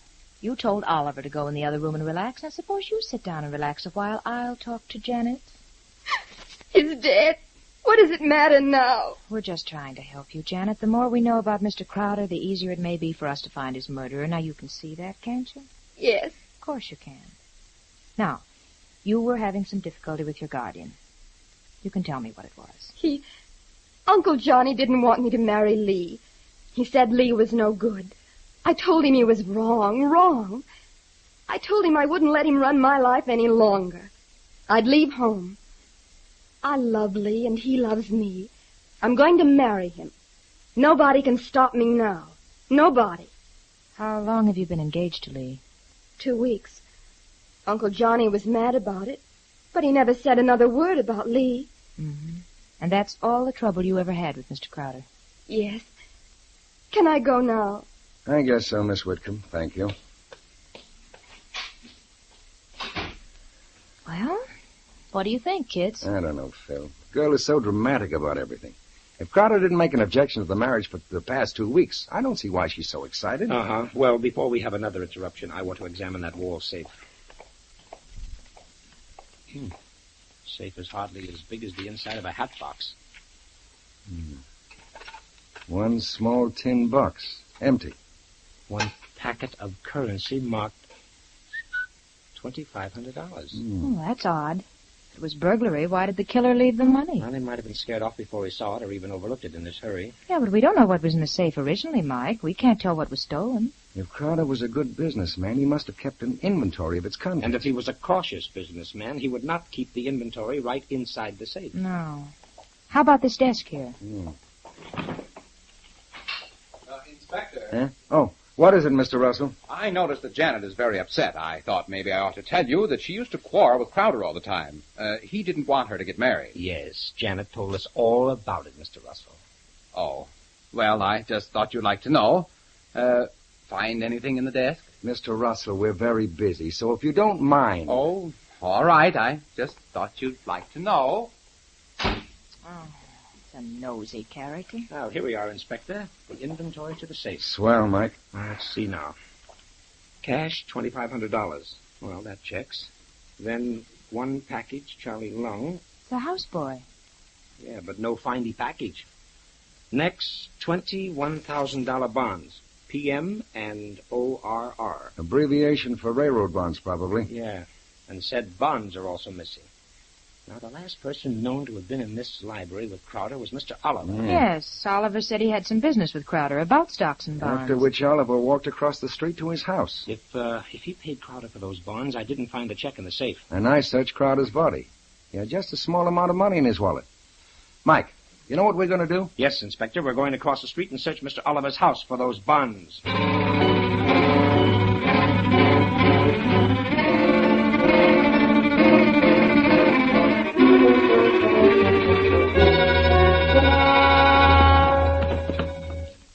Mike.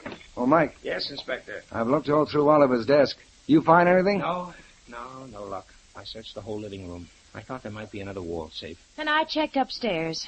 If Mr. Oliver's servants were home tonight, we might get them to tell us where he keeps his valuables. Mike, you think Oliver would still be carrying those bonds on him? Oh, it'd be pretty risky.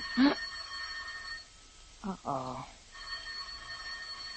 Hey, do we dare answer it? I'll take a gamble. Hello? Hello.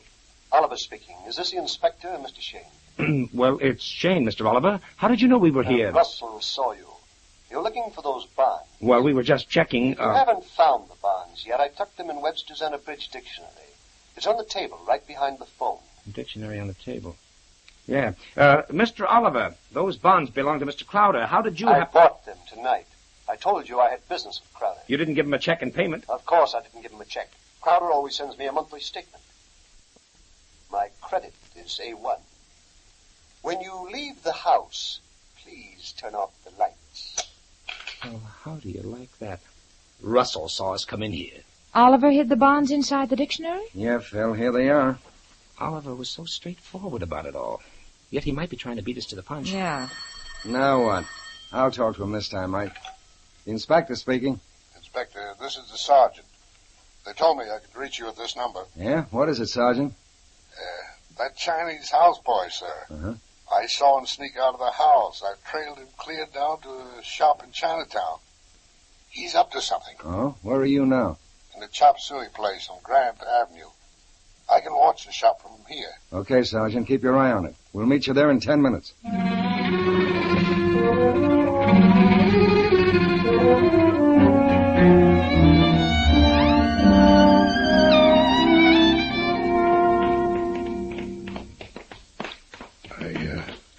I followed him into this building, Inspector, and up those stairs to the second floor. And then where? He went in the first door at the top of the stairs.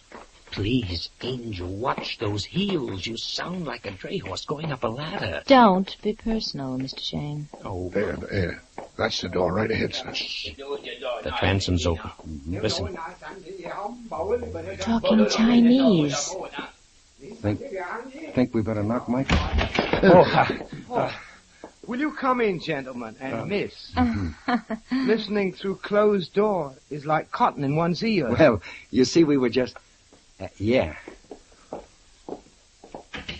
I am Yin Hao, dealer in Oriental imports. I believe you already know my friend, Mr. Charlie Lung. Yes, we wanted to talk to him. Obviously. That is why you followed him from Mr. Crowder's. As Inspector of Homicide, I gave orders that no one was to leave that house. Yet Charlie Lung sneaks off. Why did you run away, Charlie?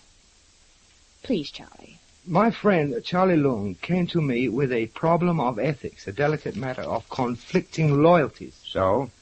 Mr. Lung is in possession of an object. You of the police would call it a clue. I see. His problem is whether to produce the clue or to hide it. He'd better produce it or I'll have to arrest him. Even the honest man casts a crooked shadow. Unhappily, Mr. Lung tells me the object belongs to Miss Whitcomb. You can, of course, appreciate his distress. If Miss Whitcomb is innocent, I promise no harm will come to her. Why, yes, this clue may solve the whole murder. Trong nào xin chỉ biết nói cái gì gọi lắm. Bà biết nói xin nào nào càng không lấy. My friend Mr. Lung say that upon the basis of your promise that no harm will come to Miss Whitcomb, I may give you the object. It is this. A silver money clip. The dollar mark. Charlie, where did you find it? After Missy Cly, I find it on the floor in the blood. I take it. Now, what you do? We're going back to the house and talk to Miss Whitcomb. And you, Mr. Lung, are coming with us.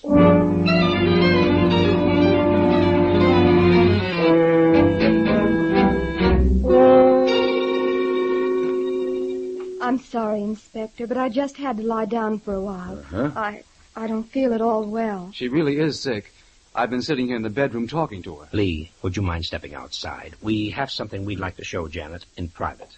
Well, yes, of course. Janet, do you own a silver money clip? The sort you carry in your purse to hold dollar bills, Janet. Yes. Is this it? Why, I must have dropped it. Janet, Charlie Lung, the houseboy, found it beside Mr. Crowder's body in a pool of blood. Oh, no. No, it can't be. Now, Janet. I didn't have my purse with me. What are you trying to do to me? Inspector. Yeah? Mr. Shane. Yes? Could you come here a moment? Why, certainly. Phil, you stay here with Janet. All right. No, you make a mistake. It's your mind. It's your mind. It's Charlie Lung. What's wrong, Sergeant? I caught this houseboy hiding a bundle under his mattress, sir. This bundle of money. $17,000. Holy Harry. It belonged to me. It's your mind. Where would you get $17,000? Oh, Charlie Long, very rich man. I make it save with 15 years. I say we go back by and by China to die. Mr. Crowder, he keep money in his safe for me. Then it was you who went into his safe tonight. No, sir. Huh? Me, I ask you, Mr. Crowder, for my money tonight. Mr. Crowder go to safe and take out the money, and he give it to me.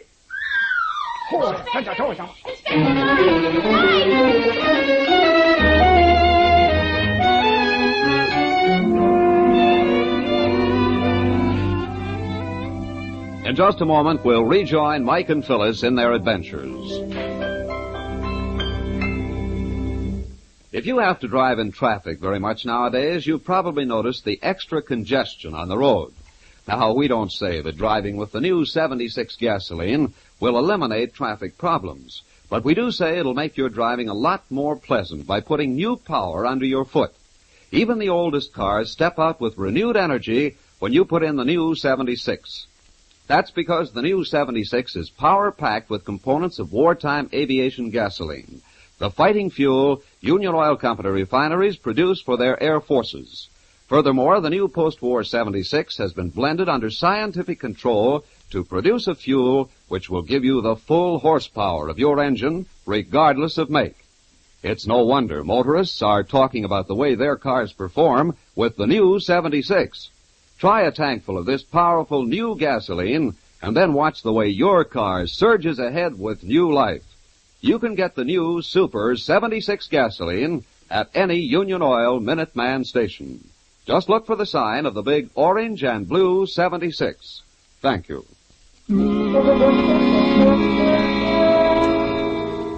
In answer to Janet's piercing scream and Phyllis's call for help, Mike Shane and the inspector dash into Janet's bedroom. Phil, Janet, what's the matter? What happened? The window. I saw two arms reach through the window. He wanted to kill me. Who wanted to kill you? I don't know. I couldn't see. Phil, did you see it? No. I was in Janet's dressing room. Let's check what's outside the window.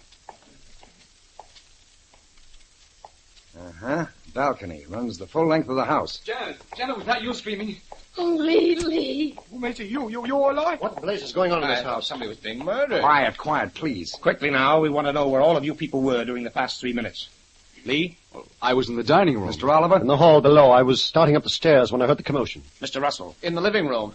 Seems I am always in the living room when something happens. And Charlie Lung was outside the door with the inspector and me. Janet, you're certain that you saw somebody? Oh, yes. I almost died of fear. Phil, were you out of the room? Naturally. Janet told me she was certain that the clip found in the library was not hers, that her clip was in her purse, so I was looking for her purse. And did you find it? Yes, it's in the dressing room. Let's go take a look at it. Here, this is the clip. Uh-huh. And comparing it with the one Charles Lung found? Oh, it looks just the same, only a trifle smaller. Phil? Yeah? Do you think Janet really saw somebody, or was she faking it? I've been wondering myself. I don't know, Mike. If I'd been in the room with her, it wouldn't have been... Mr. Shane. Yes, Mr. Russell. Oliver says he was below in the hall when the screams came. Well, I was in the living room looking out into the hall, and I didn't see him. Perhaps not, but I did. I saw him starting up the staircase. Oh. You may be more helpful, Mr. Russell, if you'll return to the bedroom with us. Gentlemen, do any of you own a silver money clip in the design of a dollar mark? No, I've never owned one. I'm sorry to contradict you, but one of you did own such a clip. A brand new one. How can you make a statement like that, sir? Because the clip which I'm holding in my hand is of highly polished silver. It has not been in contact with the loose change in a man's pocket because it bears no scratches. It is brand new. Janet, Miss Whitcomb, What? would you mind turning around, please? Oh, a little more into the light. You mean like this? That's it. Have you worn that same dress all evening? Why, yes. I cleaned the spot just before I discovered Uncle John. Mm-hmm. Inspector? Yeah? Angel, will you step out into the hall with me, please? All right, Smarty. What's all the mystery? You heard Janet earlier this evening. She said she had cleaned that dress just before finding Crowder's body. Yeah, sure, Mike, but what about it? What about it? Come with me. Where? Downstairs and outdoors. I think we'd better search one of those cars in the driveway. Not just any car, but a car.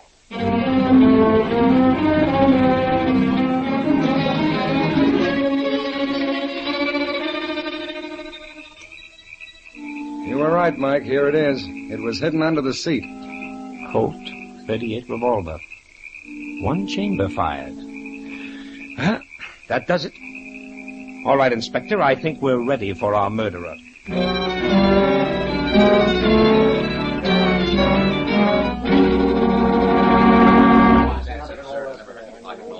That's what I said. This gun I hold in my hand killed Mr. Crowder. Inspector, I've never owned a gun in my life. The same goes for me. The last time I used a gun was skeet shooting. Very well. No one has come forward to claim his gun, so we'll give him another chance. Janet, when we were first talking to you tonight, do you remember somebody else mentioned that you had a spot on your dress? I don't remember. Perhaps not, but I do very distinctly. Maybe I can refresh your memory by telling you what happened.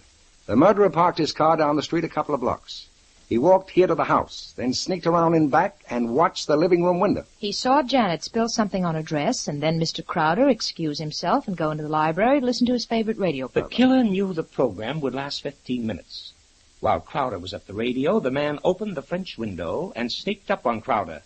At the last second, Crowder discovered him. They struggled. And in the struggle, the man's silver money clip dropped to the floor. The man fired and Crowder fell. The killer stepped outside the French window and closed it. He ran back to his car, got in, and drove up to the house. Then, very casually, walked in the front door just after Janet had discovered the body. But that's when Lee came in. Yes, Janet, your fiancé. And he tried to kill you a few moments ago when he thought you were beginning to suspect him. Don't believe him, Janet. It's crazy. You told us that when you walked into the house, you didn't know Mr. Crowder was dead. You said you thought Janet was upset because of the spot on her dress. But Janet had already been upstairs and cleaned her dress. The spot was gone. You saw the spot on her dress when you looked through the library window. Why, that isn't what I said. Oh, yes, it is, Strayhorn. We found this gun in your car with one chamber fired. All right, arrest me. You won't get anywhere. No jury will convict me on evidence like that. The murderer planted the gun in my car. Lee, have you ever heard of a paraffin test? No. Well, the police coat a man's fingers with paraffin. If he has recently fired a gun, the paraffin will show the powder marks. Are you willing to take that test? All right, Inspector. I think the look on Lee's face is proof enough.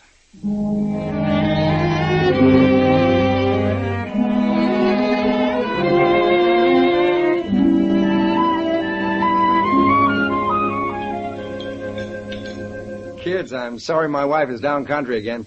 She'd love to fix these eggs herself. Well, we're sorry, too, Inspector.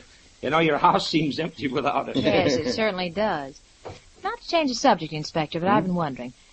Lee Strayhorn seemed awfully cocksure that a jury wouldn't convict him. Do you think he has a chance? Not a chance, Phil. Tomorrow we'll check every jewelry store in town and find which one sold Lee that silver money clip. That'll cinch it. And we can prove his motive.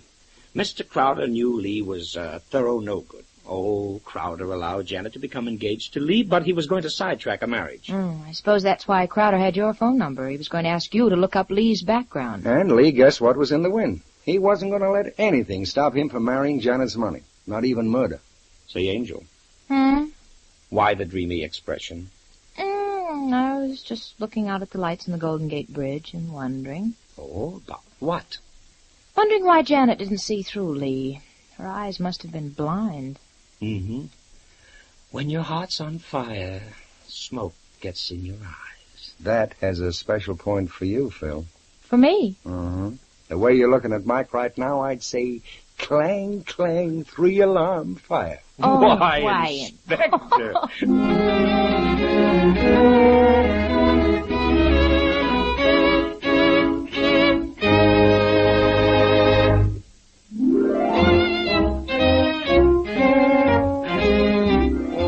Tune in again next week at 8 o'clock for another adventure with Michael Shayne, Private Detective, starring Wally Mayer and Kathy Lewis, with Joe Forte as the inspector.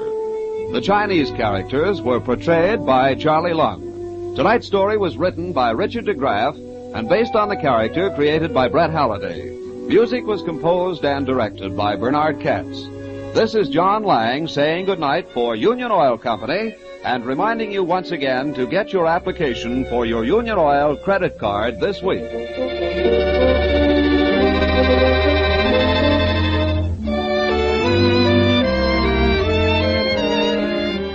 This is the Mutual Don Lee Broadcasting System.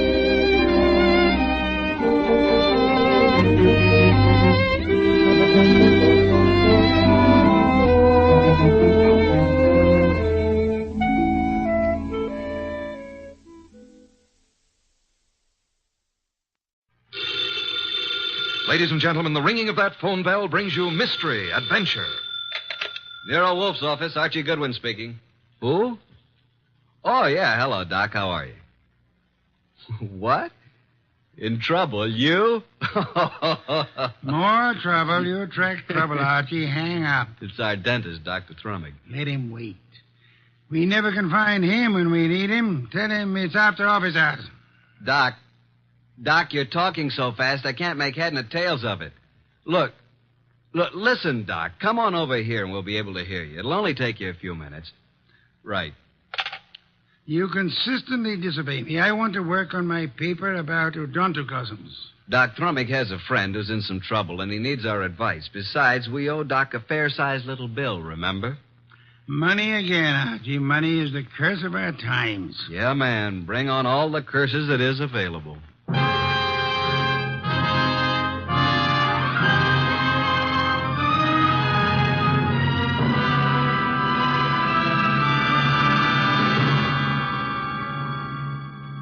Ladies and gentlemen, it's that renowned genius who is the bulkiest, balkiest, most ponderous, and most brilliant detective in the world. Yes, none other than that chair-borne mass of unpredictable intellect, Nero Wolfe, created by Rex Stout and brought to you in a new series of adventures over this NBC network in the person of Mr. Sidney Greenstreet.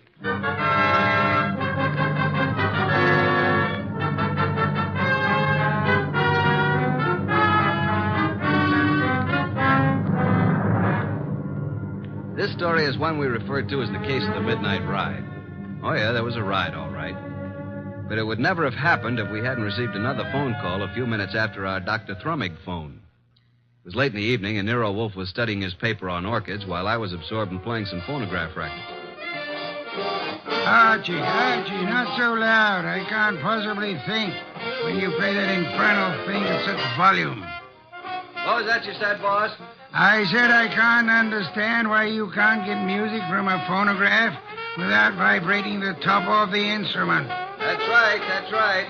I can't understand why the neighbors haven't called the police. Do you hear that? Archie! All right, I'll answer. You're fired. Naturally. Hello? Hello. Is this Archie Goodwin? I know, Mr. Wolf's... What? Me? Archie. Yeah, who is it? I need help, Archie, please. Come at once. Please. Oh, please. You and Nero. Who is this? This is Gloria, but... No, don't. Gloria who? Ronaldo West. Hello?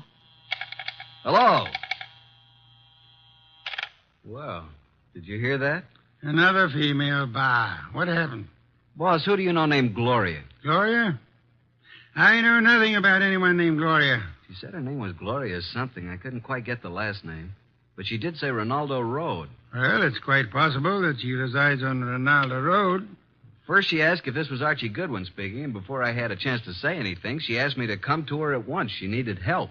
For you to bring me along. I mean, for me to bring Nero along. You don't even know what you're talking about. Well, she said she was Gloria Barr or Mar or something like that, and then she said Ronaldo Road West, and then the scream, and that's all there was. The usual pattern of your experience with women. Sounded like a hand was slapped over her mouth, or she was grabbed by the throat. Bring Nero with you. I am taking no more assignments this week. Ronaldo Road West, where is it? I don't believe there is a Ronaldo Road West. If I remember correctly, Ronaldo Road runs north and south and is approximately 12 miles long. But she said west. What she probably tried to say when she was interrupted was Ronaldo Road West Chester. Westchester, of course. Asked Inspector Kramer to try to check on that phone call. I'll ask him to try. By the way, do you expect to find this Gloria alive, Archie? I certainly hope so. And are you aware that if someone strangled her, then they must have heard her speak your name? Yes, and yours, too. Shall I open it, boss? Why not? Let us face it, Archie, huh? It's me, Archie. Wait till I slide the night chain off, Dr. Thrumming. My nose. I forgot all about you, Doc. Where have you been? It's only been 3 or 4 minutes. I have never had such a disturbing night since I had my first patient. But at first I was afraid to leave the house. And why were you so afraid, Dr. Thrumming? But there were 2 men sitting in front of my place in a car. Oh, good evening, Nero. Were they waiting for you, Doctor? Well, why not? It's very likely. Since she called me, I've been so completely unnerved. Here, that Doc, here. Have some brandy. Oh, no. You know, I never... well, that is, a small one. I am upset. You understand, Archie. Well, that's better. Just who called you and upset you so? Oh, hello, Nero. Did someone call me? When? You phoned me frantically that a woman called you. I couldn't understand you on the phone. Oh, yes, poor Gloria. She was cut off. Oh, Gloria. Did you say Gloria? Well, didn't I? I thought I did. Oh, dear. What did you say? I said Gloria. Oh, my, isn't that strange? I thought that's what I said.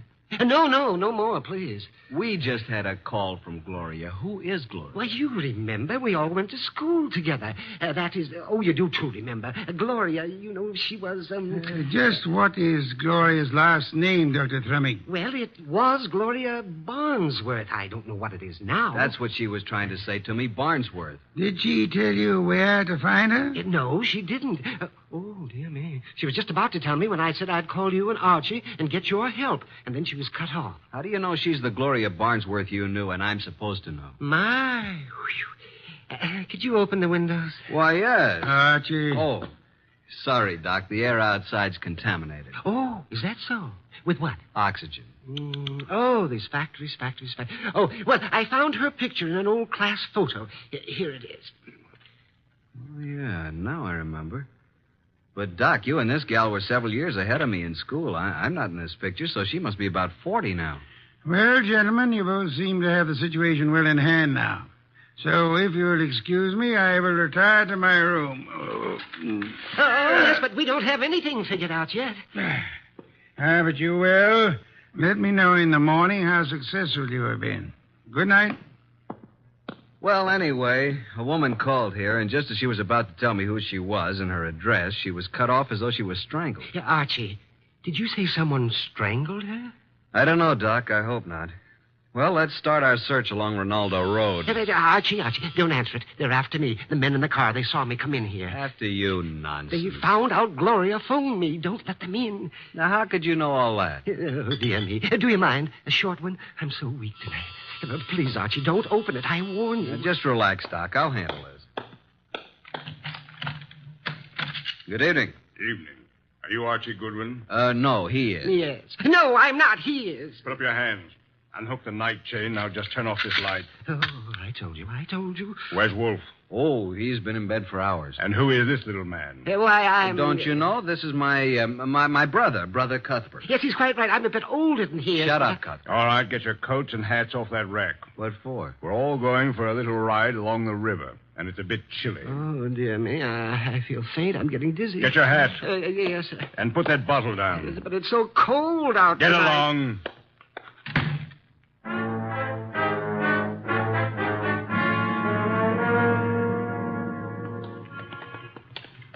Here's the car. Now, Mr. Goodwin, hand over that gun in your pocket. But I haven't got...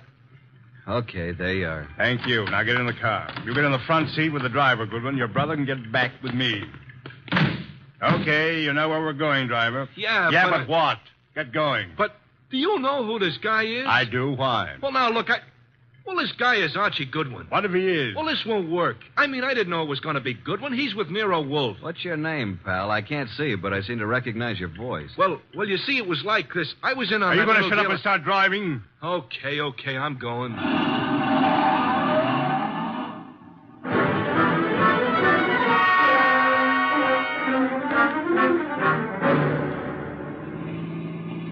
Now, see here, it's getting very late. I don't like this.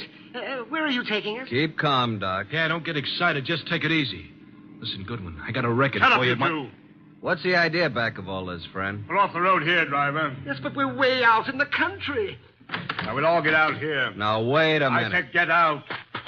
You too, driver. Oh, now, wait a second. What's the big idea? Now, all of you start walking over to that clump of trees. Go on. What's he going to do? What do you think? Okay, that's good. Just stand there. Now get out your gun, driver. Oh, now, wait a minute. This isn't Get the out way your you... gun, and don't turn around, driver. Now let him have it. Go on, or I'll kill you. I don't go in for this kind of stuff. Besides, shoot and empty your gun into them. Go on. Now just drop your gun on the ground. There. Now, I will take Goodwin's gun, and after I finish with it, I'll just toss it over beside his body. You what? Hey, now, wait a minute. You'll notice I have gloves on.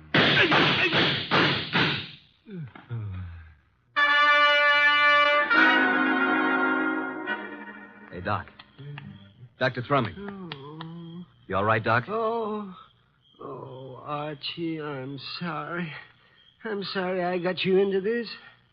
I can't last long. Where are you hit? Tell Nero I make him a present of his new bridge work I put in. Let me have a look at you. I wanted to die in my bed with my friends around You're me. not bleeding. I wanted the choir to sing. What? I'm not bleeding? No. Are you? No. The driver was a bad shot. He missed both of them. Then what am I doing down here on the ground? You fainted at the first shot. I dropped purposely on the second shot. He missed every time. Come on, get up from there. We're very lucky people. What became of them? Hand me my gun. Oh, is this your gun? Wrap it in his handkerchief. Come over here. Yep. Here he is, the driver. And he's dead. This is dreadful, Archie. What do we do now? You got a lighter? Here's my pocket flash. Well, here's his gun beside him. Don't touch it. Have a look through his pockets. I knew what he meant when he said he had a record for me someplace. A picture of a girl. Says, to Mike from Violet. Mike. The fellow's face is certainly familiar, but I can't... Hey, wait a minute. Mike Jordan, that's it. Mike Jordan? Yeah, Wolf cleared him on a frame-up 3 years ago, and this girl Violet is an entertainer in a nightclub downtown. Violet, yes, but what does all this have to do with Gloria? Strange, there's no other identification on him. Maybe the other guy took it off of him. Well, now we got to find Violet. How? We can't even find Gloria. I think now that this guy Mike Jordan missed us deliberately. Let's start hoofing it back to that last crossroad. There was a telephone there. I'll call Nero.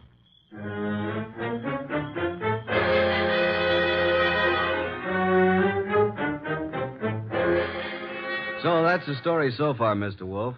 Sorry to wake you up, but we wanted you to know. Yes, we did. Oh, such a night. What was your reason for telling the man that Dr. Thrumming was your brother? Well, I didn't want him to know that it was Doc because Gloria had called Doc, and he must have known about it. And the driver turned out to be Mike Jordan. And what did Mike say to you in the car? Well, he didn't finish, but he said, I got a record for you, Goodwin. And then the man shot him up. And when you located Violet at her place, she was cataloging recordings, Bring it in here now, Archie. Sit down, Dr. Thrumming. Yes, I am a bit weary. Come in, Violet. Violet, this is... Hey, wait a minute. You're Nero Wolf. Sit down, Miss Violet. Oh, what's the idea, Mr. Goodwin? Why'd you bring me here? Will you look at this photo? It says to Mike from Violet. Where'd you get this? I got it, Violet. What we want to know is, where's Mike now? What's he doing? Can you tell us where he lives? What's Mike done now? Can you tell us his address? Maybe. Do you know who he has been working for? Yeah. A guy with a big car and a lot of dough. You seen this man? Yeah, kind of a good-looking guy. I think his name is Durant or something like that. I understand you've been occupying yourself with cataloging some phonograph recordings. Yeah, that's what I was doing when Mr. Goodwin came in. Mike's got a home recorder over at his place. Do you have all the records that have been made on the machine so far? No, just what we made in the last week. Lots more at his place. Do you and Mike know of a woman named Gloria? No, at least I don't remember. It was on Rinaldo Road. Gloria Barnsworth was her maiden name. Where is this Rinaldo Road? I don't know. It's in Westchester, we think. I've never been there. What has Mike done, Mr. Wolf? Is it bad? As a matter of fact, Mike is in the clear. Good. There is no charge against him, and there never will be. You haven't seen him for a couple of days? No. And I never go to his apartment unless him and some guests are there. Do you know where he is? Will you give me the address of his apartment? Okay. 324 East 35th Street. Thank you very much, young lady. What's all so mysterious? Oh, something's happened to Mike. I can tell by the way you talk. Very well, Archie. You have a special visit to make. Look for the machine, and it's quite late, so you had best hurry. Well, I'm going with you, Archie. Good night, Nero. Oh, I mean, good morning. Oh, I don't even know what day it is. Come along, Violet. We'll drop you at your place first.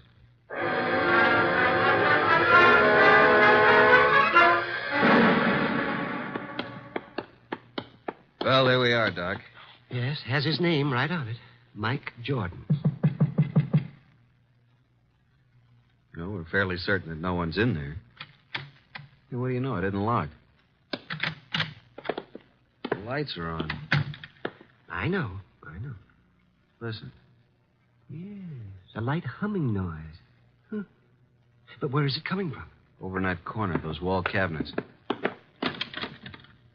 There it is. A radio. And a phonograph combination. Yes, and a recording machine. And the recording arm's still down on the record.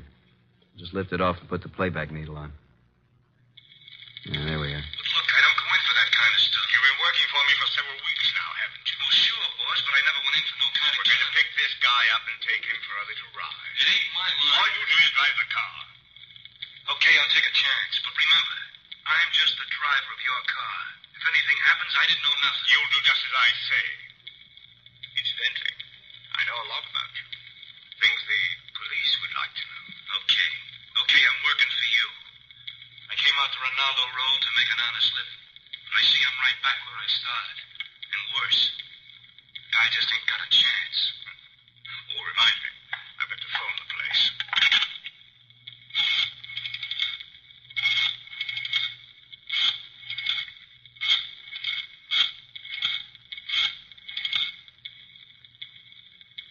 Hello? How is it? I see. Yes, tonight. Yes, tonight, just as planned. Oh, yes, he's all right. No, don't worry. Goodbye. Have you got a gun? Sure, but I never used it. You won't need it. But I want you to bring it along just in case I do. Now, you've got nothing to worry about. I'll take care of everything. And nothing will be traced to either of us. You got your money? Let's go, Mike. It's getting late. Well, Doc? He did say Rinaldo Road. That's where our Gloria called from, so they're all tied in together. Come along, Doc. We're going back to Mr. Wolf again, and we'll just take this record with us.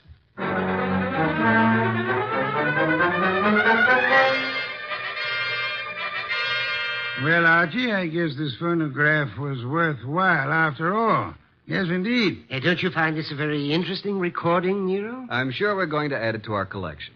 And these are the two men who took you on the ride. That's right. But we're really no further along in our desire to help Gloria. That's right. We're on Rinaldo Road. Boss, if we can find the address, will you go with us down there or over there or wherever it is? I might. And you already have the clue to the address. We have? Where? In that phonograph recording. Play it again, Archie. Just the part where he uses the telephone. And slow the speed way down. Then take down the numbers I call off. Okay, boss.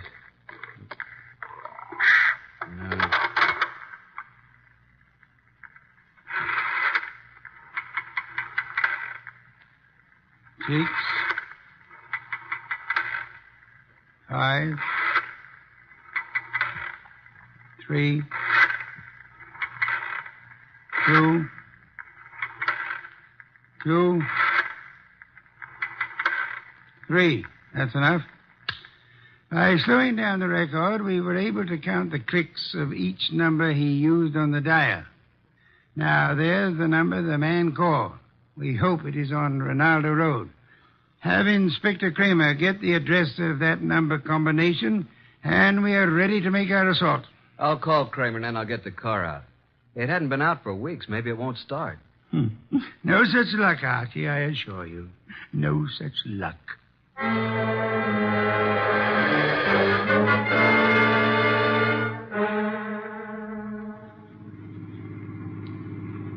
Oh, here it is.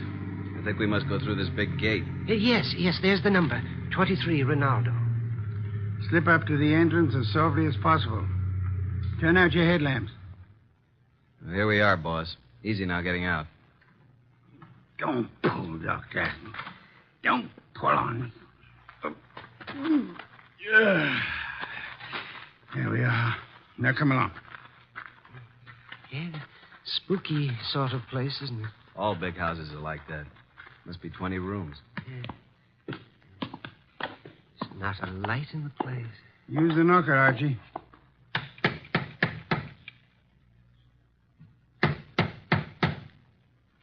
Uh-oh, stand back. Here comes somebody.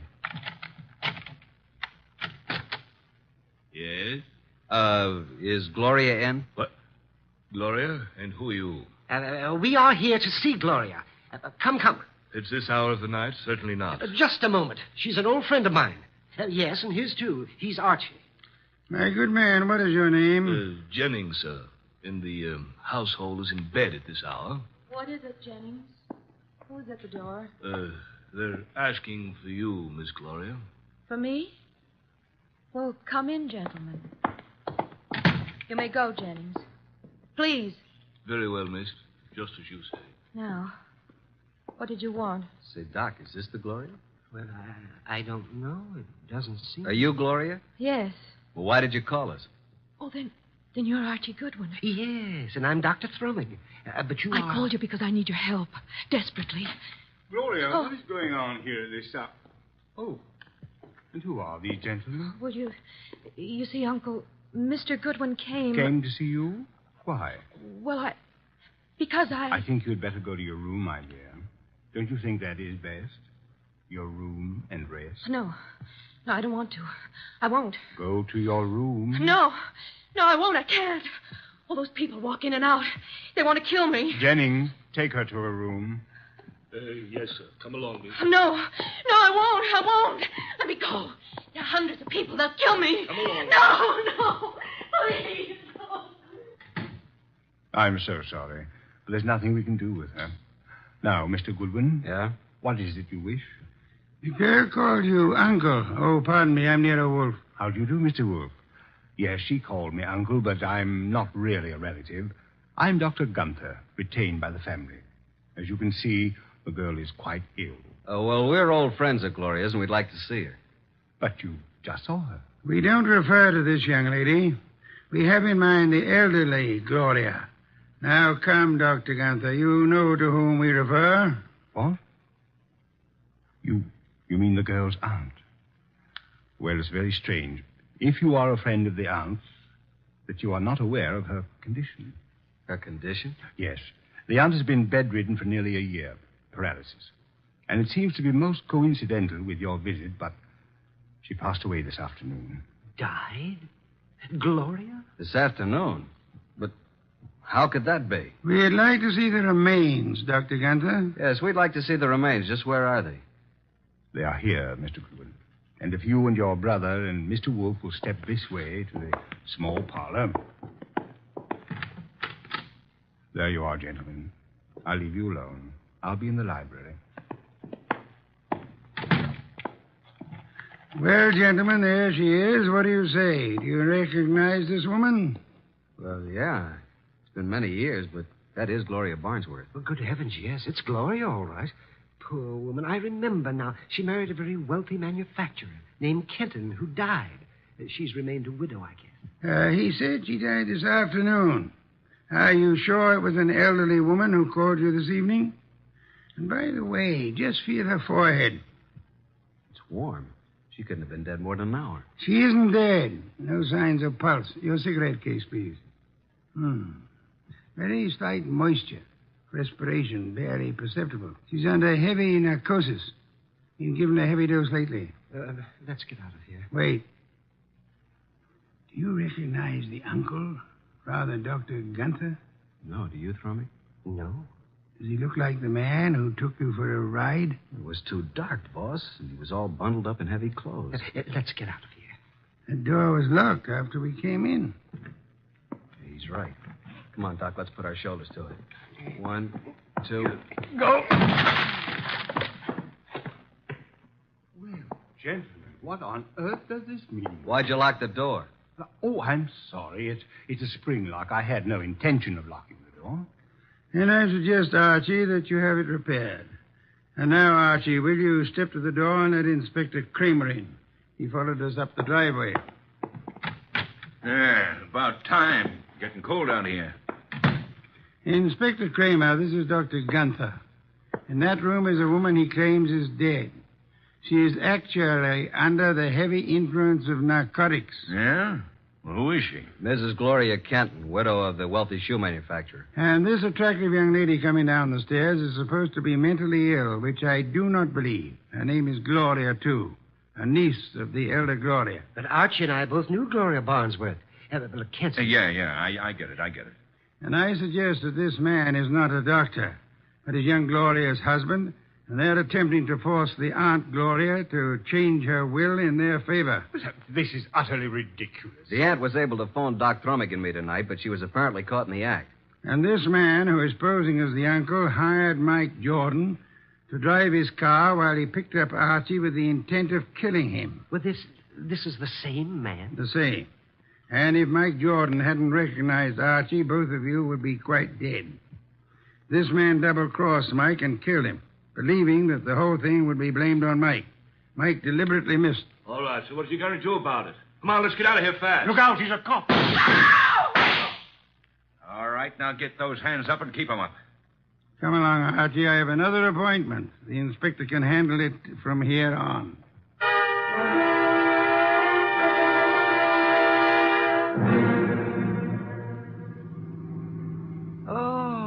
Oh, dear me.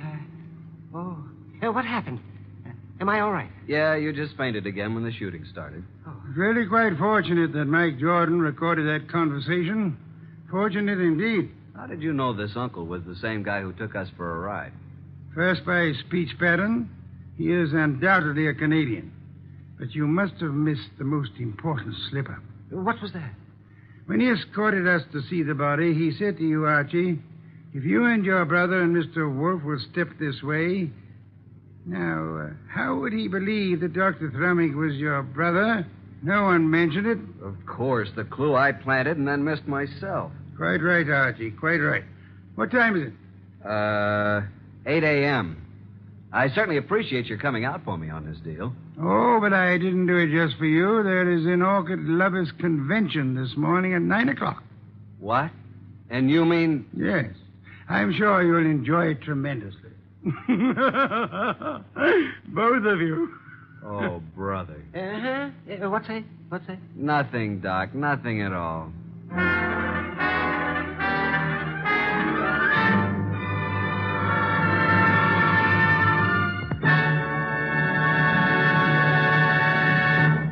You have been listening to The New Adventures of Nero Wolfe, starring Sidney Greenstreet.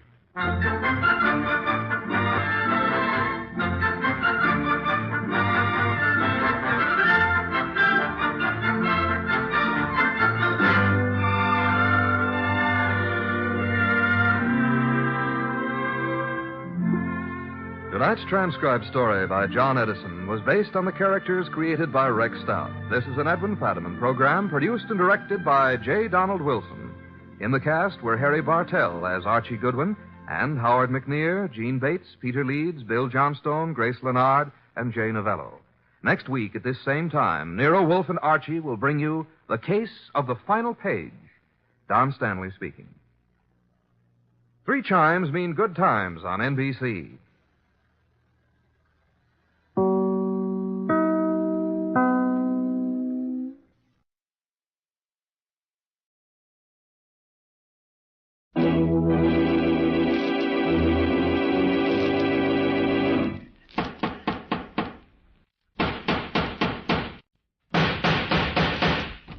What's the matter? What is it? Another case for Nick Carter, master detective.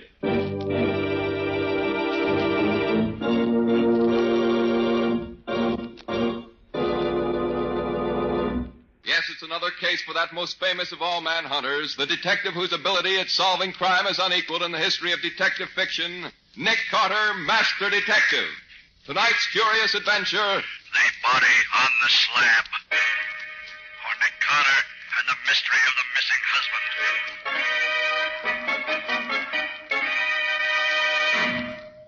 But, Mrs. Wallace, people disappear every day in a big city like this. Such things are really no concern of mine. They're a matter for the police. But, Mr. Carter, it isn't just anybody who's disappeared. It's my husband.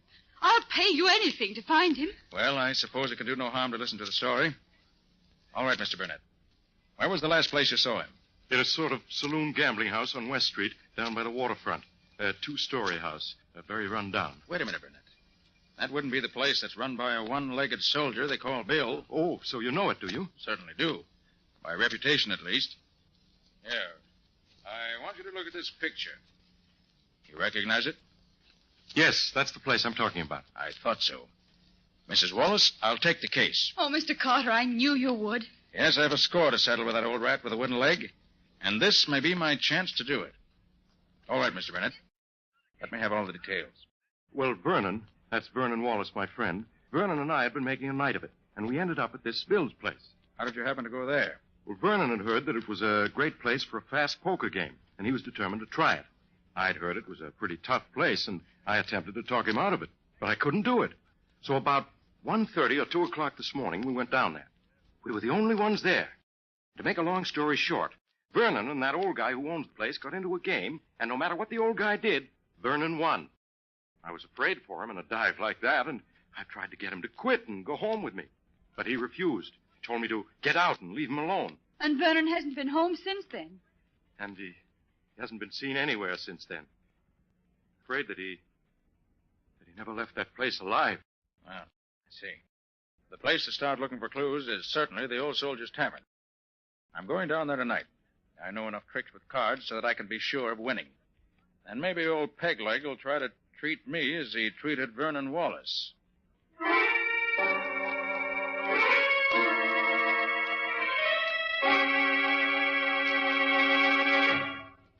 Well, stranger, I gotta admit I'm licked. You broke the bank. Yes, luck's been with me ever since I sat down here. Well, it's getting late. I've got to be getting home. How about a drink before you go, stranger? You'll not refuse me that. Why, no. I'll have a drink with you. But only one. Sure. One'll be okay. Hey, Mike, 2 beers and make it snappy. Yeah, coming up. You won all my money tonight, stranger, but I don't harbor no ill feelings. Nice of you. You won fair and square, and that's all there is to it. Here's your beer. Here you are, stranger. Drink hearty. Excuse me, stranger. I'll be back before you can shake a stick. Well, that's all right. I'll enjoy my drink while you're gone.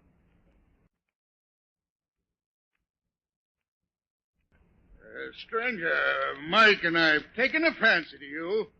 We don't want no harm to come to you. Look, why don't you stay here all night?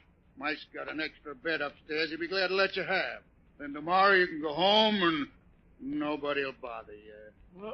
Well, if you let me pay for the use of the room and bed, I believe I will stay. Good, you're a smart man, but we couldn't take no money for doing you a favor. Here, Mike, show the gentleman his room. Yeah, sure. Will you follow me, mister? Sure. Go ahead. I want to get to bed. I'm tired all of a sudden. Give me your arm, mister. No. I'm all right. I don't need any help. Well, I'll come along just to be sociable. I don't want to be sociable. I just want to go to sleep. Well, here's your room, mister. I'll leave a candle on the table for you. Okay. Thanks very much. Good night. There you are, stranger. Sleep tight.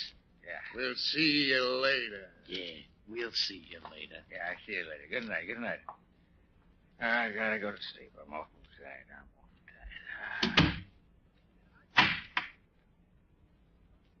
Well, got myself into this easy enough. Hope I'll find it as easy to get out again when the time comes. No light, but a candle. One it'll do to give me a look around. Instead of this bed. It doesn't look too comfortable. But... Oh. Blood. Let's see. The man were lying on this bed. That blood is just about where a dagger would go through his heart. The man were drunk enough or had been drugged, he'd never know what hit him. Well, let's look around here. I wonder what's in this closet. Uh-huh. Locked.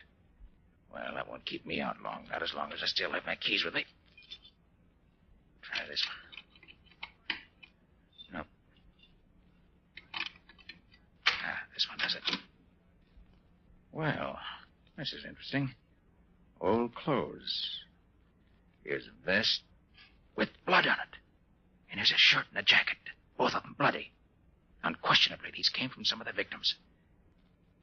Well, nothing to do now but wait for that one-legged scoundrel and his pal to make the next move. I guess I'll be safe if I merely sit on the edge of the bed now. Oh, yes, I won't need this candle anymore either. Now to wait for them. Oh, there they come. Sorry you get there by He's asleep, all right. I can hear him snoring. Well, with the slug I put in his beard, he'd have to be either sleeping or dead. All right. Easy does it. Is he still asleep? Yeah. You hold this light while I... Get your hands up, both of you. Well, I'll be... And drop that knife you got in your hand, Bill. How can you be awake when we... Really very simple, Bill. Keep those hands up. I just poured that drink you gave me on the floor instead of down my throat. What are you going to do with us? I'm going to turn you over to the police. The evidence of the bloody clothes in the closet and what other evidence they'll undoubtedly find when they search this place, you both should have an interesting time of it. Why don't you kill us now and be done with it? Because I want some information first. Why should we tell you anything? Because if you do, I shall probably be able to get your sentence reduced somewhat. If you don't... I got you. What do you want to know? Last night, a young man won all your money. He hasn't been seen since. You mean that fellow with the little mustache? I do. You murder him the way you tried to murder me? I didn't do nothing with him. Maybe I wanted to, but I didn't. Isn't it a fact that this chap's friend tried to get him to leave you and go home? Yeah. And when he wouldn't go, the friend finally went off without him? Oh, that's a lie. They left here together. What? You trying to tell me one of them didn't leave before the other? No, they went out together. You know where they went? How should I know? There was a taxi waiting right outside the door here. Seemed to be waiting for them to come out. Then the guy with the money gets inside, and his friend sits in front with the driver. Oh. Friend sat in front with the driver, huh? But you know that cab if you saw it again? Sure, it had a big dent in the back of the body. Painted with red lead. I've seen them around this part of the city before. I see. Well, Bill, as soon as I can turn you and your pal over to the law, I'll have Penny find that taxi with the dent in the back. Trail seems to lead direct to him.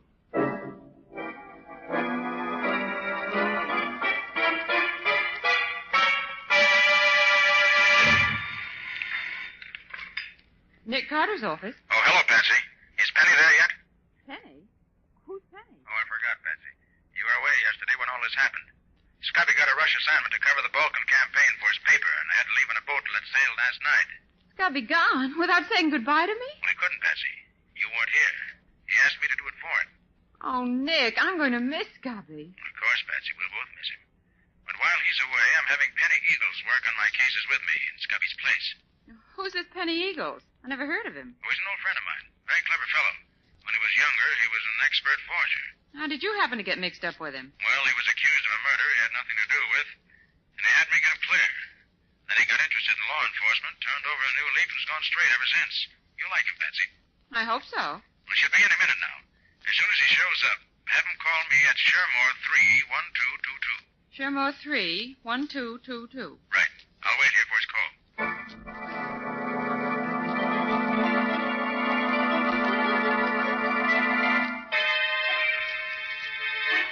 You're right, Penny. That's the taxi we're looking for. And I know that driver. You do? Yes.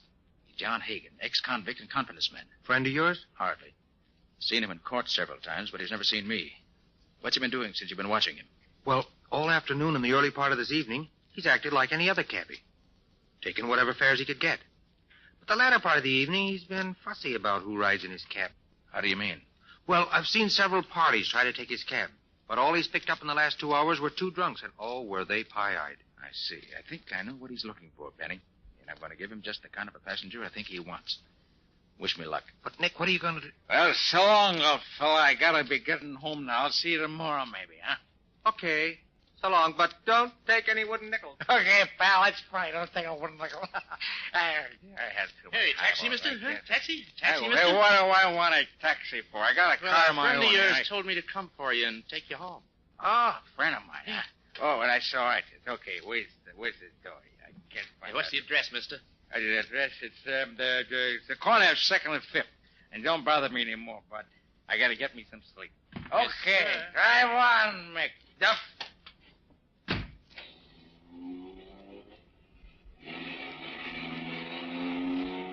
And now where? I'll wager it won't be towards 2nd and 5th. Wait a minute. What's that smell? Perfume? I know.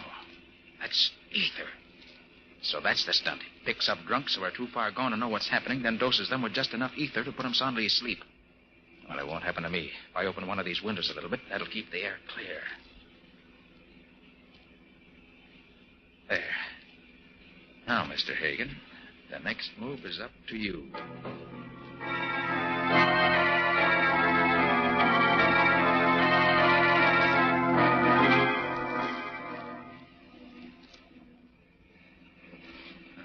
Certainly plenty deserted, way out here. Wonder how much further we're going. I better get this window shut again so he won't suspect anything.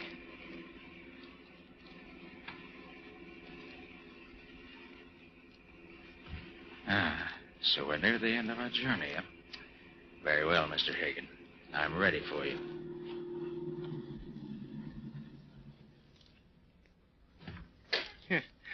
Sleeping like a babe, ain't you? Well, let's see what you got in your pockets. Then I'll dump Make you out. a move, Hagen, and I'll blow your brains out. What the... Who the deuce are you? I'm a detective. See this? Oh. Well, what you want with me? I wanted to find out what your scheme was, and I found out. Now I want you to tell me about the man you picked up at Peg Leg Bill's Tavern down on West Street last night about 3 o'clock. And I don't know nothing about it. Oh, no? Look, you waited for him outside of Bill's place. He rode in back. His companion rode up front with you. During the ride, you gave him ether through that devilish device you've rigged up in this taxi of yours and made him unconscious. Yeah, if you know all that, why do you ask me, huh? Because there are 2 things I don't know. And if you want to avoid further trouble, my friend, you'll tell me. Now, first, who was the man who rode up front with you? I don't know. No? No. Well, I've done a few odd jobs for him in the past, but... Well, I don't know his name. They call him the Captain. He made a deal with me early last night to be outside of Bill's place about 2:30 this morning. Can you describe him? He's sort of an ordinary guy. About my size, maybe. Well, he's kind of good looking if he didn't have a hunk out of one ear. Burnett. Now, what did you do with the man who was in the back? After I quieted him, we took him to a friend of the captain's, other side of town. What was the address to which you took the body? Hey, there wasn't no body. He was just as alive as you or me. Now, he took him to 14 Wanton Place. Left him there. All right. Get back in your cab and drive me to 2nd and 5th. Then I'm through with you, unless you've lied to me. If you have, keep out of my way, or you'll go to jail for life.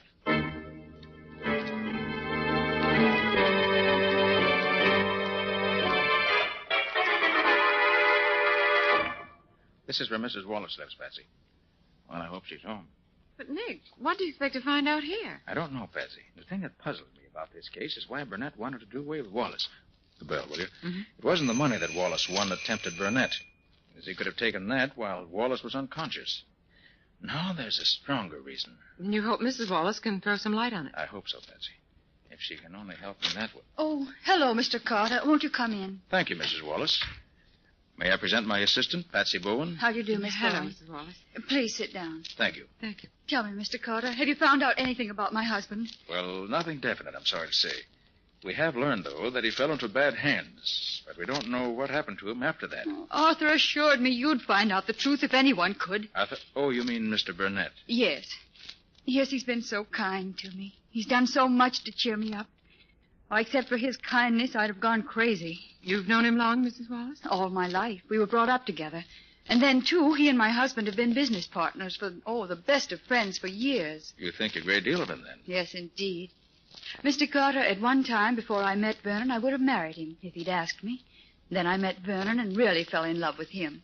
But even after I married Vernon, Arthur continued to be my best friend. I think very highly of him. You're lucky to have such a friend, Mrs. Wallace. But he could never take my husband's place. You must find Vernon, Mr. Carter. If it's possible to find him, Nick will do it. Yes, Mrs. Wallace. You may rely on me for that. Well, shall we be running along now, Patsy?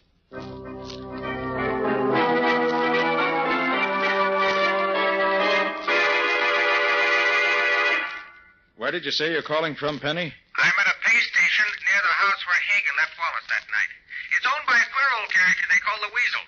He works in a crematory about a mile down the road. I see. Well, Hagen's story seems to be straight enough. A couple of guys in a saloon near here says they saw the Weasel and another guy carrying a man-sized bundle into the Weasel's place about daybreak a couple of mornings ago. And it hasn't come out again, as far as I can find out. Well, did you learn anything about the firm of Wallace and Burnett? Yeah, I picked up a lot of rumors, Nick, but not many facts. Here's how it goes. Burnett ruins the firm and throws the blame on Wallace. And those who know don't think that Burnett lost much money when the firm failed, but Wallace did. So I was right. What else? Well, Burnett was the one who started Wallace gambling and drinking. Wallace is a nice guy, but he seems to be the weak sister. But nobody seems to know what Burnett's got against him. Well, by putting together what Mrs. Wallace told us and what you've learned, Penny, I think I begin to see the answer. I think that... Hold it, Nick. The guy who looks like Burnett is going into the Weasel's place. Good. Don't let him get away from you, Penny. I'll meet you there as soon as I can.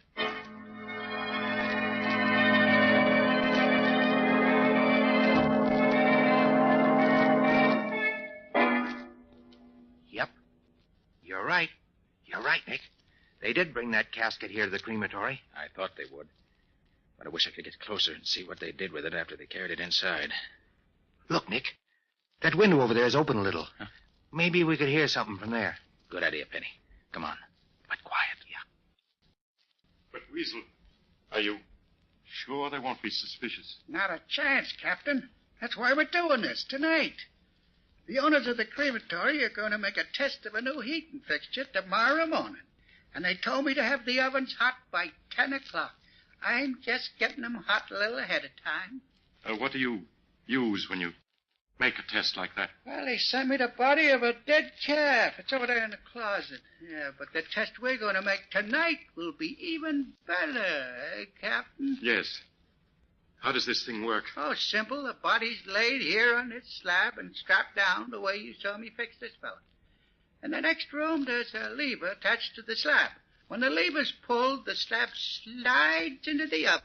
The door closes behind it, and the destruction of the body begins. Do we have to watch it burn? You can't see the slab nor the ovens from the room where the lever is. How long does it take to reduce the body to ashes? 6 or 8 hours. It'll be all over by daylight. Even if the body isn't... You mean even if the body ain't dead yet? Yes, that's what I mean. And Wallace is still alive. Well, it's a little unusual to cremate a live body, but it works just the same.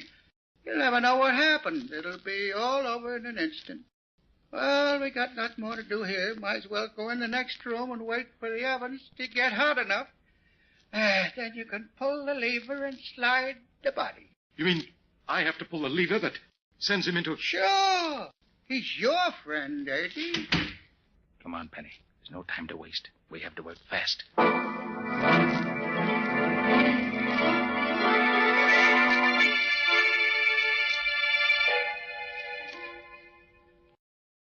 Mr. Burnett to see you, Nick. Oh, yes. Come in, Mr. Burnett.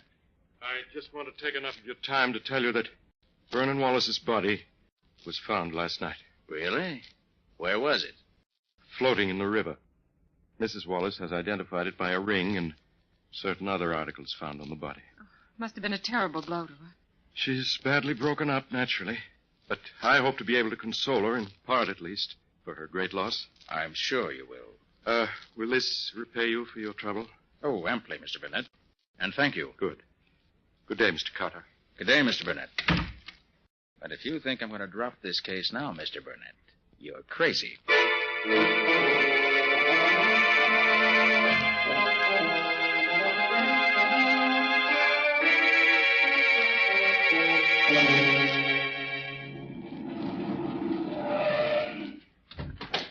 Nick, here I am. Over here. I got here as soon as I could after I got your call, Penny.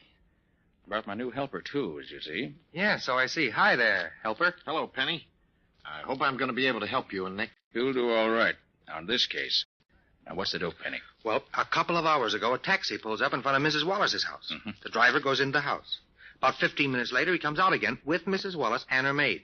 They get in the cab, drive away. With you after him, of course. That's right. Well, they drive around and finally end up way out here. There must have been a couple of guys in the cab when the women got in, because when they got out there, they were both gagged and their hands were tied behind them. Well, they took them in the old house. I found a phone to call you. Did they hurt them? Well, not so far as I could tell. Gee, I wish I could see what they're doing now. I hope they're all right. Oh, Millie, this is terrible. My mouth is still sore from that dirty old cloth they used for a gag. Where do you suppose we are? Oh, I don't know, Mrs. Wallace. I never been this far from town before. Could you see anything out of the window? Oh, nothing I recognize. Oh, I should have known better than to be fooled by such a simple trick. I might have known that old Mrs. Parker couldn't be so sick she had to see us at once. Why, I saw her only the day before yesterday. No, fooled me all right. I thought... I hope you're comfortable, ladies. We are not. We certainly are not. What's the idea of bringing us here? Well, I'll tell you. The chap says as how he's going to collect some big dough from you two. You mean we're being held for ransom? Yep. Well, how much money do you want? Well, the chap says he won't take less than $50,000. Oh, Mrs. Wallace, we'll never get out of here. Nonsense. He must be insane to expect me to pay him that amount of money. Well, he says he won't take a cent less. Well, he won't get it. Never. And he's a dangerous man. You better not get him mad at you. I'll be back at 8 o'clock tonight for your answer. Oh, he'll kill us. I know he will. Be quiet, Millie. He won't kill us as long as he thinks there's any chance of getting the money out of us. But what if we get... A man at the window. It's Mr. Burnett. Oh, Arthur. Arthur, I hoped you'd come. Are you safe, Louise? Have they hurt you? No, Arthur. We're both safe. But how did you ever find us? I just climbed up the porch to the roof, then over to your window. Have they told you why they brought you here? Yes, they want ransom. $50,000. And they'll kill us if you don't save us. Not while I'm here. I'll see that no harm comes to you. But what can you do? You're only one against the two of them, and they're both vicious criminals, I know. Do be careful, Arthur.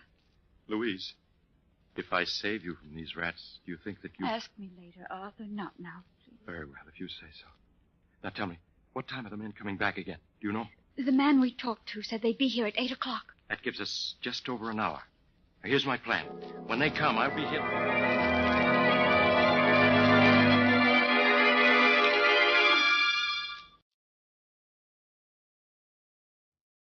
Now, you each know what you're supposed to do, don't you? Sure, Nicky, sure. You know, this ought to be fun. I haven't played cops and robbers since I was a kid. Same here. This should be good. Well, I hope you two aren't disappointed. But you can't tell about these things. So watch your step, both of you.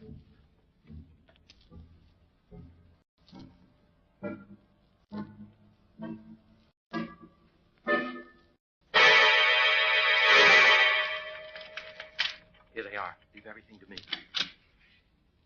Well, you made up your mind to pay the ransom the cap wants? We'll pay you nothing. Not a cent. You know what that means, don't you? It means that you better get your hands up, all three of you, if you want to live. Who are you? I'm here to save these two ladies. From you and your gang. Oh, yeah? Let him have it, fella. Oh, I warned you.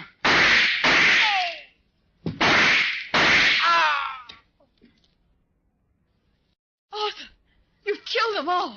It's their own fault. I warned them. Oh, you were wonderful, Arthur. Arthur, are you hurt? No, Louise, dear. Fortune was with me. I'm not even scratched. Oh, Mr. Burnett, I never in my whole life saw anyone so brave as you. Any man would be brave when defending the woman he loves. Please, Arthur, you promised. I'm sorry. I'll take you home now. Just let me drag these bodies out of the way, and I'll... Not yet, you won't. Wait, you can't. What's the matter with you men? What's the idea? Shut up, you. Arthur, are you hurt? Mrs. Wallace, the time has come to explain a great many things. First, let me remove this beard. There. You recognize me now, don't you? Mr. Carter. Nick Carter. But, Mr. Carter, what are you doing to Arthur? Mr. Burnett. I'll answer that later. First, I want you to meet my assistant, Penny Eagles. Your assistant? Sure. How are you? The other man is an old friend of yours, Mrs. Wallace. An old friend of mine? Mm-hmm. Well, I'm sure I don't Well, perhaps know. if you took off his makeup, you might recognize him. There. Do you know me now? Vernon. Oh, Vernon. Louise, my darling. But, Vernon, Arthur told me that you... That I was dead? Oh, yes. Arthur Burnett told you a great many things that were not true. But, Vernon, he showed me your ring, your lodge pin. He said he took them off of your dead body that the police found in the river. Burnett took those articles from your husband's body, right enough, Mrs. Wallace. But it was while your husband was still alive. And it's no fault of his that I'm not dead now. You don't mean that Arthur... That's exactly what I do mean. He's been lying to you for years, Mrs. Wallace. It was he who ruined your husband's business and caused him to lose so much of his money. It was he who first induced your husband to drink and gamble. And it was he who was responsible for your husband's disappearance a few days ago. But that's a lie. Oh, no, it isn't. As a matter of fact, Louise, dear, if Mr. Carter hadn't fooled him by putting a dead calf in my place on that crematory slab, Arthur Burnett would have been my murderer. Oh, no. No, that can't be true. Furthermore, it was Burnett who arranged for your kidnapping this afternoon. Oh, but... He did it so that he could suddenly appear and rescue you from the members of the kidnap gang, who were in reality men in his employ. But why should he do all these horrible things? Because he's been in love with you ever since he first met you. And ever since your marriage to Wallace, he's been insanely jealous of him. Everything Burnett's done has been to make you despise your husband and turn instead to him. That's a lie, Carter. Oh, no, it isn't, Burnett. I can easily prove it. Penny, let me have the gun with which Burnett shot us during the battle a few minutes ago. Sure, Nick. Here you are. Thanks. Now, look here, Mrs. Wallace. This pistol has 8 shells in it. Burnett fired 5 shots at us, but there are still 3 shells left. And here they are. Why, those are blanks. They couldn't hurt anybody. Exactly, Mrs. Wallace. And the shells in the pistols that his men were to use in the fights were blanks also. And if I were a beautiful woman in distress and a man came to my rescue with his pistol loaded with blanks, I think I should find it extremely difficult to believe that he was being on the level with me.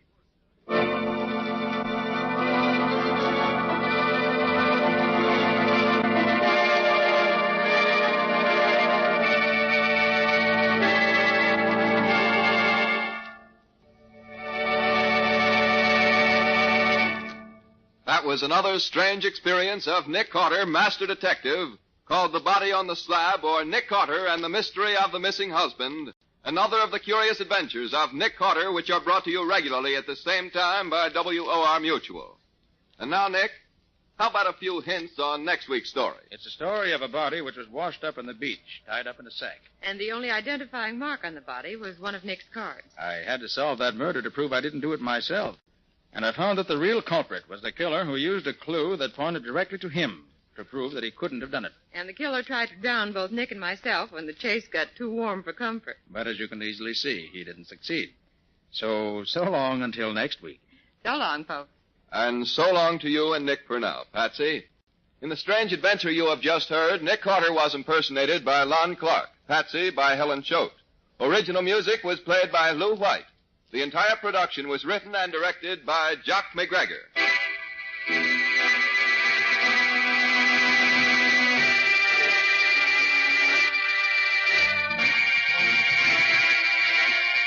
Next week at the same time, listen to another curious adventure of Nick Carter entitled The Drug Ring Murder, or Nick Carter and the Mystery of the Left-Handed Killer.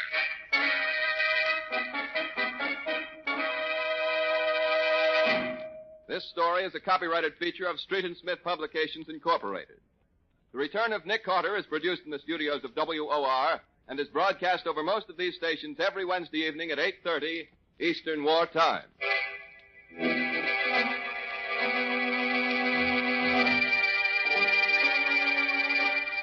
This is Mutual.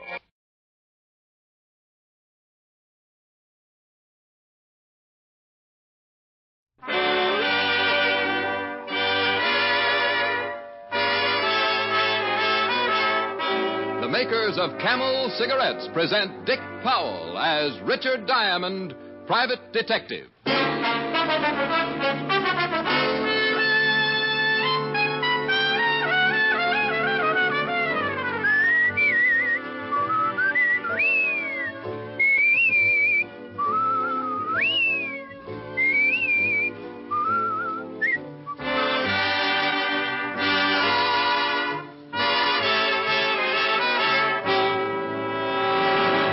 One puff won't tell you. One sniff won't tell you. It takes day in, day out smoking to find out how mild a cigarette is, how well it agrees with your throat. Make the sensible cigarette test, the 30-day Camel mildness test, and see just how mild a cigarette can be. Yes, and you'll find out why more people smoke Camels than any other cigarette.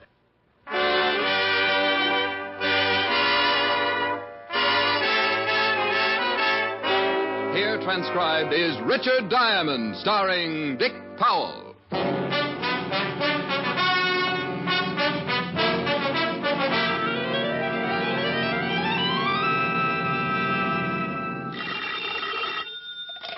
Diamond Detective Agency, the Milton Berle of Homicide. Pretty bad. Oh, hi, Helen. What are you doing? Playing canasta. Who's there?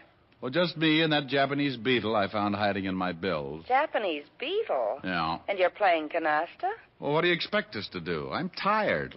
He just finished giving me my judo lesson. Mm-hmm. I don't think you believe me. Oh, sure I do. Who's winning? I am.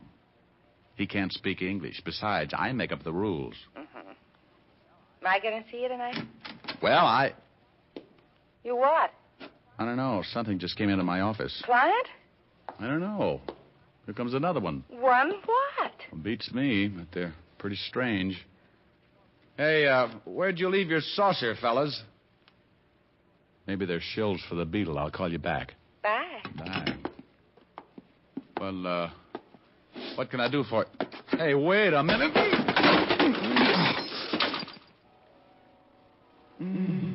Oh, that was a peach, Salvador. Now pick him up, drag him over to the chair.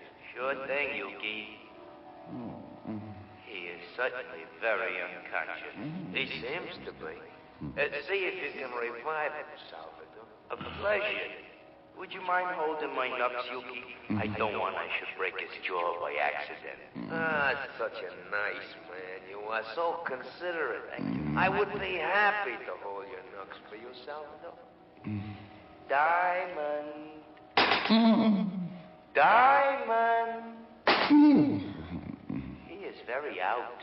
Well, here, Salvador. Try this pitcher of water. Wait. I'll remove the gladiolus.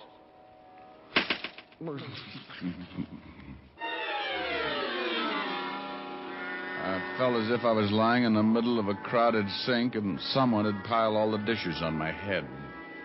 They turned on the faucet and I floated up with a dirty coffee cup and took a look around. I treaded water and squinted through my dewy eyelids at two of the ugliest dishwashers I had ever seen. Look, he's twitching. You see, Salvador, it's just a little lazy. How do you feel, Diamond? Let us know when things start making sense. What's going on? What happened? He's confused. Yeah. I think maybe you sapped him too hard. Yuki, I take that as an insult. You know how careful I am. I apologize, Salvador. Thank you. Hey, how'd you monkeys get in here anyway? Well, it sounds like he's collected most of his marbles. Looks like a complete recovery, Yuki. I want to know what this is all about.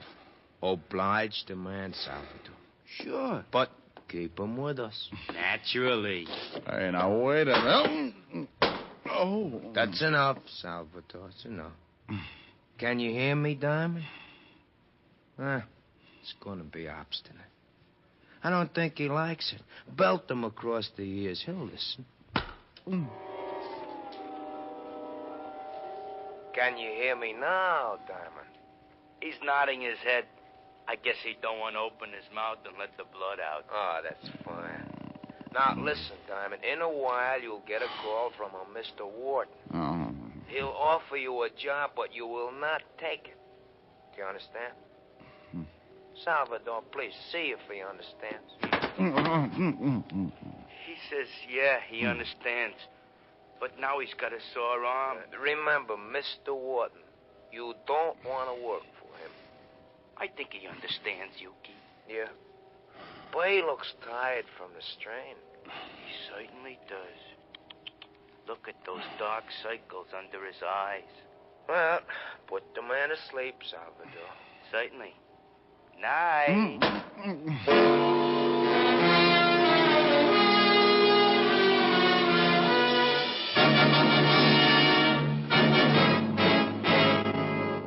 Mr. Diamond? Mr. Diamond, can you hear me, Mr. Diamond? This can get monotonous. Go away, will you? Should I call the police, Mr. Diamond? What? Oh, I was expecting uglier company. Can you sit up? I'll take a crack at it. I'll bet your name's Wharton. Well, that's right.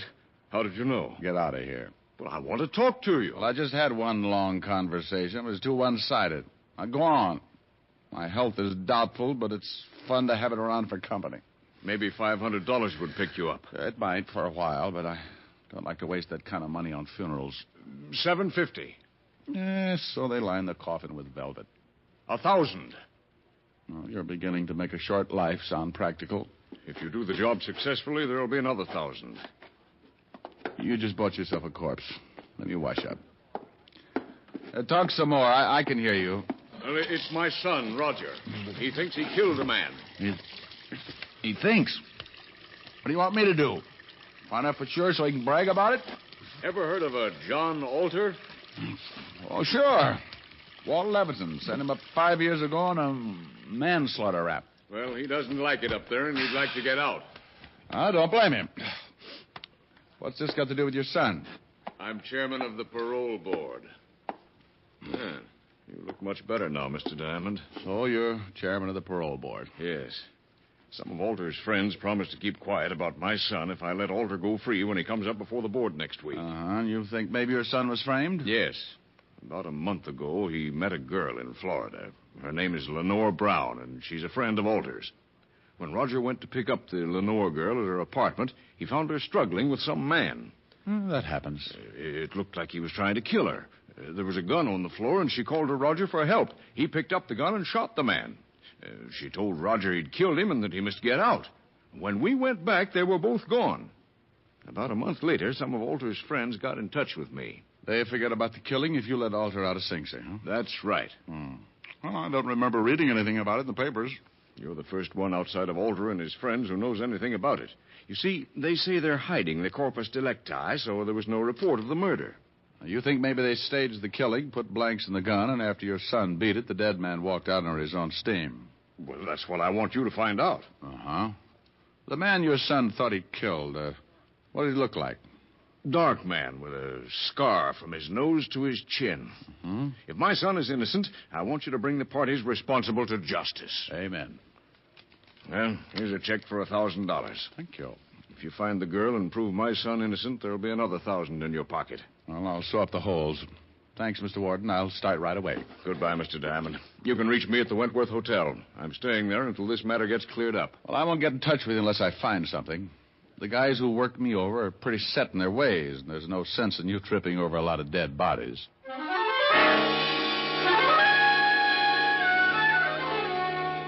I grabbed a pack of Camels, looked at the $1,000 check, thought about the warning the two bruise-itis had given me, and decided it was a toss-up. If I spent the $1,000 like I knew I would, I'd wish it was dead anyway. So I left the building, grabbed a cab for the 5th Precinct. 10 minutes later, I walked into the squad room and spotted Sergeant Otis, looking like an advertisement for a sour stomach. Well, Richard Diamond, private sleuth. Well, Sergeant Otis, private sloth. Huh? Well, look it up. S-L-O-T-H. I will. Under S. I know. The three-toed variety. And get your uniform pressed, won't you? Looks like you've been hanging it in a taffy machine. Oh. Well, hello, Rick. Hey, you must get tired changing your face every day. Somebody shove you around again? I've been catching up on my patty cake. Tell me, Walter, do you ever know a girl named Lenore Brown? Yeah, sure. John Alter's expense account. They used to hold hands before I sent him up. Know where I can find her? Alter's still got her staked out. When he gets out, he's going to come back and dig up the claim. You better forget about it. She's got the antidote for lonely nights, but some of Alter's boys are protecting it. I know. They gave me a pep talk this afternoon. Then listen to them. It's better watching the game from the bench. Oh, you never can tell. I might make a score. Well, you're outweighed, outclassed, and liable to be outlived. But she used to work at the Black Swan in Florida. We heard Alter was trying to get a parole, and she came to New York to be close to him. Any line on her here in town? No, but if she's seeing Alter, you might spot her on a visitor's day.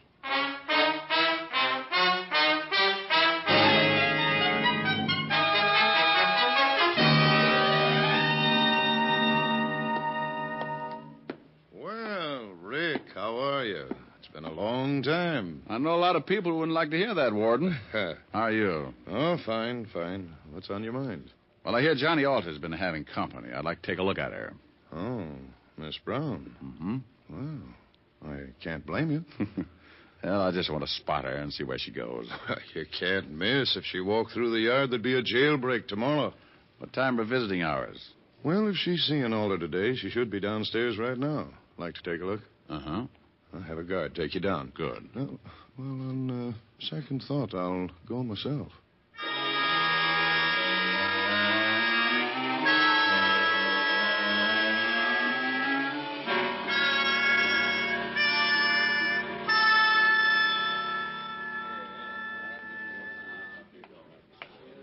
There she is, sitting at the end table, talking to Alter. Well, now I know why Alter needs a lot of money. She's wearing enough mink to carpet Radio City. You should get a load of her on a warm day. Well, the cold doesn't stop me. She'd show up if she was wearing a tent. How long has she got with Alter? About another 5 minutes. Warden, maybe I'll let you put me away for a couple of years. With something like that to look forward to on Visitor's Day, I might go for the change.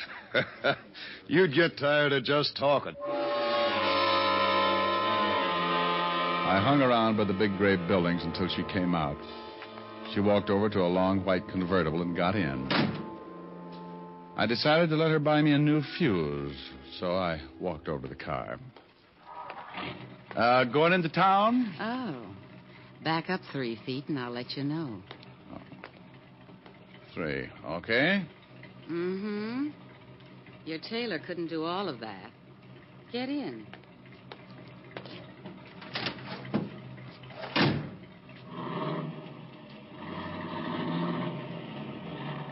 Visiting? Oh, yeah. The warden's an old friend. How many years did you know him? Baby. I've been going home every night all my life. Every night? Well, almost. What do you do with the, almost? It depends. Everybody likes something different. You must get tired thinking up new ideas. Oh, I don't think much. It's more fun being surprised. Hey, what's the idea? Surprise. Oh, yeah. And a nickel-plated one. Look, baby, you don't have to pull a gun. If I'm getting fresh, I'll get out and walk. You'll sit right there, Diamond. Name dropper. Mm-hmm. Expecting company? Mm-hmm. And you've met them before, honey. Well, it's nice. I wouldn't want you to get stuck with the introduction. Those your friends driving up? It should be. Now, you hold real still. They'll only shoot you this time. When a gal's got a gun, you don't stand much of a chance unless she's got her mind on something else. This one did. And when she looked up in the rearview mirror to make sure it was her boys, I tagged her. My 2 playmates were just pulling up, and I jumped out of the car. There he is, Yuki! He's like Lenore. She's out cold. Well, shoot him, Salvador. Shoot him!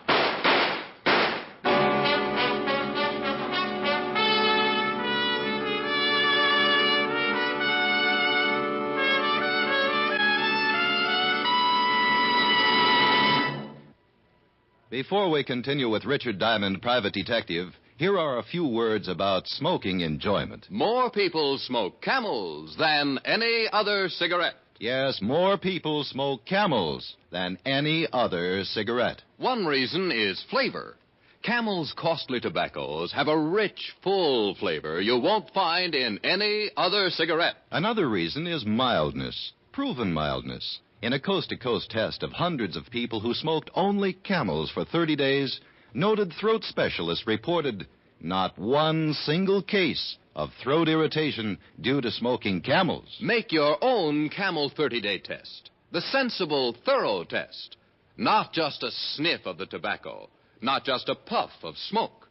Only by day in, day out smoking can you discover how well a cigarette agrees with your throat. Smoke Camels for 30 days and see how mild Camels are, pack after pack, week after week.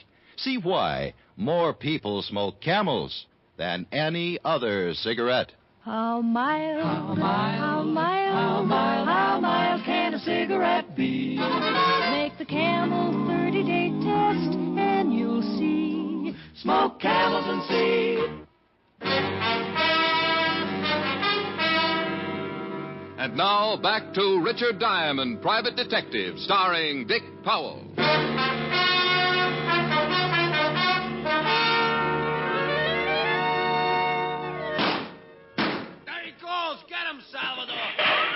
I was running through the trees then, and I could hear Salvador somewhere behind me, falling all over himself. I pulled my gun and thought about waiting for him. But I had another idea. I stopped and listened. He's around here somewhere, Suki. Well, come on, we're spread out, Salvador. They were somewhere behind me, and both of them were looking now. So I cut off to my left and headed back to the highway. The cars were about 100 yards down the road, and I used my last lung getting there. Lenore was still unconscious, so I climbed in the white convertible with the unconscious nylons and drove off.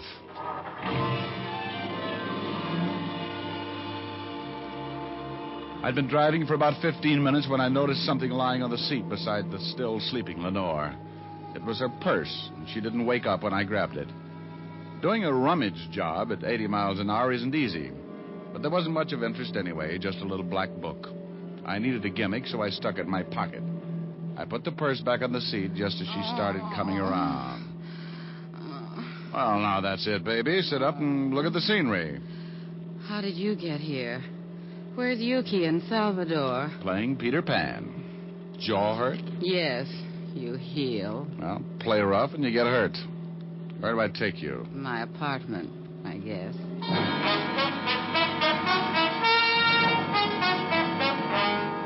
I drove her to her place on East 51st and walked her to the door. She looked at me like a fat woman eyeing a French pastry, and her mouth slipped down to her shoelaces when I gave her a peck on the cheek and left her standing with an old front doorknob in her hand. I went back to the office and took out her little black book. There were a lot of names, and some of them I knew. Yuki, and after it, likes his work. And Salvador. And after his name, has own gun. And oh, yes, Richard Diamond, too. I never did figure out what the 3 stars were for. But 3 other names and addresses put me in second gear. One was in the village, another down by the East River, and the last was somewhere in Chinatown. All of them were a setup for a dead man who wanted to make himself scarce. I wanted to talk with Wharton before I started hunting, so I called him at the Wentworth.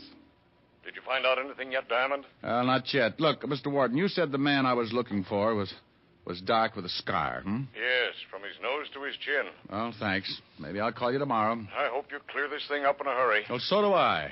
I want to get my nerves untangled. I took the easy address first, grabbed a cab, and 30 minutes later I was walking down the steps of a shabby little dive on the east side of Greenwich Village. You want something, Mac? Yeah, a pound of egg noodles. Just sweep them up off the floor. Hey, you know anyone around named Lenore? Sure, Lenore Brown. She comes in here about once a week, listens to the kid at the piano. Now, why would a classy dame like that go out with him? He don't play the piano so good. You ever see a guy with her? Man with a scar from his nose to his chin? No, she always does a single. Oh, well, thanks. You've been swell. I walked out, got back in the cab, and marked off Greenwich Village in the little black book. The second address, down by the East River. The night was black, and the fog had rolled in, staked out a claim all the way to the Hudson. I stopped cold and looked down at two gleaming eyes like two pieces of polished glass shining in the glare of the dim street lamp. Steady, boy, steady. Steady. Hold it, Lucifer. Yeah, hold it, Lucifer. He won't hurt you, mister, unless I tell him to. Well, think about it for a while, will you? I'm a poor substitute for horse meat. What do you want? Do you know a Lenore Brown? You a cop? Shamus. Beat it, Lucifer. Yeah. Thanks, pal. I couldn't hold my breath much longer. You can come on up on the porch. You're looking for Lenore Brown, huh? Yeah, you know her? I met her. My wife works for her. Is your wife in? Yeah. Esther, come here. Some private dick wants to talk to you. She's Miss Brown's private maid. Yes? Your husband tells me you work for Miss Brown. Yeah, what's she done? She got many friends? Man friends? Yeah. Oh, you know a man with a scar? Sure, I know lots of them. What are you talking about, woman? I meant someone who Miss Brown knows. What did you mean by that, mister? Look, I really don't know anybody with a scar now. You better beat it. Yeah, get moving. And I want to talk to you, woman. Get in there. Yes, honey.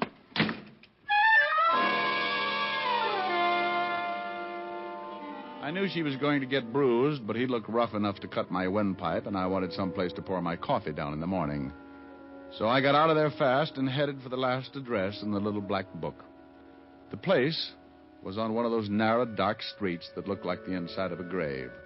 The sign above the door read Tangi, so I pushed open the door and went in. If I didn't find the man with the scar here, I was out on 2 strikes. It was a little restaurant on the bottom floor of a 2-story building. A quiet waiter slipped up and showed me to a booth. He shoved a menu in my hand and disappeared before I could ask him anything. The place was empty except for an old couple sitting near the door. The waiter said something to them, and they looked quickly over at me, and then they left in a hurry. The room was completely empty now. Even the waiter had disappeared. I looked up at a flight of stairs at the far end of the room. A pair of very healthy ankles came into view, and they were holding up a pair of legs that ran my blood pressure up to 190 again. I eased my gun out and held it under the table. She turned the corner and started down toward my booth like a loose snake in a rabbit pen. Mind if I sit down? Well, it's your party. Shame on you. Don't you know it's not nice to pilfer a lady's handbag? Now Lenore will have to spank. Looks like the last address paid off. If you're buying shrouds, it did. Where's the guy that young Wharton was supposed to have killed? Upstairs. But he's very unsociable. Hates long conversations. I only need a couple of lines. He can't even do that. He likes to keep on breathing. The old man figures Arthur framed his son. He's not going to let your boyfriend out of Sing Sing until he finds the man with the scar. Think he can do it better than you did? I found him. Was it worth dying for? I don't know. I can tell you better after I talk to him. Mama's going to have to spank sooner than she expected. Come on in, boys. Well, look who's here. Are Mama's 2 big idiots out collecting blood? Where are your buckets? He's bitter, Yuki. A peasant. You've met Yuki and Salvador before, haven't you? Yeah, on the end of a fist. They want to show you the town. I know the beat. Well, I'll bet you've never seen it from the bottom of the East River. No, but if you'll put on a bathing suit, I might buy the idea. It's too bad we'll never make the beach together. I'd like to show you the sights. Boys, you'd better help Mr. Diamond out of the booth. I think he's stuck. You know how it is. Boys like to keep moving. Sure. And so do I.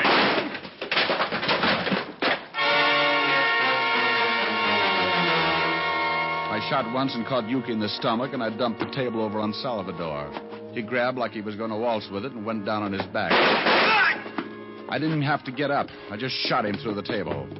Lenore was out of the booth fast and running for the stairs. Look out, Tony! Tony, look out! I caught up with her at the foot of the stairs, and she started up. I saw him standing on the upper landing, scar and all. All meaning gun in his hand. He missed me, but nailed her halfway up. She spun around and fell all over me.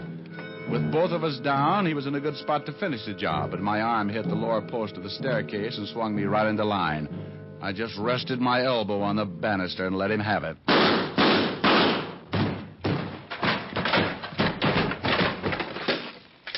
You should have kept your nose up, mister. A bad landing washes you out.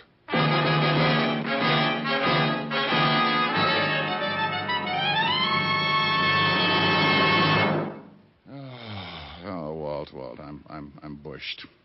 Tell me, did Wharton's son identify the man with the scar? Yeah, he was the one he thought he killed. Mm-hmm. But the old man's feeling pretty good. Yeah, just left. He's happier than Otis on payday. Who was the guy with the scar? A cheap hood. Record. Named Lucio.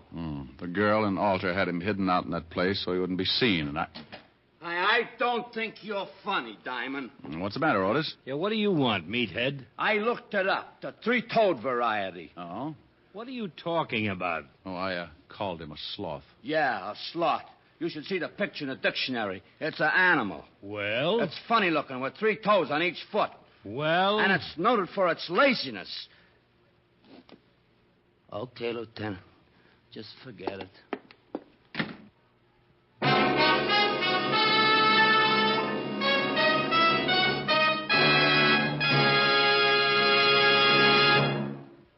Dick Powell will return in just a minute. What cigarette do you smoke, Doctor? That question was asked of doctors in every branch of medicine, doctors in all parts of the country. What cigarette do you smoke, Doctor? The brand named most was Camel. Yes, according to this recent nationwide survey, more doctors smoke Camels than any other cigarette. Friends, buy your Camels the handy, thrifty way, by the carton. That way you always have Camels when you want them. How mild, how mild, how mild, how mild can a cigarette be? Make the Camel 30-day test and you'll see. Smoke Camels and see. Here's Dick Powell with a special message. Thank you. Ladies and gentlemen, the makers of Camels deem it a privilege to send free cigarettes each week to hospitalized servicemen and veterans. This week's Camels go to Veterans Hospitals Topeka, Kansas, and Oakland, California. U.S. Army Percy Jones General Hospital, Battle Creek, Michigan. U.S. Naval Hospital, Portsmouth, Virginia. More than 194 million Camels have now been sent to servicemen, servicewomen, and veterans. Now, until next week, enjoy Camels. I always do. How mild, how mild, how mild, how mild, how mild can a cigarette be? Make the Camel 30-day test and you'll see. Smoke Camels and see.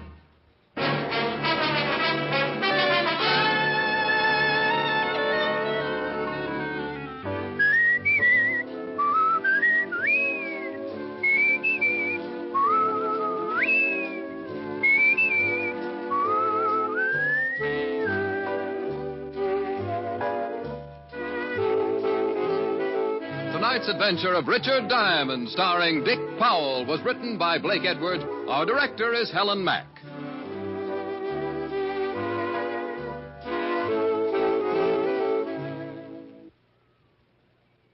Men, for pipe smoking pleasure, get Prince Albert, the national joy smoke.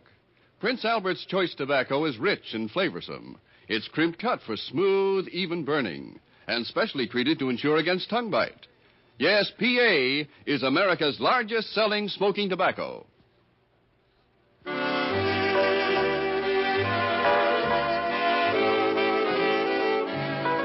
Listen next week for another exciting transcribed adventure of Richard Diamond, starring Dick Powell.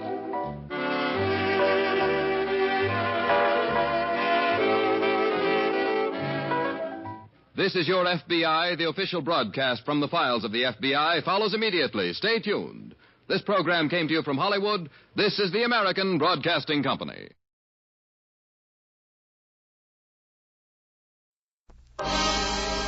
Time now for Rocky Jordan.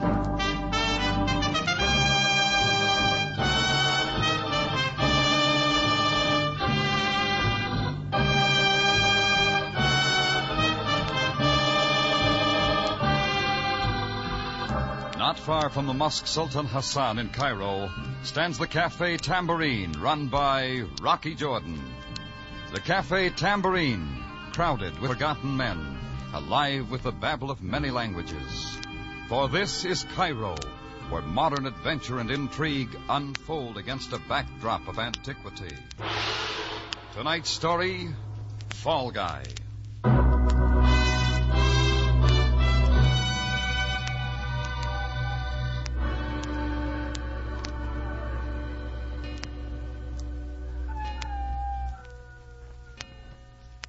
3 o'clock in the morning's just about the same all over the world. The streets and buildings and rooms and people are full of sleep. And even in Cairo, Egypt, you can't expect anything different. The whole town's packed with a kind of air that moves all around so you can't hear it, like a lady in a soft dress. I don't generally sit up and wait for 3 in the a.m., but last night was different. I was working on the books in my place above the tambourine when things got noisy. From my window, I made out a couple of Egyptian police waving pistols in the air. I didn't know what the show was about, but whoever they were shooting at figured to be the leading man. I didn't have time to pick him out because just then he picked me. Open up, Rocky. Rocky, it's me, Johnny Servey. Open up quick. Help me, Rocky. Help me, they're after me. Shortchanged somebody at the club, Johnny? This is serious. I'm in a spot. You can tell by the noise you ought to keep a curfew. They were shooting at me. They won't give me a chance to talk. It's a cop, Greco. He's bucking for a promotion. I'm one more strike. Take it easy, Johnny. They're coming here. Help me, Rocky. I've always been a hard-luck guy. Greco'd kill me just for the fun of it. You know what he's like. He won't give me a chance. Nobody will give Johnny Servey a chance. Rocky, please, we're old pals, you and me. You give me a chance, please, Rocky, huh? Okay, Johnny. Thanks. I haven't got time to hear your story now, Johnny. But if this is a wrong thing, I'll break you like they never could. I wouldn't get you in any trouble, Rocky, honest. I'll tell you everything just the way it happened. Open it in there. Open up. It's Greco. All right, in the closet there. Close the door and don't breathe. Yeah, Rocky, I got you. Open up in there. It's the police. All right. You look hot, Greco. The stairs too much for you? I'm looking for a friend of yours, Mr. Jordan. He came in here. Huh? Which one? Johnny Servey. And I would take him dead or alive. It doesn't matter to me. Now step aside. You got a warrant, Greco? I don't need one with you. Tonight you do. You will please step out of the doorway. I'm coming in. You're too shovey even for a policeman. But I am a policeman, and I want Servey any way I can get Back him. to your beat, Greco. One moment. Rocky Jordan might have been shot accidentally in the line of fire. If you make out the report, is that what it'd say? That is exactly what it would say. Do I come in, Mr. Jordan? I don't argue with a police special. Sure, come on in. Greco! Better tuck it away, Greco. Sam still runs the department his way. Well, Greco, so we've lost him, eh? No, Captain Sabaya. He is hiding here in Mr. Jones' cafe. Hiya, Sam. Everybody gunning around tonight? Jordan, are you hiding this man? We know he is a friend of yours. Oh, you got a lot of friends. Have you seen Johnny Servey tonight? Jordan, an important diplomatic official was robbed at the International Club tonight. The charge is against your friend Servey. It is a serious situation which might bring about complications. Now, Jordan, is this man here with you? I can make him answer that question, Captain. Greco, we represent the law. We do not violate it. You ought to remind him more often, Sam. He forgets easy. Within the hour, I will have a warrant issued to search these premises, Jordan. For your sake, as a guest of the Egyptian government, I hope we do not find Johnny Servey here. I hope so, too. All right, Greco. You mean we are not going to search this place now? We will do everything the law enables us to do. Jordan. Yeah? Friendship is a most admirable attainment. It is the single proof that men are no longer barbarians. Sometimes, however, it is taken advantage of. And then it is a sin against civilization. Good night, Sam. Good night, Jordan. I heard their story, Johnny. Hope you write a better one. You covered for me swell. Come on, give it to me. Give it to me. All right. You know, I rake in the chips for Ed Solomon at the International Club. Yeah? Well, tonight a guy from one of the embassies takes the plunge, loses more than he's got with him. He leaves his briefcase for security. Well, I figure the briefcase full of important papers will bring him back with the money he owes the house. What does that lead to? Well, the next thing I know, Greco and a couple of uniforms are knocking on the door telling me how I robbed the embassy guy of his briefcase. You made a break for it? Well, I told Greco what really happened, but he wanted to write it his way. It'd look good, him hauling me in. Even better if I came dead. People talk in places besides Cairo with an embassy guy in the deal. Greco'd get a promotion, and I'm his water boy. Hey, you did real good, Johnny. What happens now? Big Ed Solomon, he owns the International Club. Greco wouldn't tangle with him, and Ed could do all my talking to the right people. Now, you can help me, Rocky. Keep going. Ed Solomon lives in an apartment on the river. Will you see him for me, Rocky? Will you tell him what happened and get me out of this? I'm not going to get any sleep anyhow. Oh, you're a pal, Rocky. And I sure can use a pal. Yeah, Johnny. That's what scares me.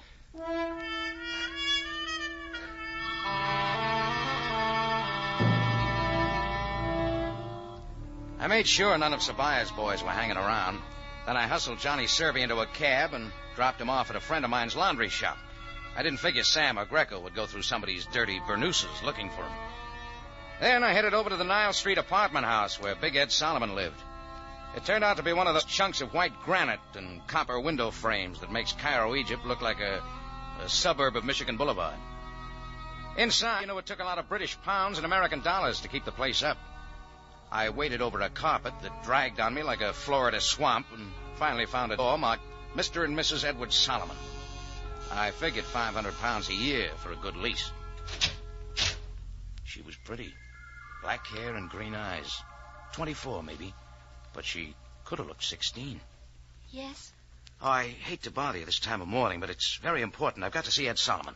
Who's calling? Rocky Jordan. Oh, come in, Mr. Jordan. I'm Connie Solomon, Ed's wife. Yeah? Perhaps I can help you. I'm doing this for a friend, Johnny Servey. He's in trouble, and Big Ed can help him. I understand. Well, I'm sorry my husband's not here, Mr. Jordan. I've been sitting up waiting for him. I haven't seen Ed for 5 days. Oh? I've heard of you, Mr. Jordan. You run a cafe here in Cairo. You're an American like myself. Let's get back to your husband. Where is he? I don't know. I'd like to see him, too. The world's full of people who want to see him. What's your story? I used to sing. 3 years ago, I was stranded at the Shepherd Hotel. One day, a big man came in and heard me and sent me flowers after the show. That'd be Big Ed. After that, he kept coming in, and, well, I began going out with him, and when he asked me to marry him, I married him. And I didn't ask him what he did for a living or how he spent his time.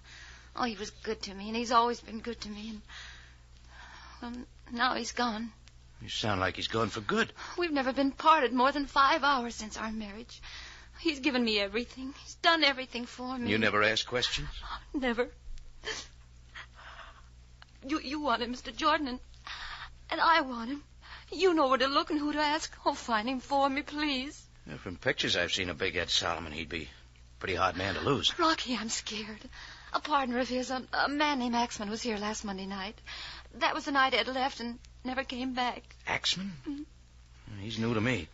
I was in the bedroom. I thought I heard them quarreling, and when I came out, Axman had his hat in his hand and was leaving, and Ed went with him. Is that all? Oh, I haven't seen him since. Do you think anything's happened to him? Do you think he's all right? I think you ought to try the truth. What? All the pictures I've seen of Big Ed Solomon were of a big man with a pipe in his face. I don't see any pipe racks around here, but I see where they might have been. Why, and if I went to the closet, I bet I wouldn't find any of Ed's clothes. What'd you and Ed argue about? The same things we've been arguing about for 3 years. He drinks too much and he plays the horses too much. And besides, he hit me. That's better. So I finally got fed up and I told him to get out. Only now you want him back? Long enough to serve him with some divorce papers and get a property settlement. Thought it'd be something like that. But about Axman, I wasn't lying. He hates Ed, even if they are partners. It's something from the old days. Well, Axman walked in when Ed and me was having our knockdown. If he wanted to bump Ed, he could do it, and well, somehow he fixed it so it looked like I'd done it. He's that kind. It'd make me look pretty sick if Ed turned up dead somewhere. Yeah, it would. Wait a minute. You still want to see Ed, don't you? Yeah. And you're going to look for him? I told you I got a friend who needs... Yeah, that's what you said. Well, remember everything I told you, will you? Yeah, sure. You had a convincing story to begin with. You ever try acting? Yeah, once I... Yeah, there's no future in it. Maybe you're right, Connie. Hey, when this is all over, let you and me have a drink somewhere or something, huh? Sure, why not? I'd like to meet a nice guy. A real nice guy. Once. Yeah, just once.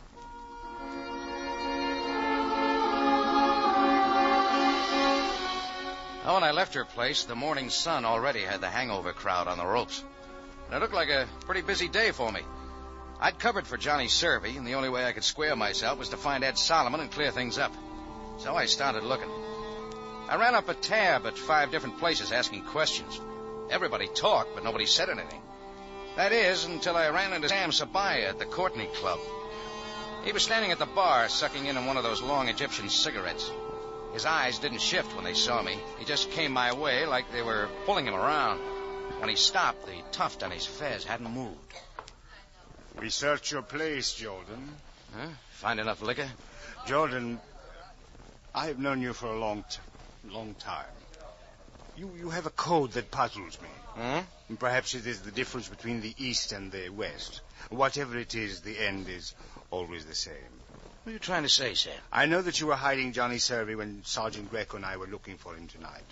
I know that you have hidden him somewhere else in the city. Listen, I posted no men to watch your cafe. I hope you can produce Servey when I ask for him, Jordan. Why don't you try an American cigarette, Sam? And I hope you have done the right thing this time. I'll handle Servey if you handle Greco. Jordan, there are some people who are controlled only with patience. Good night again. Or rather, good morning. See you, Sam.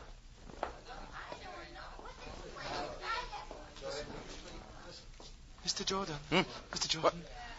Where'd you come from, Buster? Oh, no, Buster. I'm Jeannie. I've been searching for you, Effendi. I have some information. I've already got plenty of that. This is of a special interest to you and your friend. What friend? Inshallah. Yeah.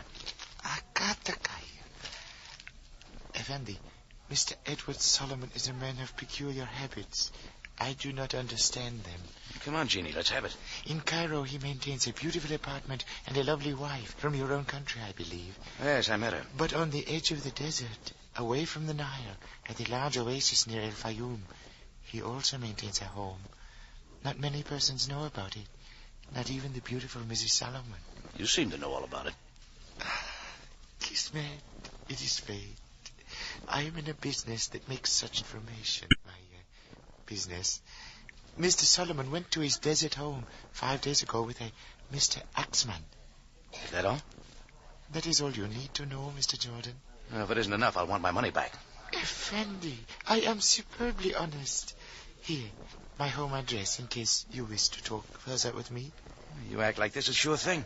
Nothing is certain in this life, Mr. Jordan. Not even friends. You've been peeking in Sam Sabaya's diary. Effendi, I do not understand. Well, skip it. Neither do I.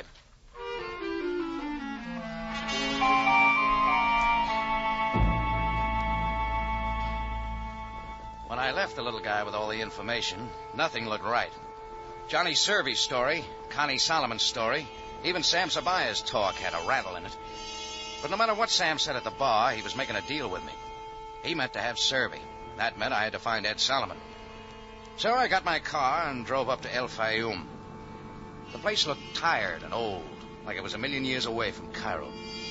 The only thing new about it was a petrol station serving it up out of big 5-gallon tins. The guy in the white pants and shirt didn't bother about a hat. I guess he liked the sun. Hey, George. Assalamu. Alaikum. Assalamu. Save it, pal. I never use it. You come from here, but somebody taught you a different alphabet. The Swami trick in the carny once. Lousy racket. Yeah? What do you do now? Pour gas out of them tins, you want some? Those look like quartermaster marks. What difference does it make? You need gas to get back where you came from. All right, you got gasoline. What about coke? Try inside. The girl will take care of you. Oh, thanks. Don't mention it, Jordan. Did you say Jordan? I don't know. Did I?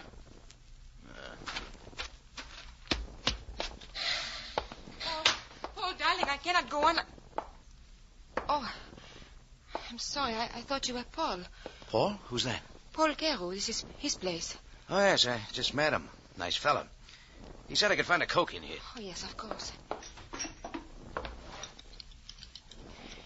You are traveling far? No. No, just to the oasis. Oh, that is just over the dune. But there is none there this time of year. Oh, I heard different. Oh, perhaps you had your own home there? I'm looking for a guy. Big Ed Solomon. Solomon. You are a friend of his? Oh, never met him, lady. Let me tell you. Car's all ready to go. Oh, thanks. Lisa, don't you think you ought to see how the fire's doing? Fire? What fire? Build one. Of course, Paul, of course. Goodbye, sir. Lisa is too friendly. I like friendly people. So they tell me. Keep the car here, will you? Huh? Going to the Oasis. I don't see any road. I'll have to hoof it. It's right about half a kilometer. Your feet will get hot. I'll bet you got some foot powder. Doc Scholl himself, you want some? Yeah, when I get back. Suit yourself. See you around, Allie.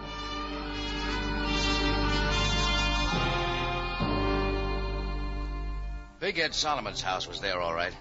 Well-ordered palm trees surrounded by an all-white job with a lot of grill work. I pounded on the door. Nobody answered. I smelled an oil lamp burning somewhere, so I pounded on the door some more. And some more people didn't answer. When I put my hand on the latch, the door opened. People or no people, and I went in. You can believe it or not, somebody was there, right in front of the fireplace. Only he was dead. One side of his head was bashed in. No, you're wrong. It wasn't Big Ed Solomon. It was a guy I'd never seen before in my life.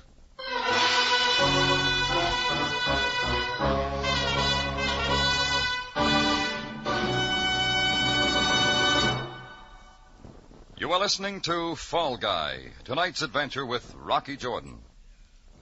For the most exciting mystery, turn first to CBS. There, your mystery programs will be full of the thrills you enjoy, full of the surprises which keep you absorbed in the story until the final climax. On Tuesday night, CBS, at 8:30, turn to a full hour of top mystery. Mr. and Mrs. North first, then Mystery Theater. Two unusual programs, a full hour voyage into the chilling realm of crime and punishment. Beginning at 8:30 on Tuesday night, CBS.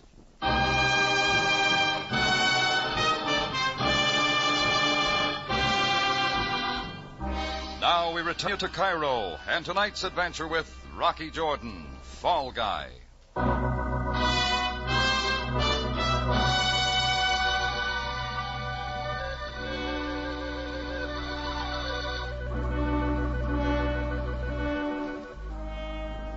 Sometimes you don't know just why you do things. Anyhow, when the police came looking for my friend Johnny Servey, I covered for him. Things like that don't exactly set with the law, so I had to find Johnny's boss and try to clear him. So I started out hunting Big Ed Solomon. All I found was a dead man I'd never seen before. I stood there and looked at whoever he'd been. Nothing in his pockets, labels cut off his blue suit, not even a patch or laundry mark. None of it made sense. I began looking around for a poker or a hammer or something. What I found was a heavy chunk of palm branch that had been polished for a lamp base. One end of it was stained. It was about then I heard somebody come in the door. When I turned around, I was looking at Paul Carew, the gasoline swami I'd just met back at El Fayum. He looked at the dead man, at the piece of wood in my hand. But I was looking at the Luger he was pointing at me. Through being friendly, Jordan. This guy's all used up. Know him? Never saw him before in my life. I did. Name's Tom Axman. Friend of Big Ed Solomon. Tom Axman? You killed him? You did. Why, you... There was a big fight. I don't know what it was all about. Just heard parts of it from my place. You conked him with that piece of wood. Pretty neat. I saw it all. And Lisa, she saw it too. That makes me the patsy. You're it, Pally. Let's go find ourselves a cop. Carew waved the Luger at me, and I started ahead of him for the door. He was good at doing frame-ups, and he was good at running things. But he was only an amateur when it came to pushing a man with a gun. I waited to feel it in my back. It was there by the time I got to the door, and that was his mistake. Hey, come back here! I shoved him against the wall, but he held onto the gun. There wasn't anything for me to do but make a break for the Oasis. Come back, Jordan! Come back there!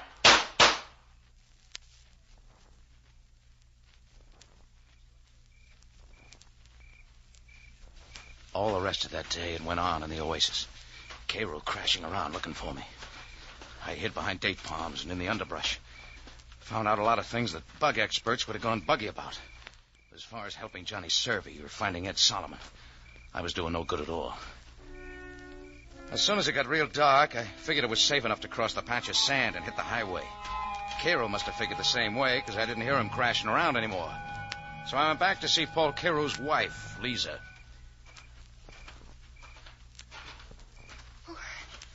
Who is it? Who is there? Easy, baby. It's me. Oh, Mr. Jordan, it is you. Paul is looking everywhere for you. He says you killed a man, Tom Exman, over in Mr. Solomon's home. Yeah, that's what he's saying. But you did not kill him. I know that. Yeah? You must leave here right away. Your life is not safe. The way you're talking, neither is yours. I came here with Paul 2 weeks ago, and everything that has happened has been strange. Especially the disappearance of Mr. Solomon. What about him? Have you seen him? A few nights ago, he came here with Mr. Exman. They had been drinking, and they were arguing when they went over to the cabin. Oh, I've heard that before. What else? I've not seen them since. But Paul has Mr. Solomon tied up in one of the cabins. He's been taking food to him. Then who killed Axman? I'm afraid it was Paul. You've only got some of it. We better get to Cairo and see Sabaya. Your husband has my keys? Yes. Solomon's car here? Yes, and the keys are in it. Where's the car? In back. Come on. Of course, this will mean the end of everything between Paul and myself. Oh, he doesn't strike me as good husband material. Love is a strange emotion, Mr. Jordan. It makes what is wrong very right. Can't put that on a police blotter. Yes, I know too well.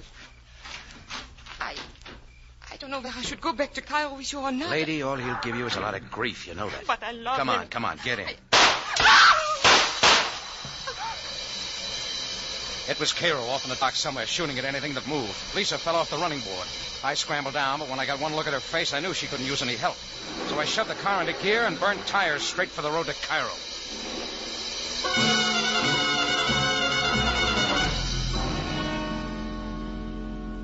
It took me 2 hours to get there. The guy at the laundry said Johnny Serby taken a powder 10 hours before. The sergeant at the desk said Sam Sabaya was where he couldn't be reached. Well, that left only one guy to see, Jeannie, the information boy who had sent me on the chase to the Oasis. I pulled his card out of my pocket and found his place off in the native quarter, in between a phony rug maker and a lady barber. Mr. Jordan. Buster, I've been up almost 24 hours without sleep. I saw one dead man and one woman killed. I don't feel good, and I want more information. But, Mr. Jordan, I told you where Mr. Solomon could be found. I gave you information. You didn't give it all. Please, Effendi, didn't you find Mr. Solomon? I found a playmate of yours who likes to shoot people and beat their skulls in and hang phony raps on me. Moment, Effendi. So start talking. Please, I know nothing of a man who would do such things. I know nothing of that man. When a punk like you comes sidling up to me and tells me out of a clear sky where to find my man and doesn't argue about what I pay him, that means he's already been paid. And they only pay you for working. You know, I am above reproach, Mr. Jordan. I would never become involved in a killing or murder. Yes. Who paid you to send me up to El Fayoum? Who paid you to frame me with a murder? It was me, Rocky. I didn't tell him, Mr. Serby. I didn't tell him. Shut up. That 38 makes you a foot taller, Johnny. Easy, Rocky, easy. I'll use it right here if I have to. I think you would. Paul Cairo phones me from El Fayoum. Said you lambed out twice. You're awful tough, Rocky. Too tough to call a friend.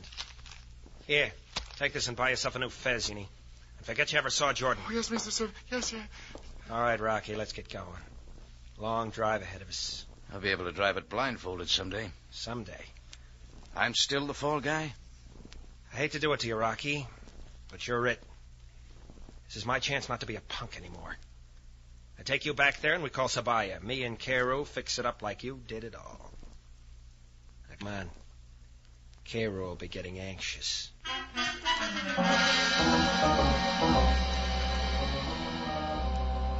Well, you can't say I didn't help my pal, Johnny Serby. And you can't say I didn't find my man. Even if he was sitting in that same cabin with a couple of corpses on the floor. Big Ed Solomon needed his shave, but his face was a funny color. Maybe that was because he was looking at two bodies, Axman's and Lisa's. I guess Cairo brought Lisa over from where she dropped by the car. He was standing there with a couple of big tears in his face, holding a gun against Big Ed's back.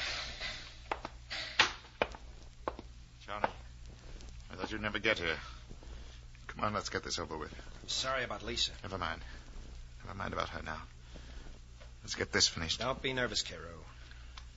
Meet Rocky Jordan, Ed. He killed you. Hi, Jordan. You're the fall guy, huh? Tough luck. Where'd you find him, Johnny? Where I said I'd find him. You still killing the wrong people, Carew? Not quite finished, Pally. 2 down and 1 to go. I'm next, huh? Sorry, Ed. Business. The bill of sale's all signed. Me and Carew will take over the International Club where you and Axman left off. Yeah, that's good enough reason. Hey, Jordan, we gonna let him rub me out and then pin all this on you? We're gonna do something about it. Take it easy, Ed. I think we ought to do something about Watch it. him, Captain. Big Ed Solomon was good. He stopped the first 2 slugs from Carew's gun and the first 2 out of Johnny's, all in the chest. By that time, I'd gotten hold of a poker and brought it into Carew's face. He looked sick in a big way and went down without a word. When I looked around, Big Ed had twisted the gun from Johnny's hand. I think he was already dead when he pulled the trigger. No, Ed! No!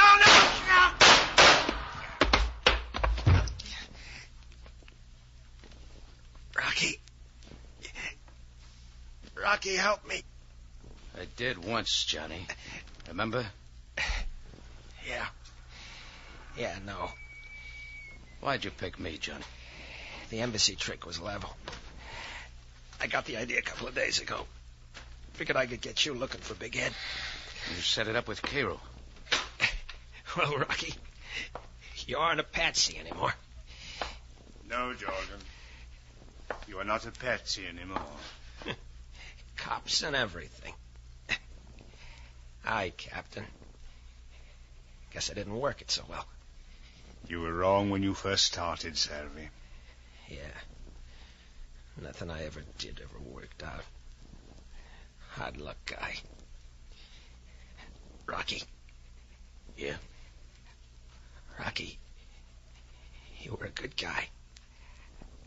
I guess I was... You just played in the wrong team, Johnny. You never were...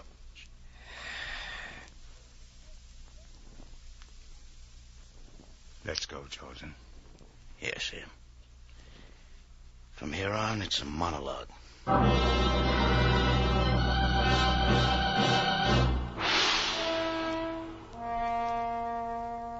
Well, Sam and I picked up the pieces later on. It was like Johnny said. The embassy thing that night was true enough. Greco wanted Johnny bad. But Johnny got ideas and figured me for the patsy in his deal with Carew. He had the guy tip me off to where Big Ed was, and Carew put Big Ed under lock and key, killed Axman, and waited for me. You know how it happened from there on out.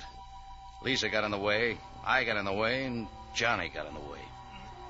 Sam looked sad when it was all over. Maybe I did too. You go out on a limb for a pal. Next thing you know, somebody's chopping down the tree.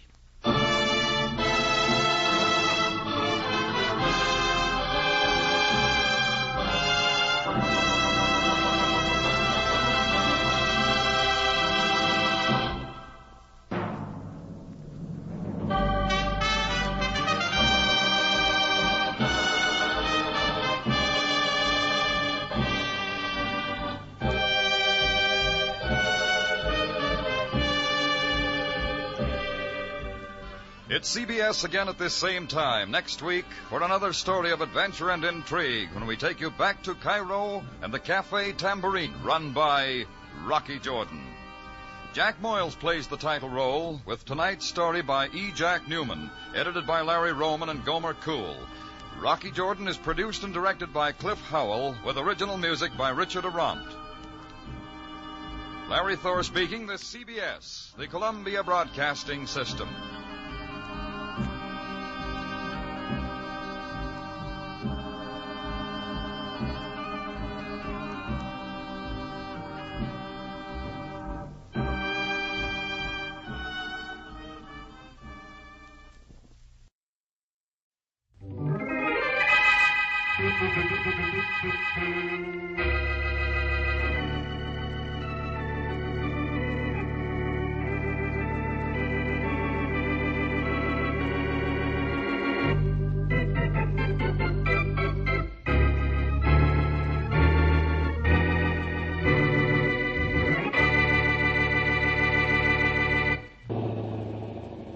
Well, here we are, Mary.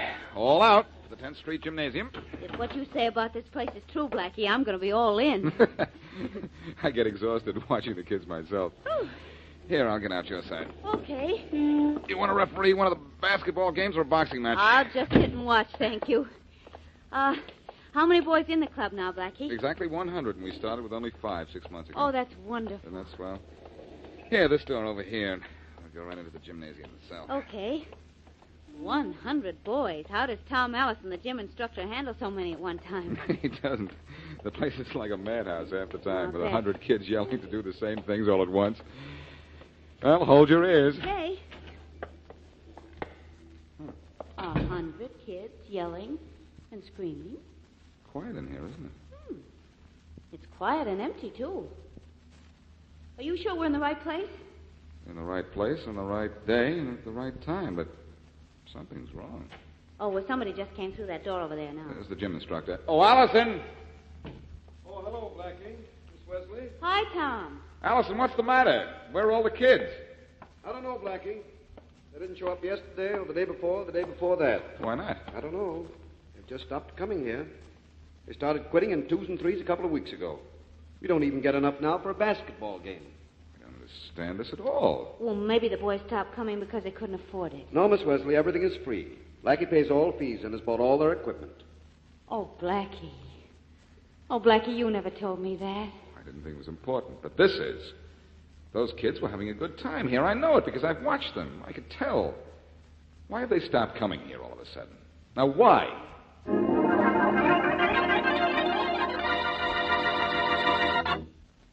And now back to Dick Calmer as Boston Blackie. Enemy to those who make him an enemy. Friend to those who have no friend.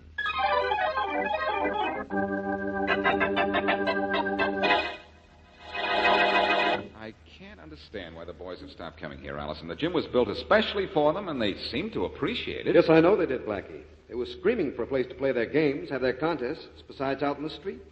That's where they are now, out on the street again. Mr. Allison, have you talked to any of the boys to find out what the trouble is? I've tried talking to them, Miss Wesley, but they just say they're not interested in Jim anymore. That can't be right. I'm going to find out about this. Well, here's one of the boys. It's Bobby Barton, isn't it? Yes. Hello, Bobby. I haven't seen you for a long time. Well, you ain't going to see me for a long time again. I just came by to get my sweater. I must have left it here. Oh, hiya, Blackie. Hello, Bobby. What's the matter? Why aren't you guys coming to the gym anymore? We're tired of Jim, Blackie. We got something better to do. You have? What? Oh, plenty. Come over here to the window. I'll show you. This ought to be interesting. What's out there, Bobby? Oh, take a look for yourself. See the kids over there across the street by the big car? Yes, I see them. Look, Blackie, those boys they're picking up something off the sidewalk. Yeah, scrambling for money, Mary.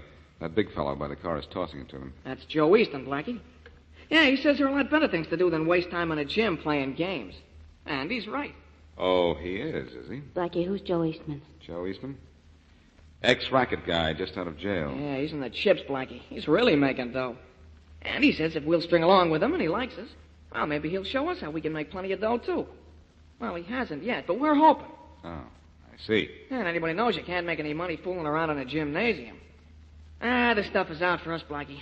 Easton's got the right idea about things. And Jim ain't it. Hey, Bobby, listen, wait a minute, will you? No, nothing doing, Blackie. Some of the kids may find out I've been hanging around here and tell Joe Easton I'm going soft.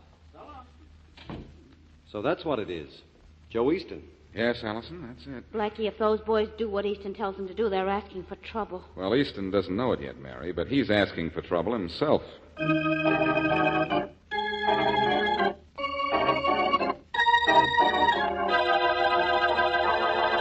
I tell you, Faraday, you've got to do something about Joe Easton. Do something about Easton, huh, Blackie? What? I don't have a thing on him. Now go away and don't bother me. Look, I'm not kidding, Faraday. Easton's been out of jail just about, a little over a month, and he's already throwing money around as if he owned the U.S. Mint. Well, it's no crime to have money. You don't have to... Faraday speaking. Faraday, this is Blake. Oh, hello, Commissioner. Just a minute. No wisecracks, Blackie. This is the police commissioner. Talk to him, but then you're going to listen to me. Quiet. Yes, Commissioner? Faraday, have you been paying any attention to the number of automobiles stolen the last few weeks? Well, I've seen the reports, Commissioner Blake. Well, take another look.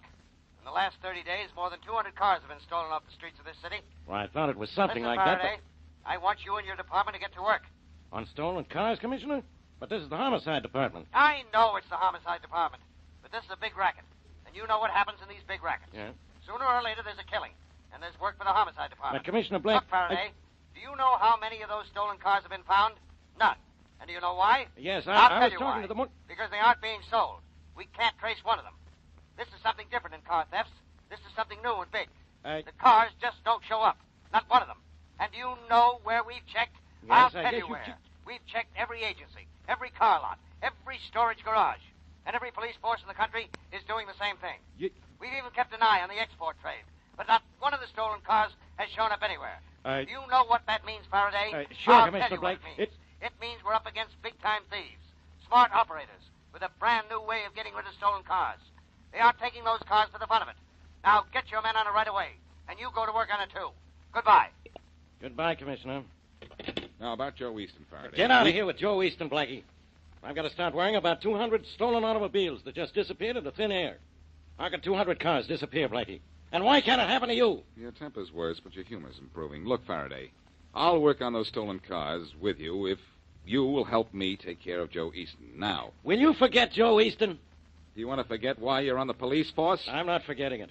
My job is to protect the people of this city. The teenagers of this town are people, Faraday. Who said they weren't? And what's Easton got to do with teenagers anyhow? Plenty. They think he's a great, big, wonderful hero, and maybe they're going to want to be like him.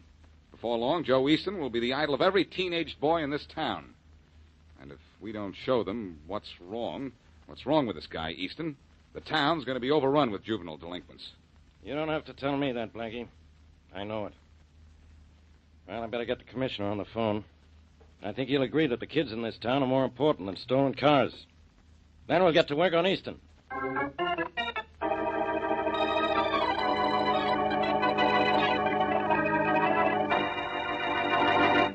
Got that ignition box attached to the engine, Harry?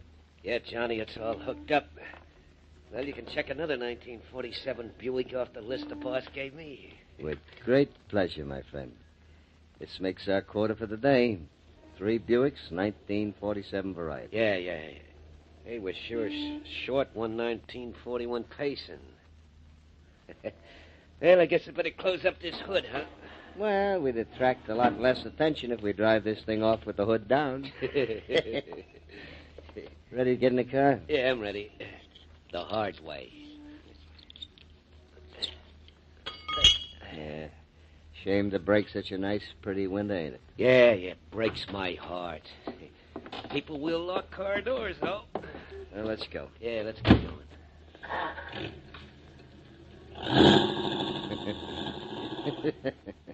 What are you laughing about, John? This racket of ours. So easy. No risk once we get the cars. Yeah, it's slick, all right. Yeah, but we got every cop in town going crazy trying to figure out what happens to the cars we snatch. Uh-huh. And this is another one they'll never find. But never.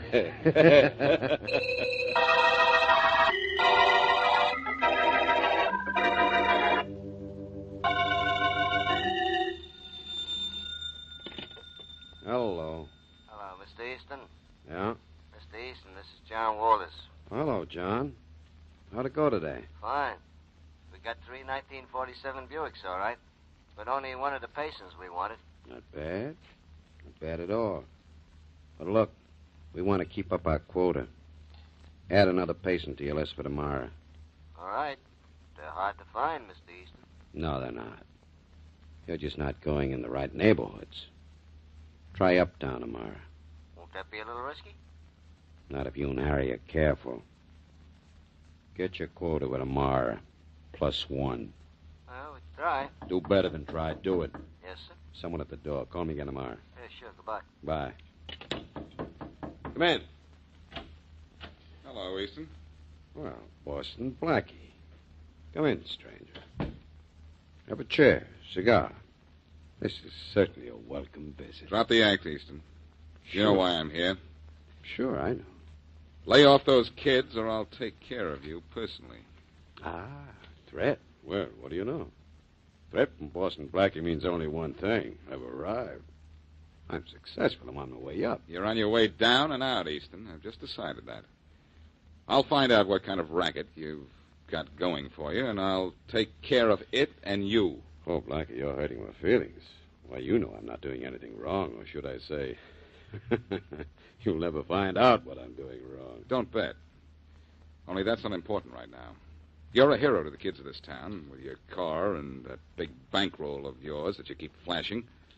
I don't happen to like that. Jealous, Blackie? That's too bad. Kids always admire a successful man. And I'm just beginning.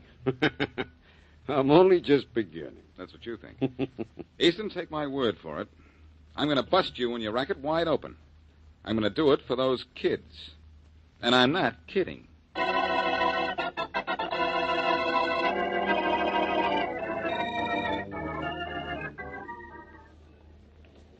Harry. Huh? I look just up ahead of us. 1941 Payson. Just what Easton wants. Yeah, John, but look a little closer. Something in it the boss don't want. A guy. Sim. Got to get that car. We're behind on Payson's. Come on. Go around to the driver's side. I'll open the door. You let him feel your gun on his ribs. Let him know it's loaded. Don't worry. Here goes. Hey, drive this car for you, mister. What are you talking about? What are you trying trying to... your back isn't a water pistol, bud. Come on, get out, pal. Don't start any trouble. I will not. Oh, kid, we drag you out. Get out of there. Please. Shut him up, John. This neighborhood's lousy with cops. This one's one already. This guy can describe us, Harry. So you'll know what. Yeah, I know. I know what to do with this cop, too. Look out, Harry. He's going to open up on us. All right, beat it, John. I'm going to get this cop out. You got him. Now let's go. All right. What about the car? Never mind the car.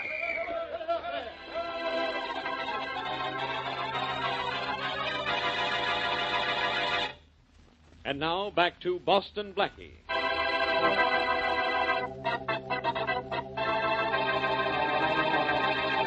Joe Easton, big-time racketeer, is becoming the idol of increasing numbers of teenage boys. Blackie and Inspector Faraday fear a wave of juvenile delinquency unless Easton is sent to prison.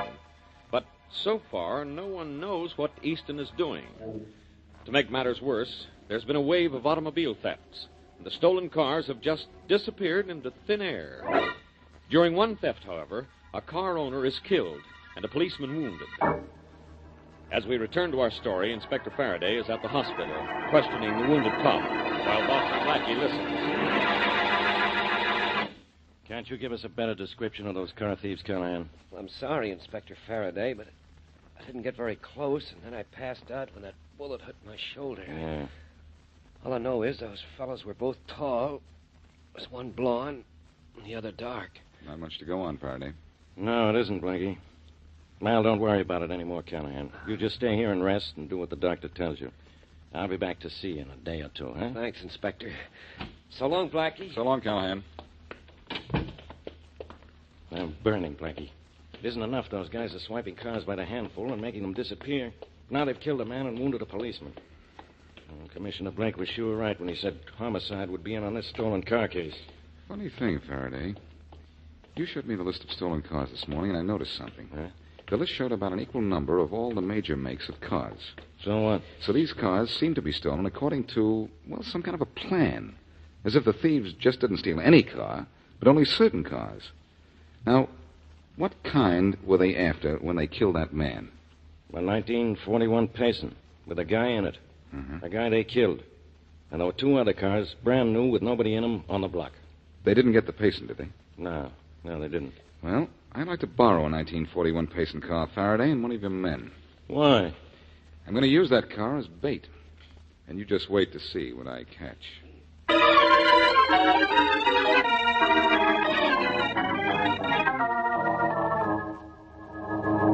Getting impatient, Johnson? No, Blackie, but we might have picked a more comfortable doorway to hide in, something a little better neighborhood. Don't worry, Johnson. The first 5 hours of waiting are the hardest. Oh, it's going to be light again pretty soon. You think they'll steal that Payson out there after the sun comes up? They've stolen cars in daylight before. I think we're making progress. The same two men drove by a minute ago and slowed down. They've done that 5 or 6 times already, Blackie, and then driven on. Maybe they're just curious about that Payson we parked out there. Maybe they think something's wrong, maybe.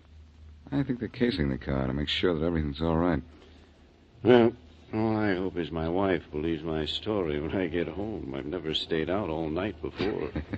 I'll vouch for you, Johnson. That'll do it, Blackie. She's heard about you. Hey, hold it, Johnson. Here comes the car again. Slowing up again, too? It's doing better than that. It's stopped this time. Maybe this is it, huh? I think it is. Oh, they're getting out. Well, one of them's getting out. Yeah, it's just what we want, Harry.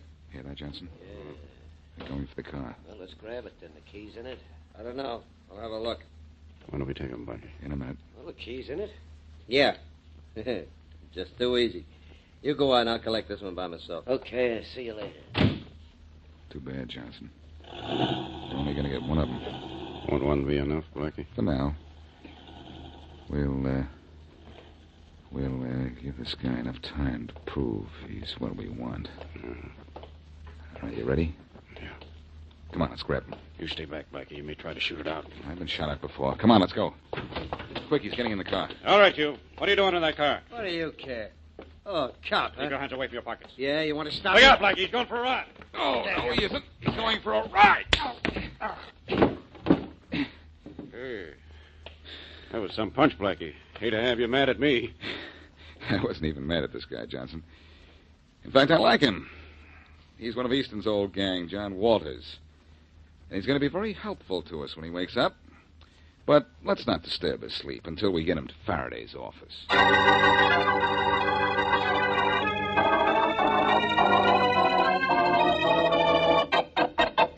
Come on, Walters, talk. Talk, or I'll keep you in jail so long you'll start getting your mail there. Leave me alone, will you, Faraday? Sure, I'll leave you alone. When you talk. I'll take over, Faraday. You relax. No, Blackie, no. It isn't one of you, it's the other. Let me get some rest, will you? Let me get some rest, will you? Hold your head up. I said hold your head up. No, Blackie, let me alone. I'll talk. That's being a smart boy. I'm not smart. I'm tired. I gotta sleep. What do you want to know? Who are you working for? Easton. Joe Easton. Easton, huh? I thought so. What are you doing with those stolen cars, Walters? I can't tell you that, Faraday. Get Easton. Make him tell you. Only go away now so I can sleep. Okay, Walters. Have a nice long sleep and pleasant dreams. Come on, Faraday. Let's see to it that Joe Easton has a little nightmare. Here,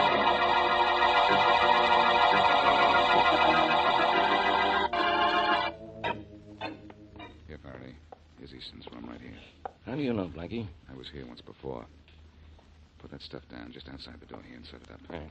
Okay, set it up and turn it on. Then I'm going in to see Easton. You're going in? Oh, no, I'm going in. You're coming in after I've had him alone for 5 minutes. Well, what am I supposed to do for 5 minutes? Twiddle my thumbs? No, keep that thing running. Just stand right here, just outside the door, so Easton can't see you. I'll have to leave the door open. Blackie, sometimes Sometimes you don't understand what I'm doing because I don't have time to explain. But turn on that machine when I turn on the charm for Easton. All right, Blackie, but... Here goes. Come in. Duck Faraday. I'm out of sight. Hello, Easton. Oh, hello, Blackie. Easton, I want to have a little talk.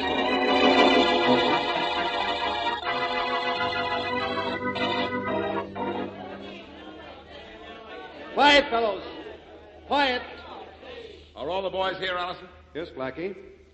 All the kids that used to come to gym here and a lot that didn't. I really did some rounding up. You sure did.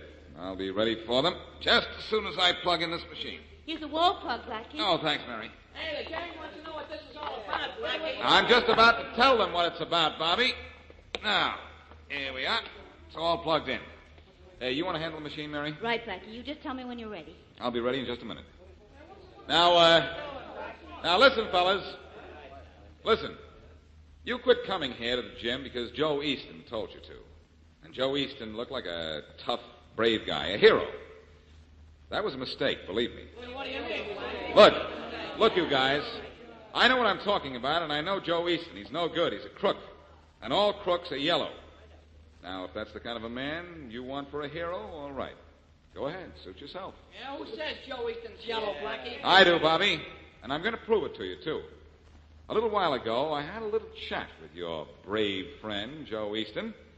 And while I talked to him, Inspector Faraday of the police stood just outside the door with a recording machine, and we made a record of our little chat. Put the needle on the record, will you, Mary? You bet I will. Here it is, on the record. Quiet, boys. Quiet. Easton, I want to have a little talk with you. What if I don't want to talk? Oh, but I think you do. This is all about you, and you like to talk about yourself, don't you? What do you want? I want to know what you do with those stolen cars. What stolen cars? There are a lot of things you don't know, Easton, but you do know about those cars. We have your stooge, John Walters, in jail. He admits he's been stealing cars, and he admits he's working for you. He's lying. What's the matter, Easton? Are you nervous? always shake when you have a gun in your hand. Maybe you better get out of here, Blackie. I'm not getting out of here until I get something out of you. The only thing you're going to get is a slug out of this I gun. doubt that. See what I mean? And now I'll take that gun. No, you won't. Come on. No. Blackie, Put it stop my wrist. I can't stand. Blackie, stop.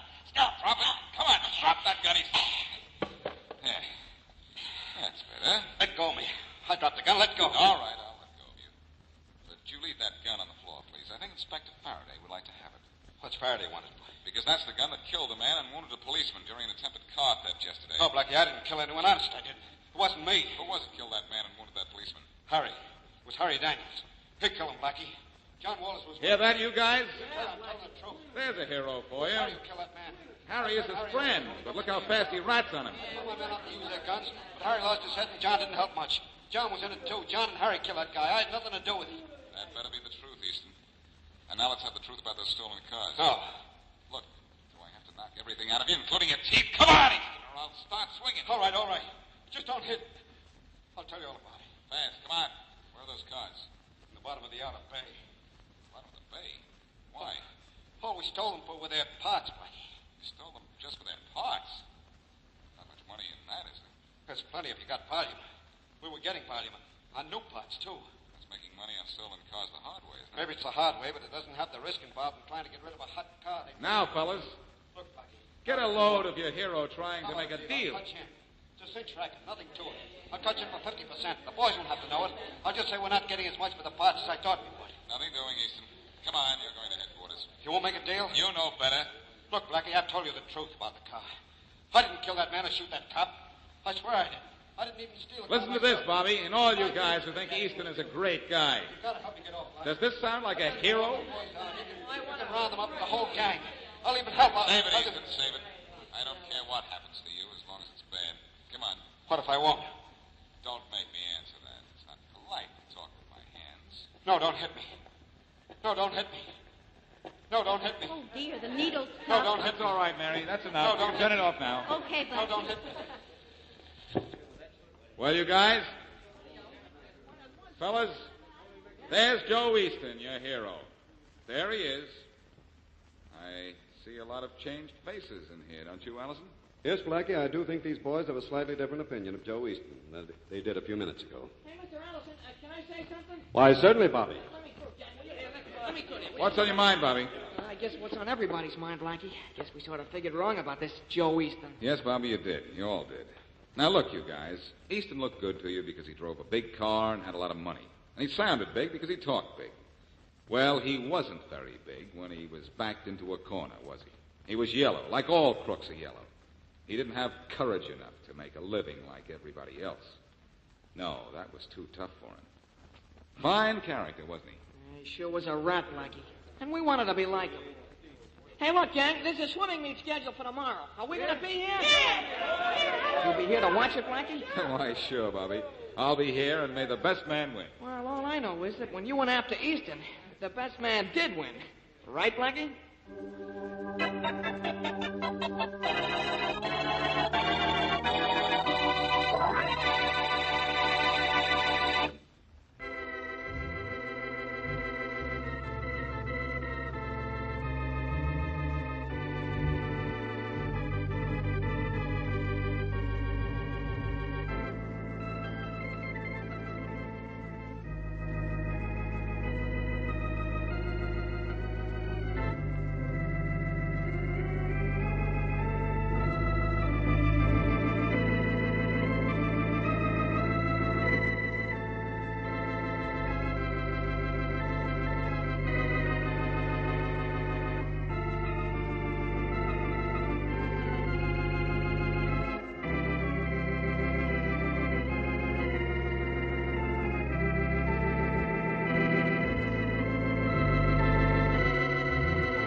Times Square to Columbus Circle, the gaudiest, the most violent, the lonesomest mile in the world.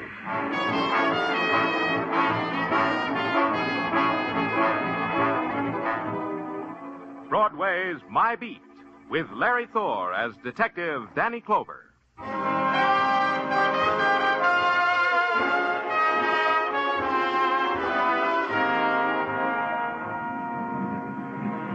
Broadway. It's a neon-lighted revival meeting that screams for the joy and the salvation. And it's a lonely path that sighs down into darkness. It's a fury of voices and stamping feet, or a cry that wanders and waits to be heard. It's Happy Alley with happy talk, where a hot trumpet plays background music for a panhandler. However you want it, that's how it is. It's Broadway, My Beat. The November twilight filtered into my office at police headquarters, and I sat there looking at it, pushing away the time for the filling out of my daily report. There were other diversions. Through the open window, I watched a girl walk down the street.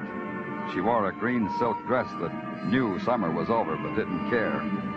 Then I heard two things, a sigh that came from me and a door opening that came from the door. I have no wish to trespass upon a reverie of delight, Daniel. There was only one man who could talk to me like that. A miniature of a man called Lee Kai. Lee Kai, professor of Oriental art at the university. He hadn't changed. The same black military-looking jacket that buttoned high on the throat. The same patent leather shoes with spats slightly pink. And the face still as if it had been engraved on yellow shantung. Daniel, may I presume upon you? Anything you want, Lee, any time. Then permit me to read you this telegram. Is that all? You could have presumed bigger. I shall, when you have read the telegram. It is addressed to me, and it says in 3 words, "Terror follows me." It is signed Mei Ling. Only 3 words. Is not 10 words the usual? Yeah, he's a frugal one, this Mei Ling, huh? Mei Ling is a delicate interweaving of all that is lovely and exquisite in a girl. I do not think she meant to be frugal. I do not think I know what you're talking about. Of course. Therefore, I will explain.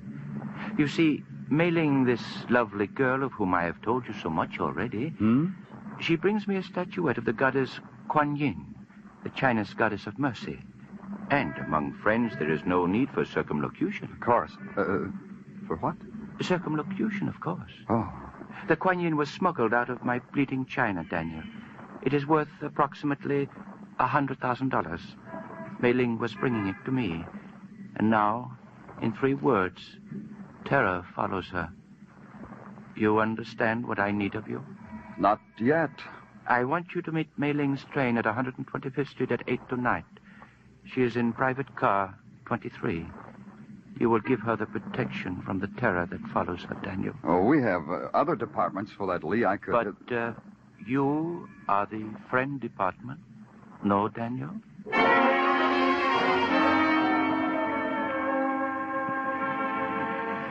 In the nighttime, the 125th Street station hangs over the edge of a glittering world. Arrival and departure have a special meaning in the dark. There are shadows between everything, and the talk is always whispers. I walked out on the concrete platform toward the light on the bulk of the train, and I saw him, the man in a conductor's cap, holding a lantern and looking down at his watch. I asked him a question. Car 23, next one down through this empty coach. Oh, thanks. Hey, wait a minute. Can't get in 23, private coach. That's all right. I just wanted... Nope, can't let you on. Nope. Sorry, but nope. Orders. Want to see something? Huh? Look at this for a second. Oh, hold it up to the light. Yeah. Police badge, eh? Yep. Yeah. Train pulls out in 7 minutes, mister. Oh, bury me not on a lone prairie. Oh, excuse me, mister. I didn't know where... Hey, you big enough to come from Texas. Are you from Texas? No, now, if you'll let me through here... Well, city fella, huh? You know how I can tell? City fellas are always in a hurry. That's how I can tell. Yeah, now, one side, friend. Now, in Texas, it's different. People are friendly. Just folks down in Texas. I'll show you what I mean here. You have a drink. Maybe you didn't understand. I said one side, friend. Hey, you meaner than a shote with a cut snout. No drink, huh? Well, Texan don't prejudice a man because he ain't no drinker. Let me tell you about Texas. Hey, I gotta prove it to you. Out of the way. Oh, you got the idea. Sure, I got the idea. See if you can get this one through your head. What are you...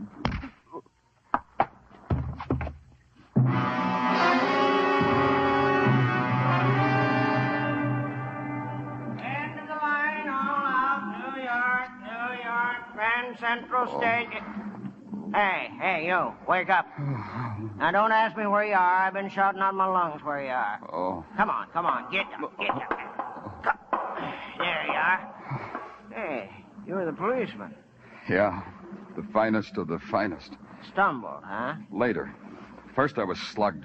Feature that. You feature it. I haven't made car 23 yet. Hey, come back here. I've got to write a report.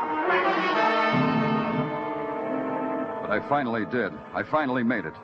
Car 23. Inside the place was a shambles. Upholstery ripped, baggage opened and tossed across the seats, as if someone had been in a desperate hurry to find something. I noticed her then. She was sitting there, very lovely, very delicate, the frown pressed at the corners of her lips. I guessed her name was Mei Ling, but I knew she was dead. The bullet hole between the almond eyes made this common knowledge to anyone who took the time to look. To a policeman, a death scene is a place of business. There was nothing there that looked like a priceless statuary called Kuan Yin. I made some notes, called the station master, then found a phone booth to make the violent death of Mei Ling by person or persons unknown a matter of routine. Sergeant Tartaglia speaking. Danny Clover. Mei Ling's dead. Send the boys down to Grand Central. Photographers, fingerprints, technical, the whole crew. The coroner, too. I'll wait for them. Okay. Hey, say, Danny, a guy called. Said he wanted to talk to you. Said it was urgent. Who said all that? John Smith. Well, that's what he said. His name was John Smith. I wrote it down so I wouldn't forget. He said something about wait a minute. Here, I'll spell it to you. Kuanyi. Kuan Yin? Yeah, Danny, that's it. What's John Smith's address? 1212 Mott Street. Got it? Yeah. Goodbye, Tartaglia. Anyone who wanted to see me about a Kuan Yin was a man I wanted to see. I waited around Grand Central until the crew from headquarters arrived. Then I took off my squad car and hit Mott Street in 10 minutes. The red brick pagoda that bore the address of one John Smith held all the charm and grace of a 20th century housing project. The only thing oriental about it was a cast iron dragon that snarled at me from the door knocker. I picked up its head and banged it against the door. You would be Danny Clover, and I would be John Smith. The ecstasy is mutual. Please enter.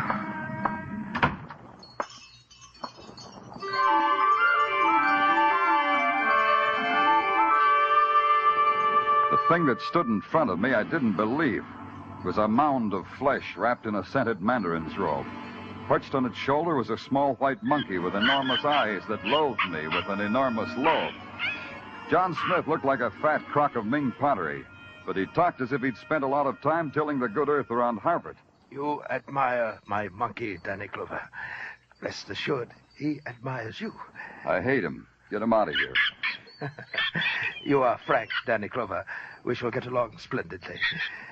Now, run along to bed, Max. It's way beyond, you know. I'll tuck you in later, Max. Now go. Revolting beast, isn't he? I say that deliberately. It depends on your point of view. Me, I find all the answers to all the mysteries of eternity in Max's eyes. You gaze at my house. You like it? Yeah, looks like you've collected all the loot in China. Cozy, though. Spurious loot, Danny Clover. It's all fake. These statuettes, for instance, tourist stuff. And all this rubbish, nothing so delicate or so desirable as the Kuan Yin image, an evanescent image, a will-o'-the-wisp image. You don't say. Tell me more. I shall. A most intimate source in Hong Kong has revealed to me that the fabulous, the priceless Kuan Yin has vanished. Do you have a theory as to where she might be? Should I have a theory? I thought perhaps the eminent Oriental art expert known to both of us as Li Kai may have helped you formulate one. Your most intimate source operates in New York, too. I have other intimates. Besides Max? Try one from Texas. Texas? What is that? A person, place, or object? You know, I wouldn't know. Exactly. And now, Danny Clover, a word of caution. The Kuan Yin is a legend among my people. A fairy tale. Fairy tales are sometimes bloody. A most discerning observation. On a sensitive and intelligent mind, they can leave a most fatal scar. Sometimes not only on the mind. It's sweet, the way you try to scare me. The Kuan Yin is a goddess of mercy and compassion. If you know where she is, may she watch over you. If you don't, we have nothing further to discuss. And now I must tuck Max in. Au revoir, Danny Clover. I shook his hand, watched him wince, then bowed out of his fat presence. John Smith was a man who would keep. Now there was one place I just had to go. To the university, to break the news to Lee Kai. It was at this time in my life that I exploded the myth that the thirst for knowledge never ceases. The door to the Arts and Science building was locked. It took me a half hour to find the night watchman, go through the policeman's badge routine, and get ushered to the self-service elevator. Wait a minute.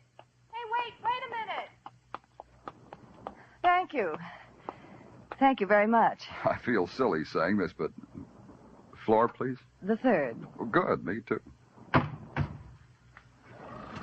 I've never seen you about the building. What are you in, arts or sciences? I never knew which. I'm Danny Clover, a policeman. Oh? Mm-hmm.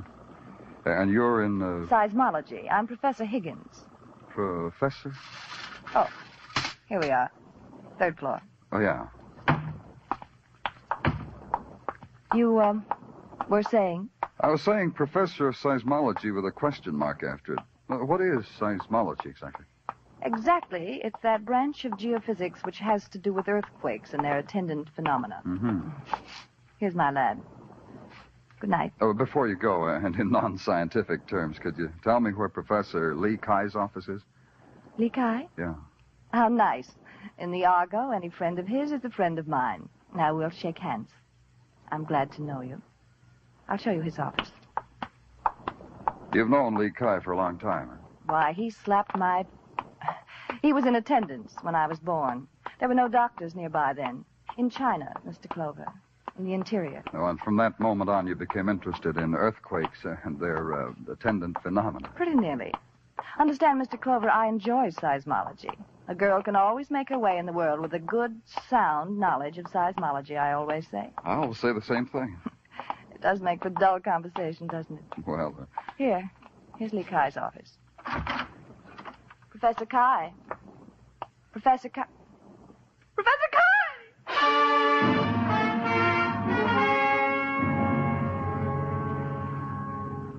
There was only one man who could lie on the floor like that, a miniature of a man called Lee Kai. He had only changed a little bit. The patent leathers were the same, and the spats, the crinkled face. But the small change made a big difference. The sharp object sticking in the middle of his black military-looking jacket made him a venerable ancestor to whatever good he'd done in this world. I knelt down beside him. It was a letter opener plunged deep into his back. And on its handle it said, Acme Life Assurance Company. Put your life in our hands.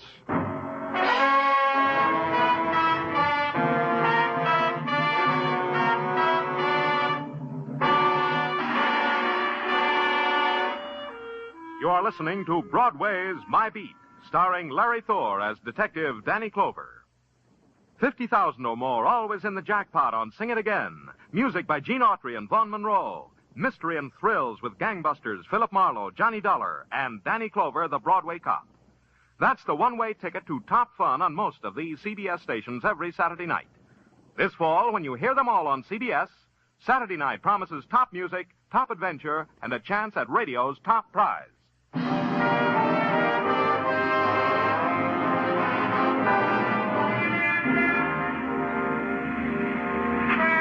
There's this about Broadway. It savors the exotic while it's taking bites out of a hot dog.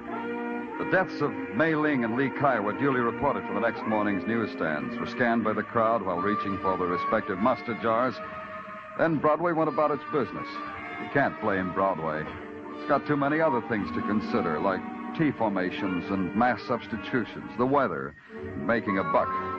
But a policeman with a murder in his hands has to make a world outside all that. Mine revolved about a specific Chinese statuette called Kuan Yin, and incidentally worth $100,000. It also included paying final respects. I took a ride down to a twisted alley off of Mott Street. The festivities for Li Kai's funeral had already begun. Venerable Chinese ladies and gentlemen stood on the curb and with great ceremony lighted firecrackers and tossed them serenely into the air. As the body of Li Kai approached, others tossed money into his open coffin to ensure his price of admission into heaven. Walking directly behind was a lady by the name of Higgins, Professor Kate Higgins. She was dressed in a mandarin robe, and her tears were the tears some enchanted princess might weep. There were only two, one under each eye, and each one a jewel. And then across the street through the procession, a face that I had seen once before in a train station brought me back. Pardon me. I'm sorry. Pardon. Tell me what Texas, kid. I got more time now. Who are you? Why leave a great place like Texas just to strong-arm a city fella? Take off, friend. They warned me about talking to strangers. In here, friend, in this alleyway where we can be far from the city's rattle. In here where we can be pards. In here. Take your hands off of me. Talk to me, pard. Who told you to slug me on that train? I can do it now without nobody whispering in my ear. Do it. Yeah.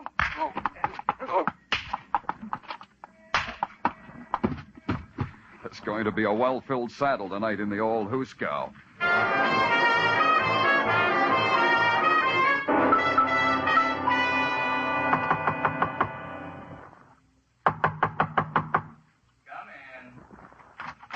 I was looking for Professor Higgins. This is her laboratory, isn't it? Yes. The professor isn't in. I'm John Scarn, her assistant. Danny Clover, police. Social or business?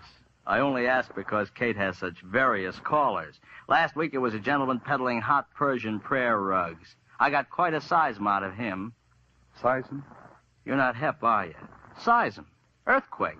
A big bang. Tell me, what do you do around here when you're not having seisms? Well, I'll explain it to you. See, these things here are seismographs. They're connected to another machine embedded in concrete below this building. Oh. If there's an earth tremor, it's picked up by the machine downstairs and recorded on these. I see. And this needle here, writing on this rotating drum, records the time of the shock. Precisely. Interesting. Mind if I take a closer look? Well, take it easy, Mr. Clover. We don't need a temblor to disturb the needle, you know. It's very delicately balanced. It'll even record footsteps that come too close to it. What do you do with these recordings after you've got them? File them. Each recording is for a 24-hour period. Unfile yesterday's reports and send them to my office. Well, but... And do you get reports from other stations that do this work? Yes, every day, but... Send yesterday's, all of them, down to police headquarters. Now, see here. Mr. Scarn, you had your seism today? I'll send everything down just as soon as I can get them together. Good. And quietly. No one's to know. Another thing, Mr. Scarn. Who has access to this lab? Why, just Kate and me. And, yes, the night watchman. Yes, we three. We have the only keys, I believe. Thanks. And Kate, Professor Higgins, where would I find her? Perhaps at her apartment. 125 Morningside Drive, I believe. Thanks again, Mr. Scott.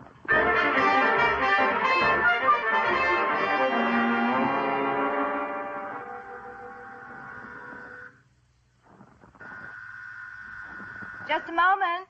I have to put something on. I'll wait. Clover, why is it that everything happens to you while you're on duty? Maybe it's because you're on duty. Oh, it's you. How nice. You caught me just as I stepped out of the shower, so you'll have to take me as I am, robe and all. Come in. I could wait outside until you, A shy policeman, how charming. You can trust me. Go on in.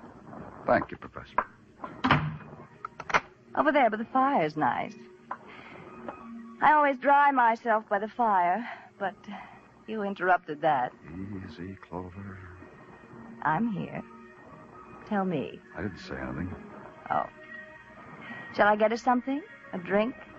Do you object to the phonograph? Some men do, you know. I saw you at Li Kai's funeral. I saw you, too. You're different now. You're not. That's right. I'm still thirsting for knowledge. So talk to me about things Chinese, Professor. The, Kuan Yin, for instance. For instance? A miraculous goddess believed by the Chinese to have only to kiss a wound to make it vanish. $100,000 a kiss. It's expensive healing. There are some who would pay more. 2 murders, maybe? More, if they have to. Yeah. You told me Lee Kai slapped you into the first breath he ever took. What else did he do for you? Everything. He was my father, my brother, my companion, my teacher. And, Mei Ling?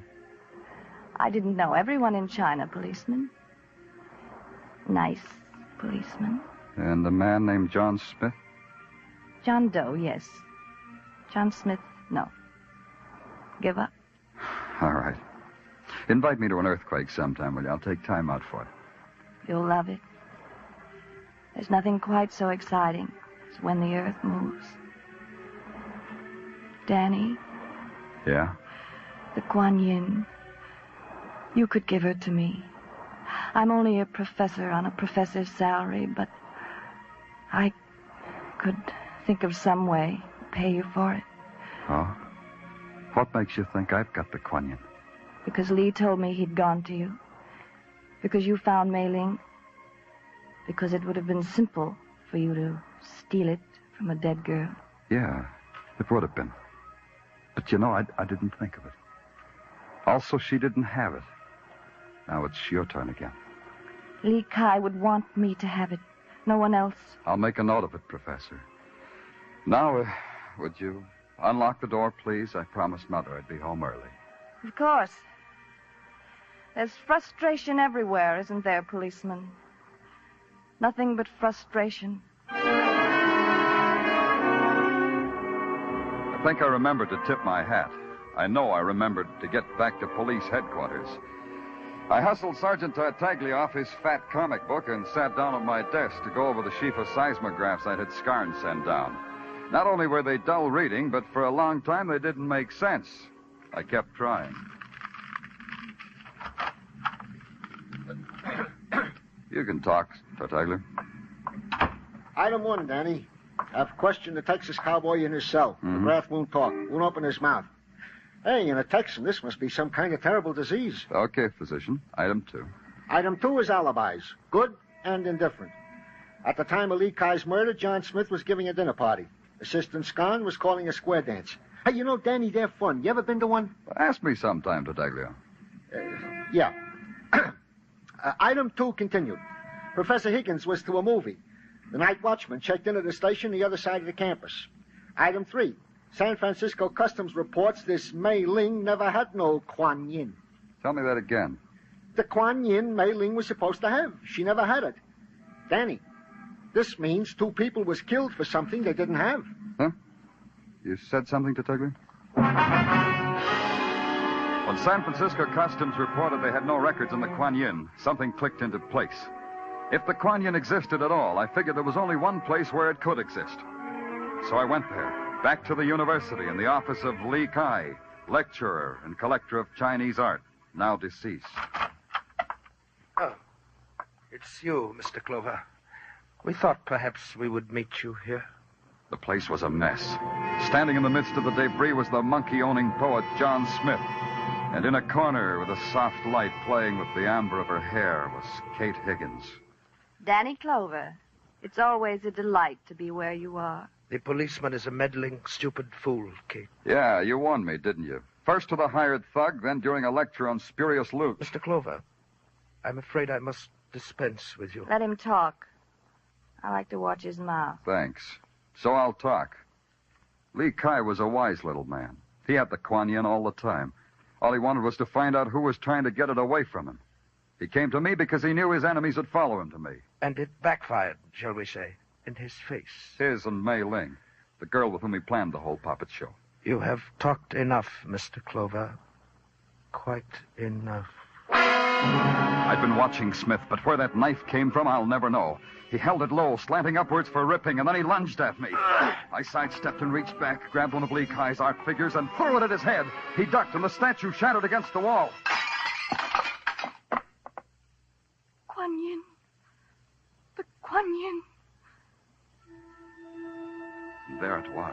an ebony image shining with some inner light. It held us in a kind of suspended trance. Lee Kai had been clever. He'd encrusted the Kuan Yin in a cheap plaster cast and set it alongside the rest of his art.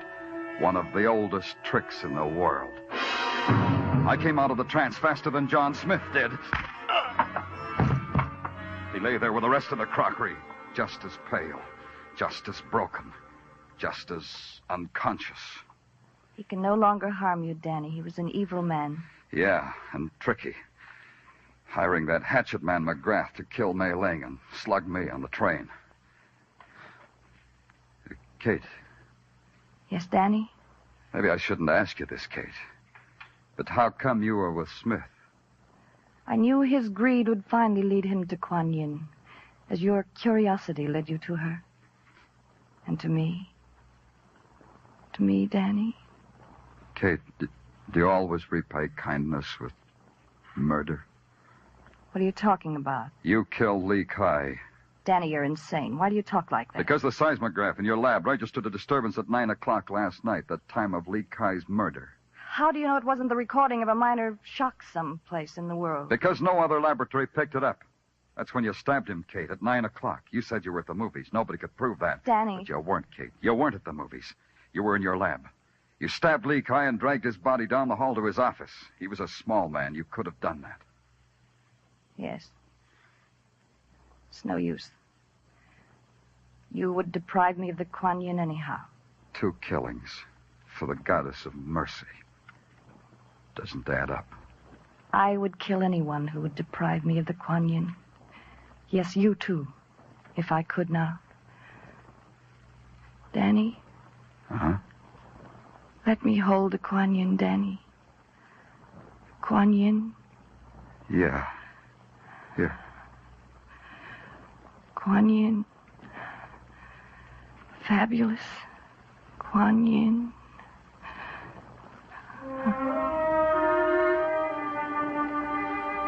I watched her hand slide down the side of her cheek and her body go taut.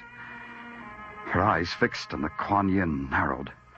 I caught her before she fell to the floor. When the boys from headquarters came, it took 4 of them to heave John Smith onto a stretcher. They started for Kate Higgins. I told them to mark her fragile. Even a professor of earthquakes can break.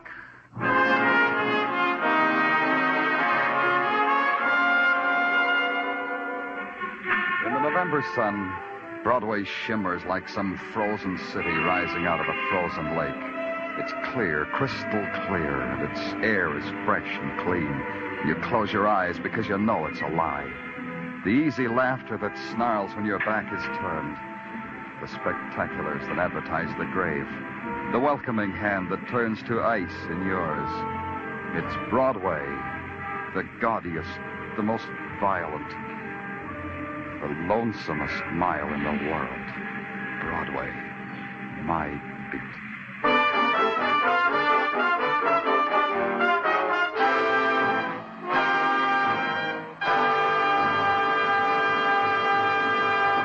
Broadway's My Beat stars Larry Thor as Detective Danny Clover and is written by Morton Fine and David Friedkin. The musical score was composed and conducted by Wilbur Hatch, and the program was produced and directed by Elliott Lewis. The cast tonight included Mary Jane Croft, Charles Calvert, William Johnstone, Barton Yarborough, William Conrad, Junius Matthews, and Jerry Hausner. Stay tuned for Sing It Again, which follows immediately over most of these same CBS stations. This is CBS, the Columbia Broadcasting System. That's probably Bill. Yep. Just a minute. A gun? Yeah. Now do exactly what I say, both of you, or I may have to use it.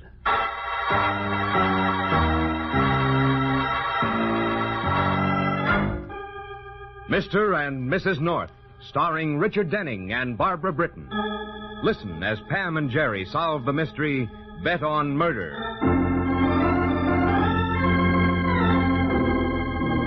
It's a warm Manhattan evening when tall, well-dressed Bruce Daniels steps from his car, turns, and almost bumps into a worried-looking little man.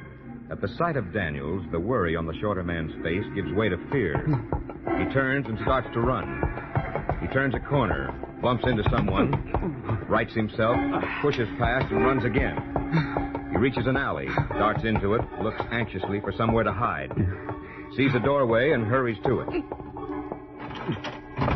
He tries the door, but finds it locked. He presses his back tightly against it. Now he waits and listens. Hello, Freddie. Oh. Hey, you don't seem very anxious to see me, fella. You're going to get your money, Mr. Daniels. Well, sure I am, Freddie. I'm not worried about that. I'm working on something. Yeah, sure, Freddie, sure.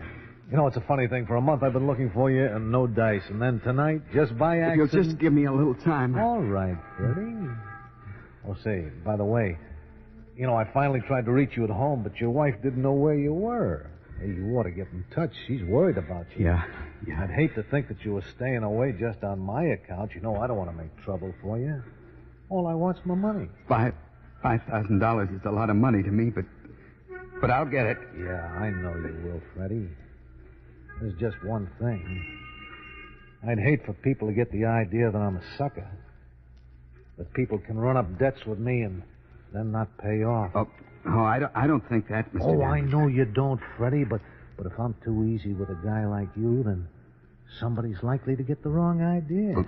Yeah, but... So I'm afraid that I'm going to have to make an example of you. What do you mean? What are you going to... No, let go. Yeah, sure. After I show you what happens to guys who run out, just so there won't be any misunderstanding. You understand, don't you? Freddie?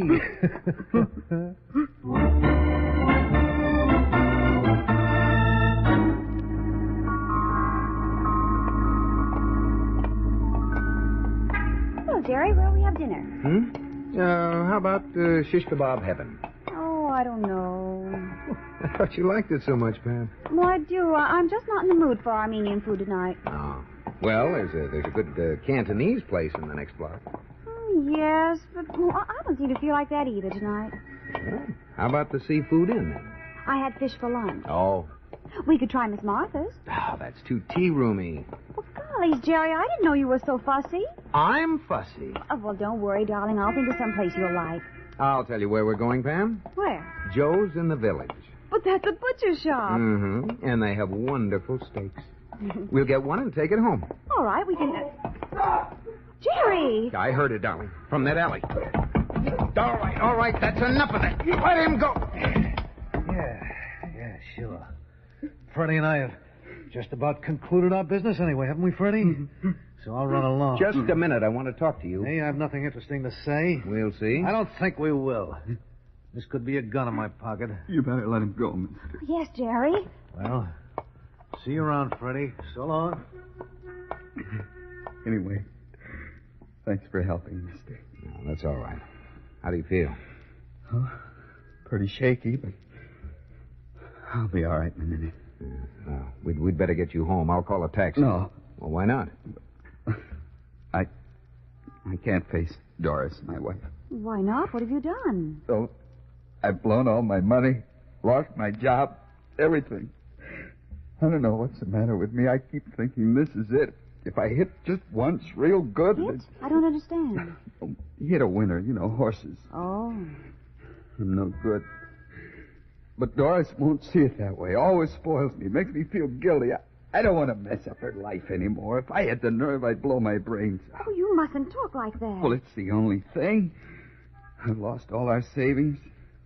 Gone into debt. That man, the one that was beating up on me, he's a bookie. I owe him $5,000. What am I going to do? Come on, let's get a taxi. But Doris, she won't... From what you say, she loves you very much. If she wants to stick with you, the least you can do is give her the chance. Now, let's go.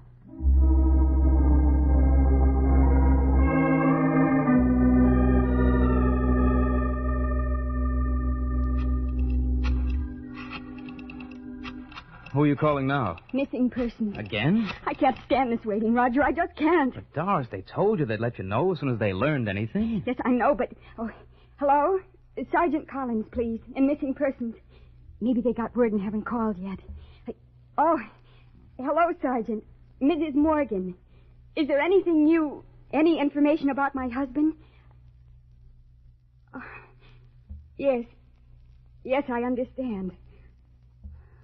All right. Well, thank you anyway.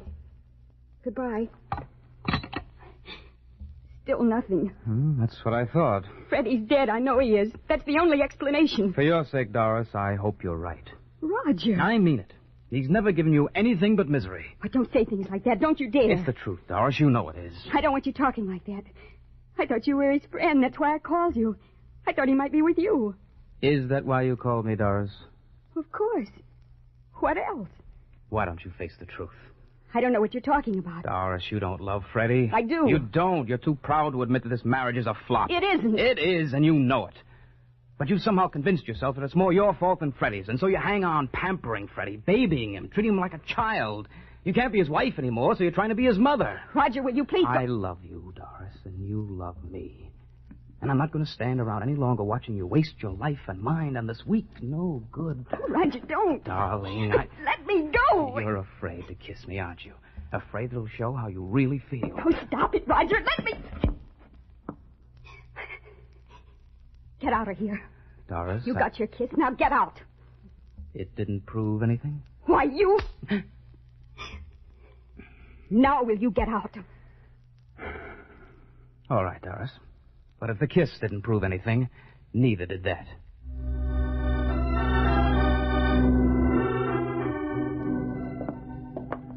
Here it is. This door right here. All right. Do you have your keys? Oh, yeah.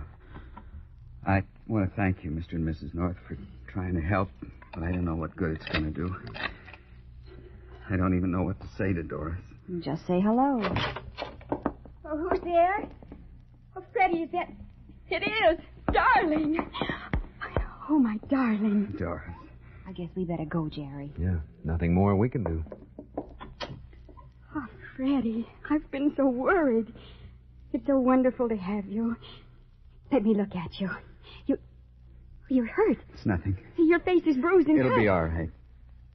These people, they've gone. What's happened to you? But I don't know what to say to you, Doris. All right. If you don't want to talk about it, we won't. Not now. Come on. I'll fix up those cuts on your face, and then I'll get you something to eat. Then, if you feel like talking... No, Doris, I can't. I can't stay here. Oh, please, darling. But it's not fair to you. I lost everything we own, except the life insurance, because I'd need your signature for that, or it'd be gone, too. Well, perhaps you've learned your lesson. Now we'll start over. But you don't understand. It's not just that I've lost everything. I'm in debt. $5,000, Doris. $5,000. Uh-huh. That's how this happened to me. I see. Well, now, look, you just sit down there, and I'll get the iodine. Didn't you hear what I said, Doris? I owe $5,000. You act as though that's nothing. Where am I going to get money like that? We ought to be able to borrow that much on your insurance. It's a $40,000 policy, and the cash value must be close to $5,000 by now. Do you mean that you'd be willing... Oh, of course. Now, hold your head back, will you? Oh, Doris. Why are you so good to me? I don't deserve it. I love you, Freddie. I can't let you down. I won't let you down again. You're going to be proud of me yet. You'll see, darling. You'll see.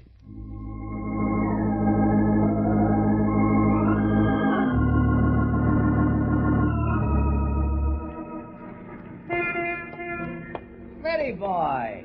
Oh, hello, Archie. Hiya, kid. We've been stashing the body. Long time no see. Oh, I've been around. Say, this is a break for you, latching on to me today. Yeah? Hey, what'll you hear? I just tumbled into something that's going tomorrow at Belmont. Sorry, Archie. I'm not feeding the bookies anymore. But, baby, this can't miss. This is the real McCoy. The jockey's a pal of mine. Says it's a breeze. They've been holding secret workouts. But this nag is hot, bud. Hot. Jockey said so, huh? Yeah, Tony Connelly. You know Connelly. He wouldn't give a bum pitch. But No, I can't risk it. Yeah, that's okay. Matter of fact, we're not too anxious for a heavy play. Bring down the odds. I only jived it to you on account of you're a pal, but you don't want to play? That's mellow with me, fella. Wait a minute. Did you say Connelly is sure? Absolutely. It seems a shame. No, I promise, Doris. Is she going to sing the blues if you ankle in with a heavy load of loot? No, Archie, I can't do it. Okay, Keith, it's no oats out of my feed bag.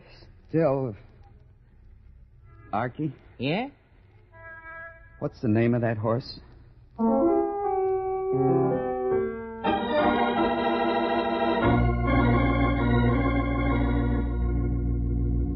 Pam, Yes, Jerry? where's the phone book?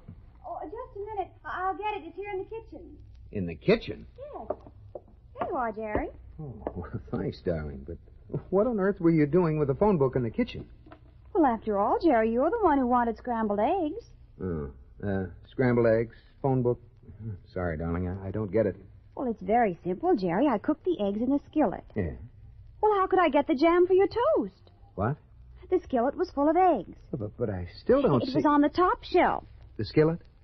The jam. Oh, so you stood on the phone book. Well, yes. Well, see, Jerry, I told you it's very simple. Oh, very. What are you going to do with the book? Well, this may surprise you, darling, but I'm going to look up a phone number in it. Now, let's see. Whose? That fellow we took home the other night, Freddie Morgan. Oh. Well, what do you want with him? Well, when he was talking with us in the taxi, didn't he tell us he was a commercial artist? He used to be, but he lost his job. Yeah. But I was talking to Sid Martinson today. He has an advertising agency, and they need an artist. Oh, that's wonderful, Jerry. If you can help that poor fellow get a job, Oh, I'd like to help him out. Yeah, here we are. Maybe this time you'll settle down and fly right. I thought it was straighten up and fly right. Up, down, what's the difference? Honey, I always thought there was. What? A difference between up and down. Well, maybe there is if you want to be technical about it. I'll hold it, dear. Hello? Hello, Mr. Morgan? Oh, no, Mr. Morgan is... Jerry! Well, Bill! Bill? Bill, what are you doing at Morgan's? I'm talking to you, and I'd like to know why. Say, what do you have to do with Morgan? Well, Pam and I... Hey, look, I have a feeling we'd better get over there. Yes, Jerry, I think you'd better. Freddie Morgan's dead. He's killed himself.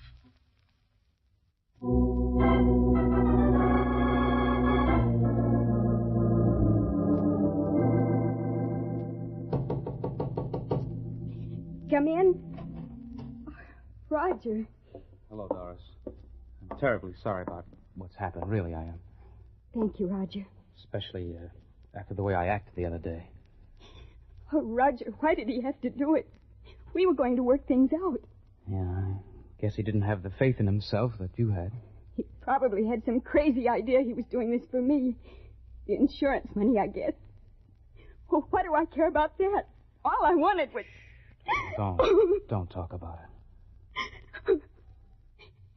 I'll be all right, Roger. I'll be all right. Oh, excuse me. May I come in? Oh, yes, Lieutenant. What is it? I'm afraid I'll have to ask you a few more questions, Miss Morgan. Yes?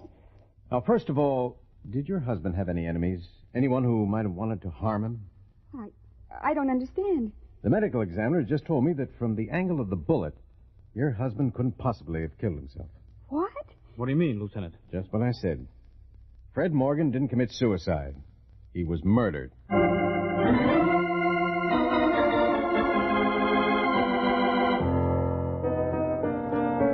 I wish you'd given us a chance to talk to Mrs. Morgan instead of hustling us down here to headquarters. Oh, the photographs, Pam. Now, look. Will you look at the photographs? Oh, wait a minute, Jerry. How about this one? Oh, no, Pam. The fellow we saw had darker hair. And the eyes are different, too. Yes, I guess you're right. Well, let's see the rest of the pictures. If he's in here, we'll find him, Bill. Right. Do you think he's the murderer? Well, he could be. You saw him beating Morgan. Now, it's just a step from that to murder. Yeah, a pretty big step, though. Yeah. But the trouble is, he was beating Morgan because Morgan owed him money.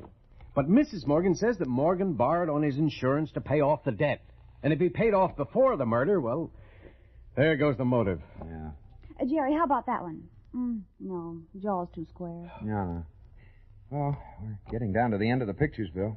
Sorry, I'm afraid he isn't in here. Well, I guess he doesn't have a record yet, then. We'll just have to find him and give him one. But if Morgan paid him off... Well, that may get him out of the murder, Pam, but we still ought to be able to hang bookmaking and assault and battery on him. So I'd better put somebody on it right now.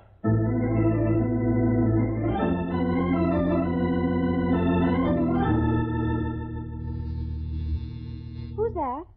Shall I I go see, or do you want to guess? Well, it's probably Bill. He said he'd be over this afternoon. Well, I'll see. Hello, Mr. North. Oh, you? Yes, may I come in? Well, I have an idea you're going to, no matter what I say, so come on. Thank you. Who is it, Jerry? Oh, the man whose picture we couldn't find. Yeah. Yes, I read in the paper that you were trying to help the police locate me, and you gave an accurate, if somewhat flattering description of me, and that's how I know who you were and where to find you. And now that you have... Thought you might like a little friendly warning. Friendly? Well, that depends on you. The police are looking for me, and when they find me, they're going to ask you to identify me. Well, I'd advise you not to. But we've already described you. Yeah, and I resemble the description. However, you can still say that I'm not the man. And if we don't do what you want? You have a very beautiful wife, Mr. North, and I'm sure that you wouldn't want anything to happen to her. Nothing will. Well, I hope not, Mrs. North. Now, goodbye. Just a minute. I don't think there's anything more to say. You expect us to protect a murderer? I'm not a murderer, if that makes you feel any better. Then why are you threatening us? You wouldn't dare do anything. I didn't say I would. But I hope, for your sake, that you don't call my bluff. Don't you think he's bluffing, Jerry? I don't know. Just don't count on it. That's all I can say. And now, goodbye again. What are you so afraid of? Afraid? As a matter of... Oh, thank heavens. Oh, so that's what you've been stalling for. I see who it is, Jerry. It's probably Bill. Yeah, just a minute. Oh, dear, a gun. Yeah, and I'll do exactly what I say, both of you, or I may have to use it.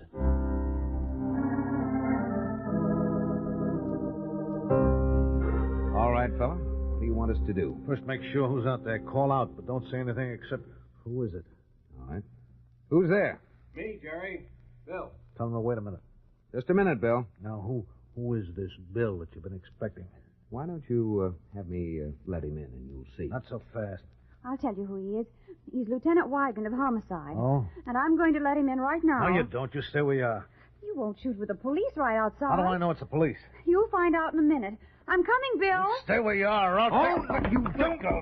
Hey, I've got him, Pam. Open the door, quick. All right. Hey, Pam, what's going on? No, Jerry, Bill, that man's got a gun. All right. Break it up. Break it up. Drop that gun, mister. Drop it. Well, that's better. Pick it up, Jerry. I got it. Now, what's this all about? Well, you've just got yourself another candidate for that rogues gallery of yours.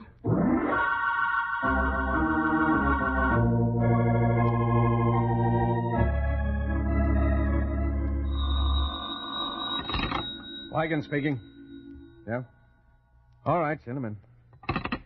Well, this ought to wrap it up. What is it, Bill? I've had Mrs. Morgan brought down to headquarters. Now, you two identified Daniels as the man who was cuffing Morgan around. Now, if she identifies him as the man who came looking for Morgan, that'll sew up the connection. Yeah, but what about Daniels' story that Morgan paid him the $5,000?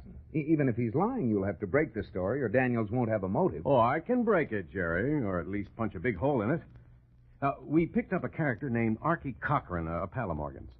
Cochran says Morgan put the money on a horse called Happy Day running in the 5th today at Belmont. And he was going to pay it off if he won. But he never got the chance. Here's Mrs. Morgan, Lieutenant. Come on, Doris. I came along with Mrs. Morgan, Lieutenant. I hope you don't mind. Oh, no, of course not. Sit down, won't you, please? Oh, thank you. I asked Roger to come with me, Lieutenant. He's been such a comfort to me. Jerry, from the way she's looking at him, it looks like he's more than just a comfort. Yeah. And I thought she was so crazy about her husband. Well, maybe she's just glad to have someone to turn to. Want Daniels in here, too, Lieutenant? Yes. Okay, Daniels. Inside. What do you want now, Lieutenant? Mrs. Morgan, is this the man who came to your apartment looking for your husband? Yes. Well, sure, I went looking for Freddie. So what? He owed me money. He owed you money, and you... And I collected. Archie Cochran says differently, Daniels. Well, I don't care what Archie Cochran says. I say that Freddie paid me my $5,000, and if you can't prove he didn't, you can't prove I had a motive for killing him. Jerry, darling, what time is it? About 3:45. I wonder if we're in time. Bill, didn't you have a portable radio around here? Oh, yes, on that table, Pam, next to those books. Oh, yes. Hey, Pam, what are you doing? Tuning in the broadcast of the races at Belmont. Oh, no, wait a minute, Please, Pam. Bill, don't you see that there's one way to prove whether or not Mr. Daniels is telling the truth? If this horse, this Happy Day, wins, why, Mrs. Morgan will collect some money. And that'll prove that Freddie bet the money instead of paying me, huh? Exactly, Mr. Daniels. Well, what if Happy Day loses? How are you going to prove whether Freddie lost the dough on the nag or paid me? Daniels is right, Pam. Oh, yes, but, well, let's listen to the race anyway, Bill. It'll only take a minute. Oh, here's the station. Around the first turn, it's Mr. Pat by a length. Greenhorn by 1. Katie did. Happy Day and Barney I don't want to correct. I don't want to have anything to do with the races. Hey, look, Lieutenant, if you brought me in here to listen to this... Now, relax, Daniels. It's still Mr. Pat by 1. Greenhorn by 2. Katie did by 2. And Barney's I can't boy. stand this, Lieutenant. Do I have to put up with it? Easy, Doris. It'll be over in a minute. Going into the far turn, it's Mr. Pat by 2. Katie did by 2. Barney's boy by a head. Greenhorn and Happy Day. Come on, Happy Day! Coming into the stretch, it's Katie did on the rail by a length. Barney's boy by a neck. Greenhorn, and here comes Happy Day on the outside. Here he comes, Pam! Yes, come on, Happy Katie Day! did and Happy Day. Katie did and Happy Day. They're coming down to the wire neck and neck. Katie did and Happy Day, and Happy Day takes it by a head. Oh. He did it! Oh, now we can prove whether Freddie Morgan paid you back or not, Mr. Daniels. Happy Day wins with Katie did second and Barney's boy. The numbers aren't on the board yet, but Happy Day will probably pay about 4 to 1. 4 to 1? Why, Daniels, if you hadn't been in such a hurry to kill Freddie, he could have paid you off with interest, collecting $5,000 at 4 to 1. You still have to prove that I killed him. It must have been you. You're the one who beat him up, and you... Oh, just a minute, Mrs. Morgan. Bill, when you called Mrs. Morgan to ask her to come down here, what did you tell her? That I wanted her to come down here, that's all. Are you sure? Yes. You didn't tell her about Archie Cochran, what he told you? No. I see. Well, but then how did Mr. Gray know how much Freddie Morgan had bet on Happy Day? Why, I didn't. But you just said to Mr. Daniels that if he'd waited until Freddie Morgan had collected $5,000 at 4 to 1. Well, you said... Well, that... all I said was that Freddie Morgan had bet on Happy Day. I didn't say how much it was. It could have been $2, $5, $10, anything. But you said $5,000. So you must have seen Freddie after he placed the bet, which means... Roger! Doris, you don't believe her. You don't think that But you said the other day you hoped he was dead. Yes, you but... killed him. Oh, no, Doris, please. Now, listen. Oh, don't touch me. I loved him. Why couldn't you believe that? I needed him. I wanted him. He was all I wanted. Why didn't you listen when I told you? Why did you have to take him away from me? I could kill you. Oh, Mrs. Morgan, stop. I'd kill him. No. I don't think you will, Mrs. Morgan. I don't think the state will let him live long enough for that.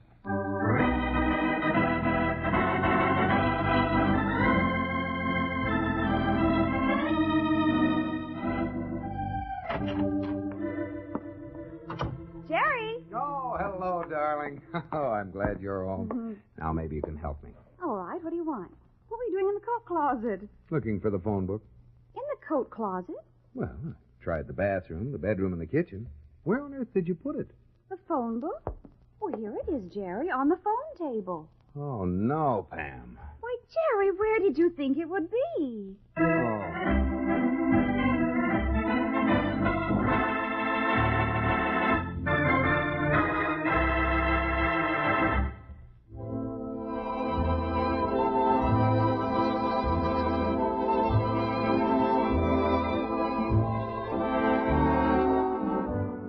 The adventures of Mr. and Mrs. North are brought to you through the facilities of the United States Armed Forces Radio Service.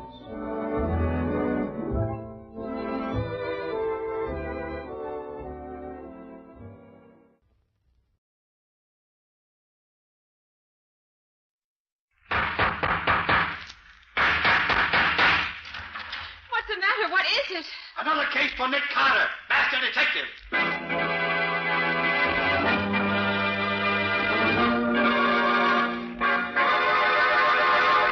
Yes, it's another case for that most famous of all manhunters, the detective whose ability at solving crime is unequaled in the history of detective fiction.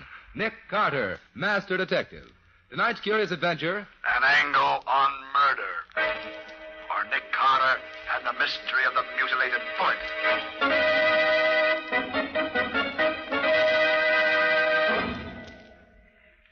I grabbed her, and I wound my fingers around her throat. And I squeezed her windpipe tight. Tighter and tighter. What's the matter, Patsy? Oh, Nick, put the lights on. All right. And I said I wanted to hear the recorded confession you made of that mad murderer who killed his wife. I didn't think I'd have to listen to it in the dark. Well, that's the way we got him to confess in the first place. Oh, I'll take it, Betsy. Okay, Nick. Nick Carter's office. I'd like to talk to Mr. Nicholas Carter. This is Nick Carter speaking. Oh, hello, Nick.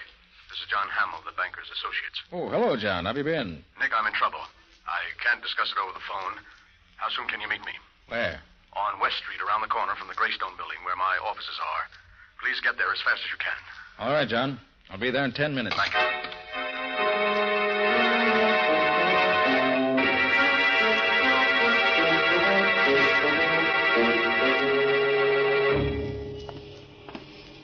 Now, Scubby, you understand exactly what you're to do? Yeah, Nick. Okay. I'll see you later. I've got a date on this corner. Okay, Nick. I'll be seeing you. Hey, look at that car coming up the street, would you? Hey, Nick, watch out. That car is headed right at you. Jump, Nick. Oh. Did he hit you, Nick? Are you all right? Yeah, I'm all right. Oh, gee, that was close. It almost seemed like whoever was driving that car did that on purpose. Wouldn't be at all surprised, Scubby. I think somebody is interested in preventing me from keeping my appointment. Hey, look, maybe I better stay with you, Nick. No, I've got something else for you to do, Scubby. I got the number in that car. Hop down to the license bureau and find out who it belongs to. Then wait for me at the office.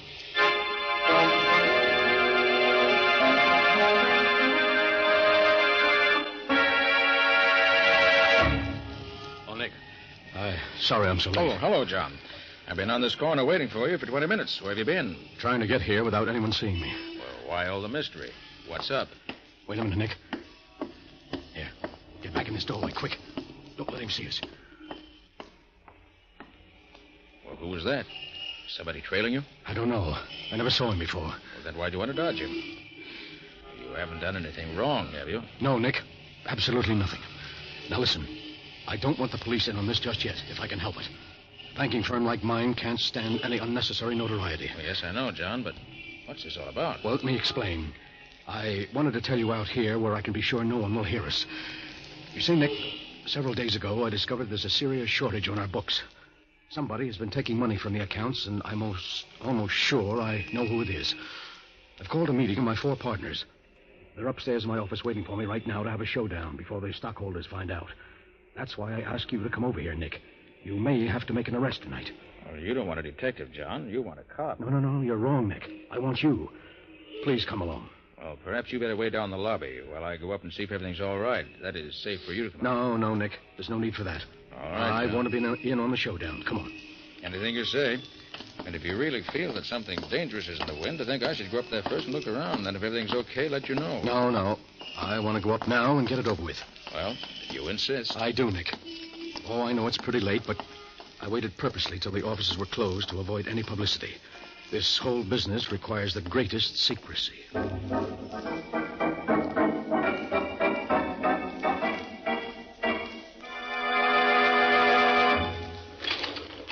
24th floor.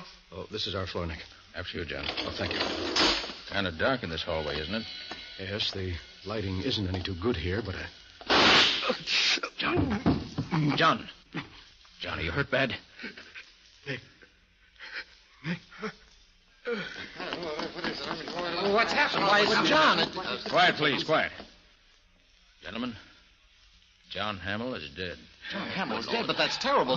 How did it happen? That's what I want to know. You seem to know him. Who are you? Well, I could ask you the same question. Who are you? I'm Nick Carter. Nick Carter, the detective? Yes. Oh, well, my name's Tom Burdick. I'm one of Hamill's partners, and these are the others. Mr. Carter, I'm Emil Garrick, and this is Arthur Nelson and Alan Cornish. How do you do, Mr. Carter? You're Cornish, huh? Yes, Mr. Carter. What do you know about this? Nothing. I was in my office all the time. Oh, that's not true, Cornish. I saw you go out in the hall just a few seconds before Hamill was shot. That right, Cornish? Yes, I did go out for a moment. But when the shot was fired, I was back in my office. But why question me?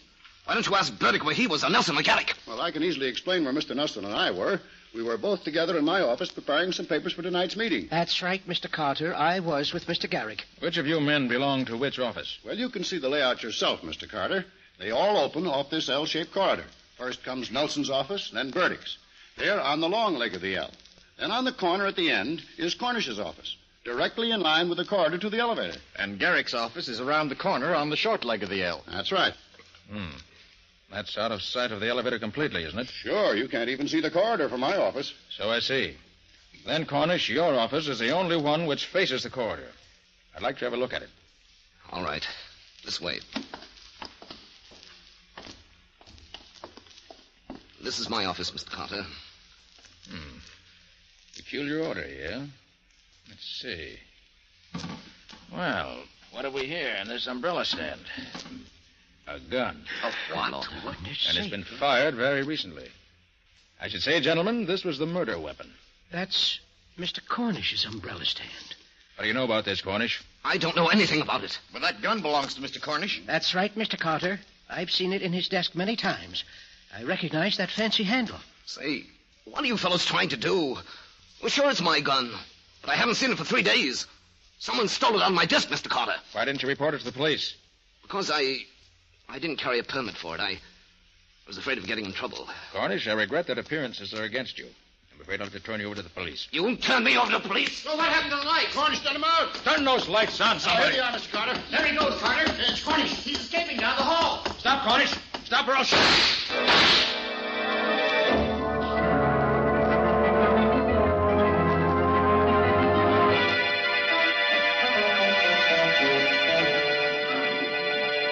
You see, Patsy, I was right with Hamill when he was murdered. What I can't figure out was how he was shot when there was no one else in the hall with us. Don't ask me, Nick. And here's something else. I heard only one shot fired, but Cornish's gun had 3 empty shells. And to top it all off, here's the bullet that killed Hamill.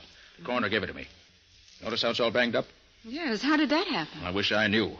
Patsy, if I knew the answer to that, I think I know the answer to this whole case. Until we find Cornish. Oh, I'll get it. Hello, Carter? Yes, this is Nick Carter. Oh, this is Alan Cornish. I suppose I'm a fool for calling you up, Carter, but I need help. I'm desperate and I can't go to the police. You've got to help me prove I didn't kill Hamill. Why'd you run away, Cornish? Because I was scared. Lucky for me you didn't hit me. Don't worry, Cornish. If I'd really wanted to hit you, I would have. Where are you now? I'll tell you, but you've got to promise to come alone. If you don't, The only thing I'll promise you is that I won't do anything till after I've talked to you. Now, what's the address? 1813 Oak Street. Come right over. I'll be waiting for you. Okay, sit tight. I'll be there. You mean we'll be there? I'm sick of sitting around here. I'm going with you.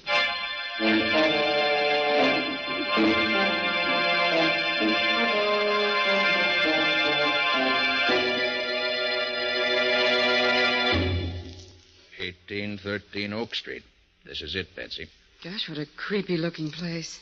Certainly not very attractive. Oh, come on, let's go in.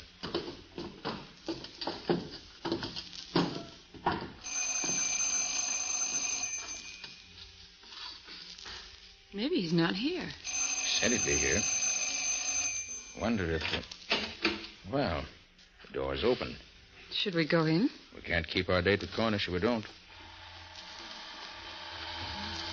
Gosh, it's dark in here. Nick, do you suppose it could be a trap? You never can be quite sure, Patsy. Here's the door.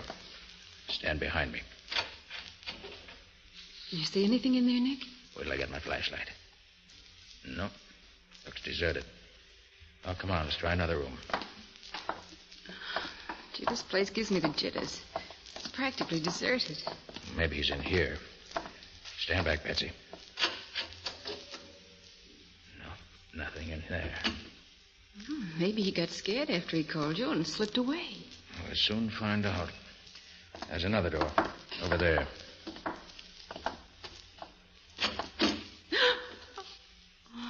Look, Nick. Is that... Yes. He's hanged himself. Well,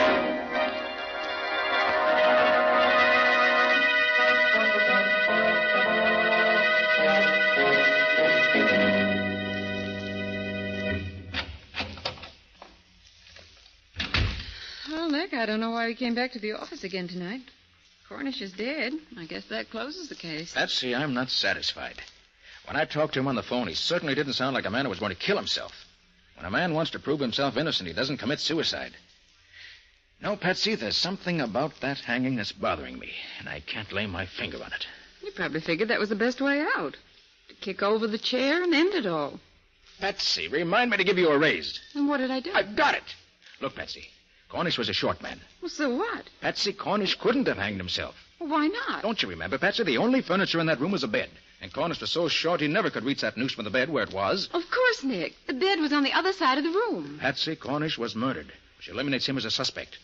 Probably he was killed by the same man who killed Hamill. Oh, but who, Nick? Who? Wish I knew. Hiya, Nick. Hiya, Patsy. Well, if it isn't the missing link. Scubby, did you find out anything about that car that nearly ran me down this afternoon? Oh, you bet, Nick. Good. But what a time I've been having. Wait till you hear what I have to tell you. Well? I had to get the license commissioner out of bed to get it, but, oh, boy, it was worth it.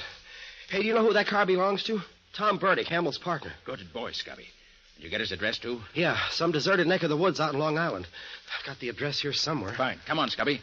You and I are going to pay him a visit.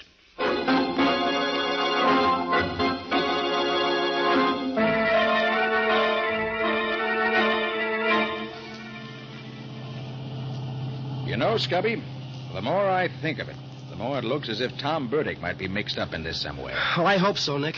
Otherwise, we're using up a lot of gas in this jalapia mine for nothing. Hey, have you noticed anything funny, Nick? You mean that car that's been trailing us for the last few minutes? That's it. What do you make of it, Nick? I don't know, Scubby. But I think we'll be finding out quickly enough. They're overtaking us. Better step on it. Okay, Nick. Here we go. How are we doing? Not so good, Scubby. They're still gaining on us. Can you give her any more gas? I'll try. There. They still coming up? Yes, Scubby. And fast. Duck, Scubby. They're shooting at us. You're telling me? Watch it. Here they come. Well, I've done all I can, Nick. This old bus won't go any faster. Well, let's try no tricks, Scubby. When they get close to us, slam on your brakes and pull over to the side of the road. Yeah? They won't be expecting that. It may throw them completely off balance and spoil their aim. Okay, Nick. You say when. Now, pull over.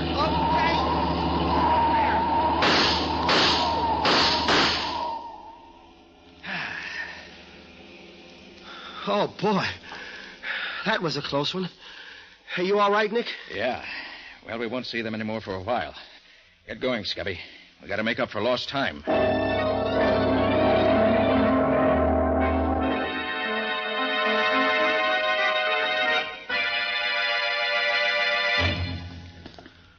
Well, Nick, I've got to hand it to you. You have the darndest way of getting into a cellar. Well, we had to get into Burdick's house somehow. This cellar with its trick entrance from the garage looked like the safest way. Especially with those two vicious-looking dogs posted at both the front and back doors to the house. Well, they sure were big ones, too. I'd hate to meet one of them. Hey, where do you think this is going to lead us to, Nick? We should find a stairway going upstairs, unless I'm very much mistaken. Yeah? Yeah. Here's one. All right, let's go up. But careful. All right, Nick, you lead the way. I'm with you. Here's the door. I hope it's open. No, darn it, it's locked. I'll soon fix that. There. All right, Scubby, come on. No, wait. Someone's coming into the room, Scubby. Get back. We can hear through the crack of the door. I'll leave it open in a little. Well, Mrs. Burdick, I'm certainly glad you called me up. I'm only too happy to be here at a time like this. After all, we're practically neighbors, aren't we? Oh, I just had to talk to someone, Mr. Garrick. I'm so worried about Tom and those horrible things that have been happening at the office. What do you make of all this? Well, I wouldn't worry about it too much, Mrs. Burdick. Tom can take care of himself, if he has to. What do you mean, Mr. Garrick? Oh, nothing. But he has been acting rather strangely lately. Well, that's just it. I'm so worried. I haven't seen or heard from him all day. He's never been so late coming home from the office. Well, it's after 11. Oh, there's really nothing to worry about, Mrs. Burdick, even in a case like this. Of course, it looks very peculiar for Tom to be missing his way, especially at this particular time. Mr. Garrick, you don't think Tom had anything to do with all this sort of... Well, Mrs. Burdick, I like Tom very much. I would hate to think that Tom had anything to do with this murder. Of course, things are... Well, Scubby, we don't seem to be learning much this way. Might as well go in and let him know we're here. Sure, Nick. Good evening, Mr. Garrick. Why, Mr. Carter, what are you doing here? I just came along with one of my assistants, Scubby Wilson, to talk to Mr. Burdick. We came in this way because we didn't want to disturb the dogs. Oh, really? Who are you? Oh, Mrs. Burdick, this is Mr. Nick Carter. He's in charge of investigating Hamill's death. Mr. Carter, the detective? Nothing's happened to Tom, has it? I don't believe so, Mrs. Burdick. I just want to ask him a few questions when he arrives. Well, maybe that's why Tom hasn't come home. Maybe he's afraid of... Maybe that's he now. Wait, I'll go look out the window to see if that's his car. Carter, I must warn you to be careful. Burdick's a dangerous man.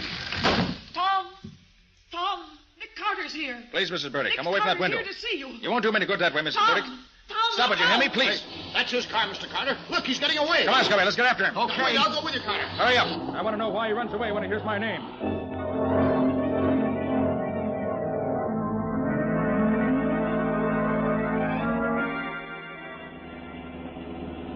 I hope this car of yours stays on the road, Carter. Don't worry about it, Mr. Garrick. Carter, I didn't want to say too much in front of Mrs. Burdick, but we've all been afraid of Burdick. All right. Scubby, just keep your foot on that throttle and keep after him. Oh, boy, we sure made that one on two wheels. Nick, I'm pushing this crate as fast as she'll go, but we don't seem to be getting any closer. That car of Burdick's can sure step. As long as we hang on and don't lose him, I'll be satisfied. Hey, watch it. We're coming to a railroad crossing. So I see. Well, maybe we can head him off now. If Burdick tries to beat that limiter to the crossing, he's crazy. Look, Carter, I think he's going to try to make it. He can't do it. He'll be killed.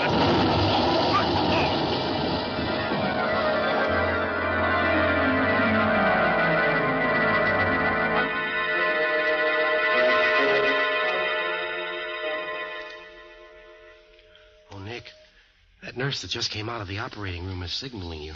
Oh, yes. She wants me to go into Burdick. You wait for me here, Scubby. Okay, Nick.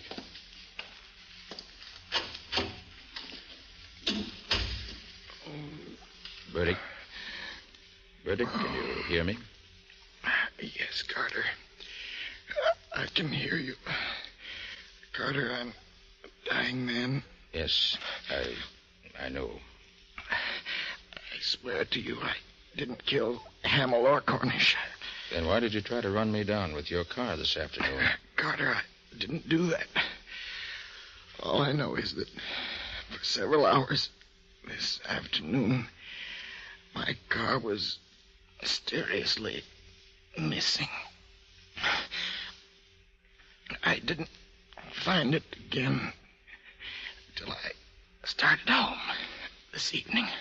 Burdick, why did you run away from your home tonight when your wife told you we were there?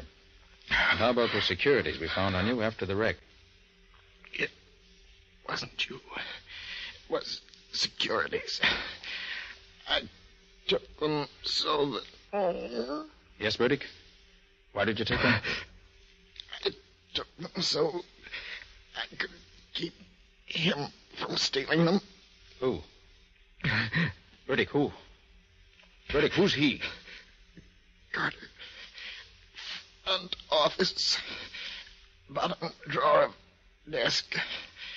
Something will lead you to murder.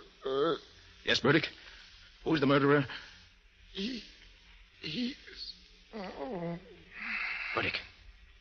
Burdick. Oh, poor chap. If you'd spoken sooner, you might have lived longer.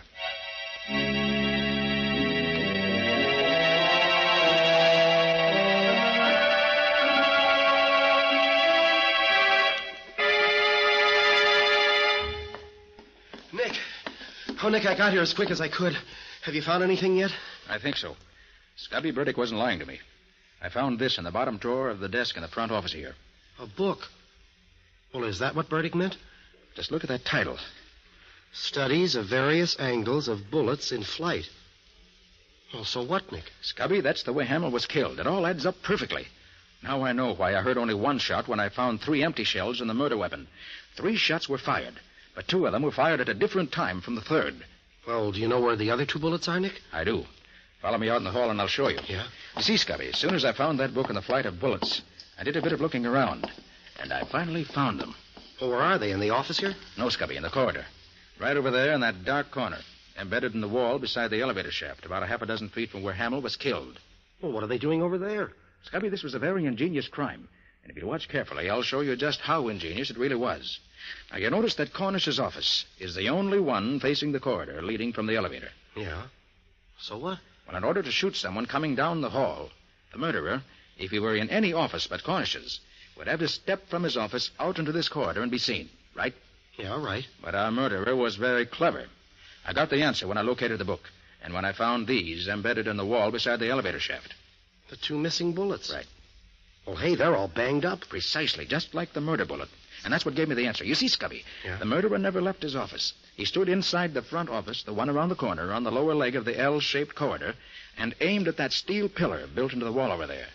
When the bullet hit the steel face of the pillar, it was deflected into Hamill's lungs. Look here. You see these marks in the face of the pillar here? Where? Oh, yeah. Mm-hmm. Those are the bullet marks. Oh, well, gosh, Nick, that's fantastic. Hey, are you sure you're right? Positive. Don't you see, Scubby? That explains the other 2 shots that were fired. They weren't fired at Hamill, and they weren't fired at the time the murder was committed. They were practice shots used by the murderer to be sure he had the correct angle from which to shoot Hamill. Gosh, Nick, I've certainly got to hand it to you. Yes, but we still have to get the murderer. But how? And who is it, Nick? I rather think that if we step back in the office and wait, we'll find out soon enough, Scubby.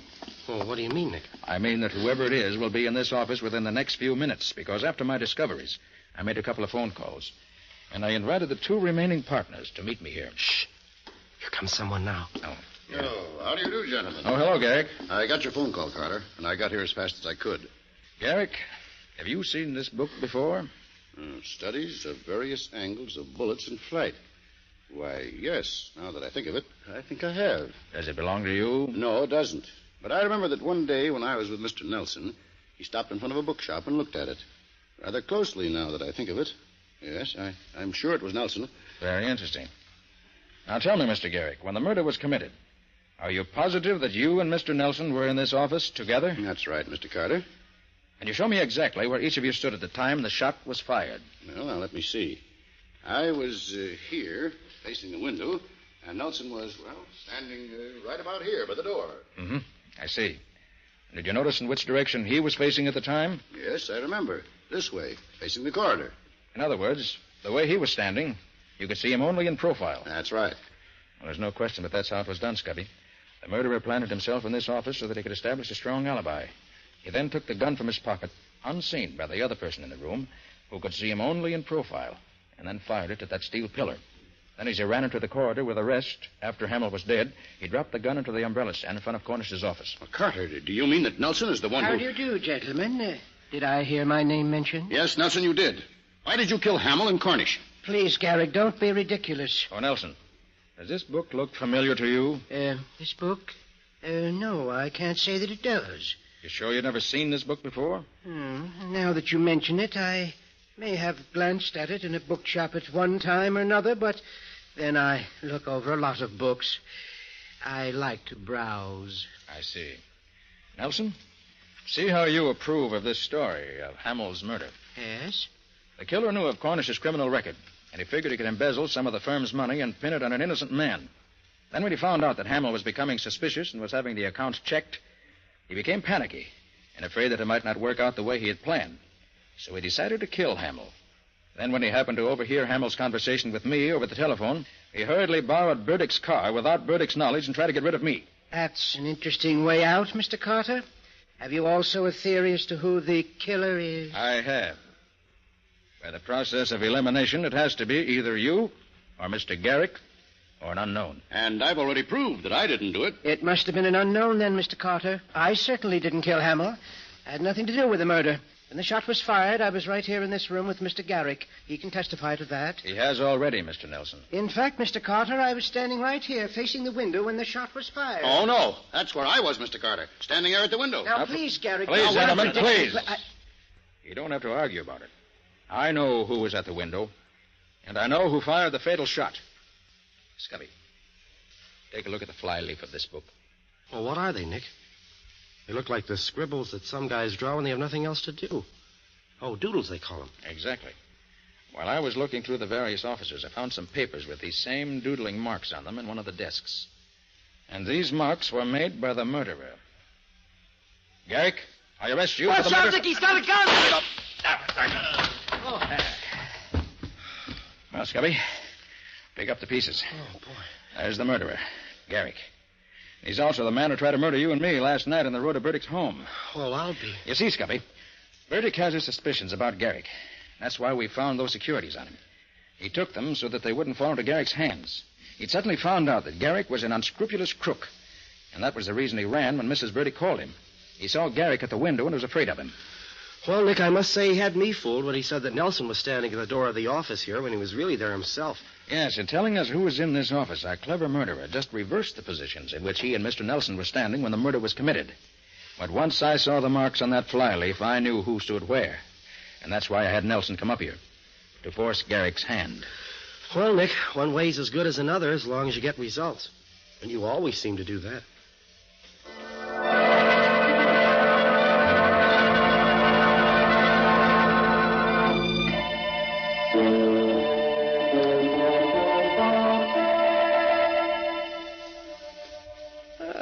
So you finally decided to come back, did you? Yes, Patsy, it's all over. Well, I think you can go home now. Why, Mr. Carter, are you sure you can spare me? Why not? You've been so busy on this case all night, Mr. Carter, you may not have noticed that it is now a new day. And a good secretary is always on the job the first thing in the morning. Shall I take a letter, Mr. Carter?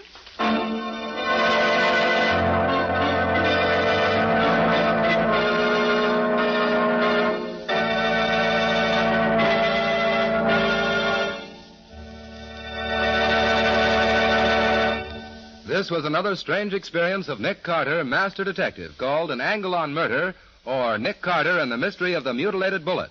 Another of the curious adventures of Nick Carter, which are brought to you by WOR Mutual. And now, Nick, what's next week's story all about? Well, when this case was first brought to me, it seemed so routine and uninteresting that I practically turned it down. But it was far from routine once you got into it, wasn't it, Nick? Yes, indeed. So far from it that I almost got myself bumped off investigating it. It's really the story of a man who thought he was so much cleverer than Nick that he could outwit him every time. I don't suppose he got away with it. No, he found he wasn't really so clever after all. Like practically every criminal I ever met, he gave himself away by being too clever. Well, sounds like an interesting tale, Nick. Not only interesting, but downright exciting. But more of that next week. So long, folks. So long. And so long to you, Nick and Patsy. In the strange adventure you've just heard, Nick Carter was impersonated by Lon Clark, Patsy by Helen Choate, and Scubby by John Kane. The story was written for Nick Carter by George Gordon. Original music was played by Lew White. The entire production was under the direction of Jock McGregor.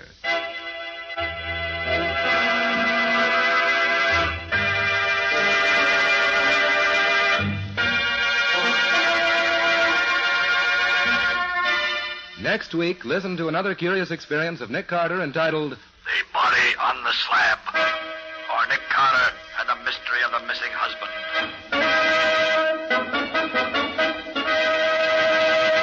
This story is a copyrighted feature of Street and Smith Publications, Incorporated. Beginning Wednesday, November 3rd, The Return of Nick Carter, which is produced in the studios of WOR, will be broadcast over most of these stations on Wednesday evenings at 8:30 Eastern Wartime. Remember the new time, Wednesdays at 8:30 Eastern Wartime, beginning Wednesday, November 3rd. This is Mutual.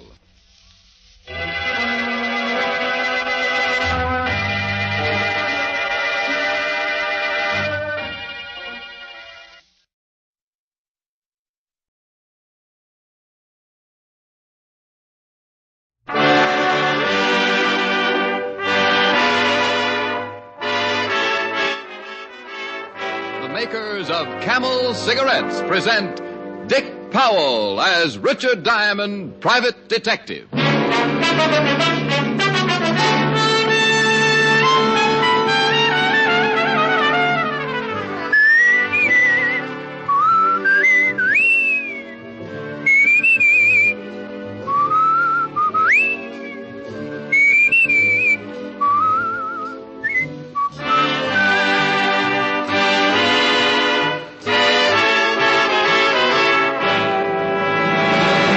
Not one single case of throat irritation due to smoking Camels. That's what noted throat specialists reported in a coast-to-coast test of hundreds of people who smoked only Camels for 30 days. Make your own 30-day Camel mildness test, the sensible, thorough cigarette test, and see why more people smoke Camels than any other cigarette.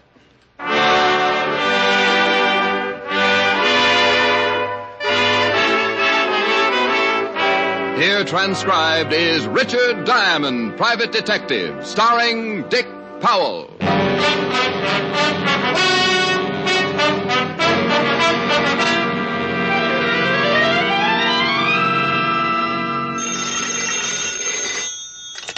Diamond Detective Agency. Put up or shut up. Hi. Oh, hi, Helen. You busy? Oh, like a hibernating bear. No business? I've seen more action in a bankrupt turtle farm. Oh, things can't be that bad. I'm even getting an echo in here. Rick. Really? Listen. Hello? Hello? See? Rick, was that really an echo? Oh, wait a minute. Hey, my girl wants to know if you're really an echo. I beg your pardon. Honey, I'll call you back. This echo has a man with it. Bye. Bye. Can I help you, sir? I am looking for Mr. Richard Diamond. Why? Now, that's an extremely unique question. I want to sell him 10 tons of pig iron. Well, I'm very sorry, but I made a New Year's resolution that I wouldn't build another battleship until I paid up my bill at the automat. My name is Barr, David Barr. Now, if you'll stop talking like a television comedian, I would like to discuss a business arrangement. Well, my name is Diamond, Richard Diamond. And if you're rolling in money, I'd be very happy to discuss any arrangement you could dream up. How much do you charge, Mr. Diamond? Well, that depends. Anything short of a felony, $100 a day in expenses. How earthy? Well, it keeps my ribs from showing. Have you ever heard of me, Mr. Diamond? Well, I have a feeling this may lose me a quick sale, but very frankly, Mr. Barr... No matter, I can see by your clothes that your wardrobe must be fashioned exclusively by popular mechanics. No. Well, okay, we've kicked it around. It's been fun, but I'm beginning to get winded. What do you want to see me for, Mr. Barr? I want you to guard my store.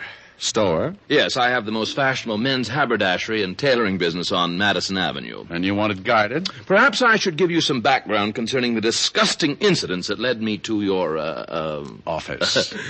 For the lack of a more sordid description, yes, office. I'm sure the whole background must be very disgusting. 2 nights ago, my shop was vandalized. Somebody broke in and swiped something. Yes.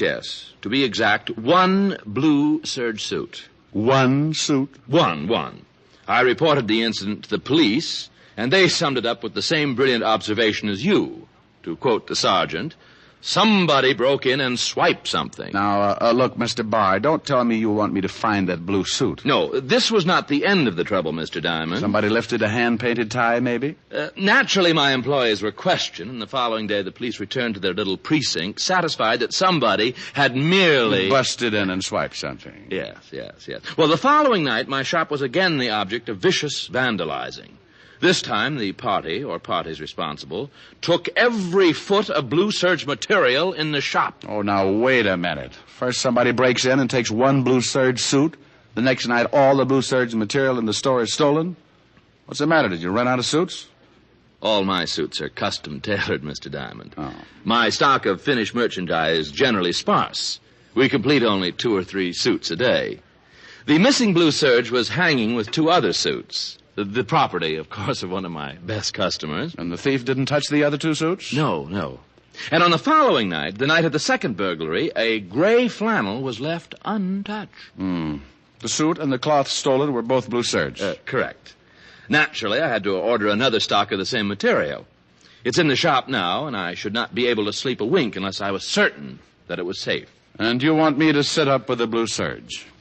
Exactly.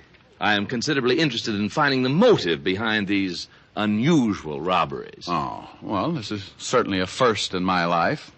I've sat up with a lot of things, but never 15 yards of blue serge.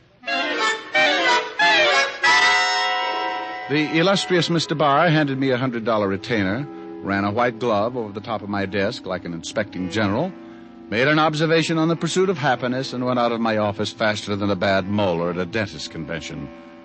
We had agreed to meet at his shop at 6 o'clock that evening.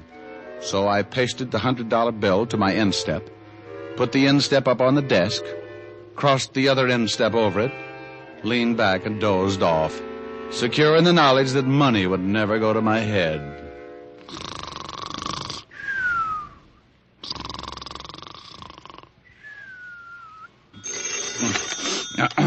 Yeah? Mr. Diamond, this is Mr. Barr. Oh, yeah. Well, it isn't 6, is it? It's 4:35. Mr. Diamond, am I correct in assuming that the moment you grabbed that $100, you became a member of my employ? Well, you're correct. $100 worth. Then please come immediately to number 6 Park Avenue. Something's happened, and I feel a complete breakdown coming on.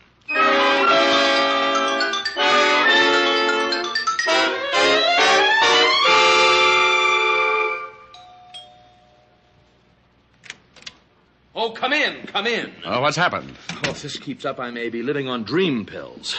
I've been eating them like peanuts. Well, maybe if you gave me a hint. I have been robbed. Well, didn't we go through this thing in Here, I've been robbed here in my apartment. What? I came home, took a bath, went in to get dressed, opened my wardrobe, and to my complete horror, found 3. My only 3 blue serge suits were missing. Oh, no. A potent reaction. Oh, no. Now, why didn't I think of that? I can't imagine. It's certainly simple enough. We'll spend a whole day insulting each other after you solve this mystery. So for now, strain yourself and try looking like a detective with a $100 retainer in his pocket. Well, it's not in my pocket. But if we go into that, I'll leave myself wide open. Show me your wardrobe. Mr. Barr's apartment was as overdone as he was. I stepped down into the living room and found myself wading through a carpet that called for a dog sled to negotiate it. The smell of incense made me keep looking back over my shoulder for the dancing girls. He led the way into a bedroom that George Washington wouldn't have slept in without an armed guard and opened his wardrobe. 2 dozen $300 suits stretched from one end of the closet to the other, and there was enough material in that wardrobe to drive a frustrated moth into a complete fit. They were hanging right here in this space. You sure they couldn't be at the cleaners? They were here this morning. Oh, what's that on the bed? That's a blue serge suit. Mr. Diamond, that is the suit I was wearing when I came into your office. No, well, I was so busy looking at your money, Well, what is to be done? Well, I got to admit it's sure a strange one. You are constantly coming up with the most astute observations. Oh? Well, wait till I get around to your personality. You'd really be a likable fella, Diamond, if I could bring myself to look at you. Oh, I'm not so bad. Think of what you must go through shaving every morning. Oh, really, Diamond? What do you think is behind this ridiculous situation? Very honestly, I don't know. Except the obvious. Somebody wants your blue serge suits and all the blue serge material you've got. That blue serge on the bed is the last one I've got. Do you think this could be some kind of a practical joke? Not very. It could get somebody 10 years. Well, have you got any ideas at all? Yes, I have. Take that last blue serge and hide it. I'll sit in your store tonight and see that the new material you ordered doesn't get lifted. You take the suit, Mr. Diamond. You're being paid to protect it. Okay. And remember, it's new. Brand new. It would cost you $300 to duplicate it. So for the sake of your home and kiddies, don't stuff your big shoulders into it. He gave me the key to his store and told me how to shut off the burglar alarm. He gave me the phone number where I could reach him that evening in case something happened, draped the blue suit over my arm, and hurried me out of the room like he was getting rid of a plague victim. I grabbed a cab, and 10 minutes later I was unlocking the door to my apartment. I started to toss Mr. Barr's suit on the bed, but thought better of it, so I went to the closet, opened the door, and reached for a hanger. Now, unlike Mr. Barr's wardrobe, I generally sport a variety of items. A couple of sport coats, a few old Letterman sweaters to fill up the space, 4 pair of slacks, and usually, mind you, I say usually, 2 suits. One of which I was wearing at the moment. The other was a blue serge. Was right, because where my blue serge suit once was, it wasn't. That did it. First Barr loses everything in sight that happens to be blue serge. Then I come home and find that one of the 2 suits I had to my name had been swiped. I burned. Barr could get dozens of suits and use them for bath mats when he got tired of wearing them. Me, I was going to have to sew sleeves on the bath mats. I called Barr at home, but he'd left. I thought about calling with the number he had given me, but decided against it. I sat down to try and figure it out. But a half a dozen camels later, I was still facing a big fat zero. One thing was sure.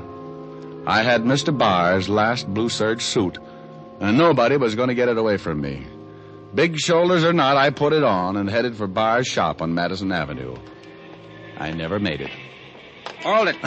Hey, what is this? Hayden. Well, I'm only considering it because he's got a gun in my back. Walked under that sedan by the curb. Well, I get car sick. You heard him.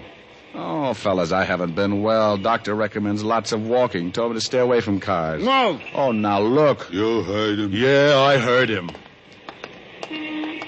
Would I be nosy if I asked? Yeah, you would be very nosy. How about you, friend? You heard him. Get in the back. Look, can I interest you boys in a deal? My secret decoder and my ray gun, if you'll only... They were both big boys, and they both had big guns. One of them slugged me with one of the big guns, and my head swelled up to match the whole ugly situation. I went down and out faster than a left fielder trying to steal home with a Charlie horse, and they rolled me into the car.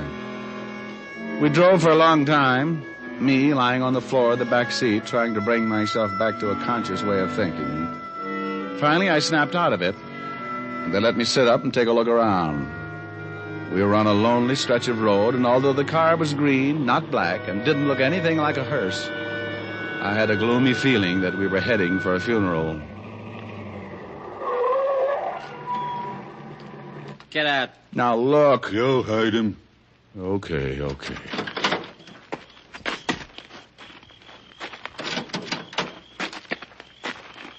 Look, fellas, the least you can do is tell me... Get out of that suit. Get out of the suit? You'll hide him. Take it off. Take it off quick. Well, okay. Would you mind turning your backs? You want to get belted again? No. I'll take it off. Take the coat, Hunts. Yeah, Hunts. Here. Now the pants. Come on. Oh, all right. But it's cold. I'm getting goosebumps. Hand him the pants. There you are, Hunts. Oh, so you're the guys who've been after the blue serge suits. Walk him off the road, Hunts. Yeah, what if a car came by, me in my hand-painted shorts? Get him off far enough so they won't find him right away. Move! Oh, now look. You'll hide him. Yeah, I sure did.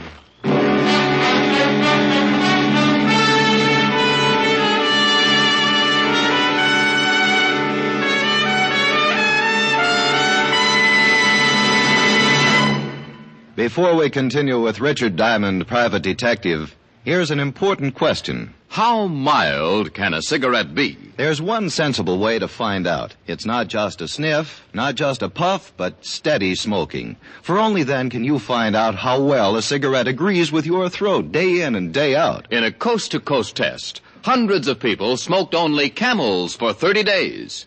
Each week, their throats were examined by noted throat specialists who reported not one single case of throat irritation due to smoking Camels. Make your own 30-day Camel test. Enjoy the rich, full flavor of Camel's costly tobaccos for 30 days and find out just how mild a cigarette can be, how mild Camels are, pack after pack, week after week.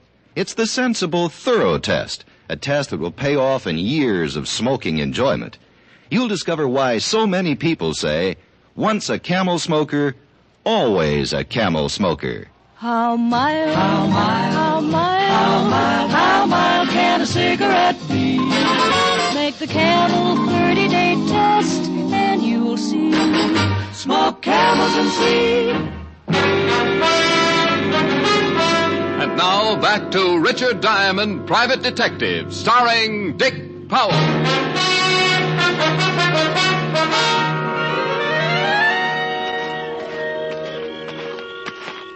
I kept walking with Hunts right behind me, his big gun pointed to the middle of my back. I could stand losing my clothes, but I'd grown to enjoy my life.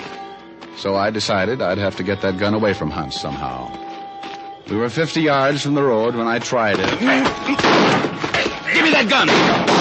Come on, give it to me! I guess you didn't hear what I said. Hunts had tried his best to put a hole in me, but like most guys who think they've got a sure thing, he forgot a small item called luck. In this case, all of it on my side. I left him lying on his face in the moonlight and headed back for the car. But the other gunsel evidently saw my white shorts bounding over the landscape and decided it was time to leave. I tried a shot at him and then went back to find Hunts and borrow a pair of pants. Sometimes when things happen that fast, a guy gets careless. Now, I'd figured Hunts, being wounded, would be in the same spot I left him. But when I got back to the spot, the one-sentence killer was nowhere in sight.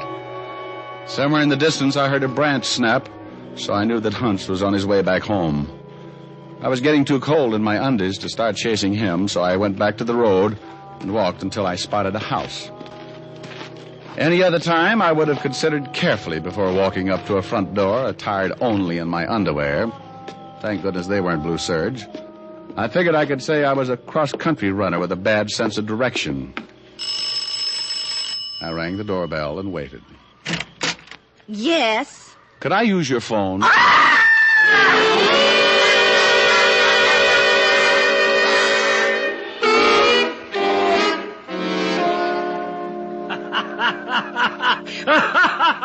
Oh, shut up, Walt. Boy, did you look silly when they dragged you in here. Oh, I don't know. Otis thought it was a burlesque raid and asked me for a date. Would you mind telling me what you were doing running around like that? Well, that woman's husband was chasing me.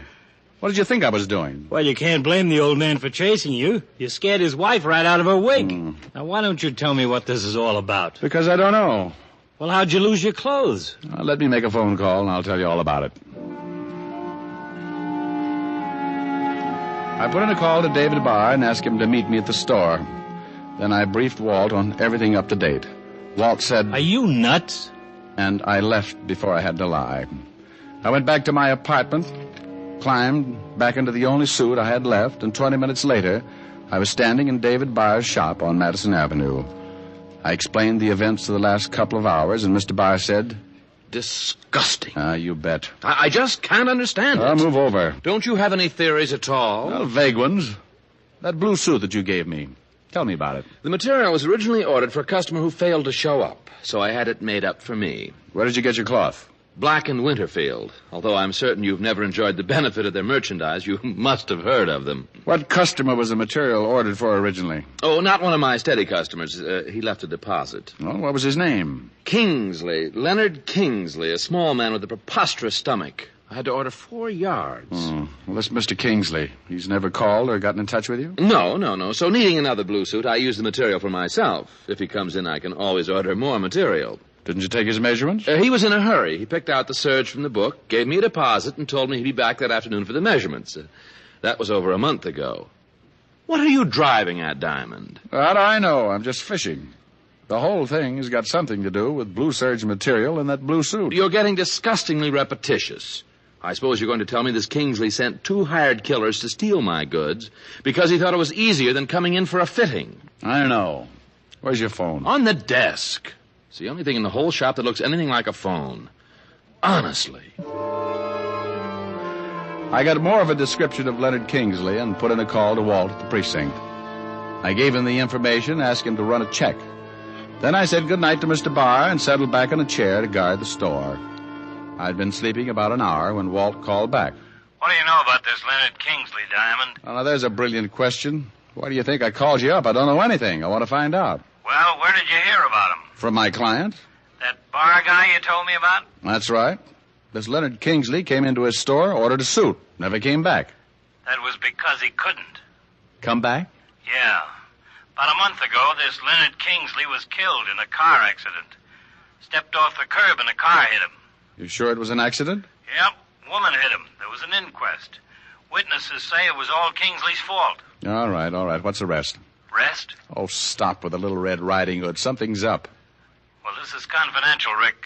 Well, it'll stay that way. The FBI have got a share in this thing. What? It seems that when a check was run to find Kingsley's home and relatives, all of the credentials he had on him turned out to be phonies, particularly his passport. What did the feds find out? Kingsley was from one of the Iron Curtain countries. Espionage.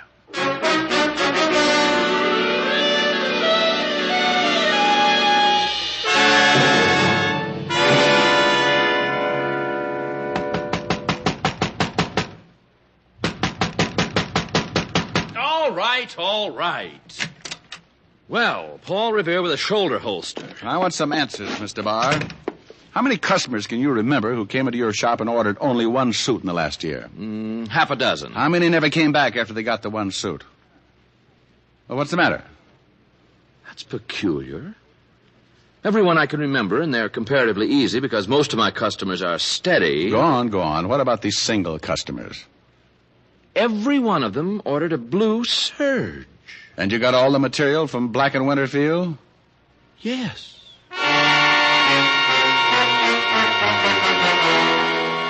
The whole thing was beginning to make sense. What better way of getting information out of the country than in the material of a suit? I dragged Bard down to the store again, got the names of all his single customers who had ordered blue serge suits. Then I went over to the 5th Precinct and had Walt make a check on them. 2 hours later, the U.S. Customs Department sent in an interesting teletype. Rick, every one of those guys have left the country and hasn't returned. And 8 to 5, the FBI can find out plenty. Now, give them the information. Let's go over to Black and Winterfield. I want to take a look at that store. See if I can find out how anyone can hide any kind of information in 3.5 yards of blue serge.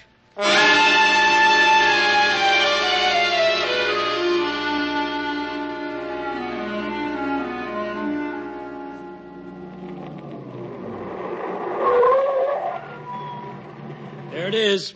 Dark. Yep, come on. What do you think you're going to do? Well, we're going in that store and take a look around. You can't do that. Not without a warrant. All right, Fatty, just so you won't disgrace that lovely badge, I'll go in first, and you can come in and arrest me for breaking and entering. Now, Rick, you wait a minute. Walt, they know I got away. We can't wait. Hey. What's the matter? What are you looking at? That car in the alley. What about it? Looks like the one those two killers took me for a ride in. Come on.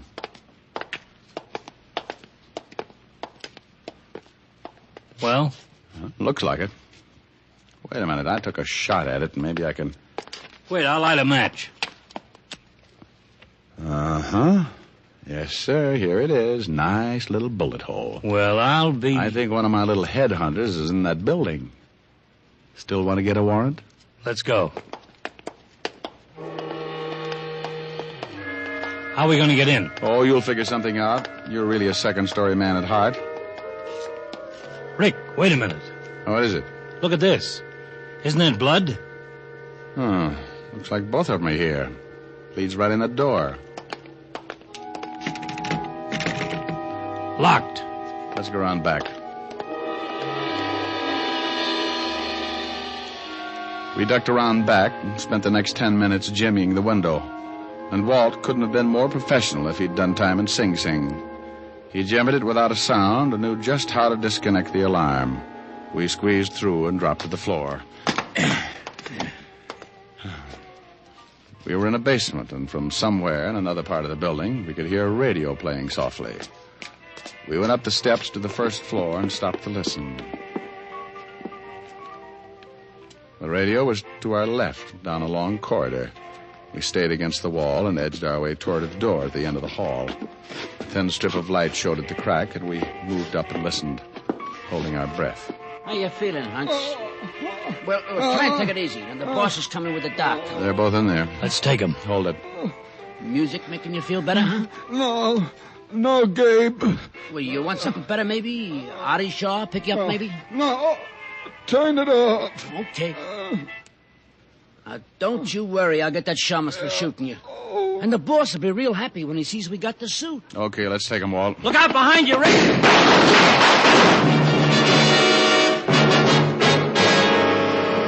It all happened so fast there wasn't any time to think. Suddenly, there were two men standing behind us in the hall. By the time the smoke cleared, both of them were down, and Walt and I were shaking like a hula dancer with a hot foot.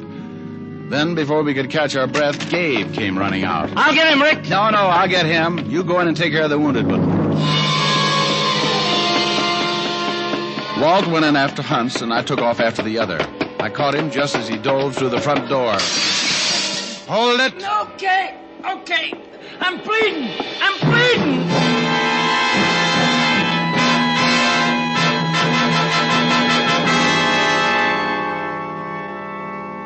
All right, let's have it. I'm bleeding. Get a doctor. The ambulance is on the way. Now tell us about it. What do you want to know? We want to know about the suits and about the material, and who the guys are in the hall. One of them's a doctor for Hunsia. The other one's the boss. He runs the store. You were getting information out of the country and the blue serge material. Yeah. What kind of information? All kinds. Defense plans, radar locations, that kind of stuff. Done all in code numbers. How did they do it? Stuff was invisible like. Just drew it on the blue serge. When the guy got out of the country, he'd take the suit and dip it in something. Then the writing come out. And when Kingsley got hit by the car, you found out he didn't have the suit. The boss did. How about it, Hunts? How do you feel? Why did you swipe my suit? We was tailing Bar. So I'm going to your office. Figured maybe he'd give you the suit. Well, there it is, Rick. How about it, Hunts? Your partner telling the truth? You heard him.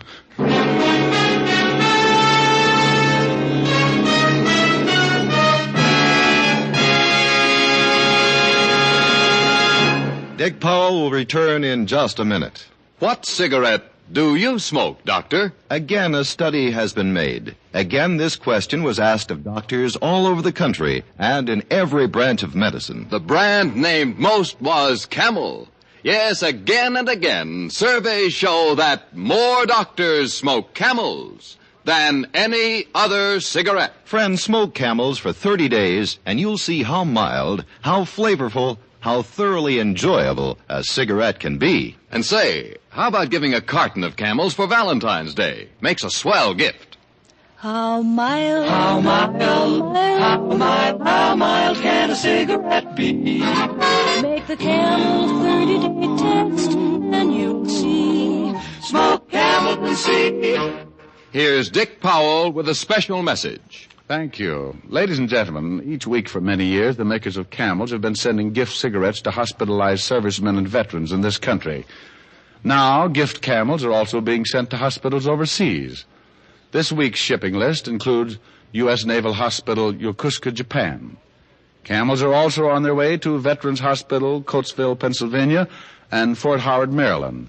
U.S. Air Force Hospital, Lackland Air Force Base, San Antonio, Texas.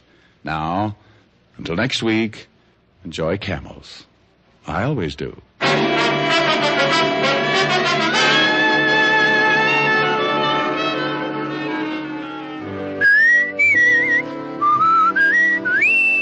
Dick Powell can soon be seen in his new RKO picture, Cry Danger. Tonight's adventure of Richard Diamond was written by Blake Edwards with music by Frank Worth. Our director is Helen Mack. Featured in the cast were Virginia Gregg, Wilms Herbert, and Arthur Q. Bryan. PA stands for two things, Pipe Appeal and Prince Albert. They go hand in hand. For Prince Albert's Choice Tobacco has a rich flavor and a delightful natural aroma. PA is crimped cut for smooth, even burning, and it's specially treated to ensure against tongue bite. Get Prince Albert, the National Joy Smoke, America's largest selling smoking tobacco. Listen next week for another exciting transcribed adventure of Richard Diamond, starring Dick Powell. This is Your FBI. The official broadcast from the files of the FBI follows immediately. Stay tuned. This program came to you from Hollywood. This is the American Broadcasting Company.